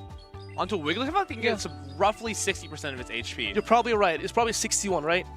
Probably 61. Maybe. Okay. Of course, you guys can let us know how off or on point we are. I think Guzzlord, though, just when you get energy, pretty much nothing can resist all those charge attacks, or the Dragon Tails are going to be neutral. It's just such a flexible pick, even into teams with something like Azumarill. Wigglytuff is obviously the exception, but generally, I really enjoy the Guzzlord pick today. Do you think like the nerf to Charm with Wigglytuff, does it have impact anything on the Wigglytuff usage, or is it more like used as something you can overload energy, have a quicker chance to get to the charge moves instead of using the Charm constantly? I think Charm being a little bit reworked is making Wigglytuff a much more flexible pick, where you don't have to rely on charge attack pressure. No, fast attack pressure. You don't have to rely on those charms. You can play as a neutral Pokemon who just likes to debuff and maybe swap in and out. It just plays so much more nicely with the 45-second switch clocks, where you can go in and out of these matchups, debuffing as you please, and then bringing in your next matchup in a more advantageous position. Wigglytuff is just so good at setting you up for victory and not necessarily just fiending for alignment like before. If you would pick any fairy type you join your team, would you pick Wigglytuff or something else? I think for me it would have to be Azumarill. Azumarill right now just looks incredible. I mean, when you look at the top meta Pokemon, we have Altaria, in Stunfisk, we have Furret, we have like Cradily, Clodsire, and Corsola. It just feels like Azumarill is not like really tough to play into all of those, and it's super neutral, allows you to set up games. My favorite thing to do when I'm playing games is I want to run Pokemon or run lines that make my opponent's moves more predictable or more forced. Like if I swap X, I want to force my opponent to bring in a certain Pokemon. Less room for randomness is less room for error. But both these trainers have made very few errors in order to get to this losers round 5. I think they're gonna queue up a lucky trade first though as we get into this round. Oh, these trainers are lucky friends, and how you get lucky friends is first you get to getting to best friends, and once you're best friends you can open gifts from each other and then hoping, like you have a 5% chance to your friends get lucky, and when you do the next trade it will be a lucky trade, having a higher chance of getting that specific IV you're looking for, most likely a hundo, something like 100% IV for the Master League potentially, or a shiny you just want to have like a Shundo off. Looks like we're putting a shiny Purified Suicune out on the left side. The aura of the purification, insane. Honestly, this is one where I like it with the Purification. Okay. It doesn't look too bad. No, that's not true. We have a shiny Zamazenta. The pink shiny, I like the pink shinies a lot. And speaking of trades, you do notice that there are 3 special trades available. This is an exclusive feature for the Regional Championships, International Championships, and the World Championships. We hope to see you at one of these because there's so many cool trainers you can interact with, check for PvP Pokemon, and make lucky trades with. It's just a really nice time being able to do those 3 lucky trades, maybe seeing someone you haven't seen in the last year, and it just allows you to interact more with people and find some Pokemon that you need for these tournaments. Of course, both these trainers, they haven't really made a huge mark on the play Pokemon scene yet, and they're both looking to cement themselves in a top 8. I believe Jimmy Namikaze earlier lost against Colin 6 with his jump bluff into, I think it was like an Altaria or something from Colin, but he definitely has been using that jump bluff a lot. The Reeve, on the other hand, pretty standard team here, using the, really standard team. Shadow Scissor, Double Ground, Azumarill, Corsola, all the standard stuff. I haven't seen a Clodsire yet here. A Clodsire, a very interesting pick. I don't know where it stands currently in the meta. I think it's very neutral in many things, as long as it doesn't see a ground type like a Marowak. Its charge moves are not that bad into most of the meta. But we see an Azumarill, Stunfisk, Fortress, Corsola, Ferret, and Jump Bluff here for Kamikaze. With a Jump Bluff Ferret, I like the Jump Bluff. It's pretty bulky. The Energy Ball is a great move as well, along with Aerialist. Kind of get nerfed, so, and we see the Shadow Scissor right here. We love Shadow Scissor. I love Shadow Scissor. If it gets a life stage boost, it's really hard to deal with Shadow Scissor. Again, Azumarill, but look at Azumarill, his Hydro Pump. Hydro Pump definitely makes sense because there's not really any Pokemon you need Play Rough for in the current meta, right? If the only dragon really is Altaria, and you of course hit that for double super effective with Ice Beam. We saw earlier where this was a little awkward for him to Guzzlord, but no Guzzlord from the side of Jimmy Namikaze. It's going to be the Stunfisk into the Ferret. Fantastic lead here for the Reeve. This allows the Ferret to ramp up so much and just break through the entire team. Yeah, if the Ferret ramps up here, can throw a Trailblaze into the Stunfisk, which is super effective damage on the grind typing on the Stunfisk. But he tries to go for a catch and it doesn't throw the Trailblaze, showing great patience of Jimmy here. And just banking all that energy, going to this Clodsire, making things really difficult for Jimmy, as now you have an Azumarill and a Stunfisk remaining in the back. Both have to fight off against this Ferret with almost 2 Trailblazes or more to his name. Actually, we may be able to get this Clodsire down in 2 Energy Balls now.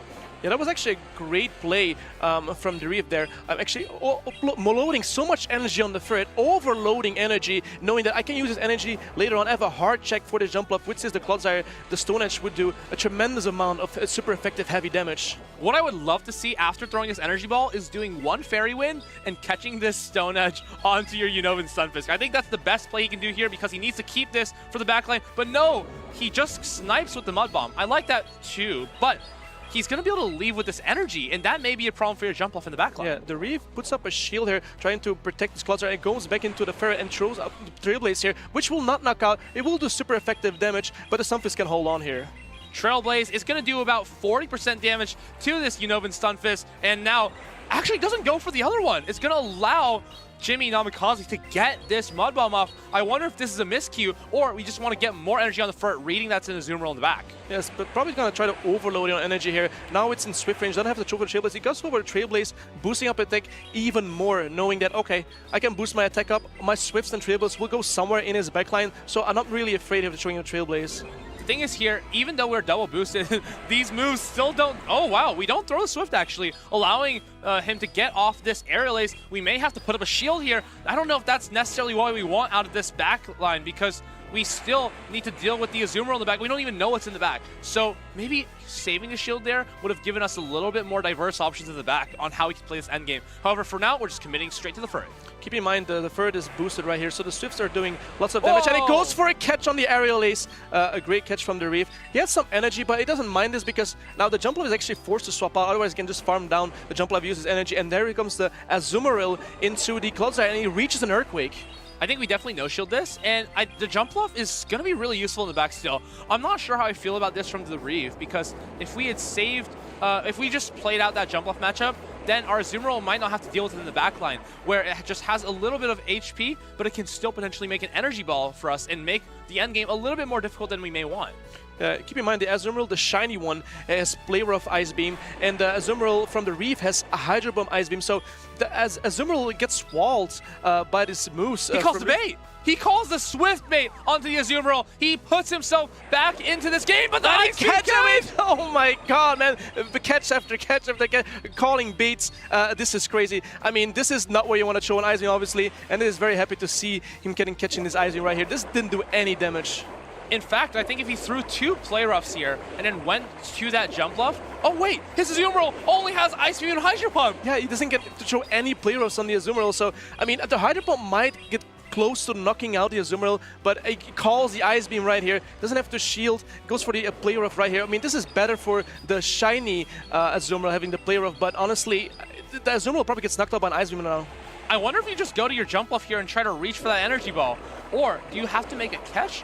I'm not really sure what the plan here is. Maybe Jimmy is trying to make that catch of the Hydro Pump, but he can maybe get to this. Oh no, Furret comes in. Yeah, that's just too much. Furret, Sucker Punch down that jump bluff, and it's going to be ready to go against the Azumarill. Swift is locked and loaded, and Jimmy Namikaze puts the shield down, and he'll just move forward to that next game. He's played ABA Week to Furret so many times. We saw him against Colin play Unobin Stunfisk in the front, Azumarill in the back with like jump off in the middle.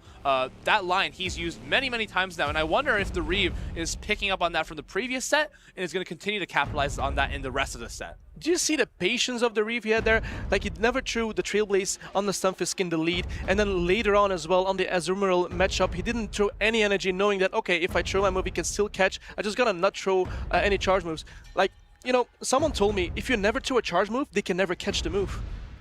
Honestly, that's kind of the case sometimes, where you just keep tap, tap, tap, tap, tap. You know your opponent's going to catch eventually, and you'll just farm down their catch, and then you can comfortably throw the charge attack to the last Pokemon. This happens a lot at the top level, where players understand that their only win condition is a catch, and they will always try to reach for that catch no matter what. So you just keep on tapping, be patient, be steady with your charge attacks, and you will always come out on top. Jimmy Namikaze, though, has to be steady in this next game because he cannot afford to be weak to that.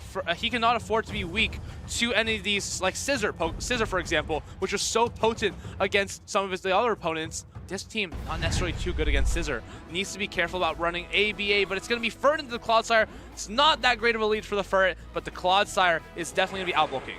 Yeah, the Clodsire is happy to see the Furret here, outbulking the Furret.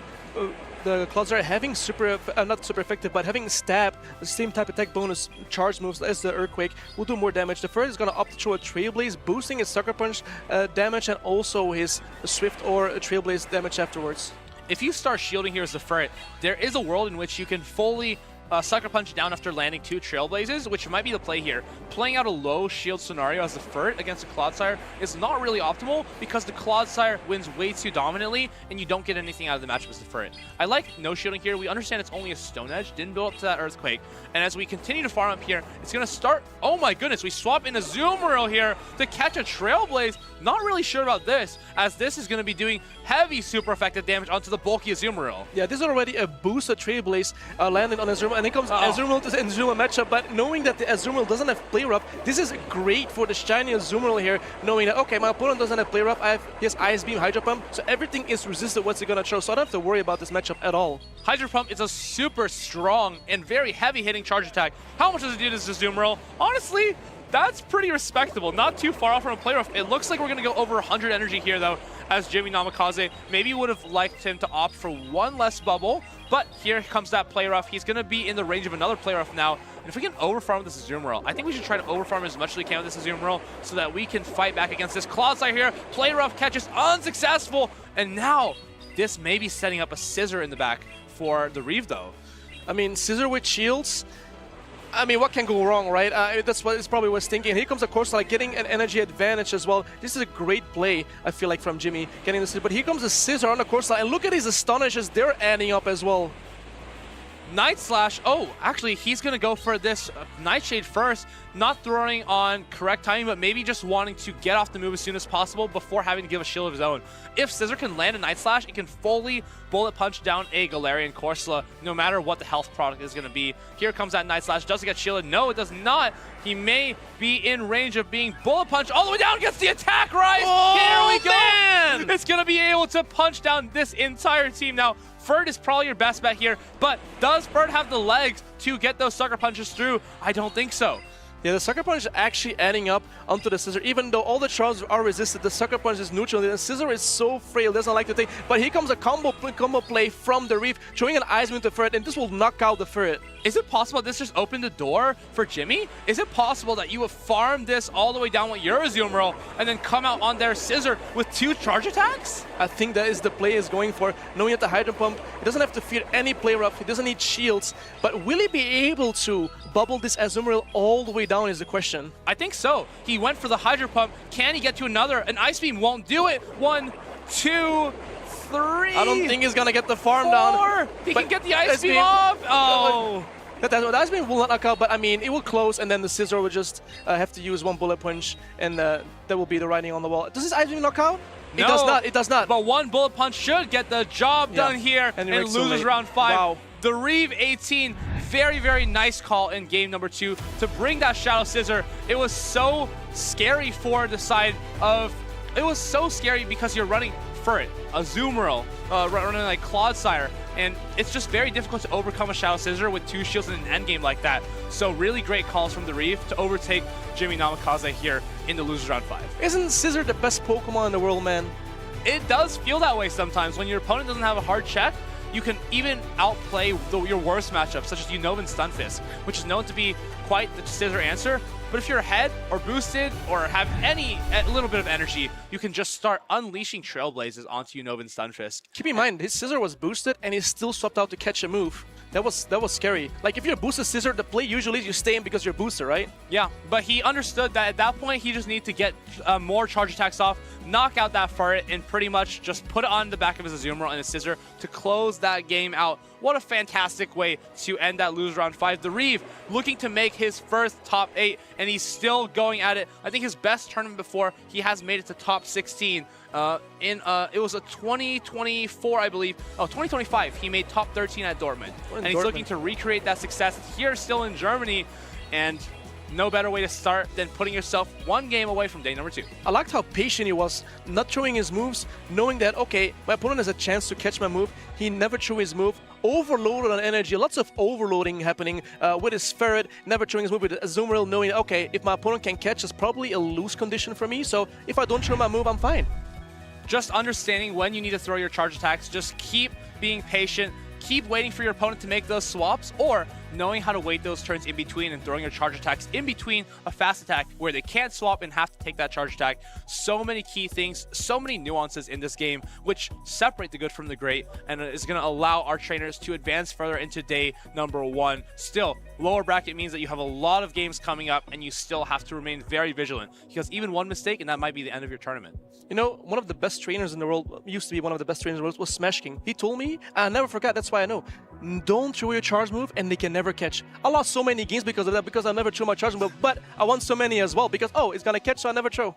I really love that mentality. I think at the very highest level, you always assume that your opponent knows that they need to catch. So this works definitely way better in Show 6 than something like GBL, where your opponent may not even know that you have the charge move ready, so they don't even feel the need to catch. That is true, yeah. But anyways, a great showcase again of Scissor. The boost, he swapped out, he played tremendous, he danced left and right. So, I mean, it was a great showcase right there. And also the Clodsire, he soaked up a lot of energy. Having that moveset of Stone Edge Earthquake is a great coverage as well. It is a little weaker into Azumarill, of course, without Sludge Bomb, but not many Azumarills in the overall usage. I know we have been seeing a lot on stream, so this may be like that disparity, right? Where the overall players in this meta, in this tournament, aren't really using Azumarill, but the top players understand that Azumarill, Alola Ninetales, Wigglytuff are better options as a fairy type than Florges, which we previously assumed was, I guess, stronger because of its neutral coverage, but not having that bulk definitely holds it back. Yeah, Florges is like a Pokemon that needs like 3 charge moves, the Trailblaze, Chilling Water, and Moonblast. Like, you need some coverage. Like, sometimes you wish you had 3 moves, but like that's why the other fairy types I feel like are better, because you don't get walled so many times by other Pokemon. And even though they're bulkier, they also do more damage, which just feels Heavy like damage? Heavy damage, okay. One hit KO, such as Play Rough from the Azumarill. It just feels like a much more real charge attack because of the same type attack bonus. It's a 60 energy move, of course, as opposed to Chilling Water and Trailblaze, which really don't make a dent in a lot of, especially Dragon-type Pokemon. Altaria, just being as prevalent as it is, makes it a little bit difficult to justify Florges, because why is our Fairy losing to Dragon types? Yeah, that is true, yeah. With the Sludge Bomb on the Guzzlord as well, having coverage for the fairy types is a great coverage for a Guzzlord to have. Guzzlord, such a great pick. I love seeing it dance in and out of those situations with that fast Sludge Bomb against fairies such as Azumarill. But of course, Fareed loves Guzzlord as well, loves a lot of these neutral Pokemon which you can dance in and out of. He has a cool floor segment for us, so let's go see what he has in store. Hi trainers, welcome to the Stuttgart Regional Championships. I'm Fareed and I am joined by my friends Arceus Aurelius and Kalfia. Say hi. Hello. Say hi. Hello. Now, we're going to play a little game. There are so many trainers here at this event that are bringing unique Pokemon to the Stuttgart Regional Championships. And so we're going to play a game of unique Pokemon types. So the way that the game's going to play, I'm going to give you a dual typing. Ooh. And as soon as you think of the unique Pokemon that has that typing, I want you to just say catch. I will then turn to the player that says catch first and give you an opportunity to immediately answer with which unique Pokemon has that dual typing. We're going to do 5 Pokemon and the best of 5 wins. How are we feeling? Best of 5? Best of 5 Pokemon. I'm feeling ready. How about you? Ready. Okay, trainers. The first typing, relatively easy one. Normal water. Catch. Marcus is up first. Bibarel. I love to hear it. 1 point to Marcus. Arceus Aurelius here. Bibarel is a Pokemon that we've used plenty in the Pokemon Go circuit. You're ahead, okay? Type number 2. Watch out, please. Watch out. Electric Psychic. Thank you.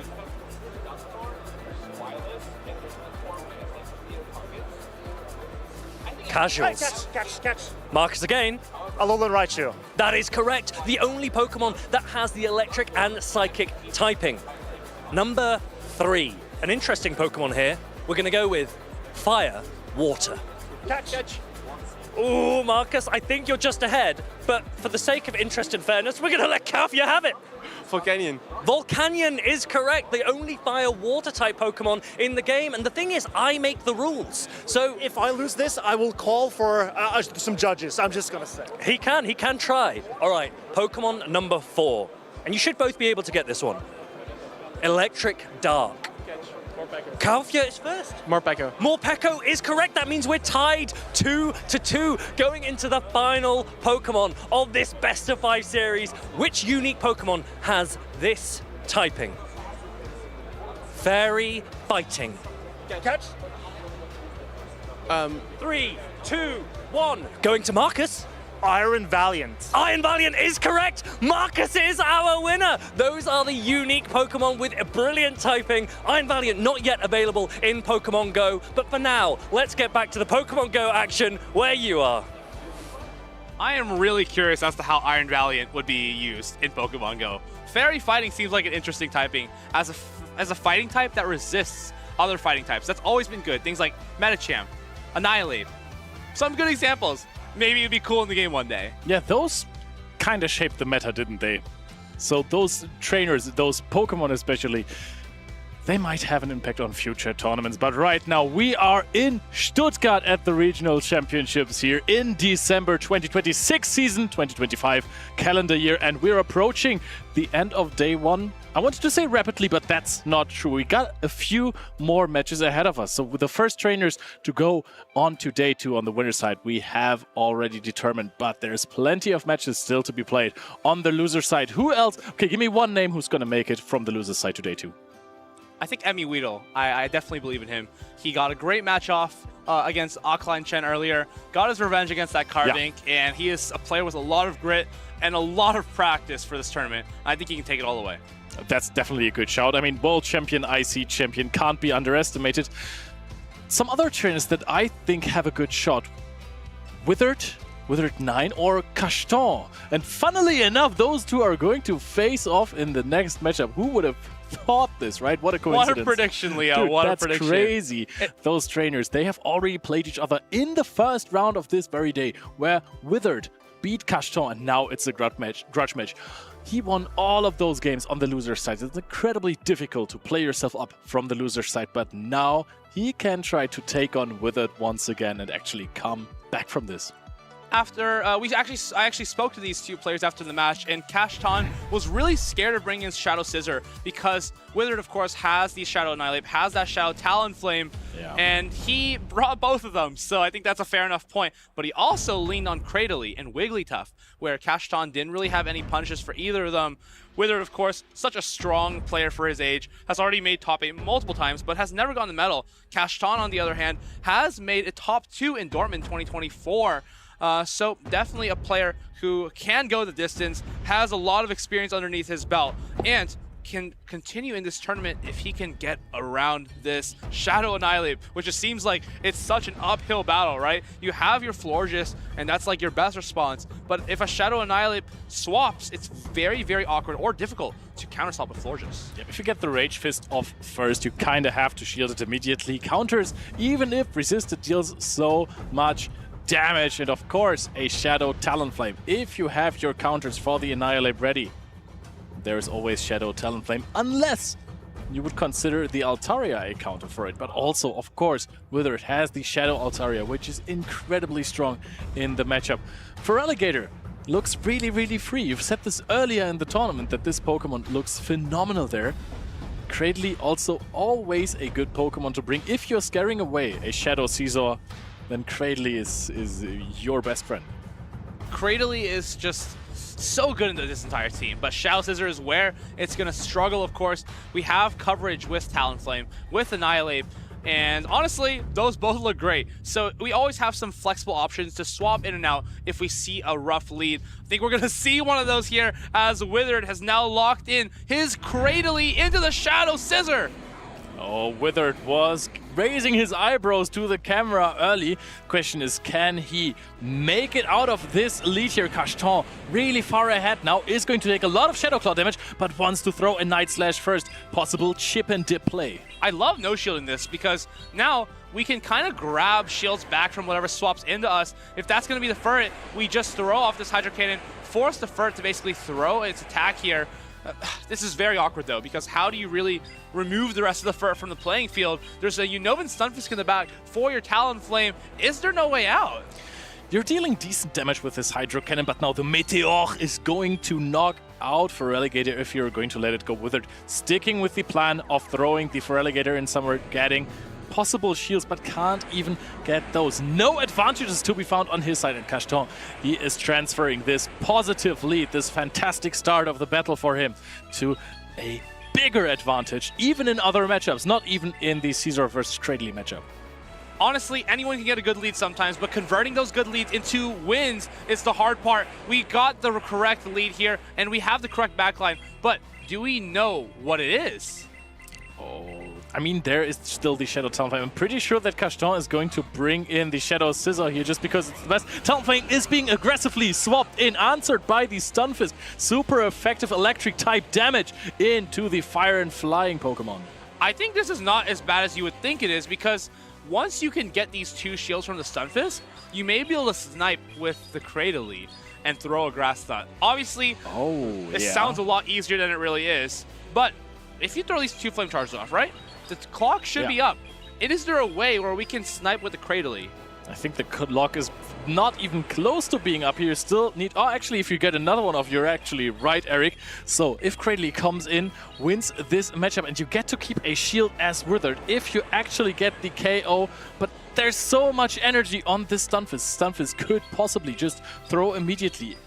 Or you could try to catch a Grass Knot on the Scizor. You have to... Oh, actually, maybe you can no-shield this.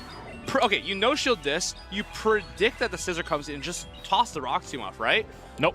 We shield this immediately.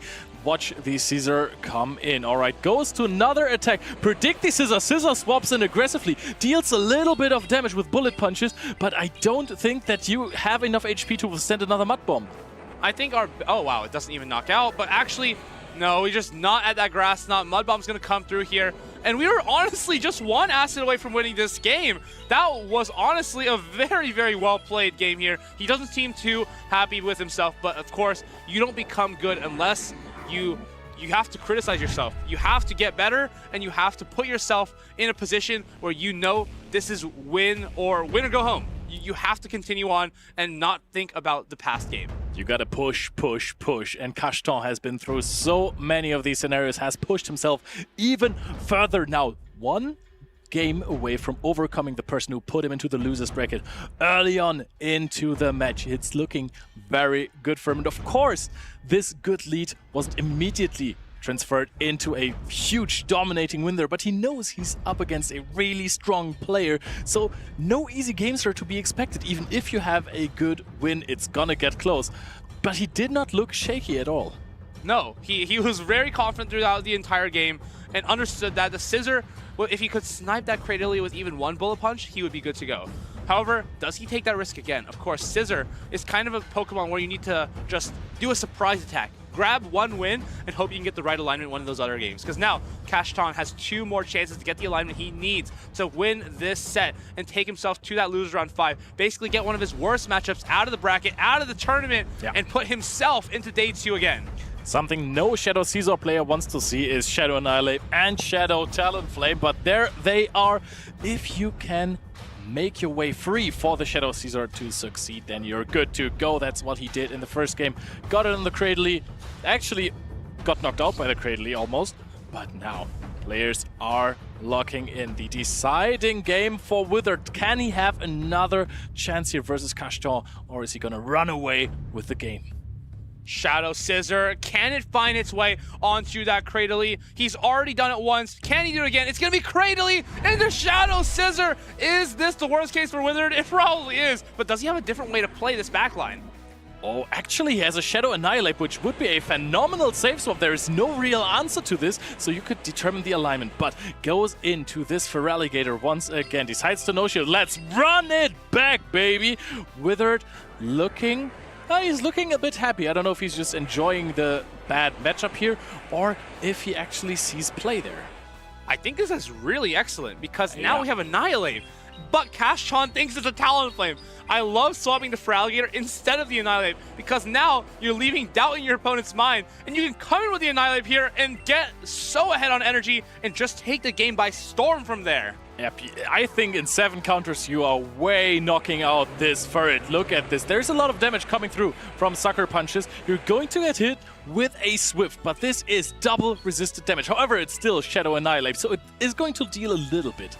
The problem here is your Annihilate already a little bit too low, in which case the Scissor can just bullet punch through everything. No, don't even opt for that. We go for the Ice Punch against the Unova Stunfisk. I'm not sure if this is the right call here, as we need to be boosting our Annihilate's Rage Fist to be getting more damage onto the Scissor before it knocks us out and puts our Cradily in great peril.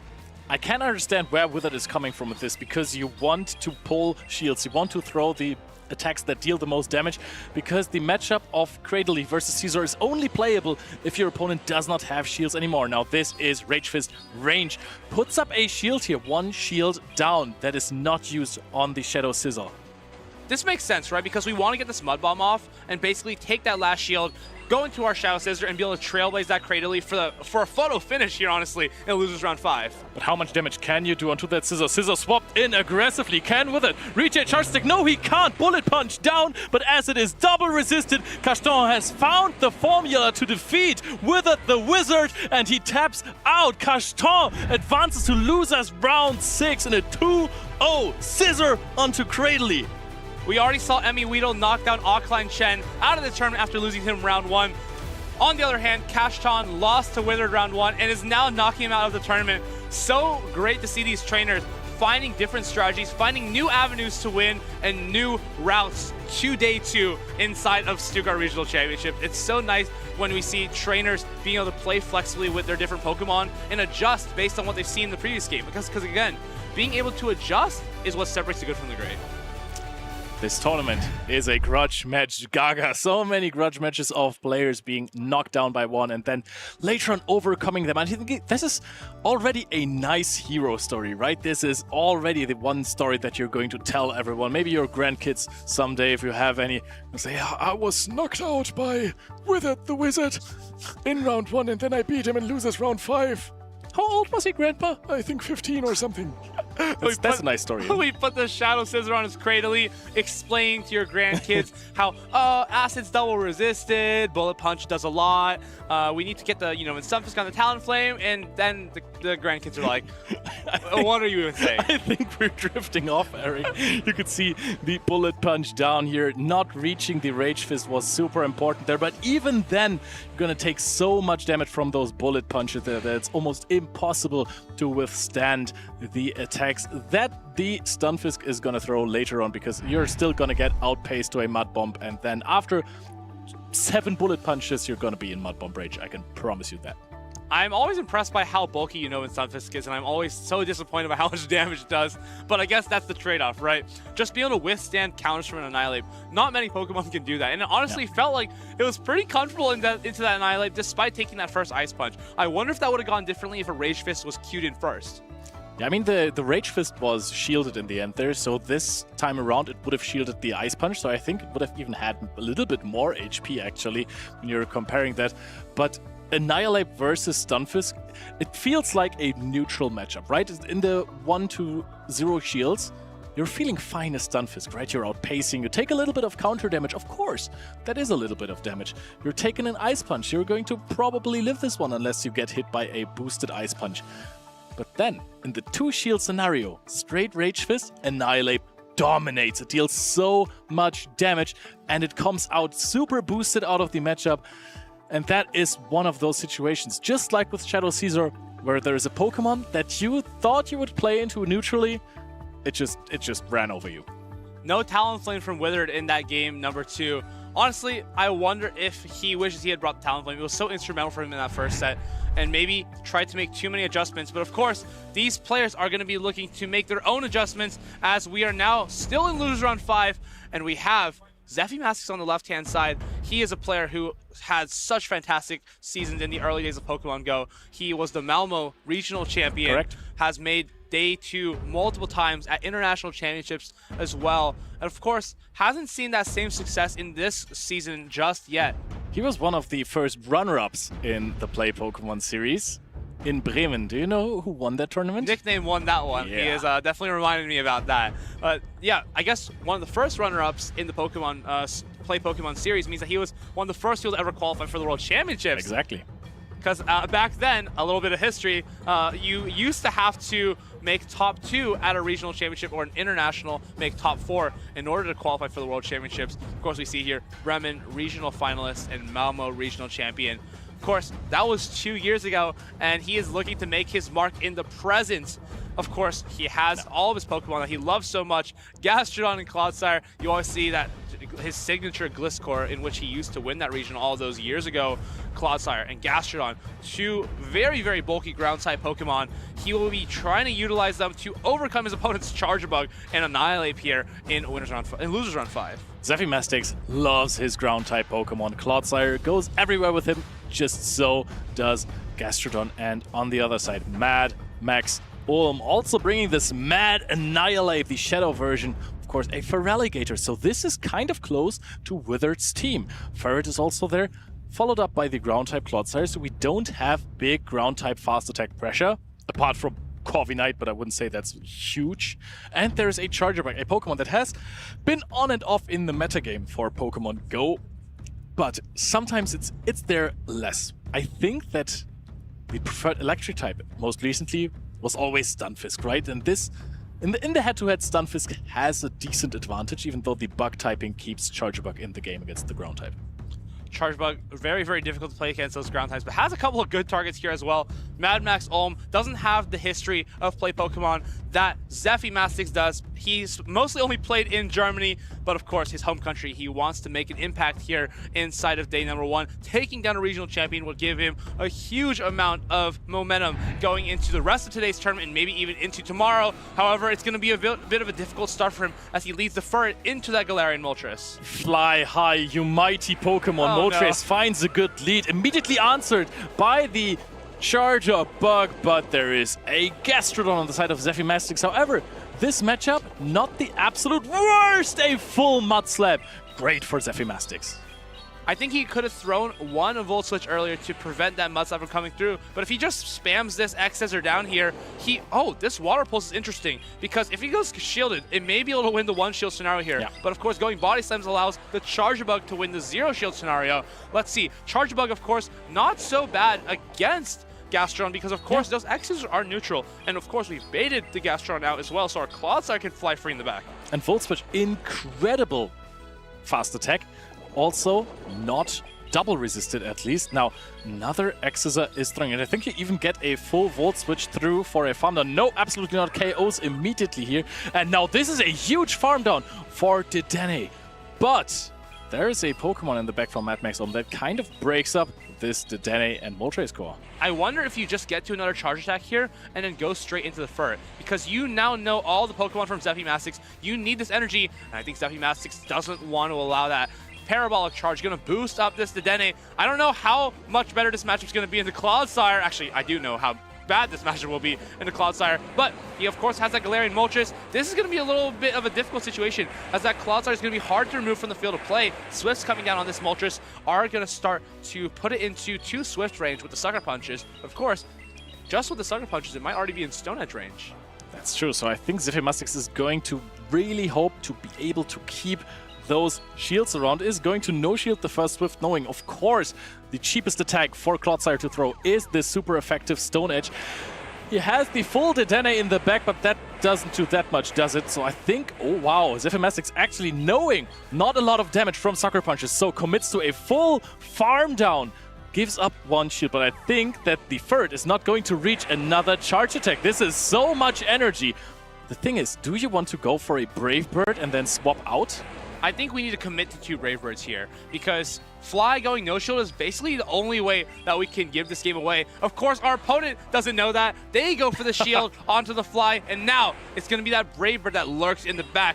If you can land this Brave Bird, is there any way that Dedenne can actually get rid of this Clodsire? I was just going to say, can you actually also farm up to double Fly or even more? Sucker Punch damage is so high, he's going for double Fly instead of the Brave Bird. This could be a way to win the game. If you don't want to get Brave Bird, Mad Max has to throw the Stone Edge immediately. Potential catch on the side of Zephymastics, waiting on the side of Mad Max, but he is giving up so much energy. He's going to Earthquake the Dedenne here. Zephymastics can just now go for 1 more Sucker Punch and knock out with a Brave Bird. Brave Bird is going to come through here. He's, no! Oh! He doesn't go for the Fly! He doesn't go for the Fly. I think a Fly was enough. Yes, Fly would have knocked out, wanted to go to the Brave Bird. He doesn't do much to me. That was not the right call. Mad Max farms down the Moltres with the Poison Stings. He had that game perfectly planned out. 3 Flies and the Thunder Shocks from the Dedenne. The plan was set. The game was pretty much set, but that just shows anything can happen in these tournaments. Even regional champions can falter at the last second. And Mad Max Ulm, you have to take it and run with it. You have to get this set over with, because the longer this goes on, the more difficult it may become, because you realize how strong that Galarian Moltres is into your team and what an issue it presents if Zephymastics can get it in the right place. You're right. Look at this. Corviknight, all of your charge attacks are resisted. Oh, I mean, Air Cutter isn't, but Air Cutter is not doing too much damage. Sand Attack, double resisted. Charger Bug, yes, good. Clodsire, Charger Bug's okay. It's okay. It's kind of great. but Clodsire also does well, but then Feraligatr, resisted charge, fast attacks. Then, of course, also Annihilate. It can counter down, but you will have to give up some shields for it, and Ferret is also a negative matchup there. Scaring away the Annihilate here with the team of Zephymastics is also pretty interesting, because there's Corsola and there is Dedenne. But then again, you're inviting this Pokemon. You also have Clodsire to scare it away, but you're inviting it back in with a Cradily. Honestly, these picks are all a little bit polarizing from both sides. Yes. There is no true safe option here, which is going to show and highlight how important it is to know how to read your opponent's lines. I think I really like the strategy from Mad Max, where he tries to lure out that Gastrodon and free up his Clodsire in the back. Because as we saw, Charge Bug wasn't too bad against Gastrodon. I wonder if he tries to throw 1 Volt Switch earlier as opposed to last time, and he tries to basically get that correct timing and get an advantage on the opponent Gastrodon. Let's run it back. Charger Bug's being swapped and answered by Clodsire, which is a way better answer than Gastrodon, would you believe it? I love how Zephy is adjusting and basically coming up with the right counter for the backline, knowing that if he can get that right lead, he just needs to be aware of that Charger Bug in the Gastrodon, Charger Bug and the Clodsire in the back. Now, he has the perfect way to align here. However, this is also a little bit of a risk, because sometimes players don't necessarily run the same line, but they run the same 2 Pokemon to trick you into thinking X Pokemon is in the back. However, here, it looks like he's made the right one. Yep, and Zephymastics here going for a full farm down. There is so little damage to be come from X-Scissor, Discharge, and Volt Switch against a Clodsire. Look at this. All of your attacks there. Tries to get to an X-Scissor. Could have swapped out afterwards, but no. Poison Sting down. So much energy, so much HP. It's looking fantastic for Zephymastics in Game 2 after being down 1-0. how do you really recover from this, honestly? It's difficult because there's that Gastrodon in the back. Honestly, this may be the window of opportunity that you need. You can bring this Clodsire onto the Galarian Moltres, and maybe the Furt, if you can grab some shields, can trailblaze that Gastrodon in the end game. But Zephy, he knows all the Pokemon from his opponent's team, and Mad Max Olm can't say the same for himself. He knows that there is a Moltres and a Clodsire, but has no knowledge of that Gastrodon. So the way he plays this matchup may differ. Zephymastics actually lets this go, and that is genius. The switch timer is not even close to being up here. You can take one Stone Edge comfortably. You can throw a Brave Bird if you even want to. Yes, almost gets completely farmed down. On 1 HP, he throws the Brave Bird. It's being shielded by this Clodsire. And Zephymastics, he has shield advantage. He has two Pokemon that are both in the green. Comes in with the Clodsire kind of just to tank this energy. I like this play. Goes for the bait, but honestly, if you're Max, you have to pull out all the stops here, right? Like, even if there's like a 1% chance that he shields it, you just have to try everything that you can to win this game. And if, actually, if you're Zephy here, can you even conceal your third Pokemon? Oh, that could be the case, but I wouldn't risk it. If you get a nasty farm down here, actually, Zephymastics is very much trying to do that. It's going to be... Oh, no, absolutely not. Taking the energy here, plays the safest way possible. Takes a Swift here, still has two shields, swaps into the Gastrodon. And Gastrodon is going to do all the work with those Mudslaps. Anything that Mad Max Olm can throw onto him is just going to get Mudslap down now. Swift is going to be a correct bait here from Mad Max, but of course, no risks being taken here from Zephymastics. He already has, he has all the correct alignment in this game, and all he needs to do is shield up this Trailblaze and take game number 2. He definitely has had a better handle of this match overall. And game 1, he understood that with that mistake, he just can't let something like that happen again. And he'll rely on his Moltres in this next game to pretty much put on the pressure. His opponent has no flying resist pretty much other than the Corviknight, which is not great against Moltres. So if he can get that Moltres up on energy, he should just be able to take it to the sky and take this game in 3. Yeah, that's the problem that Charger Bug has in this matchup, right? It is really good in even matchups if you're completely playing it. But sometimes Moltres, if it's not aligned onto the Charger Bug, it gets some energy out somewhere. And even Fly hits pretty hard. But of course, always threatening a Brave Bird is huge to play with Galarian Moltres. This is also something we have seen in the World's Finals of Beelzebub versus Padoman, where Padoman did not have a single flying type resist on his team. Brave Birding everywhere. Love that, Leo. Yeah, of course, Leo was able to take down Padoman at the last regional championships. Just showing our caster on the desks. We have all the knowledge, and we are here to bring you some more entertainment for our losers round 5. Zephymastics versus Mad Max Olm. We've seen some interesting strategies, and a strategy that worked great for Max in the first game, but Zephy quickly responds to that. And do we just triple down on it in game 3 is the question. I don't think we do. I think we need to like bring in the Annihilate. There's no way. There's no way we see a Corsola, and there's no way we see a Dedenne, in my opinion. Those both don't make that much sense at this point in the set. Yeah, Dedenne was pretty hard counted in the last game there. Clodsire really closed the game on it. I mean, you are very well aware that there might be a Charger Bug in the lead on the side of Zephymastics. I can't see a Clodsire lead. Like the two answers, this is why Moltres and Clodsire is such a nice core. The two hard answers we can see here from Mad Max Olm versus the Moltres, they're really well answered just by Clodsire. Clodsire and Gator, of course, is a fantastic core as well. We saw a lot of success with it in the 2024 season, so it's great to see these old-time classics still being viable. Clodsire, honestly, has very high usage, but we haven't seen it on stream much today. Yeah. So it's nice to see that people are succeeding with this bulky ground-type Pokemon. None of them really opt for Sludge Bomb because, again, Azumarill is not really a staple anymore. I really do miss those Sludge Bomb Stone Edge technologies that Stone Collection brought to last year's Stuttgart, right? Oh, absolutely, yes. Brought him all the way into the finals and actually clutched out some matchups. Yeah, I'm sure it was really clutch against Toxapex and Annihilate. I am sure. Well, Stone Edge is a charge attack, no? But now the players are ready.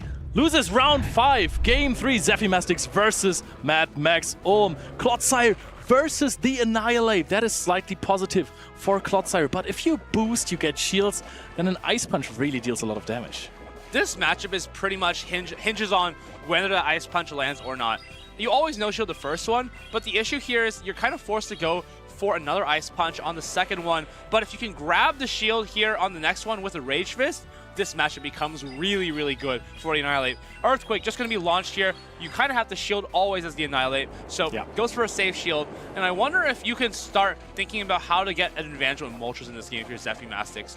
You can try to just throw this. Oh, you don't throw this. You save the energy.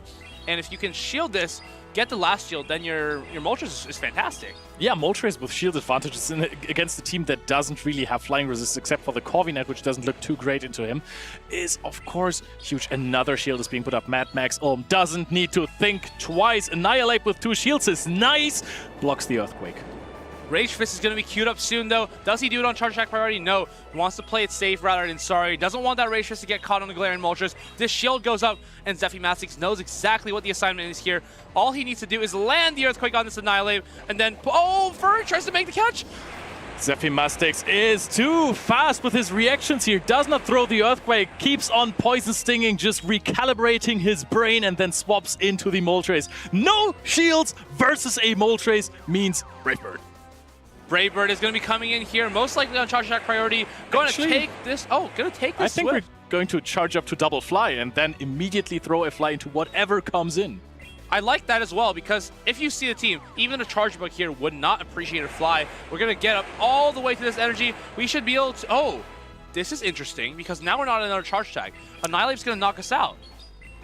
That is true. Or actually, are we at a fly right here? Because Annihilate does not get the Clodsire comes in. We're going for a Brave Bird here on the side of Zephy Mastix. Actually reaches another one, minimizes the farm down capabilities of the Clodsire with the Brave Bird, and now has the option to align the Gastrodon onto this Clodsire. Swaps in to the Annihilate. Combo play. Clodsire in, Earthquake, Annihilate out. Clodsire finally lands the Earthquake on this elusive Annihilate. Had avoided it for most of the game, but of course, I think he's going to need a full Poison Sting down and an ability to charge the 200 energy. Of course, Earthquake is going to land here on the side of Mad Max Ulm's Clodsire. Clodsire face off, and it's going to be Zephy Mastix. His best buddy Clodsire takes him to the next round and keeps him alive here in Stuttgart. Eric, did you just say Poison Sting down? Because that's not what I saw. Clodsire has so much HP with a double resisted Poison Stings on this Clodsire doing nothing. Zephy Mastix comfortably could have actually reached probably 2 Earthquakes. So I think generally for a Clodsire, to Poison Sting down a Clodsire, you need 210 Poison Stings. Give or take, depending on the Clodsire. And that's 400 turns and roughly 200 seconds. So you can Poison Sting it down in more than 3 minutes, of course. Zephy Mastix, what a fantastic game here. Just getting those line calls right every single game, and you can see the sigh of relief as he knows he has another chance to try to become that regional champion that he was 2 years ago. Of course, such a great feeling to know that a Game 3 has been won, and you're just completely relieved, especially after that Game 1, where things got a little bit hairy, even though it seemed like he had the game on the line. Could have thrown the fly, didn't trust the Moltres enough to deal enough damage there. Wanted to go for the safe route, which turned out to be the win condition for Mad Max Ulm. You could see the Earthquake on the Dedenne, and there it was. Could have thrown the fly. Actually, depending on the Clodsire, I think this would have been close, because now the damage after the Sucker Punch, that was for sure fly knockout, but afterwards, I don't know.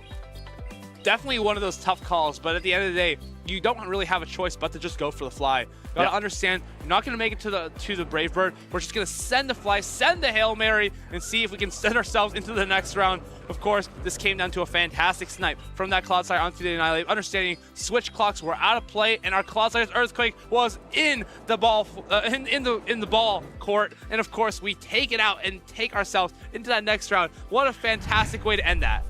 Zephy Mastix. He is a player from my locals, actually, together with Stone Collection. We're playing a lot there, and I just know how good of a trainer he is. He is always bringing some of his unique picks. This Clodsire has been on his side when it was meta, of course, but also when it was a really off-meta Pokemon. You don't see it a lot. He is still going to bring it. Same with Gastrodon. He has been playing it before it got incredibly popular. Gastron, has all his Pokemon best buddy. He loves all of his Pokemon so much, has such a strong trainer and Pokemon bond. And of course, going into the future, we will have many more games. But for now, let's take a look at the future event of this, future event. Yeah, there it is. Yep, there it is. arcade9.gg/event/Pokemon. If you are curious about attending a tournament like this, catching those regional spawns, doing extra special trades with other players, being able to get more charged TMs, and of course, compete for a chance at the World Championships, get an automatic invitation to 2026 in San Francisco. That's where you got to start. arcane9.gg/events/Pokemon. Hope to see you there. And maybe at one of these next tournaments coming up. Agreed. Now that you mentioned special trades, honestly, earlier I did a great special trade with Maddie. Actually, we traded a shiny Spiritomb for Great League, so that was really, really cool. Have you had any luck? I haven't actually done any of my special trades today. We are too busy behind the desk, of course, but hopefully someone will come to me and be like, hey, got a lucky trade. You want to do it? That's my favorite, when someone just comes up to me and then I don't even have to think about it. That's true. No responsibility in searching someone for those trades. But now, Emmy Weedle versus the Reeve. Who is going to advance in this tournament? Shadow, Dusknoir, Wigglytuff, Empoleon, Gastrodon, Altaria, and Cradily. The top 4. Very well-known core at this point, honestly. Altaria just came in basically with Gardance. Before that, people haven't really considered this Pokemon too much. And then, of course, there is the Cradily, an all-time classic, which is a bit on the downfall when it comes to usage. Why is that, Eric? It's really difficult to bring, right? Because every opponent pretty much has Shadow Scissor. There's Empoleon everywhere. There's even Pokemon like Shadow Dusknoir, which we see from one of them here. It's just so oppressive into Cradily, and before it was kind of a safe choice when none of these options were super prevalent, especially Empoleon, honestly. But yeah, Cradily, it just becomes less safe, and it's hard to justify on a team. Of course, both these trainers, of course, we've talked about Emmy Weedle. He wants to continue his top 8 streak here in the 2026 season, and the Reeve wants to begin a streak. He's only made top 16 once, and he would like to make his first day to top 8. But of course, he needs to win this loser semis against an IC Worlds and Regional Champion first. Not a very easy task, a very tall one, but of course, that's where you got to start. As a player like him, when you're trying to break through, get your name out there into the field, into day 2, you're going to have to take down some good players to do so. Actually, yes, because there are so many greats of the game participating in those tournaments.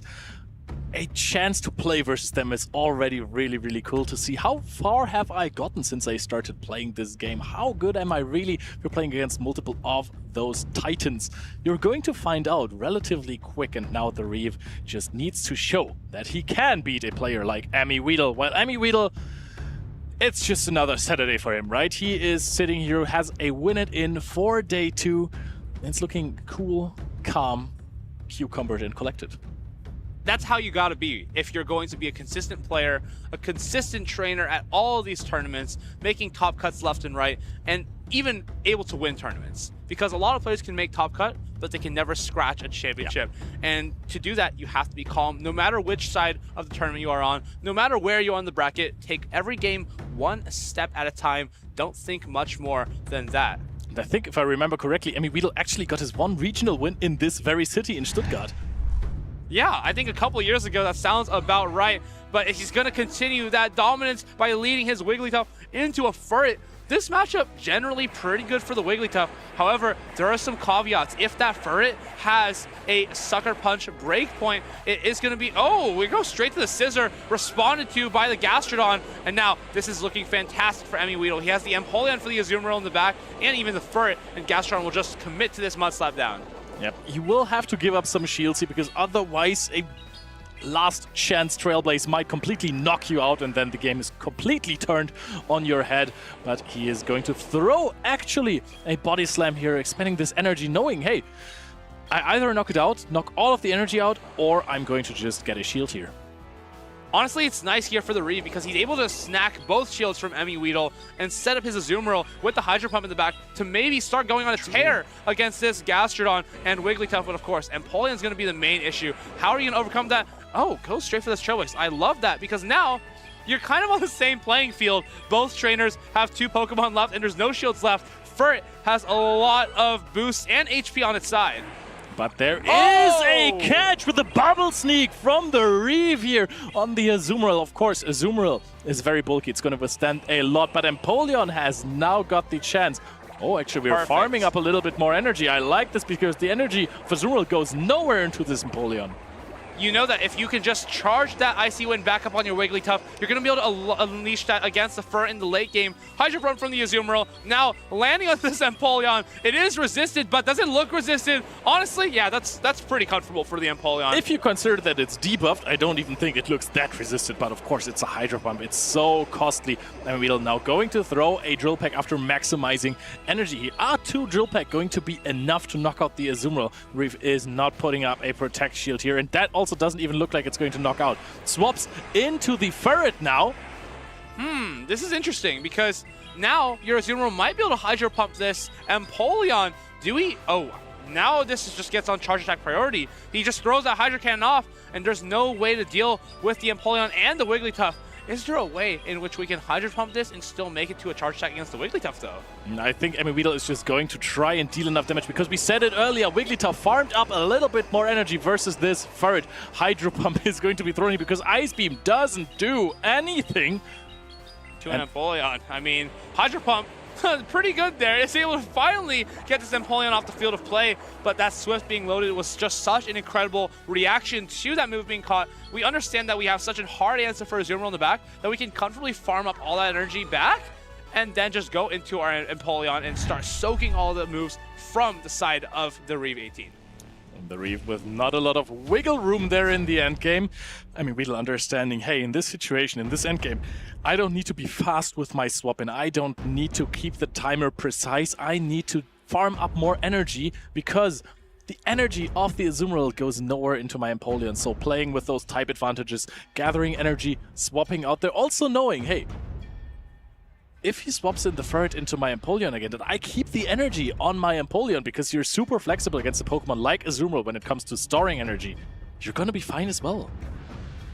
I think if he continues with the same strategy, I don't think that the strategy is too crazy, but he has to find a different way to utilize getting the 2 shields from the Gastrodon when he swaps a Scissor. If he can maybe utilize like Clodsire, you use like Scissor to lure out the Gastrodon, and you kind of put Clodsire to work, just let it do damage to the Empoleon, to the Wigglytuff. When there's no shields in play, that might be the best formula to win game number 2 here if you're the Reeve. It's a very good shout. You're likely going to get a shield advantage on the Scissor there. Wow, that's actually a very solid strategy. I like that, Eric. I like that. But maybe Weedle is also going to adjust his own strategies there. There are a bunch of good targets for a Shadow Dust Noir, so if you're not too afraid of the Ferret, this might come your way. But no, we're leading the Gastro into the Stunfisk. Wow, I wonder why we're staying in here. Your backline isn't actually too weak to this Gastrodon. Is he trying to make a catch onto the Ferret? Doesn't seem like the case. And now, this is a perfect swap here from Weedle, recognizing that he doesn't need to bring the Empoleon onto this Ferret, can opt for the Wigglytuff, and the Reeve opts to throw this on bad timing, giving the full charm through to Weedle. This is exactly the room that he needs to be able to take down this loser's round 6 and put himself into day 2. Icy Wind comes down onto this Ferret, and it's going to offer a shield. Yep, he really wants to keep the switch here or realign his Pokemon because Stunfisk versus this Gastrodon is just going nowhere, but the energy on the Stunfisk versus Empoleon could be a win condition in the endgame. Wants to go to get shields here. He wants to be able to swap in the Stunfisk at some point and throw discharges at this Empoleon, but he's not getting the shields. He is at... he kind of, if he wants to realign, he needs to go 2 shields down, and that is not great. But what's the alternative, right? We can't have our Unova Stunfisk against the Gastrodon, and... Oh, he goes for the snipe here. I think this is a perfect play because now the Fur is no longer an issue. It had a little bit of energy, and now the energy is completely nullified. We have the Azumarill on this Gastrodon, but of course, if you just commit 2 shields to this and fully farm it down, you'll be all good to go against that Unova Stunfisk.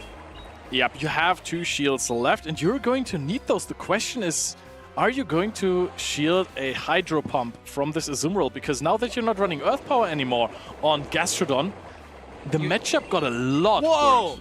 Instantly no shielding that.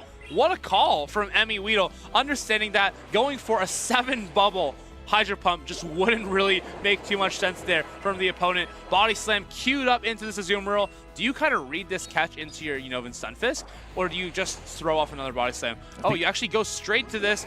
Unova Stunfisk now comes in, but no shields available. Just going to be Hydro Cannon And I mean, Empoleon cleaning up this game with 2 shields, doing what it does best, sweeping with Hydro Cannons. Such a forceful Pokemon when it's given the lead. Hydro Cannon going to be queued up here into the Unova Stunfisk, and Emmy is comfortably taking game 2 in this set. Emmy Weedle, but there's one more Pokemon in the back. Emmy Weedle is going to throw a Hydro Cannon here into the Stunfisk. Usually the matchup is so great for Stunfisk because it can withstand a Hydro Cannon, but not after so many Mudslaps. The Reeves goes to top left here, and Emmy Weedle advances to day 2. The trainers are hugging it out.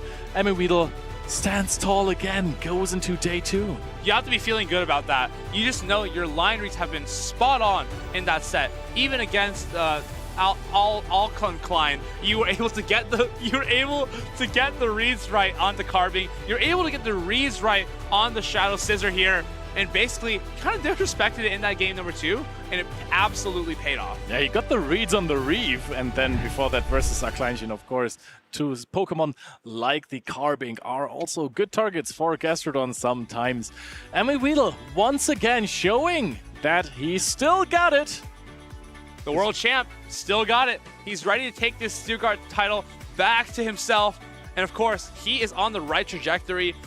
So many dominant games in this last couple of rounds for him. He didn't start the day so great, but he is continuing to push on in this tournament and show why just with some neutral Pokemon like Gastrodon, Cradily, and Altaria, you're able to take the leads. And I really like this play by the Reeve in game 1. He really had played a good advantage out for himself there with the Azumarill catch, sneaking a bubble, but Emmy Weedle, he was just in the situation. He just immediately knew, I can just farm up that energy back again, deal some damage that is basically damage worth a Hydro Cannon or a Drill Peck, even more actually, and then swap out. There is no play rough from your Azumarill. There's going to be Hydro Pump. Hydro Pump has done very well for the Reeve in a very great run from him, but it also has some drawbacks.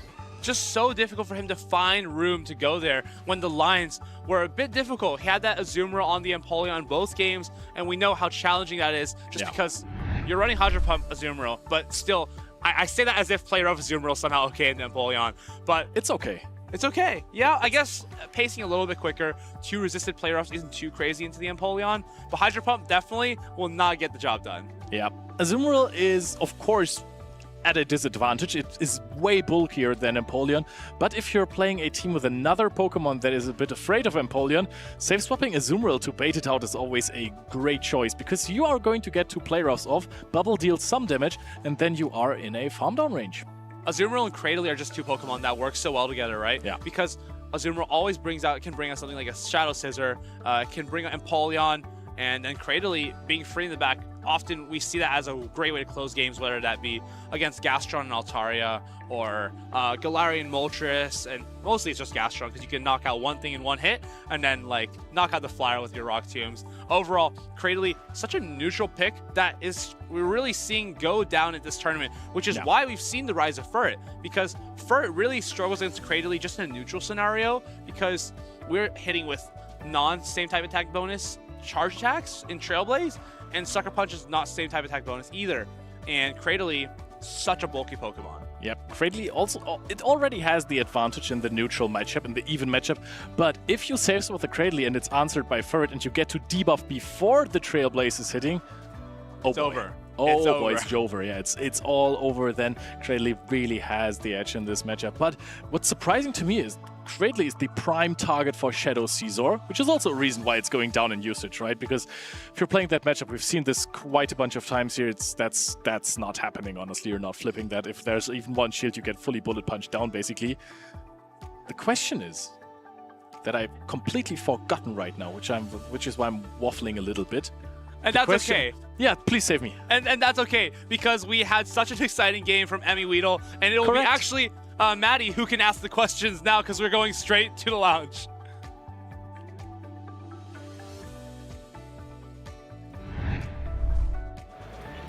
Thank you, Eric. I'm standing here with Emmy Weedle. Congratulations on the win. How are you feeling? I mean, I'm very happy to have made it this far, you know, through to day 2 and stuff. Because, you know, I lost my first round and obviously I was feeling a bit down after that, but to win 5 consecutive games and make it through to day 2 is very nice for me. Thank you. It seems like you're climbing back up. It's a steep hill, but I believe you can do it. In this event, what was your favorite Pokemon you've used so far? Empoleon has been very, very good for me so far. I used it in my past battles as well, but it's very neutral into the current meta. It beats Sizzle, which is on a lot of teams, so I think Empoleon is the right pick for this tournament. Yeah, having you seen using Gastrodon and Empoleon, you're dancing around left and right, I think you've done amazing. Anything like you during this event you think like, ooh, there's something I don't want to see or like scary to see? Yeah, generally Sizzle, Forret, Talonflame all paired together are a bit annoying because I'd like to run my Gastro against the Scizor Talon, but then there's a Forret. I'd like to run my Emp, but then there's a Talon that can 2-shield farm down. So, you know, some teams are a bit iffy and become a bit RPS, but that's just sadly what the meta's like at the moment. I'm not going to ask you how you're going to do it to win those games because you need to keep your strategies for yourself. Thank you. But are there any special shoutouts we're going to do today? It's my dad's birthday today, actually. So happy birthday to my dad. I'm glad that I had the opportunity to say this on the stream in an interview. And otherwise, thank you to everybody who's scrimped me. I know this is the last tournament of this season, so it's been hard to, you know, find people willing to actually scrim. But anybody who's, you know, put in their own time, not even competing here, just to help me get my practice, I appreciate all of them. And thank you to Tea and Pizza as well. Happy birthday, Dad. Congratulations again, and we're going back to the casters now. Thanks, Maddie. The Pokemon Go action never stops. We're here for more rounds, and now this time I'm joined by Eric's older brother, Farid. His older brother, significantly less successful, but much better dressed. I think we can all agree on that. But you have been successful in the past in Pokemon Go PvP in those tournaments. When you're on the loser's side early, what do you do, Farid? Do you know what? I was thinking about this for a while. I was watching an interview in a different sport, and there was a question that was asked of a manager, and it said, when your back's against the wall, what's more important from your players? What really makes the difference? Is it skill or is it attitude? And I was thinking, for the purposes of Pokemon Go, what really means the most when you drop down into the loser side of the bracket? Is it about how good you are as a player? And often it isn't. It is about your mentality. And the players that we have seen so far in Stuttgart have really had to show mentality. We have so many of those players right on stage now because Kashton, if you remember, dropped down to the loser side of the bracket after his very first round. Now, this is a skillful player, but what mentality he has shown to be now in the losers semi-finals of his group. And in the last round, he even defeated the player that put him into the losers bracket. His biggest opponent yet, Withered. Yeah, a really, really incredible run from the Frenchman. He's going to be going up against Zephy Mastix, a player that has a regional title to his name. He has medals. He also has a number of Day 2 appearances. So this is going to be a really well-fought match. I cannot wait to see who comes out on top. Also a trainer who consistently performs on the biggest stages. He was top 32 at EUYC 2 years in a row now. This year, losing to Marto Galde, and I think that's a player, if you're getting knocked out by Marto Galde, then it's fine, right? I mean, he is one of the greatest players there is, but Kashton and Zephy Mastix just need to focus on the player on the other side of the table to them. They know how important this match is. They are so keen to get underway that game 1 kicks off straight away. We have Florges on the left for Kashton. It's up against that shiny Dedenne for Zephy Mastix. Dedenne is so good in neutral matchups. I want to go as far as to say that every neutral matchup for Dedenne is a really positive one. Dedenne getting the opportunity to throw Parabolic Charge. It will win charge attack priority, generally speaking, against Florges. It boosts its own defense, and then Kashton is going to throw this Chilling Water. That's going to bring Dedenne's attack down 1 stage. That is no damage, basically. Zephy Mastix is going to be forced to throw immediately again. Parabolic Charge, it is debuff, but probably knocks out from this range here as well. But then Kashton has a nice little win condition there, bringing in the Shadow Scissor, forcing a possible swap out, or Zephy Mastix. He's just going to acknowledge that he has boosted defenses and is going to throw a Parabolic Charge here. Kashton already has 6 bullet punches worth of energy on the Shadow Scissor. I think it's really nice for Zephy Mastix to be able to get a shield off the Scissor, and now the Clodsire aggressively comes in, immediately met by the counter-swapping Corviknight, a steel flying type Pokemon taking neutral from the Stone Edge, but otherwise resists the attacks from this Clodsire.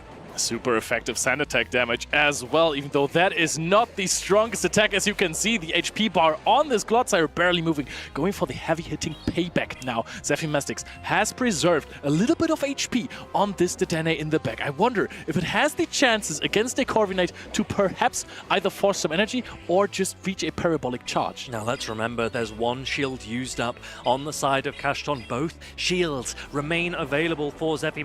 He's not going to throw them yet. He might be preserving it for a 2-shield Gastrodon in the back. Has the opportunity to use one of them here. He's not going to.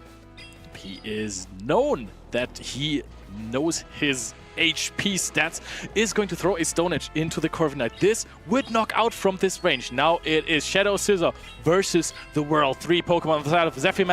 Does Kashton go straight into this shiny rank 1 Gastrodon? We've seen it time and time again. Will 2 shields be enough, or does Scizor have enough energy to reach a 3rd attack and threaten a knockout? There's always the chance for a boost, and Kashton gets it here. Now Night Slash is threatening so much damage. Doesn't even matter. No shield this. Surely no shield this. But can you hang on to a no shield? Zephyr calling. It's not a shield play. So much damage, but you're still resisting those bullet punches. Mud slapping down the boosted Scizor, and Zephyr takes down the Scizor. Game 1 goes to him. A great no shield there from Zephyr, recognizing that Night Slash wouldn't be enough to knock out, even though it was boosted. Night Slash, it has that small chance to boost, and when it happens, it can really fly through a game. So Zephyr had to adjust the strategy slightly, and he still manages to take game number 1 here. Praise doesn't matter. I don't know. Gastrodon hanging on just to 1 HP there versus this boosted Scizor. And then the Dedenne and the Clodsire in the back, they were fairly low. So I think if Scizor hangs on to 1 Mud Slap worth of HP, there is a good chance that you're going to get bullet punched down. Shadow Scizor, it has been much of the story all throughout this season. Zephyr bringing a Pokemon that had a lot of conversation around it, but really hasn't featured as much, particularly on the European side of the Championship Series. That Dedenne, it's a shiny Dedenne. And here's a little bit of lore. Zephyr Dedenne is nicknamed Farewell Tour. Yeah, this is the last event where we're having current parabolic charge. A attack update is on the horizon just about in a week. You're going to see some changes to the Go Battle League to those attacks here, and parabolic charge is going to get an energy increase, so your pacing is not incredible anymore. Now, what does Kashton do here? He's 1 game down. We know that he has shown the mentality that we spoke about, the resilience to get through the loser's bracket after losing his first round on the winner's side. He needs to adjust. He has to win back-to-back games if he wants to take down Zephyr and carry on with his Stuttgart regional run.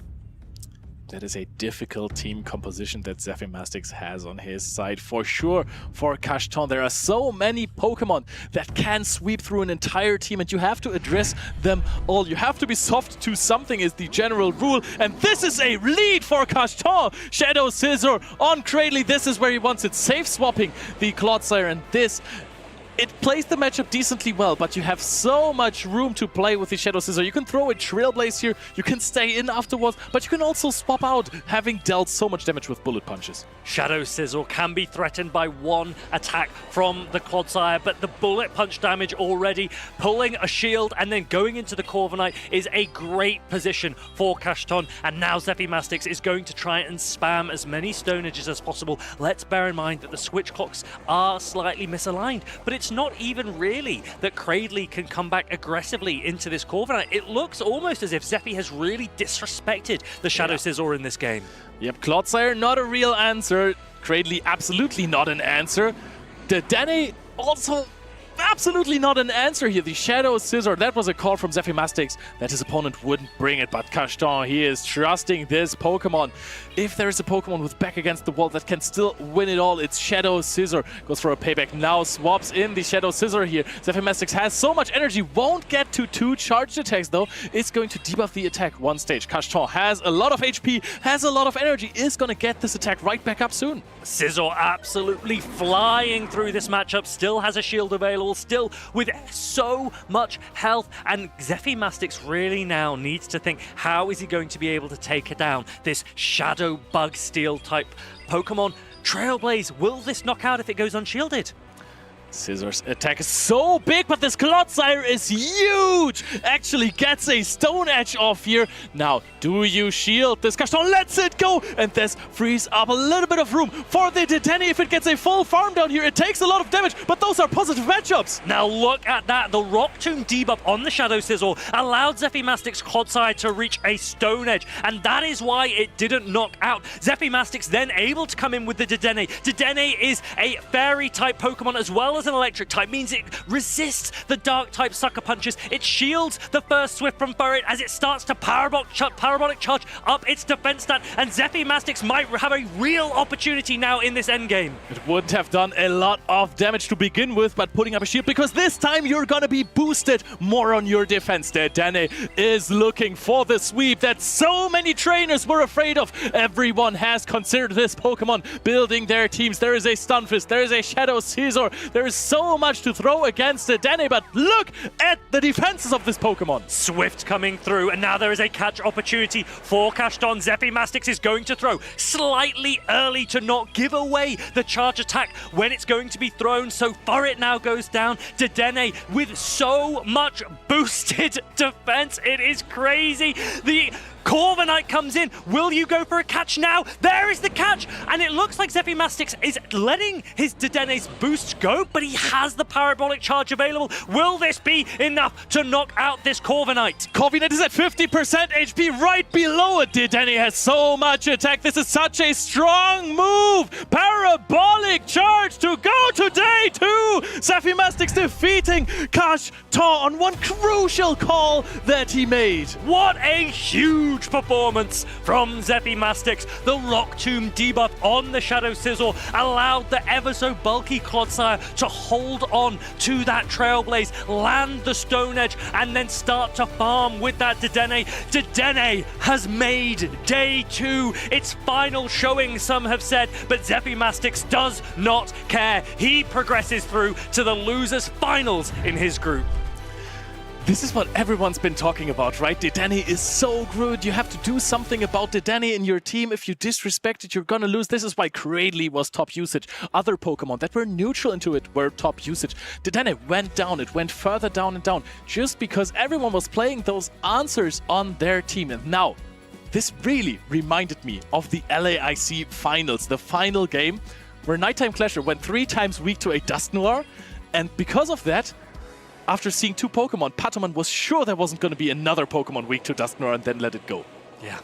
Dedenne is maybe striking at exactly the right time in this meta. As a Fairy-type Pokemon, it resists the Dark-type Sucker Punch damage. As an Electric-type Pokemon, it resists all of the Flying-type attacks that we are seeing in the meta from Pokemon like Corviknight, from Pokemon like Altaria as well. And as so many players are trying different Fairy-types in this meta, we've seen Alolan Ninetales from Martine, from Udon as well. Maybe Dedenne is also a really brilliant call.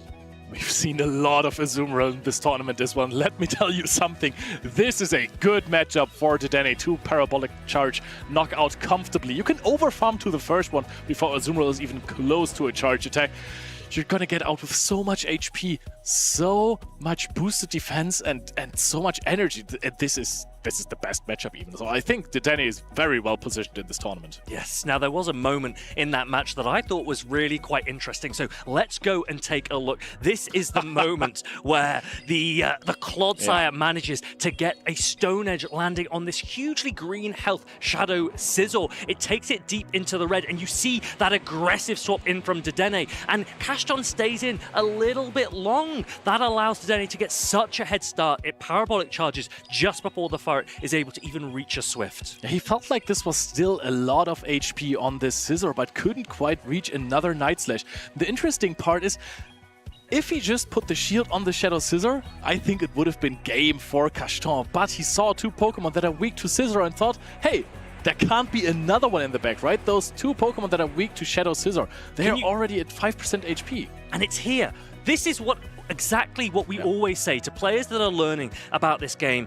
What can you really do to take full advantage? And you can see in this moment that Zephymastics has over-farmed as much as possible. Some players reach a parabolic charge and immediately throw it because they want to boost their defense. Not Zephy. Zephymastics knows that one more parabolic charge here will knock out the Furret. So he gets as much energy as possible before he throws his attack, and it's plays like these that always make the difference in the late stages of a tournament. Yep, he barely reached a charge attack before swapping out there in the end game when the Corviknight reached the charge attack, so it was also necessary if you're looking at the end game. The Dedenne, if it had one Thundershock less in the process of this game, Kashtan would have won this easy. That is absolutely right. Zephymastics, he does progress through. Kashton's run, unfortunately, is over. I still think he gets plenty of championship points for all of his efforts, so he'll be proud of himself as well. And now he can have a nice little break over the winter period because there's a month and a half until our next regional event in Birmingham. Oh, that is true. I can't wait for Birmingham, actually. Some trainers might have registered for the tournament. I hear there might be a new favorite in town. Yeah, I don't know about that. But old favorite is Wolfpack. We've seen his lost brother in LAIC, Hungary Wolfpack, performing very well going to day 2. This one over in Europe is very well fed. Yeah. He's up against Asprocielto, a really, really accomplished player. We've known him from the grassroots for a long time, and he is against a Frenchman that has achieved so many great things in the Play Pokemon crazy circuit. Season so far. Wolfpack has always been going so hard in these tournaments. I think he also got a medal already. Wolfpack has just been dominating the Play Pokemon scene lately. I think maybe just barely missed out on a medal. Yeah, I think he's got 2 5th places in his last 4 tournaments in Sevilla 2025, and then earlier this season in Lille. He goes against Asprocielto, who has a medal, a 4th place medal from Warsaw a few years ago. Hasn't quite hit those heights since, but he's still in this tournament here in Stuttgart, so this weekend could be his.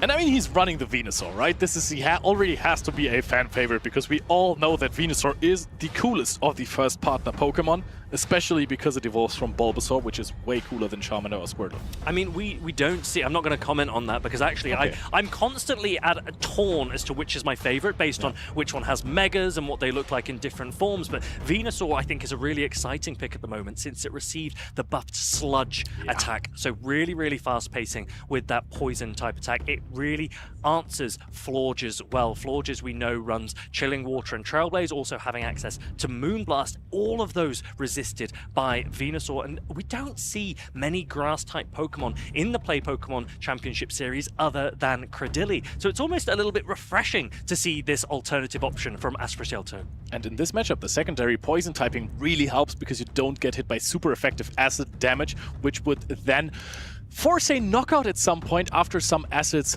with a Rock Tomb together. But how are the Pokemon looking in this matchup? We see an Empoleon on both sides. This Pokemon also came out of nowhere ever since Lille. We've seen it before that with Depertis in NA over there.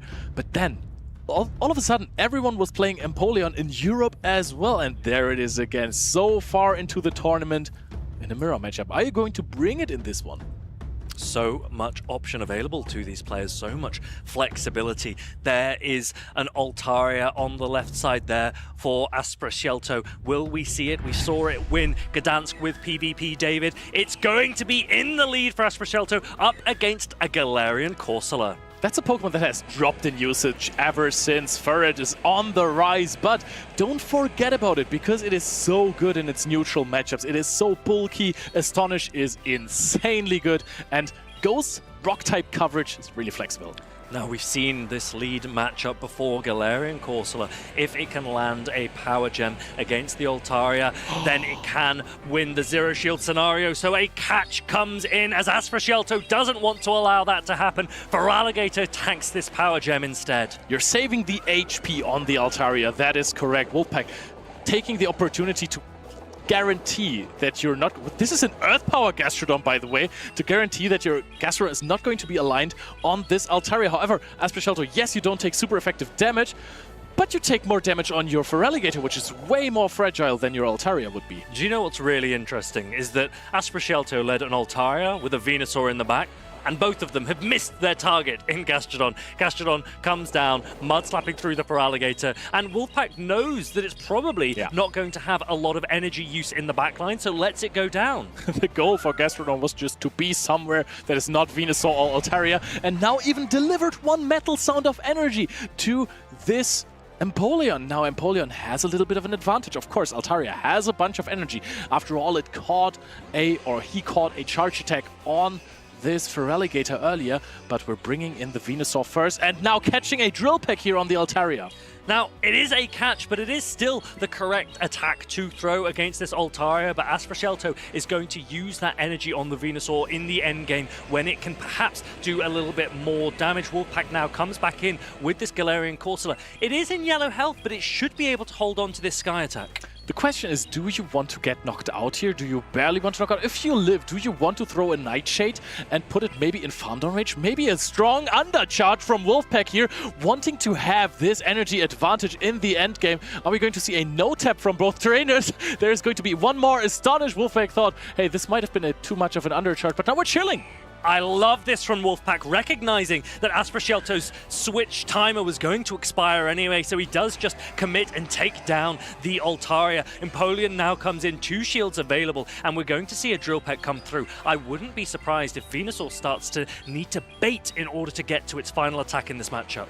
Yeah, you're outpacing just a little bit on the side of Wolfpack here. Empoleon straight 5 with those Drill Pecks. Asprashelto is throwing the Frenzy Plant here, but maybe also just a win condition for Wolfpack to call a bait here. So maybe he's even actually going to just no-shield the next one, because Asprashelto's already at 2 Frenzy Plants, so I just think he's just gonna... No need to bait. The extra energy on that Venusaur, making all the difference here. Venusaur with back-to-back, and even though Empoleon will win charge attack priority, Venusaur has a Frenzy Plant loaded, and Asprashelto very much in the driving seat in this endgame. Sometimes you see those Spice Pick on the teams, but they're never going to be shown in those matches. Asprashelto, no! He brings Venusaur so many times, and even in uphill climbs, he brings it to a success. Venusaur is back, baby!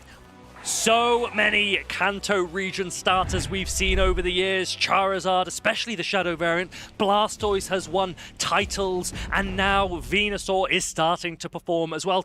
What do we think? Let us know in chat, which is your favorite Kanto starter fully evolved. Is it the Grass and Poison type Venusaur? Because Asprashelto certainly thinks it might be.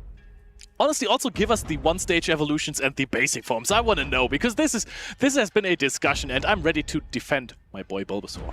Bulbasaur is such an iconic Pokemon. Yeah. The first, number 1. Yes. In the Pokedex, at least. I love it. But Squirtle and Charmander, they have something to say as well. They might not feature in this match, but they are still present in the Play Pokemon Championship series. Blastoise now with Rollout, Charizard with the newly buffed Ember, but it's all about this buffed Sludge at the moment. Here's a random fun fact. 50% of the people who ever won a major tournament in Pokemon Go with Venusaur are German. Really? I think it was 4 people who ever won. It was Z's Wireless at the Special Championship in Barcelona, and Dancing Rob with the first World Championships. That's very true. I absolutely have no way to verify that information. Good. But I will trust because you. I'm not too sure anymore. Might have been 5. But here it's working very well for Asprashelto. Looking good, even against an Empoleon, which is technically supposed to be a positive matchup. But if you manage to get such a good catch on the Altaria, then it's good. Both of these players now really focusing, looking to lock in, because each game could make a difference. Even though Asprashelto has the advantage, he doesn't want to have the game 3. He wants to win this next game immediately so that he can progress on the loser side of the bracket in Group C. Is it worth taking a risk? I know we heard Nighttime Clasher saying that there might be opportunity when you're already a game up to start taking risks, but when you've got flexibility in your team like this, I don't necessarily think a best of 3 you need to. Asprashelto will make that decision. He looks locked in. Wolfpack also ready to go. Both trainers have decided on their leads. Huge advantage here to Wolfpack with the Cradley on to the Stunfisk. Now a safe swap into Feraligatr. This Pokemon is just known as such a great safe swap. Wolfpack is going to take a Hydro Cannon first. Can decide not to shield here, take some damage. Are we going to see a swap after this, or is he going to force a shield with a Rock Tomb perhaps? Hydro Cannon coming in, and actually Aspercelto's allowing himself to stay in. He will shield a potential Grass Knot. He probably knows that it's a Rock Tomb. Rock Tomb's such a strong attack, guarantees that attack debuff, and Wolfpack now going to go out into his Empoleon, which will resist the attacks of the Feraligatr, and the Feraligatr has its attacks already debuffed. Drillpeck now coming through. Metal Song barely does any damage, as it is a resisted fast attack that is already not the hardest hitting move on the field. But Aspercelto is farming up so much energy, played out the timer, brings in the Stunfisk now. Stunfisk is away from the Moltres here, perhaps the strategy of Wolfpack to bait it out. Interesting, because Empoleon will reach another Hydro Cannon, and this Univern Stunfisk is going to have to throw a Mud Bomb now. If it goes shielded, which it absolutely will, then Wolfpack will have the opportunity to pivot out of this Empoleon. But let's remember, there is a massive amount of energy stored on Aspercelto's Feraligatr. That will definitely come in useful in the endgame. Wolfpack not deciding to go into the Cradle to soak some more energy from the Stunfisk, but rather wants to throw another Hydro Cannon, maybe get a shield, but Aspercelto lets go of the Stunfisk. Moltres is smiling in the back, but there's still an Altaria over there. Resisted Hydro Cannon is being thrown here. Wolfpack knows he can barely take it, but can you also take the Shadow Claws? You don't really want to stay in and allow for any Shadow Claws, but at the same time, it's a little bit tricky because there is an Ice Beam available to this Feraligatr. Does that invite a shield from Wolfpack? He does put up a shield. I don't think Feraligator's going to be able to reach another one, so Aspercelto pivots out into his Altaria. Altaria with shield advantage is one of the most dominant Pokemon in the meta, so Wolfpack is going to need to try to pull a shield here and maybe try and land a Brave Bird. Very smart no shield by Aspercelto, knowing if it was a Brave Bird and I shield this, Wolfpack would be in such a difficult scenario. But while he has a shield up, Aspercelto, Wolfpack has the energy advantage, has the HP advantage, because there's also this Cradley at about 50% in the back. Of course, potential catch opportunity for Aspercelto. Wolfpack knowing he could just go for a fly to force the shield, doesn't even throw that, wants to rely on fast attack pressure. Yes, I think Wolfpack recognizes that there is a shield available. He's not going to reach enough charge attacks. Now the Cradilli comes in. It's also not able to reach a charge attack. But the Aspercelto's Sky Attack is almost being reached, and Wolfpack goes for the catch a little bit too early.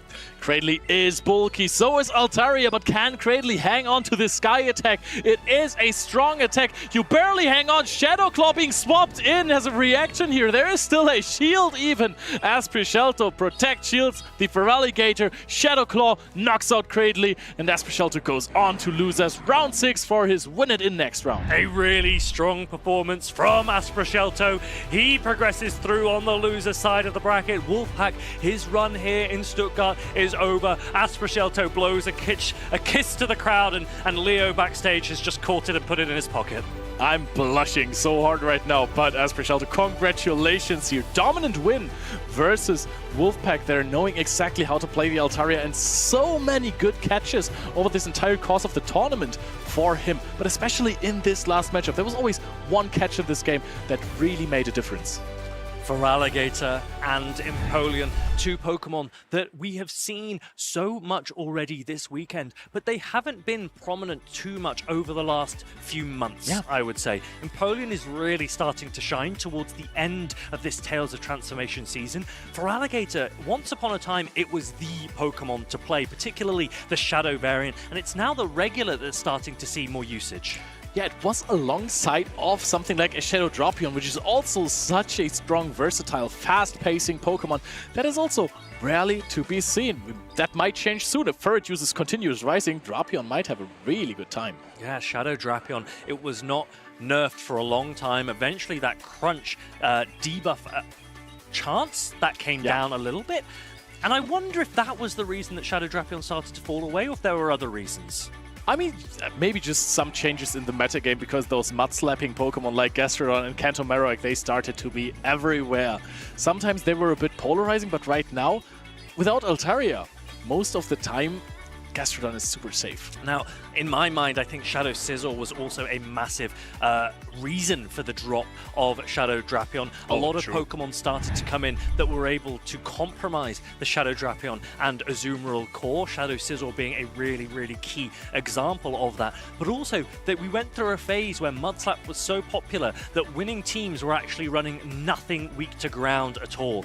Previously, Shadow Drapion as your only ground weakness was passable, and it just got to a point where Mudslap was so prominent that it was a case of try and give it as few targets as possible. But Mom was right, it was just a phase, and now we have some other Pokemon in those games as well, some diversity. We've seen cool electric-type Pokemon, of course Stunfisk being everywhere right now, but also we have had a Bellibolt appearance on stream already from Stone Collection. This Pokemon was something that people considered probably the best Pokemon in the game in Ultra League. That is right. In the Ultra League format, Bellibolt really gets to take advantage of its bulk, and we saw that Zephymastix had bid his farewell to the Dedenne. This was its last chance. Is that the same for Bellibolt, also going to suffer from the parabolic nerf that we're expecting to come in next week?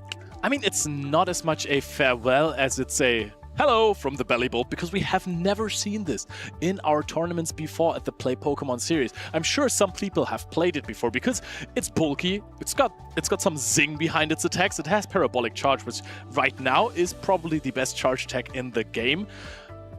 But still, like it's the lack of coverage, I think, across its charge attacks. We're actually increasingly in the meta, but also in Pokemon Go in general, moving towards a really varied moveset across so many Pokemon. So many Pokemon have three-way coverage, and that gives them so much flexibility. One of the Pokemon that we've spoken about previously is that Guzzlord, with Sludge Bomb now being quicker, able to hit back against the fairies. Bellibolt, on the other hand, it's an electric type that really does struggle against ground-type Pokemon.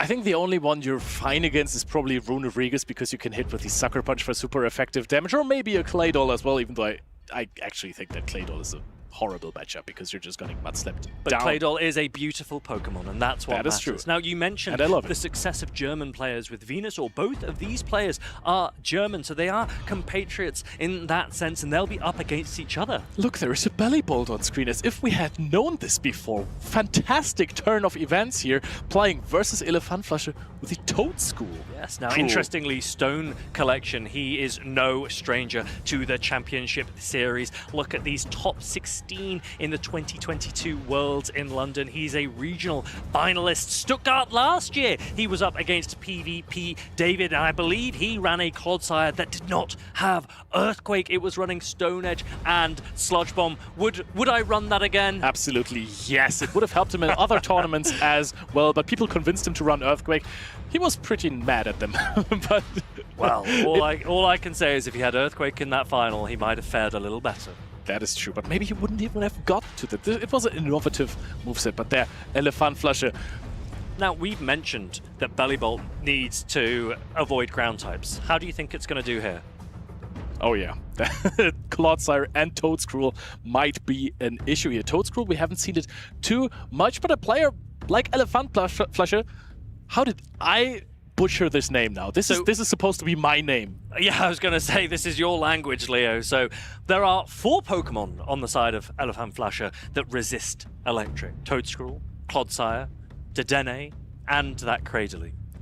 Is it safe to say that there's no way we will see a Bellibolt in this match? Yeah, okay, so let's just say we're not going to see Bellibolt there. It seems highly unlikely. Even the Azumarill is not the greatest target for it because Sucker Punch damage is still resisted, but when has that ever stopped the Ferret from shining? Now, Elefantflasche, he was the regional finalist in Lille once. He came all the way into the grand finals undefeated. Yeah, Elefantflasche loves to do a lot of research against his opponents, so I wonder what he'll have in store for Stone Collection here. These players are underway. The match begins. We see Shadow Primeape up against Dedenne. Shadow Primeape has some things going for it in this matchup, which is also why Stone Collection is staying in here. You win the charge attack priority tie typically, but also you're outpacing anyways. And if you're landing a Rage Fist in the beginning, Dedenne without parabolic charge is not bulky. Your Shadow boosted Primeape. Look at this, it's already at half HP. It's already almost neutralized. Shadow Primeape, one of my favorite Pokemon, able to use that Karate Chop to such great value, reaching the Rage Fist really, really quickly. And with the coverage attack of Ice Punch, it has a massive threat against flying type Pokemon as well. Yep, especially something like a Jumpluff, which is also a Pokemon that apparently now has come back. Stone Collection running it with Acrobatics and Energy Ball, so double hard-hitting charge attacks, really charging up a lot of energy, but this Pokemon can do so because it is super bulky. Now another shield being put up. Stone Collection is 2 shields down, but now look at how fast you're outpacing a Dedenne here. Dedenne, if it shields, will be at a parabolic charge. Will Elephant Flash allow it to go down? Yes, he will. He's going to use his Clodsire instead to sponge some damage, but we've just mentioned Ice Punch for flyers. Ice Punch also a brilliant attack to throw against ground-type Pokemon, and there's just no way that Shadow Primeape will be Poison Sting down before this Shadow Primeape reaches another attack. That is a massive amount of damage. Oh, and now he also reaches for the Rage Fist here. Elephant Flash and not throwing on charge attack priority, knowing the counts precisely, but can he even farm down? This is such a hugely boosted Primeape. Look at the Karate Chop damage. 1 HP and a dream for this Clodsire. Elephant Flash does not want to throw any sort of resisted charge attacks in here. Swaps out into the Cradle Lead. Stone Collection saw it coming a mile away, so he went into the third immediately. Furret comes in, it will reach a Trailblaze first. That means even if it takes a Rock Tomb, its attack will just drop back to its standard stage. Furret might stay in here, but also let's remember that there is a Shadow Jumpluff in the back. That would take super effective from both Acid and Rock Tomb, and there is a Stone Edge loaded on Elephant Flash Clodsire. Is there a play for Stone Collection if he goes into the Shadow Jumpluff now because he knows he's going to live one of those Rock Tombs here? Yes, super effective damage from Acid. Yes, super effective damage from Rock Tomb. But Shadow Jumpluff is so bulky. If you get to knock out this Cradley before the timer runs up, I don't think that Clodsire has enough HP to win the game. Can you throw immediately? Acrobatics is being thrown. The Cradley is going to be knocked out after this. That was incredible from Stone Collection, recognizing exactly when the switch timer would be available to Elephant Flash. And now the Clodsire comes in. 1 Stone Edge available for the Jumpluff, but it does not have enough health to hold on for the Furret Sucker Punch. Fantastic plays here. Almost at 2 Stone Edges, but you can never be at 2 Stone Edges at once here if you're only at 1 HP because of this huge Ice Punch damage from the Shadow Primeape. Double boosted. Was it even triple boosted? I think it was triple boosted, right? So much value from that Shadow Primeape. The flexibility, the pacing, the coverage. Shadow Primeape really, really showing why it has to be respected. And the difficulty for Elephant Flash is what can he do against a Shadow Primeape lead? Not too much, honestly. Shadow Primeape. I think Dedenne is the best thing you can do. That's exactly it. It can threaten a one-shot against Toadscruel with 2 shields available. It can mow through an Azumarill. It can mow through a Clodsire. It beats Furret and Cradley on typing alone. And that Dedenne, you saw how much value it got out of it, particularly when Dedenne tried to play the 1 to 2 shield scenario. And I really like a Pokemon that is as safe as the Primeape here, right? Some people play it as a potential safe swap, just bringing it in if the lead strategy does not work out as planned. But if you're playing it in the lead, you can control what kind of matchups you're playing. If you're not playing it in the lead, sometimes you get into a little bit of a disadvantaged situation and then the Primeape can't shine as much anymore. But if you are leading this Pokemon, you can precisely control which matchups to play how. Elephant Flash will need to adjust. This is a best of 3. That means 1 more win for Stone Collection will see him progress on the loser side of this Group C. Elephant Flash looks locked in. Stone Collection is ready to go. Game 2 is underway here at the Stuttgart Regional Championships. And it looks like we've got Shadow Talonflame for Stone Collection up against Clodsire for Elephant Flash. Now, Clodsire has the Stone Edge, of course, with a 14 turns pacing here that will knock out every single Talonflame there is if it lands. Of course, those are easy shields for Stone Collection to throw here. How much more damage does a Shadow boosted Talonflame deal to Clodsire? Don't say 20%, by the way. But how much does it change the matchup? Well, it makes it really, really comfortable in the 2-shield scenario. As soon as you start flame charging through, you really pressure because your pacing is so good with flame charge double fly.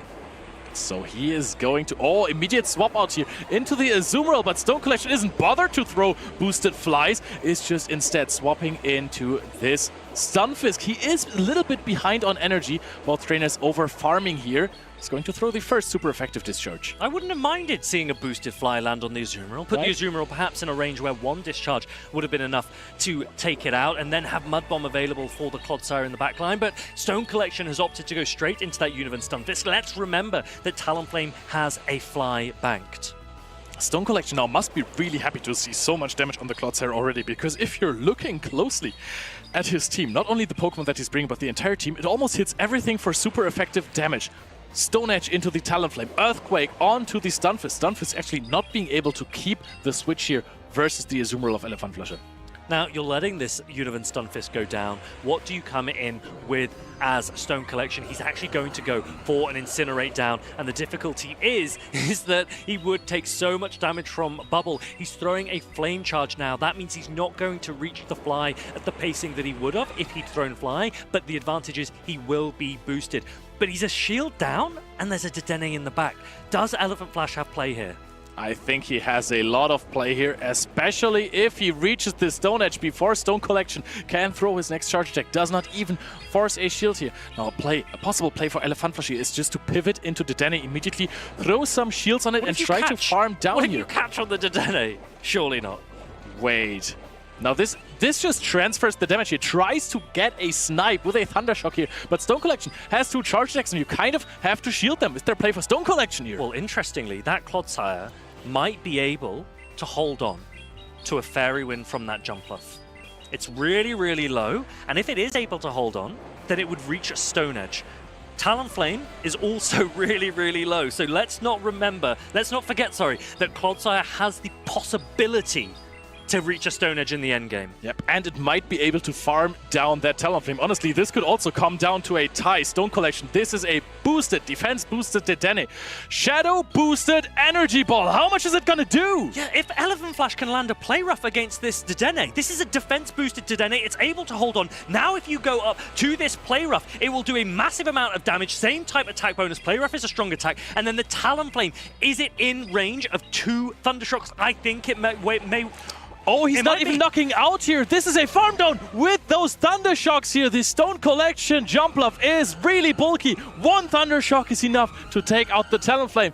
And Dedenne popping up after doing nothing in the Play Pokemon Championship Series all season long. People have feared it. It was never there in the last tournament before Parabolic Charge gets changed. It's popping up. Honestly, I actually got a little bit excited there seeing the plays from Dedenne. I like this. It's almost like so many people have really not liked Dedenne because of its polarizing matchups, but also its impact on team building. But actually, when it's a bit of an underdog, when it's a bit more of a spicy pick, yeah, it's exciting, it's cool, and I think Elephant Flash really showed how well it can be utilized there. I have a special connection to Dedenne. My first ever pin that I got to wear on those suits in these tournaments was a Dedenne pin that an Adequance gave me as a gift. That's very cute. Right? And have you used Dedenne in the official championship series? No, but I should have. Maybe this would have helped me with some Parabolic Charges and an incredibly spammy Pokemon that deals damage and boosts its own defense. So your special connection with Dedenne doesn't extend that far. Okay. Yeah, you're right. All right. Now that you're saying it like this might be true. But this game around, Stone Collection hasn't even brought the Shadow Primeape. I won him the first game. You said it's really hard for Elephantflasher to control this Shadow Primeape. I wouldn't be surprised to see Shadow Primeape come again once more, especially in the lead for Stone Collection. It has so much play into Elephant Flash's team. It really, really does draw value. It can take shields away and it can set up Pokemon for the endgame. The players look ready to go. Game 3 gets underway. And this is a typing advantage for Elephantflasher. This is one of the Pokemon you would like to see Primeape the most. But let me tell you that this is not an easy matchup for the Azumarill. One of the few Pokemon who pays at 4 fast attacks with the 2-turn fast attacks.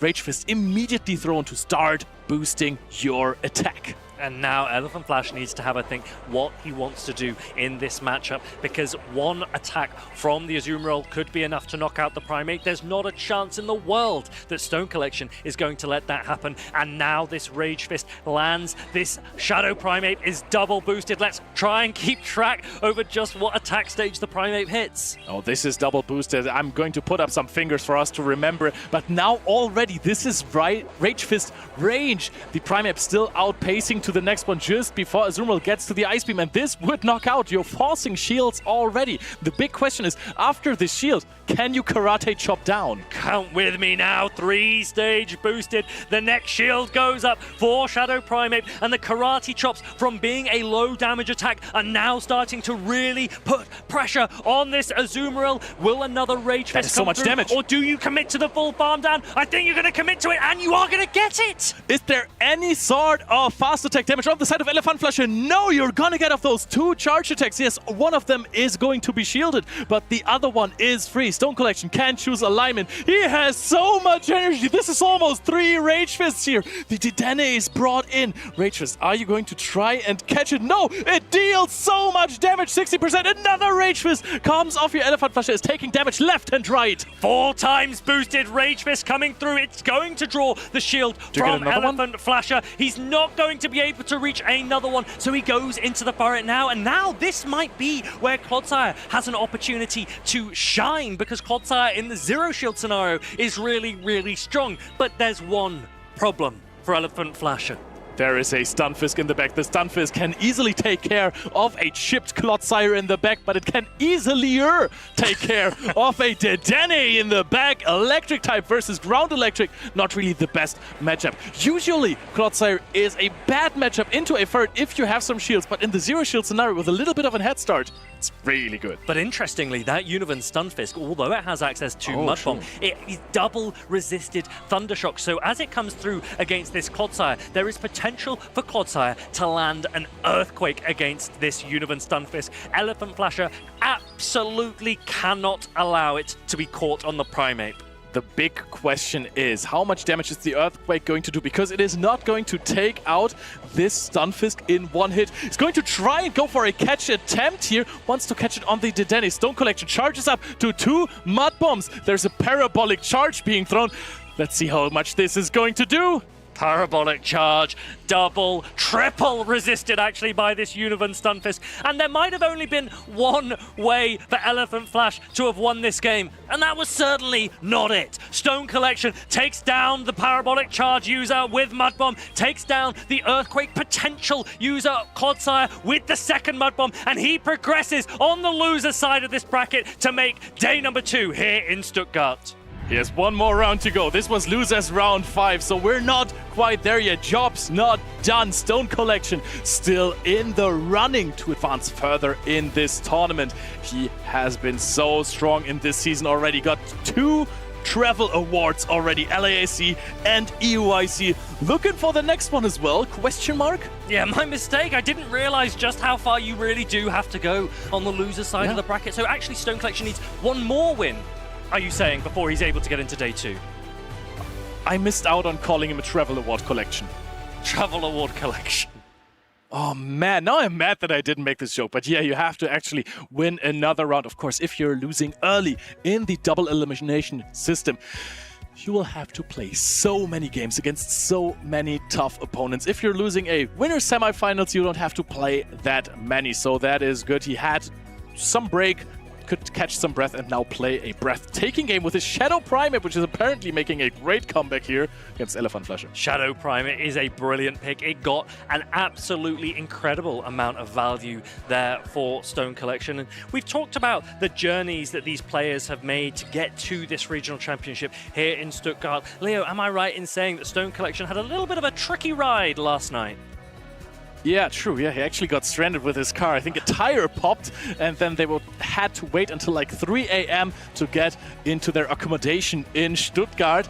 And I think if you're having that kind of a rough night because of some circumstances, you're going to be fine with going to losers round 6. But of course, he wants to get some extra points. He wants to go to day 2, show that he can overcome the worst situations.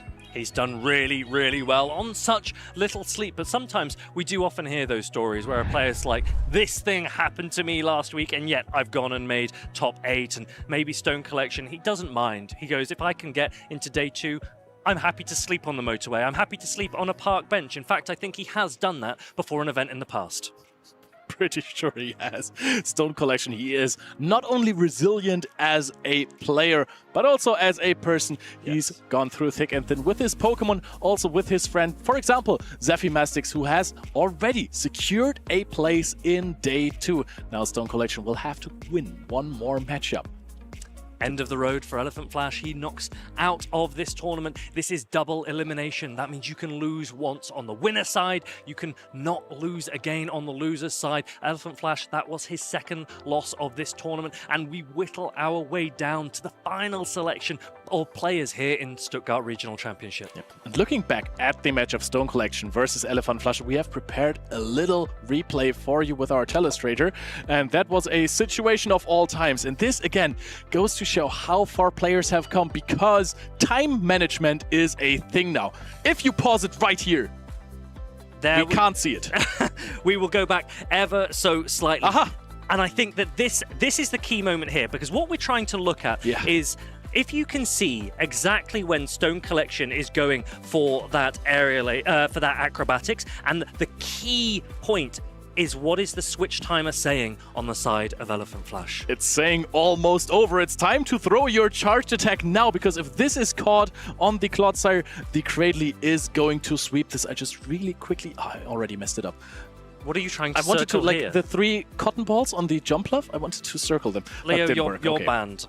All right, okay, I can't use it anymore. But still, this was so incredibly close. It came down to half a second once again. We're already used to matches getting to those half second. Maybe you're missing a turn somewhere. Maybe you are doing one Dragon Breath too little to reach your charge attack later on. But now it is about real time, not theoretical time in fast attacks. Yes, makes such a difference, bearing in mind we are on a 45-second switch timer. So every second counts. We've gone down from a minute to 50 seconds to 45, and these players need to really keep track. 10 seconds to throw a charge attack, often 5 seconds to go up to a charge attack, with many of these Pokemon throwing after 10 turns. And so these players are really new, not just their own timer, their opponent's timer, their opponent's energy, their own energy. Sometimes I switch out a Pokemon and I completely forget how much energy I've got. My opponent switches out and I have no idea how much health that their Pokemon left with. And then you're throwing for vibes. That is the next thing you're going to have to learn. Trust your gut feeling and just do something with it. Some trainers, like LAIC champion Nighttime Clasher, you might have seen around here somewhere, he has been keeping track of those things rigorously. So there's even situations, so he's noting down counts, right? So that's like the basic counting and noting thing. But he has also noted down the time at which the matches start, because at the LAIC Championship meta, there was a good win condition in time-outing matches. So he always kept track of the entire time of the match duration. And Eric is a brilliant player. He's obviously come off the back of the Latin America International Championship victory, a gold trophy for him. And he practiced so much in the Go Battle League to learn about the timings of his attacks, to learn about the switch timer. So he is down on the floor to give you guys a little bit of advice on how to improve generally in the Go Battle League. Hey everyone, we have just a couple days left in the Tales of Transformation season. We've gathered a couple players here to see what teams they might have recommended for you so you can make that last second legend push. First, we have here with... I'm Dinoski, and my Ultra League team that I would recommend you use is Pangoro, Shadow Dust Noir, and Talonflame. I've used it for the last 3 seasons and hit legend every time, and it has a lot of play in the meta.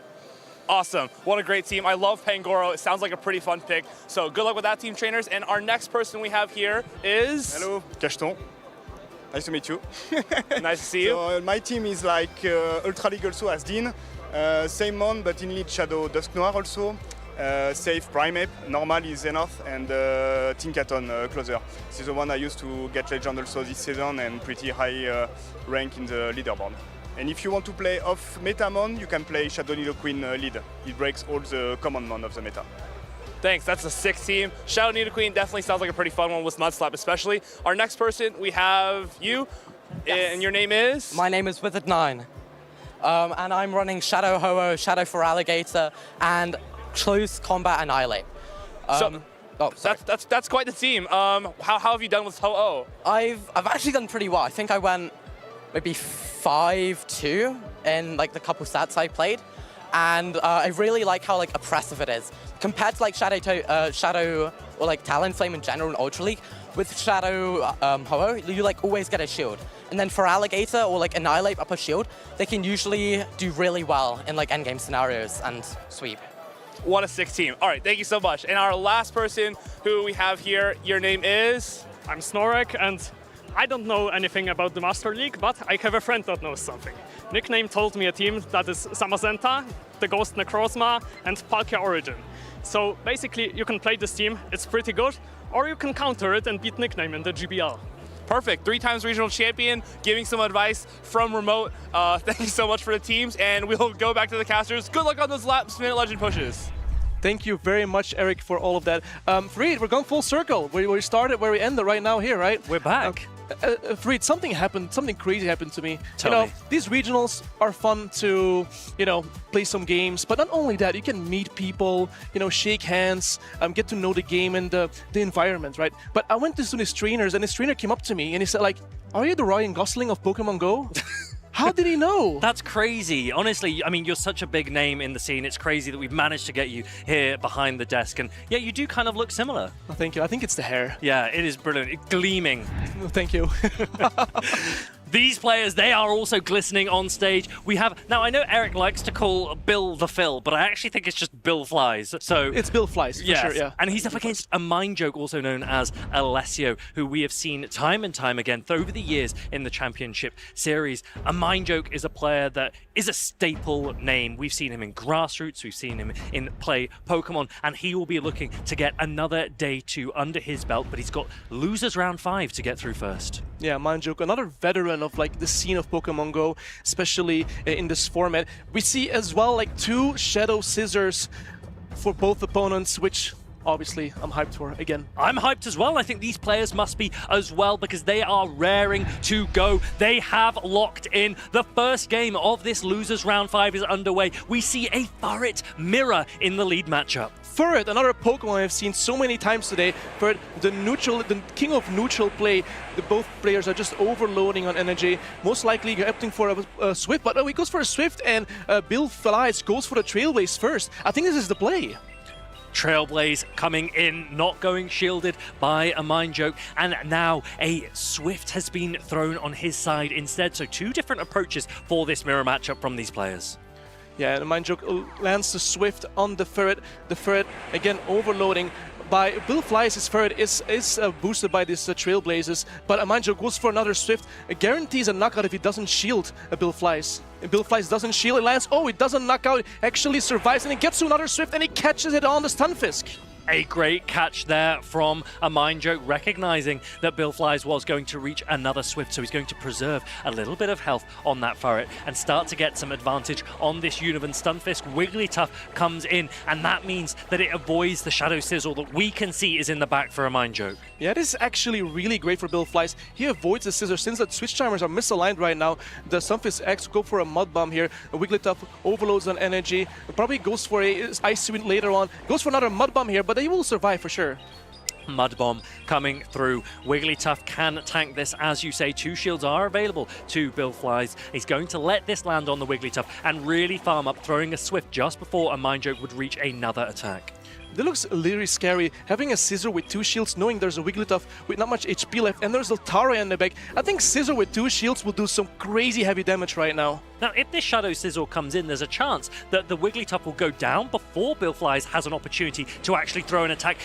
Really strong recognition from him there to see the Steel Bug typing come in the top corner and throw a Swift straight away, drawing a shield from Shadow Sizzle. That was really intelligent play. I really like this shield because you never know with Scissor, it can get farmed out by any Pokemon since it's so frail. So even though a Swift is resisted, doesn't do as much damage, still you want your Scissor to be as healthy as possible and spam those nice and he gets the boost! Oh my god, he gets the boost! Nice. Scissor getting a boost! I mean, like, this is Scissor galore right now. Tell Show me your religion, because a mind joke has been praying. Nighttime, the Night/Boost comes in, and that is going to be a massive amount of bullet punch pressure now coming through on this Altaria. Another Night Slash already loaded, being shielded by Billflies. Scissor is going rampant now. Do we see another boost on the Scissor? And we do not see another boost, but this bullet punch are doing so much damage. Is he going to try to catch the Sky Attack? No, he tried to catch, but it was slightly too late there, and the Sky Attack is going to connect to the Scissor, most likely going to knock it out right now.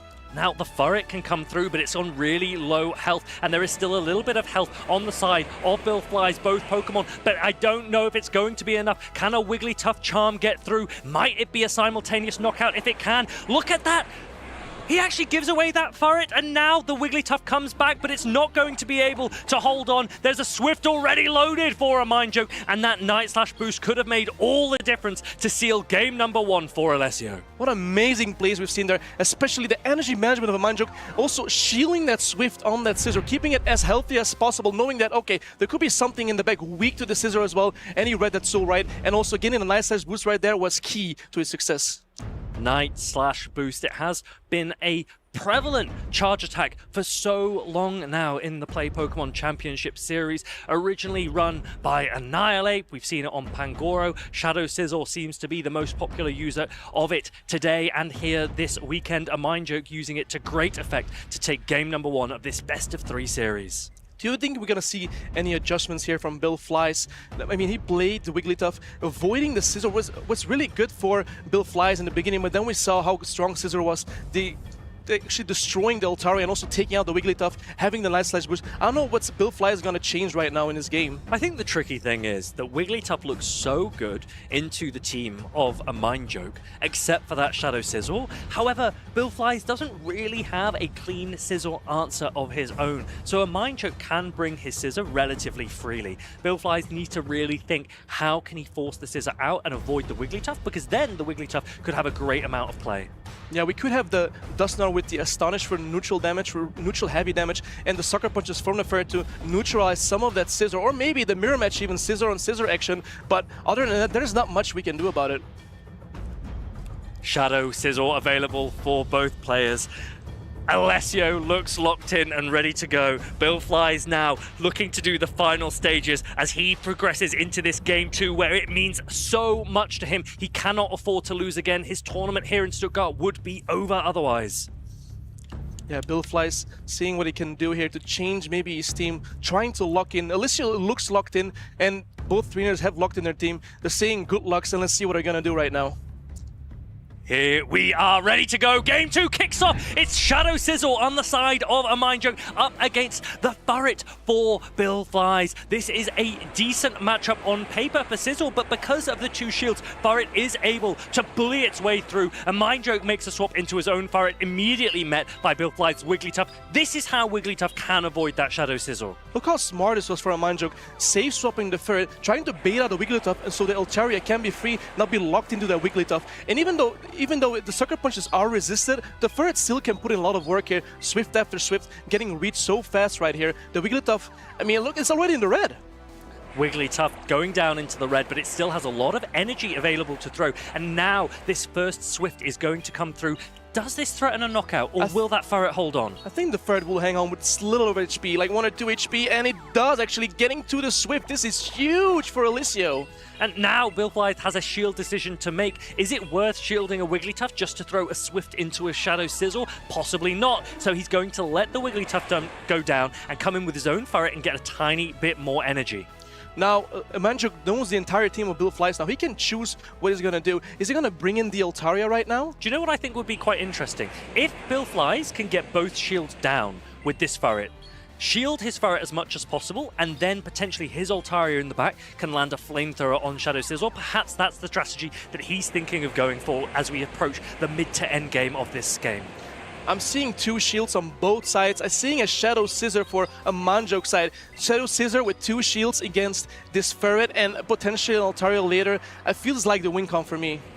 Furret reaching another Swift here. It's not going to threaten a knockout, and a Mind Joke is not going to give up a shield. Perhaps going for the 2-shield Shadow Sizzle play. Looks like an aggressive swap coming in now. Immediately met by an Altaria, but I think we know how this matchup goes. And a Mind Joke going straight for that Night Slash. Look at Scissor go, throwing a Night Slash, hoping for that boost. Are we going to see that boost? Altaria shields a Night Slash, and we do not see a boost, but the bullet punches are adding up. The Scissor also has an advantage of pacing out to the Night Slash after 5 bullet punches. It's going so fast and so quick for the Scissor. Altaria paces a little bit quicker to Sky Attack after the Dragon Breath rework, but I don't think it's going to be fast enough. Another Night Slash coming through from this Shadow Sizzle. Is it going to go shielded? Yes, it is. Will there be a catch opportunity for Bill as we approach this endgame? His timer is almost up. Another Sky Attack is reached. He's going to throw it just before Alessio reaches the final Night Slash, and now both players will be aware that switches are available. Alicia knows that, okay, I have to shield my Scissor. I already know there's a Ferret, and the Ferret doesn't have any energy, and the Scissor just bullet punches down the Ferret. No, it gets it. Oh no, it snipes it down with the Dragon Breath of Altaria. What a great play. I love this play from a Mind Joke. Really, really comfortable, and his Altaria is going to reach an attack. He has had this game absolutely under control from the very beginning, and he lets out a little grin as he progresses through on the loser side of the bracket. We've seen some amazing plays. He knew really how to maneuver that Scissor all around this game, having the Night Slash boost, but also knowing, okay, this is my win con. Like, he knew what he was doing.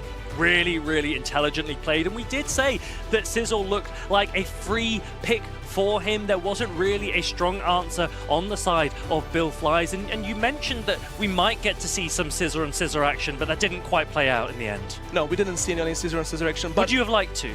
I would have liked to, yeah. Yeah. To see, like, who has the better one. What would you have enjoyed most about it?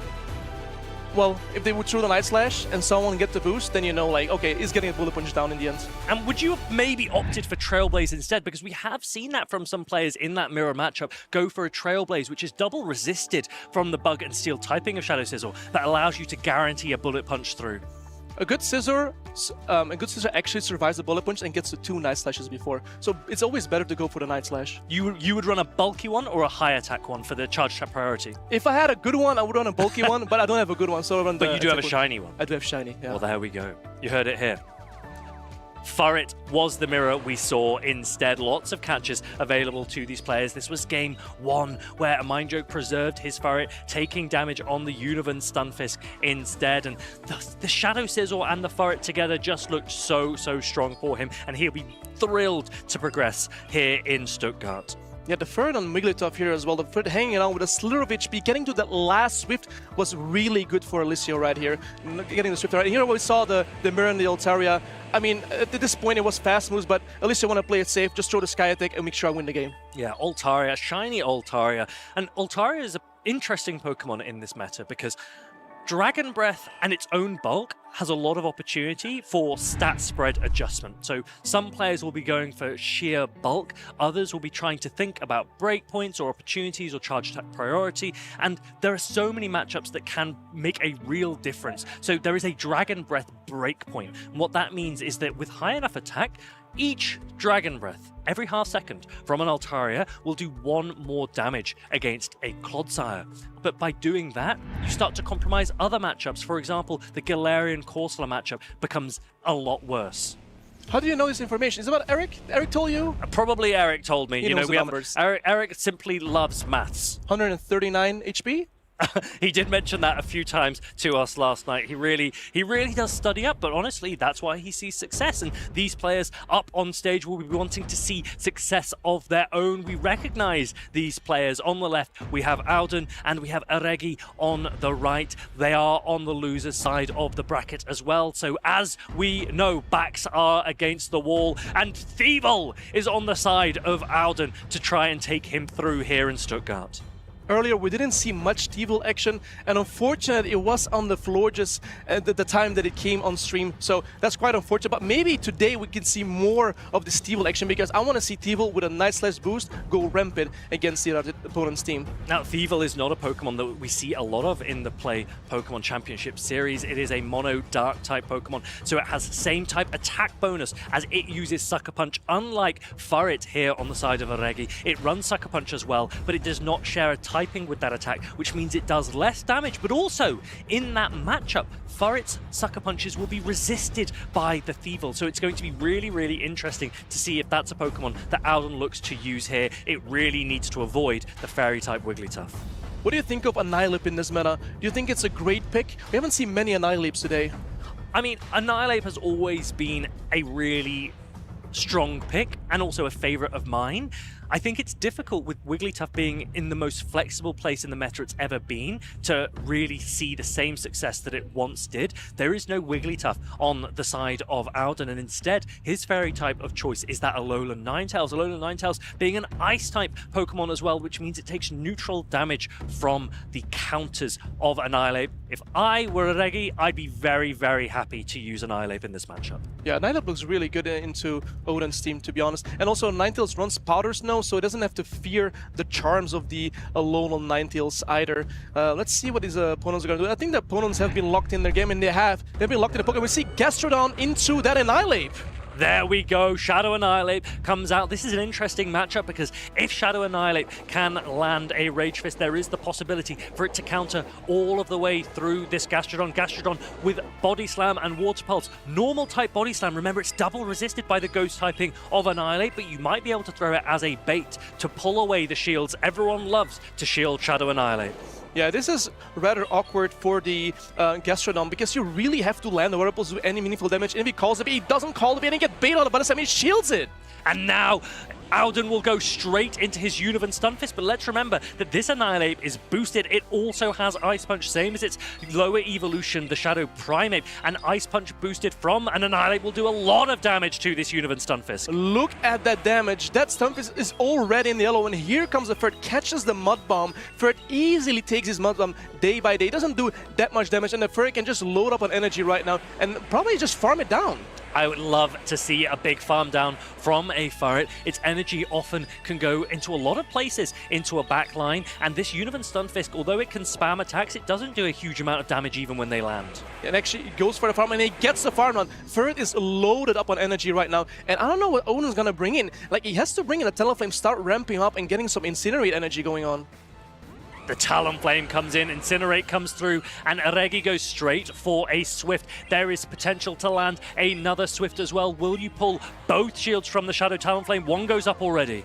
You kind of have to because these Swifts do add up, and it only goes for one Sucker Punch, so the Incinerate damage doesn't apply into the Ferret, just in case if Incinerate would have knocked out the Ferret there. Swift is going to land, and it takes the Shadow Talonflame into the yellow already, and now Aregi is able to meet with his own Shadow Talonflame. Is this now going to be a question of which bird wins charge attack priority? Auden doesn't want to risk it on the first run. He's going to throw a fly before Aregi's Shadow Talonflame even reaches its first attack. I think this comes down to fast move pressure around Incinerate on Incinerate. He swaps out to Gastrodon, trying to... Oh, he goes for the flyer right here. Gastrodon, I don't know, is he gonna shield? He's one away from the Water Pulse. He can actually reach it, but once he's already double fly, so he can just throw back-to-back flies on the Gastrodon. Annihilate can come back in now, and it can just counter down this Gastrodon before it reaches that Water Pulse. All of that energy gone to waste, but do you now farm down this Annihilate? Not before it farms you down first. Shadow Talonflame hits the ground, and Aregi takes game number 1 of this best-of-3 series. We've talked about Annihilate right now, and like it seems it's going strong into Auden. Annihilate seems to be unchecked. We have the Ninetales, but keep in mind it doesn't run Charm, it runs Powder Snow, so the damage is not as much, and Annihilate actually looks just fine. Does Auden now lean into some of his spicier picks? The Alolan Ninetales and the Thievul are available to him. We saw Annihilate and Furret and Talonflame on the side of Aregi. Alolan Ninetales is a bit of a tricky position there because even though it's a fairy type, with 2 shields available, Annihilate can simply counter through it. Eric loves to describe it as bam, bam, bam. And Annihilate will just spam through that Alolan Ninetales, so there is no problem for it in the lead, but will Aregi make an adjustment on his side instead? I want to see Corsola on Auden's side. He's probably trying to avoid the Ferret because Ferret is also so strong into Auden, a very neutral play, but if he avoids the Ferret and there's no Wigglytuff, Corsola looks pretty neutral in fight and actually checks the Annihilate there. I really like that both of these players are leaning into their Shadow Talonflame. We did see a Univern Stunfisk on the side of Auden in game number 1. I don't think it really had a huge amount of impact. And in my mind, it's always been one of those Pokemon that can be quite polarizing with its type, but not really a great neutral pick in terms of its damage output. And that, for me, I find a little bit lackluster. Yeah, sometimes it can look underwhelming. Those Thunderstrucks are not doing much damage. The Mud Bomb, it's okay. It's just spammy. It's bulky, but it doesn't win those stronger matchups, as you talked about. As we can see, Odin is locking in, looking like, oh, what can I do here? What can I adjust to win this next game? But for him, it's important because if he loses, he's out. Yeah, he's got his hood up. He might not have done his hair this morning, but he looks completely focused on this match as the players are ready for game number 2. On the left, we see Galarian Corsola. It's up against Shadow Talonflame. And we've talked about the Corsola. Corsola now into Talonflame. Corsola and Talonflame, they're just staying in this matchup. This is actually really good for Corsola. It's just way bulky. And look at the Astonish damage on the Talonflame. Now, interestingly, Regi has gone immediately for a Flame Charge there, which means that a free Astonish goes through and lands on the Shadow Talonflame. Regi doesn't want to be put off by the more flexible pacing of this Galarian Corsola. And whilst lots of players just go for a Nightshade here, it looks like Alden's going straight for a Power Gem, taking down that Shadow Talonflame. What a great call. Would have Nightshade not knocked out there? It might not have, and I don't think Alden wanted to risk it, and we can't hold it against him. Now, Univan Stunfisk immediately comes in to meet this Furret that would otherwise have farmed down the Galarian Corsola. Well played. That was a great play. We have the Furret now into Stunfisk, and we know Furret takes down this matchup really easy. But he subs out into Annihilate, and there goes Annihilate into Stunfisk. And you know what? That is exactly what Alden was looking to do. Pull the Annihilate away. Furret goes into the back. Galarian Corsola will still be available to take down the Annihilate, and Thievul will get the match that it really wants up against that Furret in the endgame. Yeah, Thievul just avoids the Annihilate. That, like exactly what he said, doesn't want to squeeze the counters of the Annihilate, which are very, very strong into that dark typing of the Thievul right there. The Juicy Ice Punch on Stunfisk, and it actually KOs the Stunfisk. And here comes the Corsola, trying to look for the farm. They're going to get the Rage Fist. He gets to the Rage Fist in the last moments. Now, do you just let your Corsola go down here? You know that you're not going to have a great time into the Furret. Perhaps just farm down with the Thievul? No. It looks like Alden wants to at least land a Power Gem onto that Furret, so he's going to throw it straight away. Draw one of the shields from this Furret. Potentially, is Regi going to give it? Actually pulls up the shield, the Power Gem, gets shield, and here comes the Thievul, swaps in and Thievul. Here we get some Thievul action going on finally on the stream. Look at that Pokemon coming through. This is going to be same type attack bonus, Sucker Punches, as well as Night Slash, a Night Slash user that we very rarely get to see on stream. It reaches the Night Slash now. If it lands, let's see how much damage this does. Surely Regi's going to shield this. Yeah, Thievul resisting the Sucker Punches from the Furret makes it very comfortable. He can actually let the next sweep go if he wants. And he gets the boost! Oh my god! Incredible stuff! Thievul shining, really, really taking advantage of an already beneficial matchup. These Sucker Punches are now going to do a massive amount of damage. And it looks like one more Swift will be reached from the side of Furret, but I don't think that this is going to be enough to take down the Thievul. Sucker Punch will take down the Furret, and then I think that Alden is in a great position to close out the game and take game number 2. It's boost time, baby. Thievul getting some crazy action with the boost. I don't think he needed the boost, but just nice to see the boost there. And actually the Furret into the Thievul, resisting the Sucker Punches really helps. Really, really nicely played from Alden there to make parity 1 game each in this best of 3 series. We're going to go to that final game where the winner will progress on the loser side of the bracket here in Stuttgart, and the loser will drop down and out. Their run will be over, so backs are against the wall. Everything is on the line.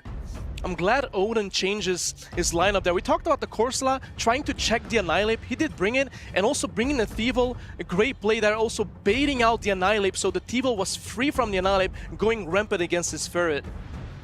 Furret, such a flexible pick elsewhere in the meta, punished here by that Thievul. But that Shadow Annihilate, it does look so menacing. If it can get aligned onto that Thievul, it could put a huge amount of fighting type pressure against it. Will we see the Shadow Annihilate again? Will we see the Shadow Talonflame again from Regi? That was a pick that he seems to really like in this matchup. I just want to see Thievul again brought back by Odin. It was so much fun to see, also getting the boost there. But I think that a lot of neutral play there, as long as it avoids the Annihilate, I think it was pretty fun. And also, obviously, the Wigglytuff, but we haven't seen the Wigglytuff yet from Regi. So, Regi is trying to lock in his team here. Odin still thinking what he should do. Should he bring back Thievul? I don't know. I would bring back the Thievul if I was him. Alden seems to really like the Univan Stunfisk. It's not my favorite, but if it does the job, who am I to complain? Will he bring it again for this final game 3? Regi is about to lock in. Alden has locked in. The players are ready to go. Everything down for this decisive final game of this losers round match. Decisive game 3. We have Stunfisk into Ferret. This is great for Rigi. We know Ferret into Stunfisk, very neutral, but the Trailblazers just add up, and it's just the Ferret can get out with so much energy. Mud Bomb coming through first from Univan Stunfisk. This is going to do barely any damage to the reasonably bulky Ferret. It doesn't even take it into the yellow, and meanwhile, Ferret does reach that super effective Trailblaze. This will not only do a lot of damage to the Univan Stunfisk, it guarantees an attack boost for the Ferret and allows it to start ramping up as it goes into the early to mid-game stages of this match.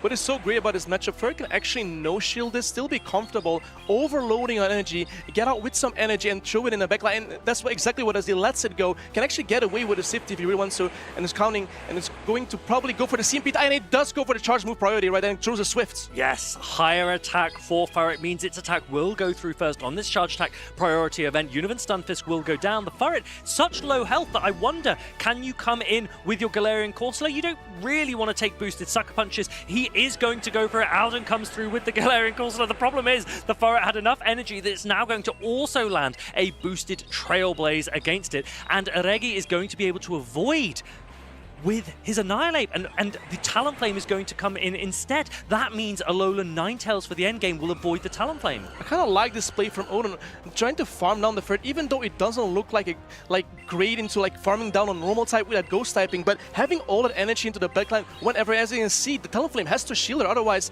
it just gets farmed down. You need to get shields down from this Talonflame ASAP, because this is going to start boosting up, and Incinerate is going to do a massive amount of damage. So let's see if Alden can get one more shield, and then does he go straight into his Alolan Ninetales to start to put pressure? Because if he does, Regi's in a tricky position, because the Annihilate will get one shot by a Dazzling Gleam. Yeah, that's true. But the boost and Incinerates on the Ninetales will do heavy damage, and we can see it in Incinerate. Look at that Incinerate taking 20% of that Ninetales. He knows he needs to shield, and he has only 2 Powder Stones in up to a Weather Ball, so he's gonna take a while to get there, and he swaps into Annihilate. He goes into Annihilate early. I thought he might stay in with the Talonflame, force some energy thrown from the Alolan Ninetales, because now Alolan Ninetales is going to land a Dazzling Gleam against the Annihilate, and if it can get to a Weather Ball in 4 Powder Snows, it might be able to take down this Shadow Talonflame. Odin is counting perfectly, overloading energy, and gets it away, gets to the Weather Ball, and this will certainly knock out the Talonflame. Incredible energy management from EU Alden. The Alolan Ninetales takes down the fire-flying Shadow Talonflame, and EU Alden will progress. What a victory for this player! The T-Vol Master Odin, Ninetales mastery from Odin. We saw his Ninetales getting paired up with against the Lapras earlier, and it was dire to see, but now the Ninetales were just sweeping this team. His backline, perfect counting as well, knowing that how many he can do. Then lands the Dazzling Gleam, and then perfect energy managed to the Weather Ball and Talonflame. That was great knowledge of the game. Things were looking so good for Regi, but as soon as he came out of the Shadow Talonflame matchup, he was energy down versus the Alolan Ninetales. EU Alden was able to farm up. He was able to maximize his energy through a Dazzling Gleam just before Annihilate was able to reach a Rage Fist, and then only 4 Powder Snows away from the Weather Ball. The Astonishes, they had put that Shadow Talonflame into a range where Weather Ball knocked out, and all of that oppressive pressure that we've seen from Shadow Talonflame, it comes at a price. The bulk lets Shadow Talonflame down. Regi drops out of the tournament, and EU Alden will move forward here in Stuttgart. It all started with farming down that Ferret in the end, getting all that energy, also taking a lot of damage in return from the Sucker Punch, the Trailblaze, but knowing that energy from that Corsola would have gone everywhere in that backline, I think it was a great play. Really strong from Alden. Regi might look back and he might think, what might have happened if I'd stayed in with the Talonflame? Because then I would have put so much fast attack pressure on the Alolan Ninetales, forced it to throw energy into me, and then perhaps my Annihilate might have been able to beat it to an attack prior to getting to the Dazzling Gleam. Rage Fist would have been enough to knock out. That could have been a possibility for him. There's nothing he can do about it now, and EU Alden is the one who will take his learnings as he continues here in this tournament. Yeah, he swapped out with a boosted and Talonflame from the flame charge right there. Vincere would have done so much more damage if he stayed in, but I mean, perfect counting from Odin there as well, landing Dazzling Gleam on the Annihilate, and then here, perfect management, getting to the Weather Ball, KOing that Talonflame, taking the W. Alolan Ninetales, a bit of a spicy pick in this meta. A lot of players going for the regular rather than the Shadow variant for that extra bulk, and honestly, I think that is the right call to be able to get off as many Weather Balls as possible, reach the hard-hitting Dazzling Gleam for that really big damage. It's the same type attack bonus. Heavy damage. Heavy damage. No, you're absolutely right. So Alolan Ninetales, perhaps one to keep an eye on, and I think it's going to even get buffed going into next season because Powder Snow is getting a damage increase. So we think we're going to see more Ninetales? Alolan Ninetales? Potentially. I think that there are a lot of Pokemon that could really benefit from Powder Snow, but the Ice Fairy typing is unique and it's really special. One of my friends down in Australia, he loves Alolan Ninetales. They love Alolan Ninetales down there. So let's see, can it perform this weekend and will it perform going into the new meta? Yeah, I wasn't really convinced with his first performance with the Alolan Ninetales, but after seeing this now, I'm kind of convinced, not gonna lie. It's pretty cool. It's pretty cool, yeah. But it really does need to avoid that Shadow Sizzle. And the Talonflame, preferably. Yes. A healthy Talonflame. Absolutely. And a boosted one. Yeah. We've seen so many boosts. That Thievul boost was really interesting, but Thievul itself, a really interesting pick. So why don't we hear a little bit more from Alden as to why he's picked some very interesting Pokemon here in Stuttgart. Lot of discussion about the Alolan Ninetales, and of course it's been such an instrumental pick for not only Udin here, but also Martine earlier. However, you have a little bit of a different Pokemon as well. You have Thievul. I just want to ask, how has that been today? It was pretty good. I mean, a lot of favorites are there, so it's good to have Thievul on the team. How do you like it compared to something like Galarian Moltres? What's the difference there? I mean, Thievul has access to Play Rough and Night Slash. Night Slash boost, we know it already from Scizor. It can go to town after that. And with Play Rough, it's good coverage against something like Altaria or Moltres. So, pretty good. Seems like it's always bulkier than the opponents may like think or imagine it is. I've seen it hang on to a lot of charge attacks like a Swift or a Mud Bomb, and it doesn't really seem like much of an issue, but what is an issue is Shadow Scissor. How many times has a Shadow Scissor been on your Alolan Ninetales today? 0. Wow, that is quite the statistic. I think most trainers, I guess, wouldn't be at this stage if they had gotten it on the Shadow Scissor already. But is it scary, right? Because if you're leading it and they can snipe, are you needing to be very quick with the reaction? Absolutely. I mean, sometimes you need to make calls. Is it there? Yeah, insta-swap. Yeah, you need to insta-swap and yeah. It feels like if it takes even one bullet punch, it's like an entire charge attack already on your Alolan Ninetales. But overall, what is like a Pokemon that you are most afraid of in this tournament still? Oh, good question. I love my team. I think my team is so good balanced for this meta. I'm not really afraid of anyone. How about a player? How about a player then that's still in the tournament? I would say I lost my winner's side because Lapras is going to town against me. So maybe I'm a little bit afraid of Lapras. Lapras is definitely a good ice type into Alolan Ninetales. Yeah. Double resisting those Powder Snows. But of course, lots of picks. Not many Lapras, so I think you'll be okay for now. Overall, in this tournament, you've gone pretty far so far. I think you need one more match to make to day 2. Yes. Any shout outs along the way? You've come up with quite the spicy team, so yes. Anyone who helped you with that? Yes, for sure. Big thanks to Martine to help me because I was sick the last 8 days. And without good friends like him, it's every time good to get something, ideas, to get a team idea, and big thanks to Legends United still, and to my friends. Yeah, that's very impressive. Was able to get the sauce from Martine himself, someone who usually succeeds being a little more secretive with his teams, but of course when your friends need help, he's there to provide. So that's awesome. Definitely good luck to you in the rest of the tournament. Good luck to Martine, who's out there somewhere with his Alolan Ninetales tomorrow. I am so curious to see where this goes today. But again, congratulations on the win. Thank you very much. Back to you guys, and we will hopefully see more of this action inside the losers round 5 and 6. I'm so excited to get back to some exciting games in Stuttgart. Thank you very much, Eric. This game is all about friends. I actually just got a call from one of my friends, Lyle Jeffs, and he's not happy with me because when we spoke about Night Slash users, I failed to mention the OG Night Slash user, Obstagoon. Do we remember when that was really meta? I can't remember. No. I can't remember either, but a normal and dark type Pokemon isn't something that we've seen for a while, so maybe one day Obstagoon can reclaim its place in the Play Pokemon Championship Series. I mean, if it gets paired up to Annihilate, it probably doesn't get the Night Slash, right? It takes like 3 counters to knock it out? It does. It is double weak to the counters of Shadow Annihilate, but I think that so many Pokemon can be really, really threatening in this meta. We've seen so many different Pokemon, so many different players here in Stuttgart, and we've got 2 more back on stage in the losers semi-finals of Group C. On the left, we have Asprascielto, and on the right, we've got Stone Collection. How familiar are you with these 2 players? I know Stone Collection the most. He's been to pretty much every single event that I know. He was going to like a lot of events. Great player, great accolade, and also that belly bolt again is I don't know if he's gonna use it again. He will be very, very excited to see if he does. The players look immediately ready to go, and it's actually going to be a Univan Stunfisk, a different electric type Pokemon that hits the field for Stone Collection up against the Altaria from Asprascielto.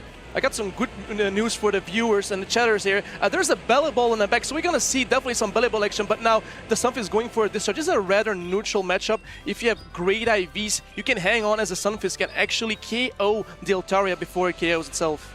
Altaria is such a flexible Pokemon, and it is going to be throwing a flamethrower against this Univan Stunfisk, which is not same type attack bonus, but with the Dragon Breath, damage can start to add up in this matchup. Bear in mind, Altaria, one of few flyers that doesn't take super effective from the electric type discharges. Yeah, the discharge being neutral damage here, as well as the flamethrower and the Dragon Breath. This is a very neutral matchup. Stone Collection opts to go for another discharge, and it's probably going to overload on some energy, and Altaria goes for a flamethrower. The Stunfisk should hold on here. Stunfisk is so bulky as well, and I think a lot of players have been using this. They've seen PvP David and Boom use a Univan Stunfisk to great success in Gdansk. It still seems to be performing here in Stuttgart. Another discharge coming through. This could threaten a knockout from the Altaria. No, it doesn't quite do enough damage, which is really interesting. We've actually spoken about how this matchup could be stat dependent. Univan Stunfisk Thundershocks it down instead and has an attack ready to throw. It's the Mud Bomb into the Univan Stunfisk. The Mud Bomb is going to be honest. I think he was. Did he swap? Did Stone Collection swap out? I mean, did he swap? It did swap out. It's only for like he did a peekaboo play with his own stuff. It's catching a Mud Bomb in return. He went for such a quick peekaboo that I'm not sure Stone Collection even had an opportunity to see that it was a switch. But what it does mean is that Asprascielto is now switch locked into this Spirit as it comes through and starts to reach for that Trailblaze. Super effective and will boost its attack stat. Knowing there is a belly ball in the back for Stone Collection, he's gonna avoid this Stunfisk altogether. So the belly ball is gonna be locked into this Feraligatr, and it's a great matchup for the belly balls. Belly Bolt is such a funny Pokemon. It's such a unique playstyle, and I'm really excited to see how it can potentially close out this game for Stone Collection because he's in a great position here. Here comes the Feraligatr, and this Furret is going for a Trailblaze again. If this lands, it will threaten a knockout, so it does draw the shield from Asprascielto. The issue for Feraligatr is he can never farm down the Ferret. He always has to throw a move, and he can never farm down, so like he's probably going to overload on energy. Might probably go for the charge move ready. No! Oh, he goes for the Hydro Cannon right here. He has to shield. And actually, Stone Collection still shields because he knows like they can never farm me down, so I can still throw charge moves here. No expression on Stone Collection's face. He's just going to continue to shield and use this boosted damage through this Feraligatr, taking the next shield as well. And Feraligatr is now really probably starting to worry about the amount of damage that it is taking from this Ferret. I wonder if we ever gonna see the Belly Ball in action. This Ferret is going again on a rampage. Ferret using the Protect Shield here. Asprascielto has an opportunity to catch a move, but he waits. They both wait a turn, I think, and he throws the Swift, and yeah, that's it. The Feraligatr gets knocked out, and the Stunfisk is so low on HP that the Ferret is gonna take out this game without having to see the Belly Bolts. Look at that Ferret collecting knockouts like they're no problem at all. Stone Collection really comfortable in this game number 1, and guess what? He didn't even need to reveal the Belly Bolt in the back. That is a massive amount of information that he's been able to withhold from Asprascielto. That will make Asprascielto's line building going into game 2 that much more difficult. think Furret is stealing the show at the Stuttgart Regional. Furret is going on rampage, constantly overloading on energy, getting the Trailblaze, getting the Swifts out. I mean, the Feraligatr versus Furret matchup is so good for the Furret. Like, I mean, you can never farm it down. The Shuttleclaws are double resisted on the Furret. Furret is such a brilliant pick. It has access to the same type attack bonus, charge attack, Swift, as well as Trailblaze, which has given it so much coverage, as well as the ability to boost up those Sucker Punches. Sucker Punch is a really strong attack, and particularly neutral in this meta. If we look at the side of Asprashelto, only Wigglytuff resists Sucker Punch, and we've seen before that Furret actually is not even that bad in that matchup. Do you think we're gonna see the Bella Bolt this game? I feel like Stone Collection wants to emphasize how his unique pick can have play. He wants to show his opponents, particularly before going into the later stages of the tournament, that Belly Bolt is real, that it is something that people have to respect, because there are times where you bring a spicy pick, but because you bench it so much, your opponents know that it's never hitting the field. Yeah, you never see it in Great League, to be honest. Sometimes you do see it in Ultra League, but knowing the counts for Belly Bolt sometimes throws you up like, oh, what is this Pokemon? What is the charge moves? What are the counts for these moves? So I don't know. So sometimes they don't know how to count their moves, and then they freeze. Yeah, I never thought that I would be asking Stone Collection to show me his belly, but we are sat here doing exactly that right now. Will it be able to find the matchup that it is looking for in this game number 2? Stone Collection looks ready to go. Asprashelto doing some final homework before he is ready to lock in. They're saying good luck to each other right now. They're locking in right now. Let's see what the first game brings. We do see the Belly Bolt on the Wigglytuff. Now, what is this matchup like? Because we've seen Stone Collection in the past go into matchups that look like they are negative, and he simply does not care. He is staying in again with this Belly Bolt. He's going to throw a Parabolic Charge immediately.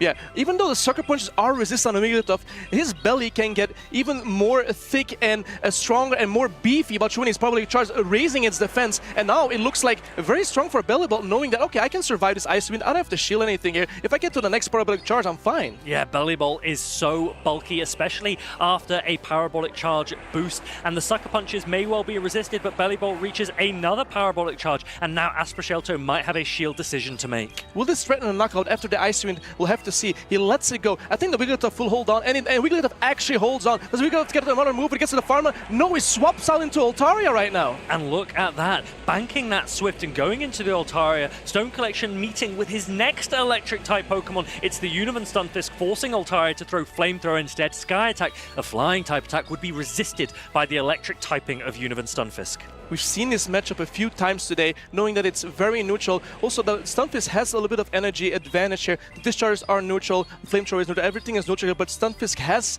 the opportunity to win this matchup, knowing that his Stunfisk is pretty high rank. So I think this is fine for Stone Collection right here, this matchup. And now look what's in the back. We can see that Furret up against a Feraligatr potentially in the back for Stone Collection. That means Stone Collection could well be in the driving seat here. Let's not forget that there is a Swift banked on that Wigglytuff, and there is also a tiny bit of health left available on Stone Collection's Belly Bolt. But look at his backlines. We have, he makes like the combo play with the Swift right here. Is the Stunfisk gonna shield? Let it go. Interesting opportunity for a shield and farm down for Stone Collection, but he isn't looking for it. Will he now come in with this Furret and start to boost up, because he knows what a 2-shield Furret can do?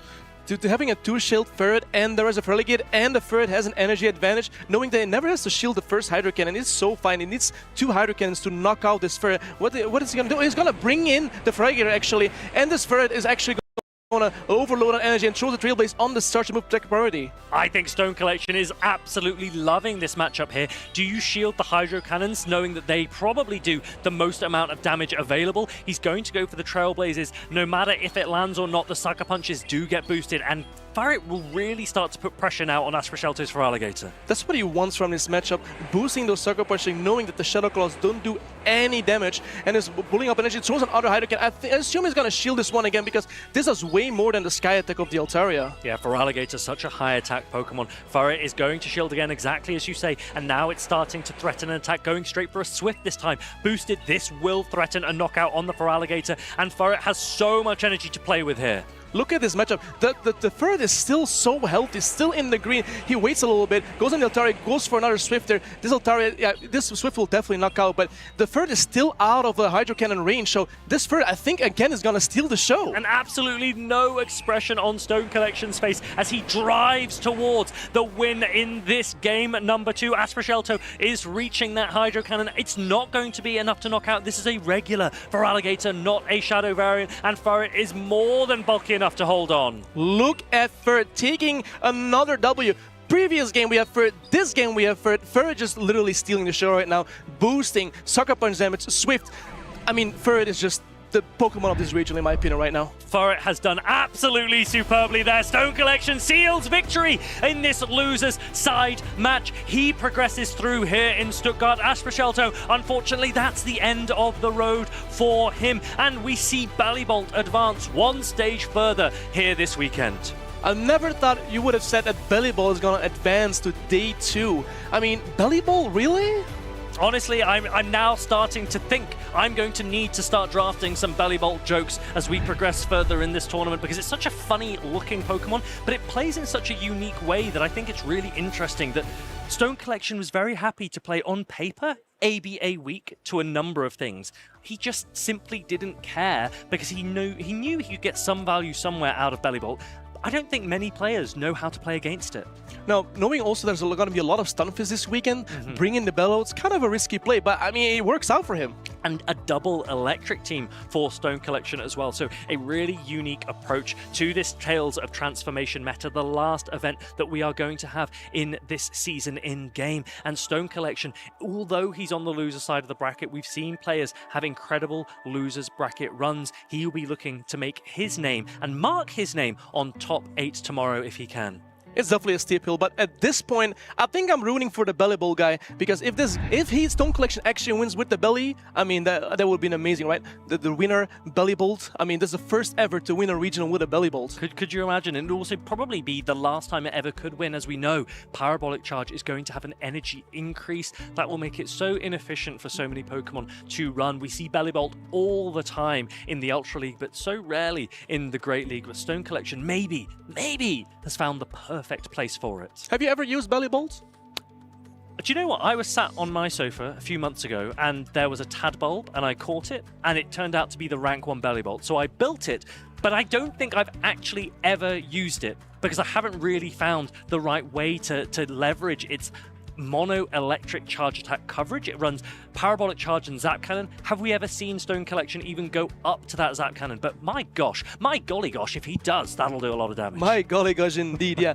Bellybolt, a great pick. I'm really rooting for Stone Collection at this point. I'm still rooting for Boom as well, you know, the Belgian connection. But the Bellybolt, if that pick wins the entire regional, I think this regional will be one of the best, I'm sure. It'll be one of the most exciting. And I've just realized as well, the Bellybolt's obviously, as an electric type Pokemon, resisting the bullet punches of Shadow Scizor. So I suspect that Stone Collection will have had a ton of practice. We've seen that he's able to stay in matchups that we're unsure of how they should play out.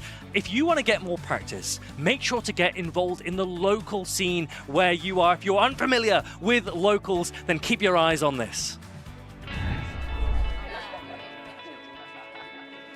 Hey, do you want to play?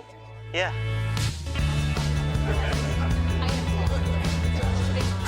Nice. One shot? Wait, that guy, yeah.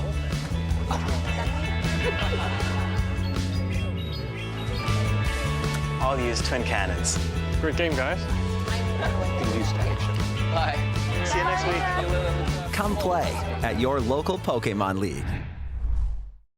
Local Pokemon events. If you see the QR code, you can scan this with your phone and you can see your local tournaments around your area and you get a lot of experience. You get championship points, but the most important thing, a lot of fun. And I went to many locals. I've played against Eneticans in these locals, and I'm not gonna lie, Eneticans learn a lot from me from these locals and said like, hey, if these locals learn me so much, I have to go to more, and then it's a great experience. He mentioned that you were one of his greatest mentors in the game. Yeah, it's true. He's not lying, it's true. Yeah, he's watched a lot of your streams and he's learned so much, and obviously he's had some great success, but he has you to thank. Yeah, that's why he's using the Giratina. It was actually my choice. Yeah. So like, okay, Gaines, I saw you using the Giratina. I need to use it for this event, and it's working out for him. And I really, really do like it when players bring unique picks to the Play Pokemon Championship Series, these regionals. We've got to see so many different options here brought by players, and now that we've finished admiring Stone Collection's belly, we get to watch other players look to steal the show as well. We have one more match in store coming up. It's going to be EU Alden up against his teammate and friend, a Mind Joke, and Alden will be trying to steal the show because he's brought a Thievul. And a Ninetales. We saw how Alolan Ninetales, how good it was. I don't want to see if it's going to be as good as into a Mind Joke if you're seeing these teams already. We have a Corsola, like a Scizor.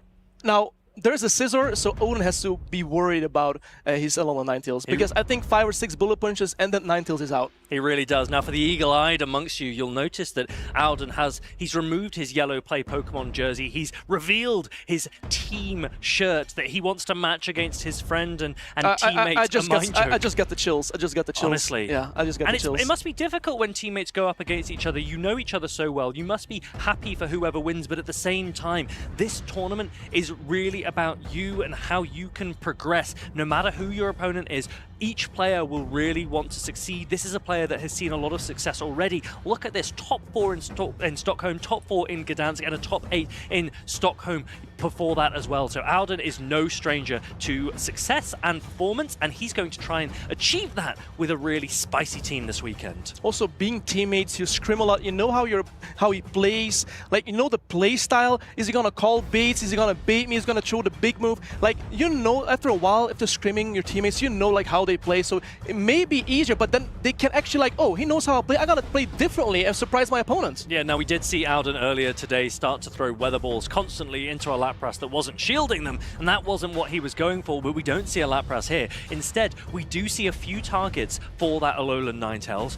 Altaria, Univern Stunfisk, Florges, and Furret are all Pokemon that Alolan Ninetales has reasonably good matchups against, as well as a neutral matchup into that Galarian Corsola. But you do absolutely, as you say, have to avoid the Shadow Scizor. Again, we see that core of Altaria Scizor, which was unbreakable. I see a Mind Joke's top 4 here in Gdansk, in Malmo. He gets a lot of top 4s and top 8s, Liverpool and Dortmund as well. And Mind Joke is no joke at all. He is one of the best players I know, one of the best Italian players as well. He's a veteran of the game, and I'm glad to see, like, oh, he's also using a shiny Florges, by the way, so the shiny does look cooler. There are so many Florges forms as well, and there are three. Are there? What are the different types? Well, no, there's no different types. It's just different shiny. Oh, really? Yeah, from different regions. Interesting. So what do we get here in Europe?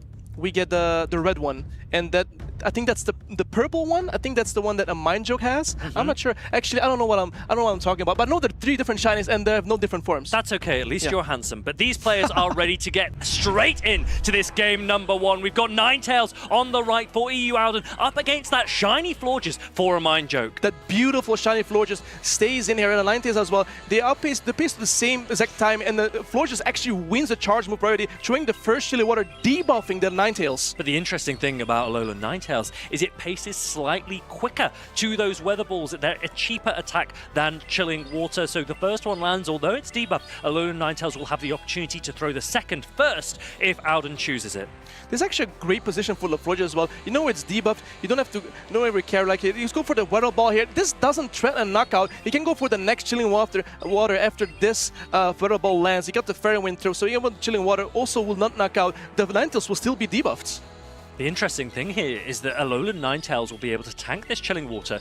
Will it be able to farm down the Florges before Florges reaches another attack? That's what we will be wondering. And Mind Joke doesn't want to give that opportunity a possibility. He goes straight into the Furret, and after a couple of seconds, Alden comes and matches it with his Thievul. This is a Dark-type Pokemon, not one we see often on the Pokemon Go broadcast, but it resists Sucker Punch and has same type attack bonus for its own Sucker Punches as well as Night Slash. Yay! Here's a Thievul. I love to see Thievul getting some action right here, knowing that he can survive the 2 Swift and the Sucker Punches. The Thievul has a great matchup here. Doesn't get a boost from that Night Slash, and the Furret does go for a Swift. It doesn't threaten the knockout here, so I don't know, actually can let this go comfortably. Thievul tanking that Swift, no problem. And even though the Sucker Punch is resisted, that Thievul is starting to go really, really low in health. So Alden is going to throw another Night Slash to take down this Furret. and the Night Slash is getting on the Ferret. The Ferret, let's say go. The Ferret is knocked out right here. There's a Devil with the boost. They got the boost. Another boost for a Devil here, but it doesn't mean much because he just swaps out the Stunfisk, and now we have Stunfisk into the Stunfisk mirror match. And look at this, Alden aggressively going in with his own Univan Stunfisk first means he gets energy advantage. He will always reach the attack before a Mind Joke is able to match in that mirror. Unfortunately, the Thievel boost on Night Slash, where it wasn't really the best, but here we see a Mud Bomb, Charge Move priority tie, and the one of a Mind Joke actually wins the Charge Move priority tie. The Mud Bomb doesn't knock out. I think you need 3 Mud Bombs, correct me if I'm wrong, to take out the Stunfisk. Yeah, the Univan Stunfisk is electric and ground typing. That means it triple resists the Thunder Shocks from itself in the mirror. 3 Mud Bombs will be required to land, and that means there's more than enough opportunity for a potential catch in the endgame. Yeah, triple resist is crazy. The Thunder Shocks are actually healing each other's Stunfisk right now. Is going for another Mud Bomb. Oda actually gonna use a shielder, keeping his Stunfisk as healthy as possible, knowing there's still a Florge in the back. Is a Mind Joke going for a catch? No, he goes for another Mud Bomb here on Mind Joke. He's gonna use his shields. No, he lets it go. He's gonna let this go, knowing that he can't be Thundershock down. Let's remember that Alolan Ninetales still has a little bit of health in the back there for EU Alden. And now this Mud Bomb coming through from a Mind Joke. The Florges is really low. I don't think it's going to be able to reach an attack, so it is potentially just a catch opportunity for a Mind Joke. Alden now with the next Mud Bomb. This does pull that final shield. This pulls a final shield of a Mind Joke. A Mind Joke has no shields, has some energy on the Stunfisk. I think he needs to overload perfectly here. But he goes for the Mob, and the Stunfisk always has still a shield as well. He's gonna shield his Stunfisk. He's gonna shield it. So a Mind Joke has to catch the next one. Here we go. Both players know the catch is available. Will it happen? Alden just goes straight for it. He knows. And I think a Mind Joke was potentially going to try and pause and expect the catch, but Alden immediately takes down the Univan Stunfisk, and Florges in low health isn't able to reach an attack. Univan Stunfisk means 3 Pokemon remain for Alden, and he takes game number 1. He knew he wasn't. If I throw immediately, he's probably gonna try to pause, wait a turn, maybe for me to make a catch, because these trainers know each other so well, because all the scrims they've done, they know each other. So like, I'm gonna do the other thing that he doesn't expect me to do, just throw the move. Now, Alden is a player who loves to bring spicy Pokemon. I believe in his last event in Frankfurt, he brought a Piloswine. This time, it is all about Alolan Ninetales and Thievel, Pokemon that we aren't seeing a huge amount. We haven't seen a huge amount. Can he get Wait, did he bring a Piloswine? He brought a Piloswine to Frankfurt a few months ago. Oh, wow, okay. Well, that's pretty crazy. That's even spicier. That is even spicier. Piloswine's getting a buff going next week as well. That is true, the Powder Snow buff. Yeah, and Icicle Spear. And Icicle Spear buff. Oh, he might bring Piloswine in next week. It won't be spicy next time. That is true. Yeah, it's going to be meta. No, yeah, that's true. He can't bring it. No, he can't bring it. He can't do it. He can't do it. But EU Alden with that Alolan Ninetales and with that Thievel, both of those picks featuring in that first game. He needs one more win here in this best-of-3 format against his friend and teammate, a Mind Joke. What adjustments will a Mind Joke make? Because he does not want to end his tournament run anytime soon. I can't believe he's bringing Thievel so comfortably. Like, okay, this is a good Pokemon. I'm gonna use it. I've never seen it been used ever in a regional. And just like bring it, like, okay, I'm just gonna bring it. And it's probably gonna do well, and actually does do well, especially when it gets the Night Slash boost. A Mind Joke utilizing so many familiar faces. He's got a really meta team, a very similar team to the team that was won by PvP David in Gdansk and Boom as they played in the grand finals. He's made a slight adjustment as he's opted for a Galarian Corsola instead of the Corviknight. But unfortunately, Galarian Corsola needs to really avoid both Furret and, well, in this case, the Thievel. And so I'm not expecting to see Galarian Corsola here, as Thievel seems to be a real favorite for Alden. And the matchup locks in here. We have Thievel against the Shadow Scissor. Who's gonna boost first? I know that Scissor wins Charging with priority, so I don't know what the Thievel's gonna do right now. Well, interestingly, because Thievel's a Dark type, it actually resists Night Slash in the mirror matchup. And so Alden, I think, will be very, very comfortable staying in with Thievel here, using the boosted Sucker Punches because they have same type attack bonus. And my goodness, that did a lot of damage. The Trailblaze! He knew perfectly that, okay, my Scissor survives, I can get to the Trailblaze. Will Oda actually pull up the shields? This is going to be a huge moment. The Thievel does hang on. That is incredible play from Alden. Great effort here with this Thievel taking down what is otherwise a really oppressive Pokemon in Shadow Scizor. T-Will is such a good boy. He did such an amazing job there. We see Floor just being brought in, having a fair win advantage, getting to those debuffs very quickly, and here comes the Stunfisk. Interesting. It's going for the Trailblaze right now, doing a little bit more damage, boosting its own attack, not debuffing the Stunfisk right now, but boosting its own attack. I'll be honest, even though a Mind Joke went down to that Thievel in the beginning of this game, Florges and Furret together look like they can put a lot of work for the rest of this round. Yeah, Florges having the ability to debuff this opponent Pokemon, and here we see the Mudbound not doing as much damage. Is he going for a Mud? No, he's going for the Trailblaze instead of the Chilling Water. I think this Trailblaze will not knock out. Very close, would survive the Stunfisk. We'll see here. Let's see if you're right. Trailblaze lands. It does knock out. I was completely wrong, by the way. I was completely wrong, but here comes the Talonflame onto the Florges. Does he get to a Chilling Water before he gets Incinerated down? It's okay. I'll do the analysis. You just smile. Shadow Talonflame comes in. Chilling Water is going to be shielded. This will put pressure on a Mind Joke now as Shadow Talonflame can start to ramp up. But Furret is such a good Pokemon in the 2-shield scenario, and I think a Mind Joke still has plenty of play going into this endgame. Yeah, Furret being able to get to the Swifts rather quickly. He's going for a Flame Charge. A Mind Joke actually lets it go with 2 shields. I mean, I think it trusts his Furret at this point. It looks like Alden was reaching for that next Flame Charge. Swift is about to come through. It's going to go shielded. And now this Furret is going to try and reach for one more Swift. If a Flame Charge is thrown, then it means that Swift will be reached by this Furret before the Talonflame can land 2 more Incinerates. I think a Mind Joke could be in the driving seat going into this end game.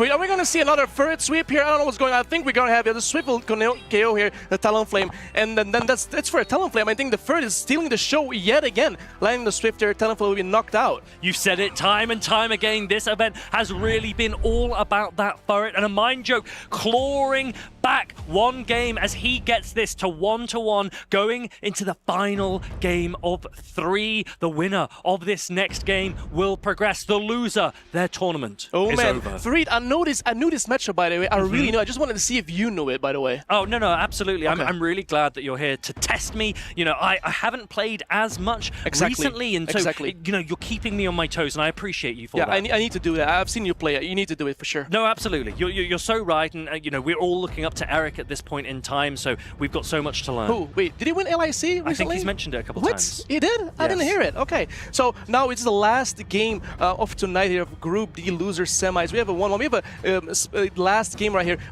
Are we going to see the Thievel yet again? I know the Thievel is popping off left and right. I think we're going to see it again from Odin here. Yeah, he really does like this Thievel pick, and I wonder if he'll now think about bringing that Alolan Ninetales back as well, because Thievel, once it went down, the Furret was really flexible for a Mind Joke, so Alolan Ninetales maybe gives him a little bit extra protection against the Pokemon that is otherwise looking so threatening and so flexible.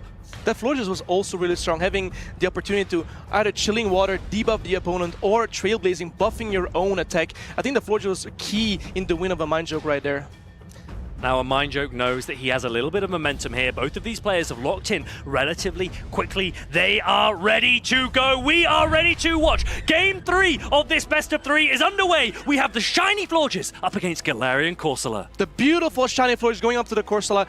Mind Joke swaps out into the first save swap, and actually, Odin goes to his Ninetales here. A little bit of a slow swap, but actually immediately in the back, we know that this is brilliant from Alden, because there is a Galarian Corsola that a Mind Joke was saving. He was trying to bait out the Thievel, and he hasn't managed to do so because Alolan Ninetales instead has a really great matchup here. Odin knows. Odin is cooking, chat. Odin is cooking. He knows, okay, he's trying to bait out my Thievel, but I'm falling for it. I'm going to keep my Thievel right in the back. I have my Ninetales right here for the Furret. Would you have fallen for it? I would have definitely fallen for it. I would have fallen for that as well. Yeah, because we're washed and we're unks. That's absolutely correct, but I have my hair. Now, Alolan Ninetales is farming up even further. It's got so much energy, going to throw this Weather Ball on charge attack priority, and Alden knows that it wins charge attack priority, so really, really smart energy management here. Yeah, the Weather Ball is going to get... Mind Joke actually goes for the shield here. Wants to land the Swift. Probably wants to get the shield back because Odin has quite a lot of energy on his Ninetales. Still has another Weather Ball. Alden is going to shield up his Alolan Ninetales. He knows that there's a beneficial matchup available because Florges, if Thievul can avoid the Florges, then Alden's in a great position. But a Mind Joke is going to try and go for a full Sucker Punch down. Is Ferd actually going to pull this off? Sucker Punching down a Ferret time, and I think he is. And actually farmed down the Alolan Ninetales. What's Odin going to do right now? I mean, brings in the Thievul, gets to another Swift, doesn't get to the Trailblaze, just get for the Swift for a little bit of chip damage on the Thievul. And the interesting thing here is Alden was a little bit slow to counter-swap Alolan Ninetales into the Ferret. I wonder if that makes all of the difference. And now Alden's going to come in with his own Galarian Corsola up a shield. And a Mind Joke really needs to think, how can he plan out this endgame? Because Galarian Corsola needs to avoid Thievul, but with no shields available to him, Alden actually looks like he's got some advantage. Alden actually got some advantage, but a Mind Joke doesn't look too bad either. He can avoid the Corsola on the Thievul for him, and now it's a mirror match, Corsola into Corsola. Corsola having a little bit of energy advantage on the Odin side, but here he still has a shield protection. I don't know if he's going to use the shield, probably going to use it. He's going to overload energy, probably get as much energy as possible he can get so he can throw a Nightshade on the Florges. And let's remember that Thievul also has access to play rough. Will the Galarian Corsola be able to full farm down? It does! That is a huge amount of energy there for Alden, and the first Nightshade comes through. What a farm down, Chad. What a farm down. He gets to one Nightshade, but he's going to get to the second one as well. The Thievul is still going to avoid the Florges at some point. He comes for a Nightshade. He chose a Nightshade into the Florges. This looks very dire for a Mind Joke right now. Do you aggressively swap into your Thievul now? Try and go for a Night Slash to close out this game. Florges looked like it could be so good if it was aligned against the Thievul, but Thievul, it's not as squishy as you might expect, and it could be enough to close this out for Alden. Yeah, the Florges doesn't have a fairy move charge attack, so the Trailblaze doesn't do enough, and here comes a Night Slash, and this will definitely knock out the Florges, and Odin wins versus a Mind Joke. Incredible plays from EU Alden. Thievul swiping victory for him as he progresses here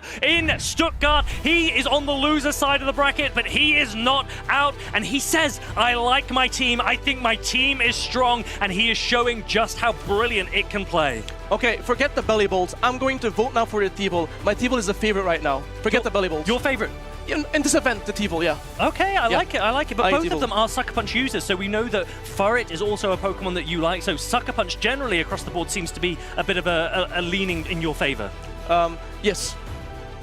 Yeah, but I like the Thievul more because he has the ability to Night Slash boost. It is bulky. It's also a very beautiful Pokemon, and it beats Furret very comfortably. It really does. And it was interesting there because Alolan Ninetales actually lost to that Furret, and I wonder, is that because the Alolan Ninetales came in a little bit late, or is actually Furret able to do that much work even against its counters? Furret is so bulky, has great charge moves. The stab, Swift, the same type of tech bonus with Swift. The Sucker Punches do add up over time, and it's not that comfortable for Alolan Ninetales. It was just a little bit slow on the swap there, and it showed that the Furret was very strong into that. Yeah, now let's remember, Alolan Ninetales, it's a similar bulk to a Furret, but Powder Snow, and prior to Powder Snow getting its buff, Alolan Ninetales wasn't able to put on a huge amount of fast attack pressure. Sucker Punch really, really shining so far this meta, as you rightly pointed out. But Mind Joke also smartly played it. He completely avoided the Corsola on the Thievul. Like, we thought, like, okay, the backlines look pretty bad for a Mind Joke there, but still he managed to double shield his Furret and avoid the Thievul on his Corsola completely. I'm really, really excited to see that Thievul and that Alolan Ninetales progress into day number 2. There are so many unique Pokemon that are really starting to shine in this Tale of Transformation meta, and even as we reach the end of the Tales of Transformation season, still new Pokemon start to emerge. I never thought there was being a lot of different Pokemon we're going to see today. We saw a Thievul, we saw a Bellybolt, we saw a Shadow Dragon, and we saw things that we usually never see. So I don't know, is it because at the end of the season people are like, oh, maybe this Pokemon is still pretty good, and now they're finding out? I wonder if it's one of those situations where everyone saw the Gdansk meta, and when a meta looks relatively established, particularly when you see a mirror team in a grand finals, perhaps there are players that go, I'm going to bring a core breaker that no one will have prepared for. And I know this is your debut cast. You've done a great job, by the way. Oh, thank you. But I think that a lot of players and casters are preparing for certain Pokemon to be seen. Was Thievul ever on your homework list? Never. And seeing it in action with the boost, I mean, it did a tremendous job. And Odin actually made it day 2 with it. It's exciting. Yeah, I'm excited to see just how far EU Alden can go. But today we have seen so many brilliant players, so many brilliant Pokemon as well. get through into day number 2. Some of them haven't quite got there, so although their tournament run is over, there's still championship points available to those players. We saw Kashton, for example, he dropped down into the losers bracket after his first match, but he made it all the way to the very end, just missing out on day 2. So you've still got championship points as consolation. I think Energon should be scared. So many sucker punches made on day 2 that Giratina is not going to enjoy that. Yeah, Giratina's there, and he's also got Furret on his team as well, which Thievel could have a lot of play against. And I think Inadequance and Alden were perhaps in the same group. They managed to avoid each other because Alden dropped down a little bit early. But if they were to play against each other, they are very good friends. I wonder who would come out on top. Tomorrow is day 2, so they might eventually play against each other. So I don't want to say, maybe he's going to pull something out with the Giratina against the Thievel, but I don't know. He's good, but is he that good? We have to see and wait till tomorrow. I mean, he's your protege, as you said.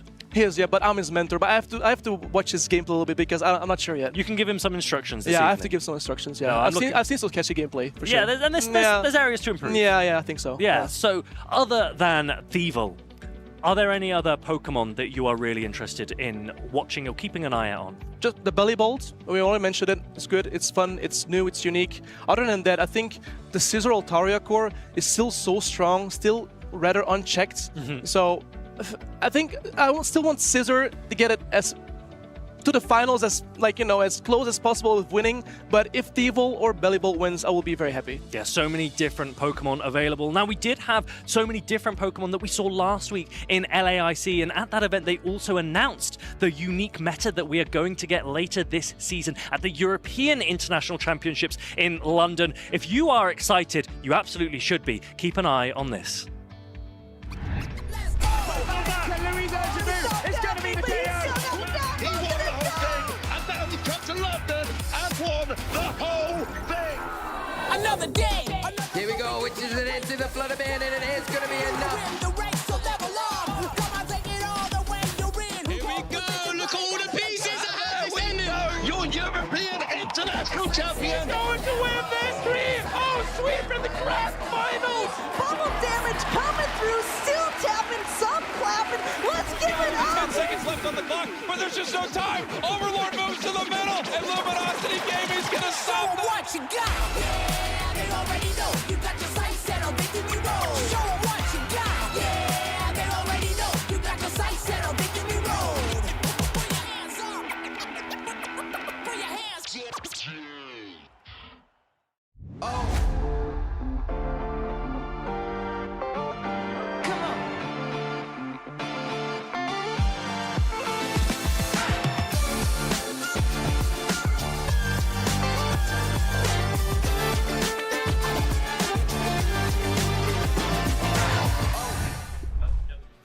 What a day. If you asked me at the start of today if we'd be seeing that many Alolan Ninetales or normal jump off with Aerial Ace, I probably would have thought you were absolutely crazy. So many cool picks today. I guess I want to ask all of you, what was one pick that really stood out to you today? Fareed. It's interesting because we've just been watching so many Sucker Punch users. We've been talking about Bellybolt and Thievel, and I'm always trying to remember some of the other picks that we've seen. But it's really, really difficult because Furret, I think, has just really, really shone. It's not necessarily a spicy pick, but it absolutely is #1 for a reason. Yeah, thanks for the innovation and craziness here on this one. I really like the Venusaur. Venusaur, of course, also not too crazy. I mean, it's an OG Pokemon, but it's coming back into the meta slightly. Asper Shelter has used it very nicely in many matchups. The Sludge Edition is great, and Frenzy Plant is just insane anyways. Well, my favorite was Thievel, but I already told you guys that. But Ferret, in my opinion, has stole this regional, to be honest, because it was so good neutrally. You got the Trailblazer, the Swifts. I think Ferret was the Pokemon of this regional. Did you just pick the same one as me? I know I inspired I was first, you. but because you're sitting there, you're first. So actually, it was my first chat, I swear. It's not much of a competition because Furret is so high on the metal usage leaderboards, as we can see here. I think it took over 50% of the share of today. Yeah, that is incredible from that little normal type Pokemon, but I'm really interested to see how the counters to it will do tomorrow. We've mentioned Alolan Ninetales and Thievel already. Pokemon that previously used to get used as counters to Furret, like Galarian Moltres, they're not as prominent anymore. I think one of the main answers in this top usage for it is like Wigglytuff, honestly. And we've seen how that doesn't always end up too clean depending on the attack that the Ferret may have, maybe doing more damage with the Sucker Punches onto the Wigglytuff. But of course, a lot of these trainers do have Ferret in Day 2 as well. But speaking of Day 2, I'd love to see who's actually going to be playing tomorrow. Now we're going to look at the trainers who are playing at Day 2. We see Colin 6 versus Coxiac, Totom Bateus, Snorek, Frika, Boom 20, one of my favorites, also Belgium. And we got a Nanaquins with that Shadow Giratina right there, is jumping in the air right in the crowd with Nanaquins with the Shadow Giratina against Strange. I'm very excited to see if he can actually avoid all the Sucker Punch users, especially at T-Vol. You can catch all of this action tomorrow on our stream. Phase 2 is going to be starting at 9:30 Central European time. It'll be so exciting to see some of these trainers facing off and using all of these Pokemon. 9:20, but very close. Eric's going to be late, but you shouldn't be, okay? Yeah, if you start watching the stream at 9:20, I guess I will not be there yet. But of course, all these trainers will be here, and they've got a lot of amazing Pokemon picks, a lot of spicy Pokemon picks. Did you tell us what your favorite pick was? Oh, I said earlier it was Bellable, but then I also saw someone use Malamar. Frika had normal Malamar on his team, and I used Shallow Malamar in Las Vegas, so I'm a little partial. I think normal Malamar definitely feels a little better into like Unova and Stunfisk, but definitely you're sacrificing a little with Altaria. But overall, okay, Malamar... we didn't ask for your life story, Eric. So many of these the players numbers. are really excited to bring their picks, and I think they all have a great opportunity to win here in Stuttgart. Yeah, Stuttgart is not even the last tournament of the year, of course. It is just the start for a lot of these trainers, as we have so many more tournaments coming up. Yeah, right in the January, we're going back to Birmingham afterwards, followed again in the UK by London, followed up by Seville, Prague, Utrecht and Turin to close out the European part of the season. Then we're going over a last chance to get some points at NAIC in New Orleans. And then, of course, at the end of Victory Road, there is San Francisco with the Pokémon World Championships and Pokémon XP for the first time. Pokemon XP is going to be super exciting for some of our more casual viewers. But of course, this week, we have a lot of casual events for just Twitch viewing. Walk us through those. On Twitch viewing, we have Pokemon Advance on Tuesday, and we have Pokemon Orlando Regional Championship as well on Wednesday. On Thursday, we have the Pokemon series. Do you know anything of the Pokemon series, Leo? I've seen a few episodes. You've seen a few episodes? And we got Pokemon Go Battle Day, one of the most exciting days you can do. So many battles you can do on Saturday, the 12th there, the 6th there, December. You can play a local Battle Day. Go Battle Day, I think you can play up to 100 battles that day. You can absolutely go crazy. 100? 100 and 4 times Stardust. So if you're trying to build some new Pokemon for the next season, definitely get into that. You should be able to catch that on our Twitch channel, actually, Twitch/Pokemon Go. Of course, at Play Pokemon on YouTube is where we have all these amazing regional championships and internationals, of course, as Leo mentioned. You can catch all the action overall, though, at Pokemon.com/broadcast. So many cool events. And not only do we have cool events coming up on the Pokemon broadcast, we'll just show you some of the highlights from today. How exciting were those as we saw all the Sucker Punchers going at each other.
Yo.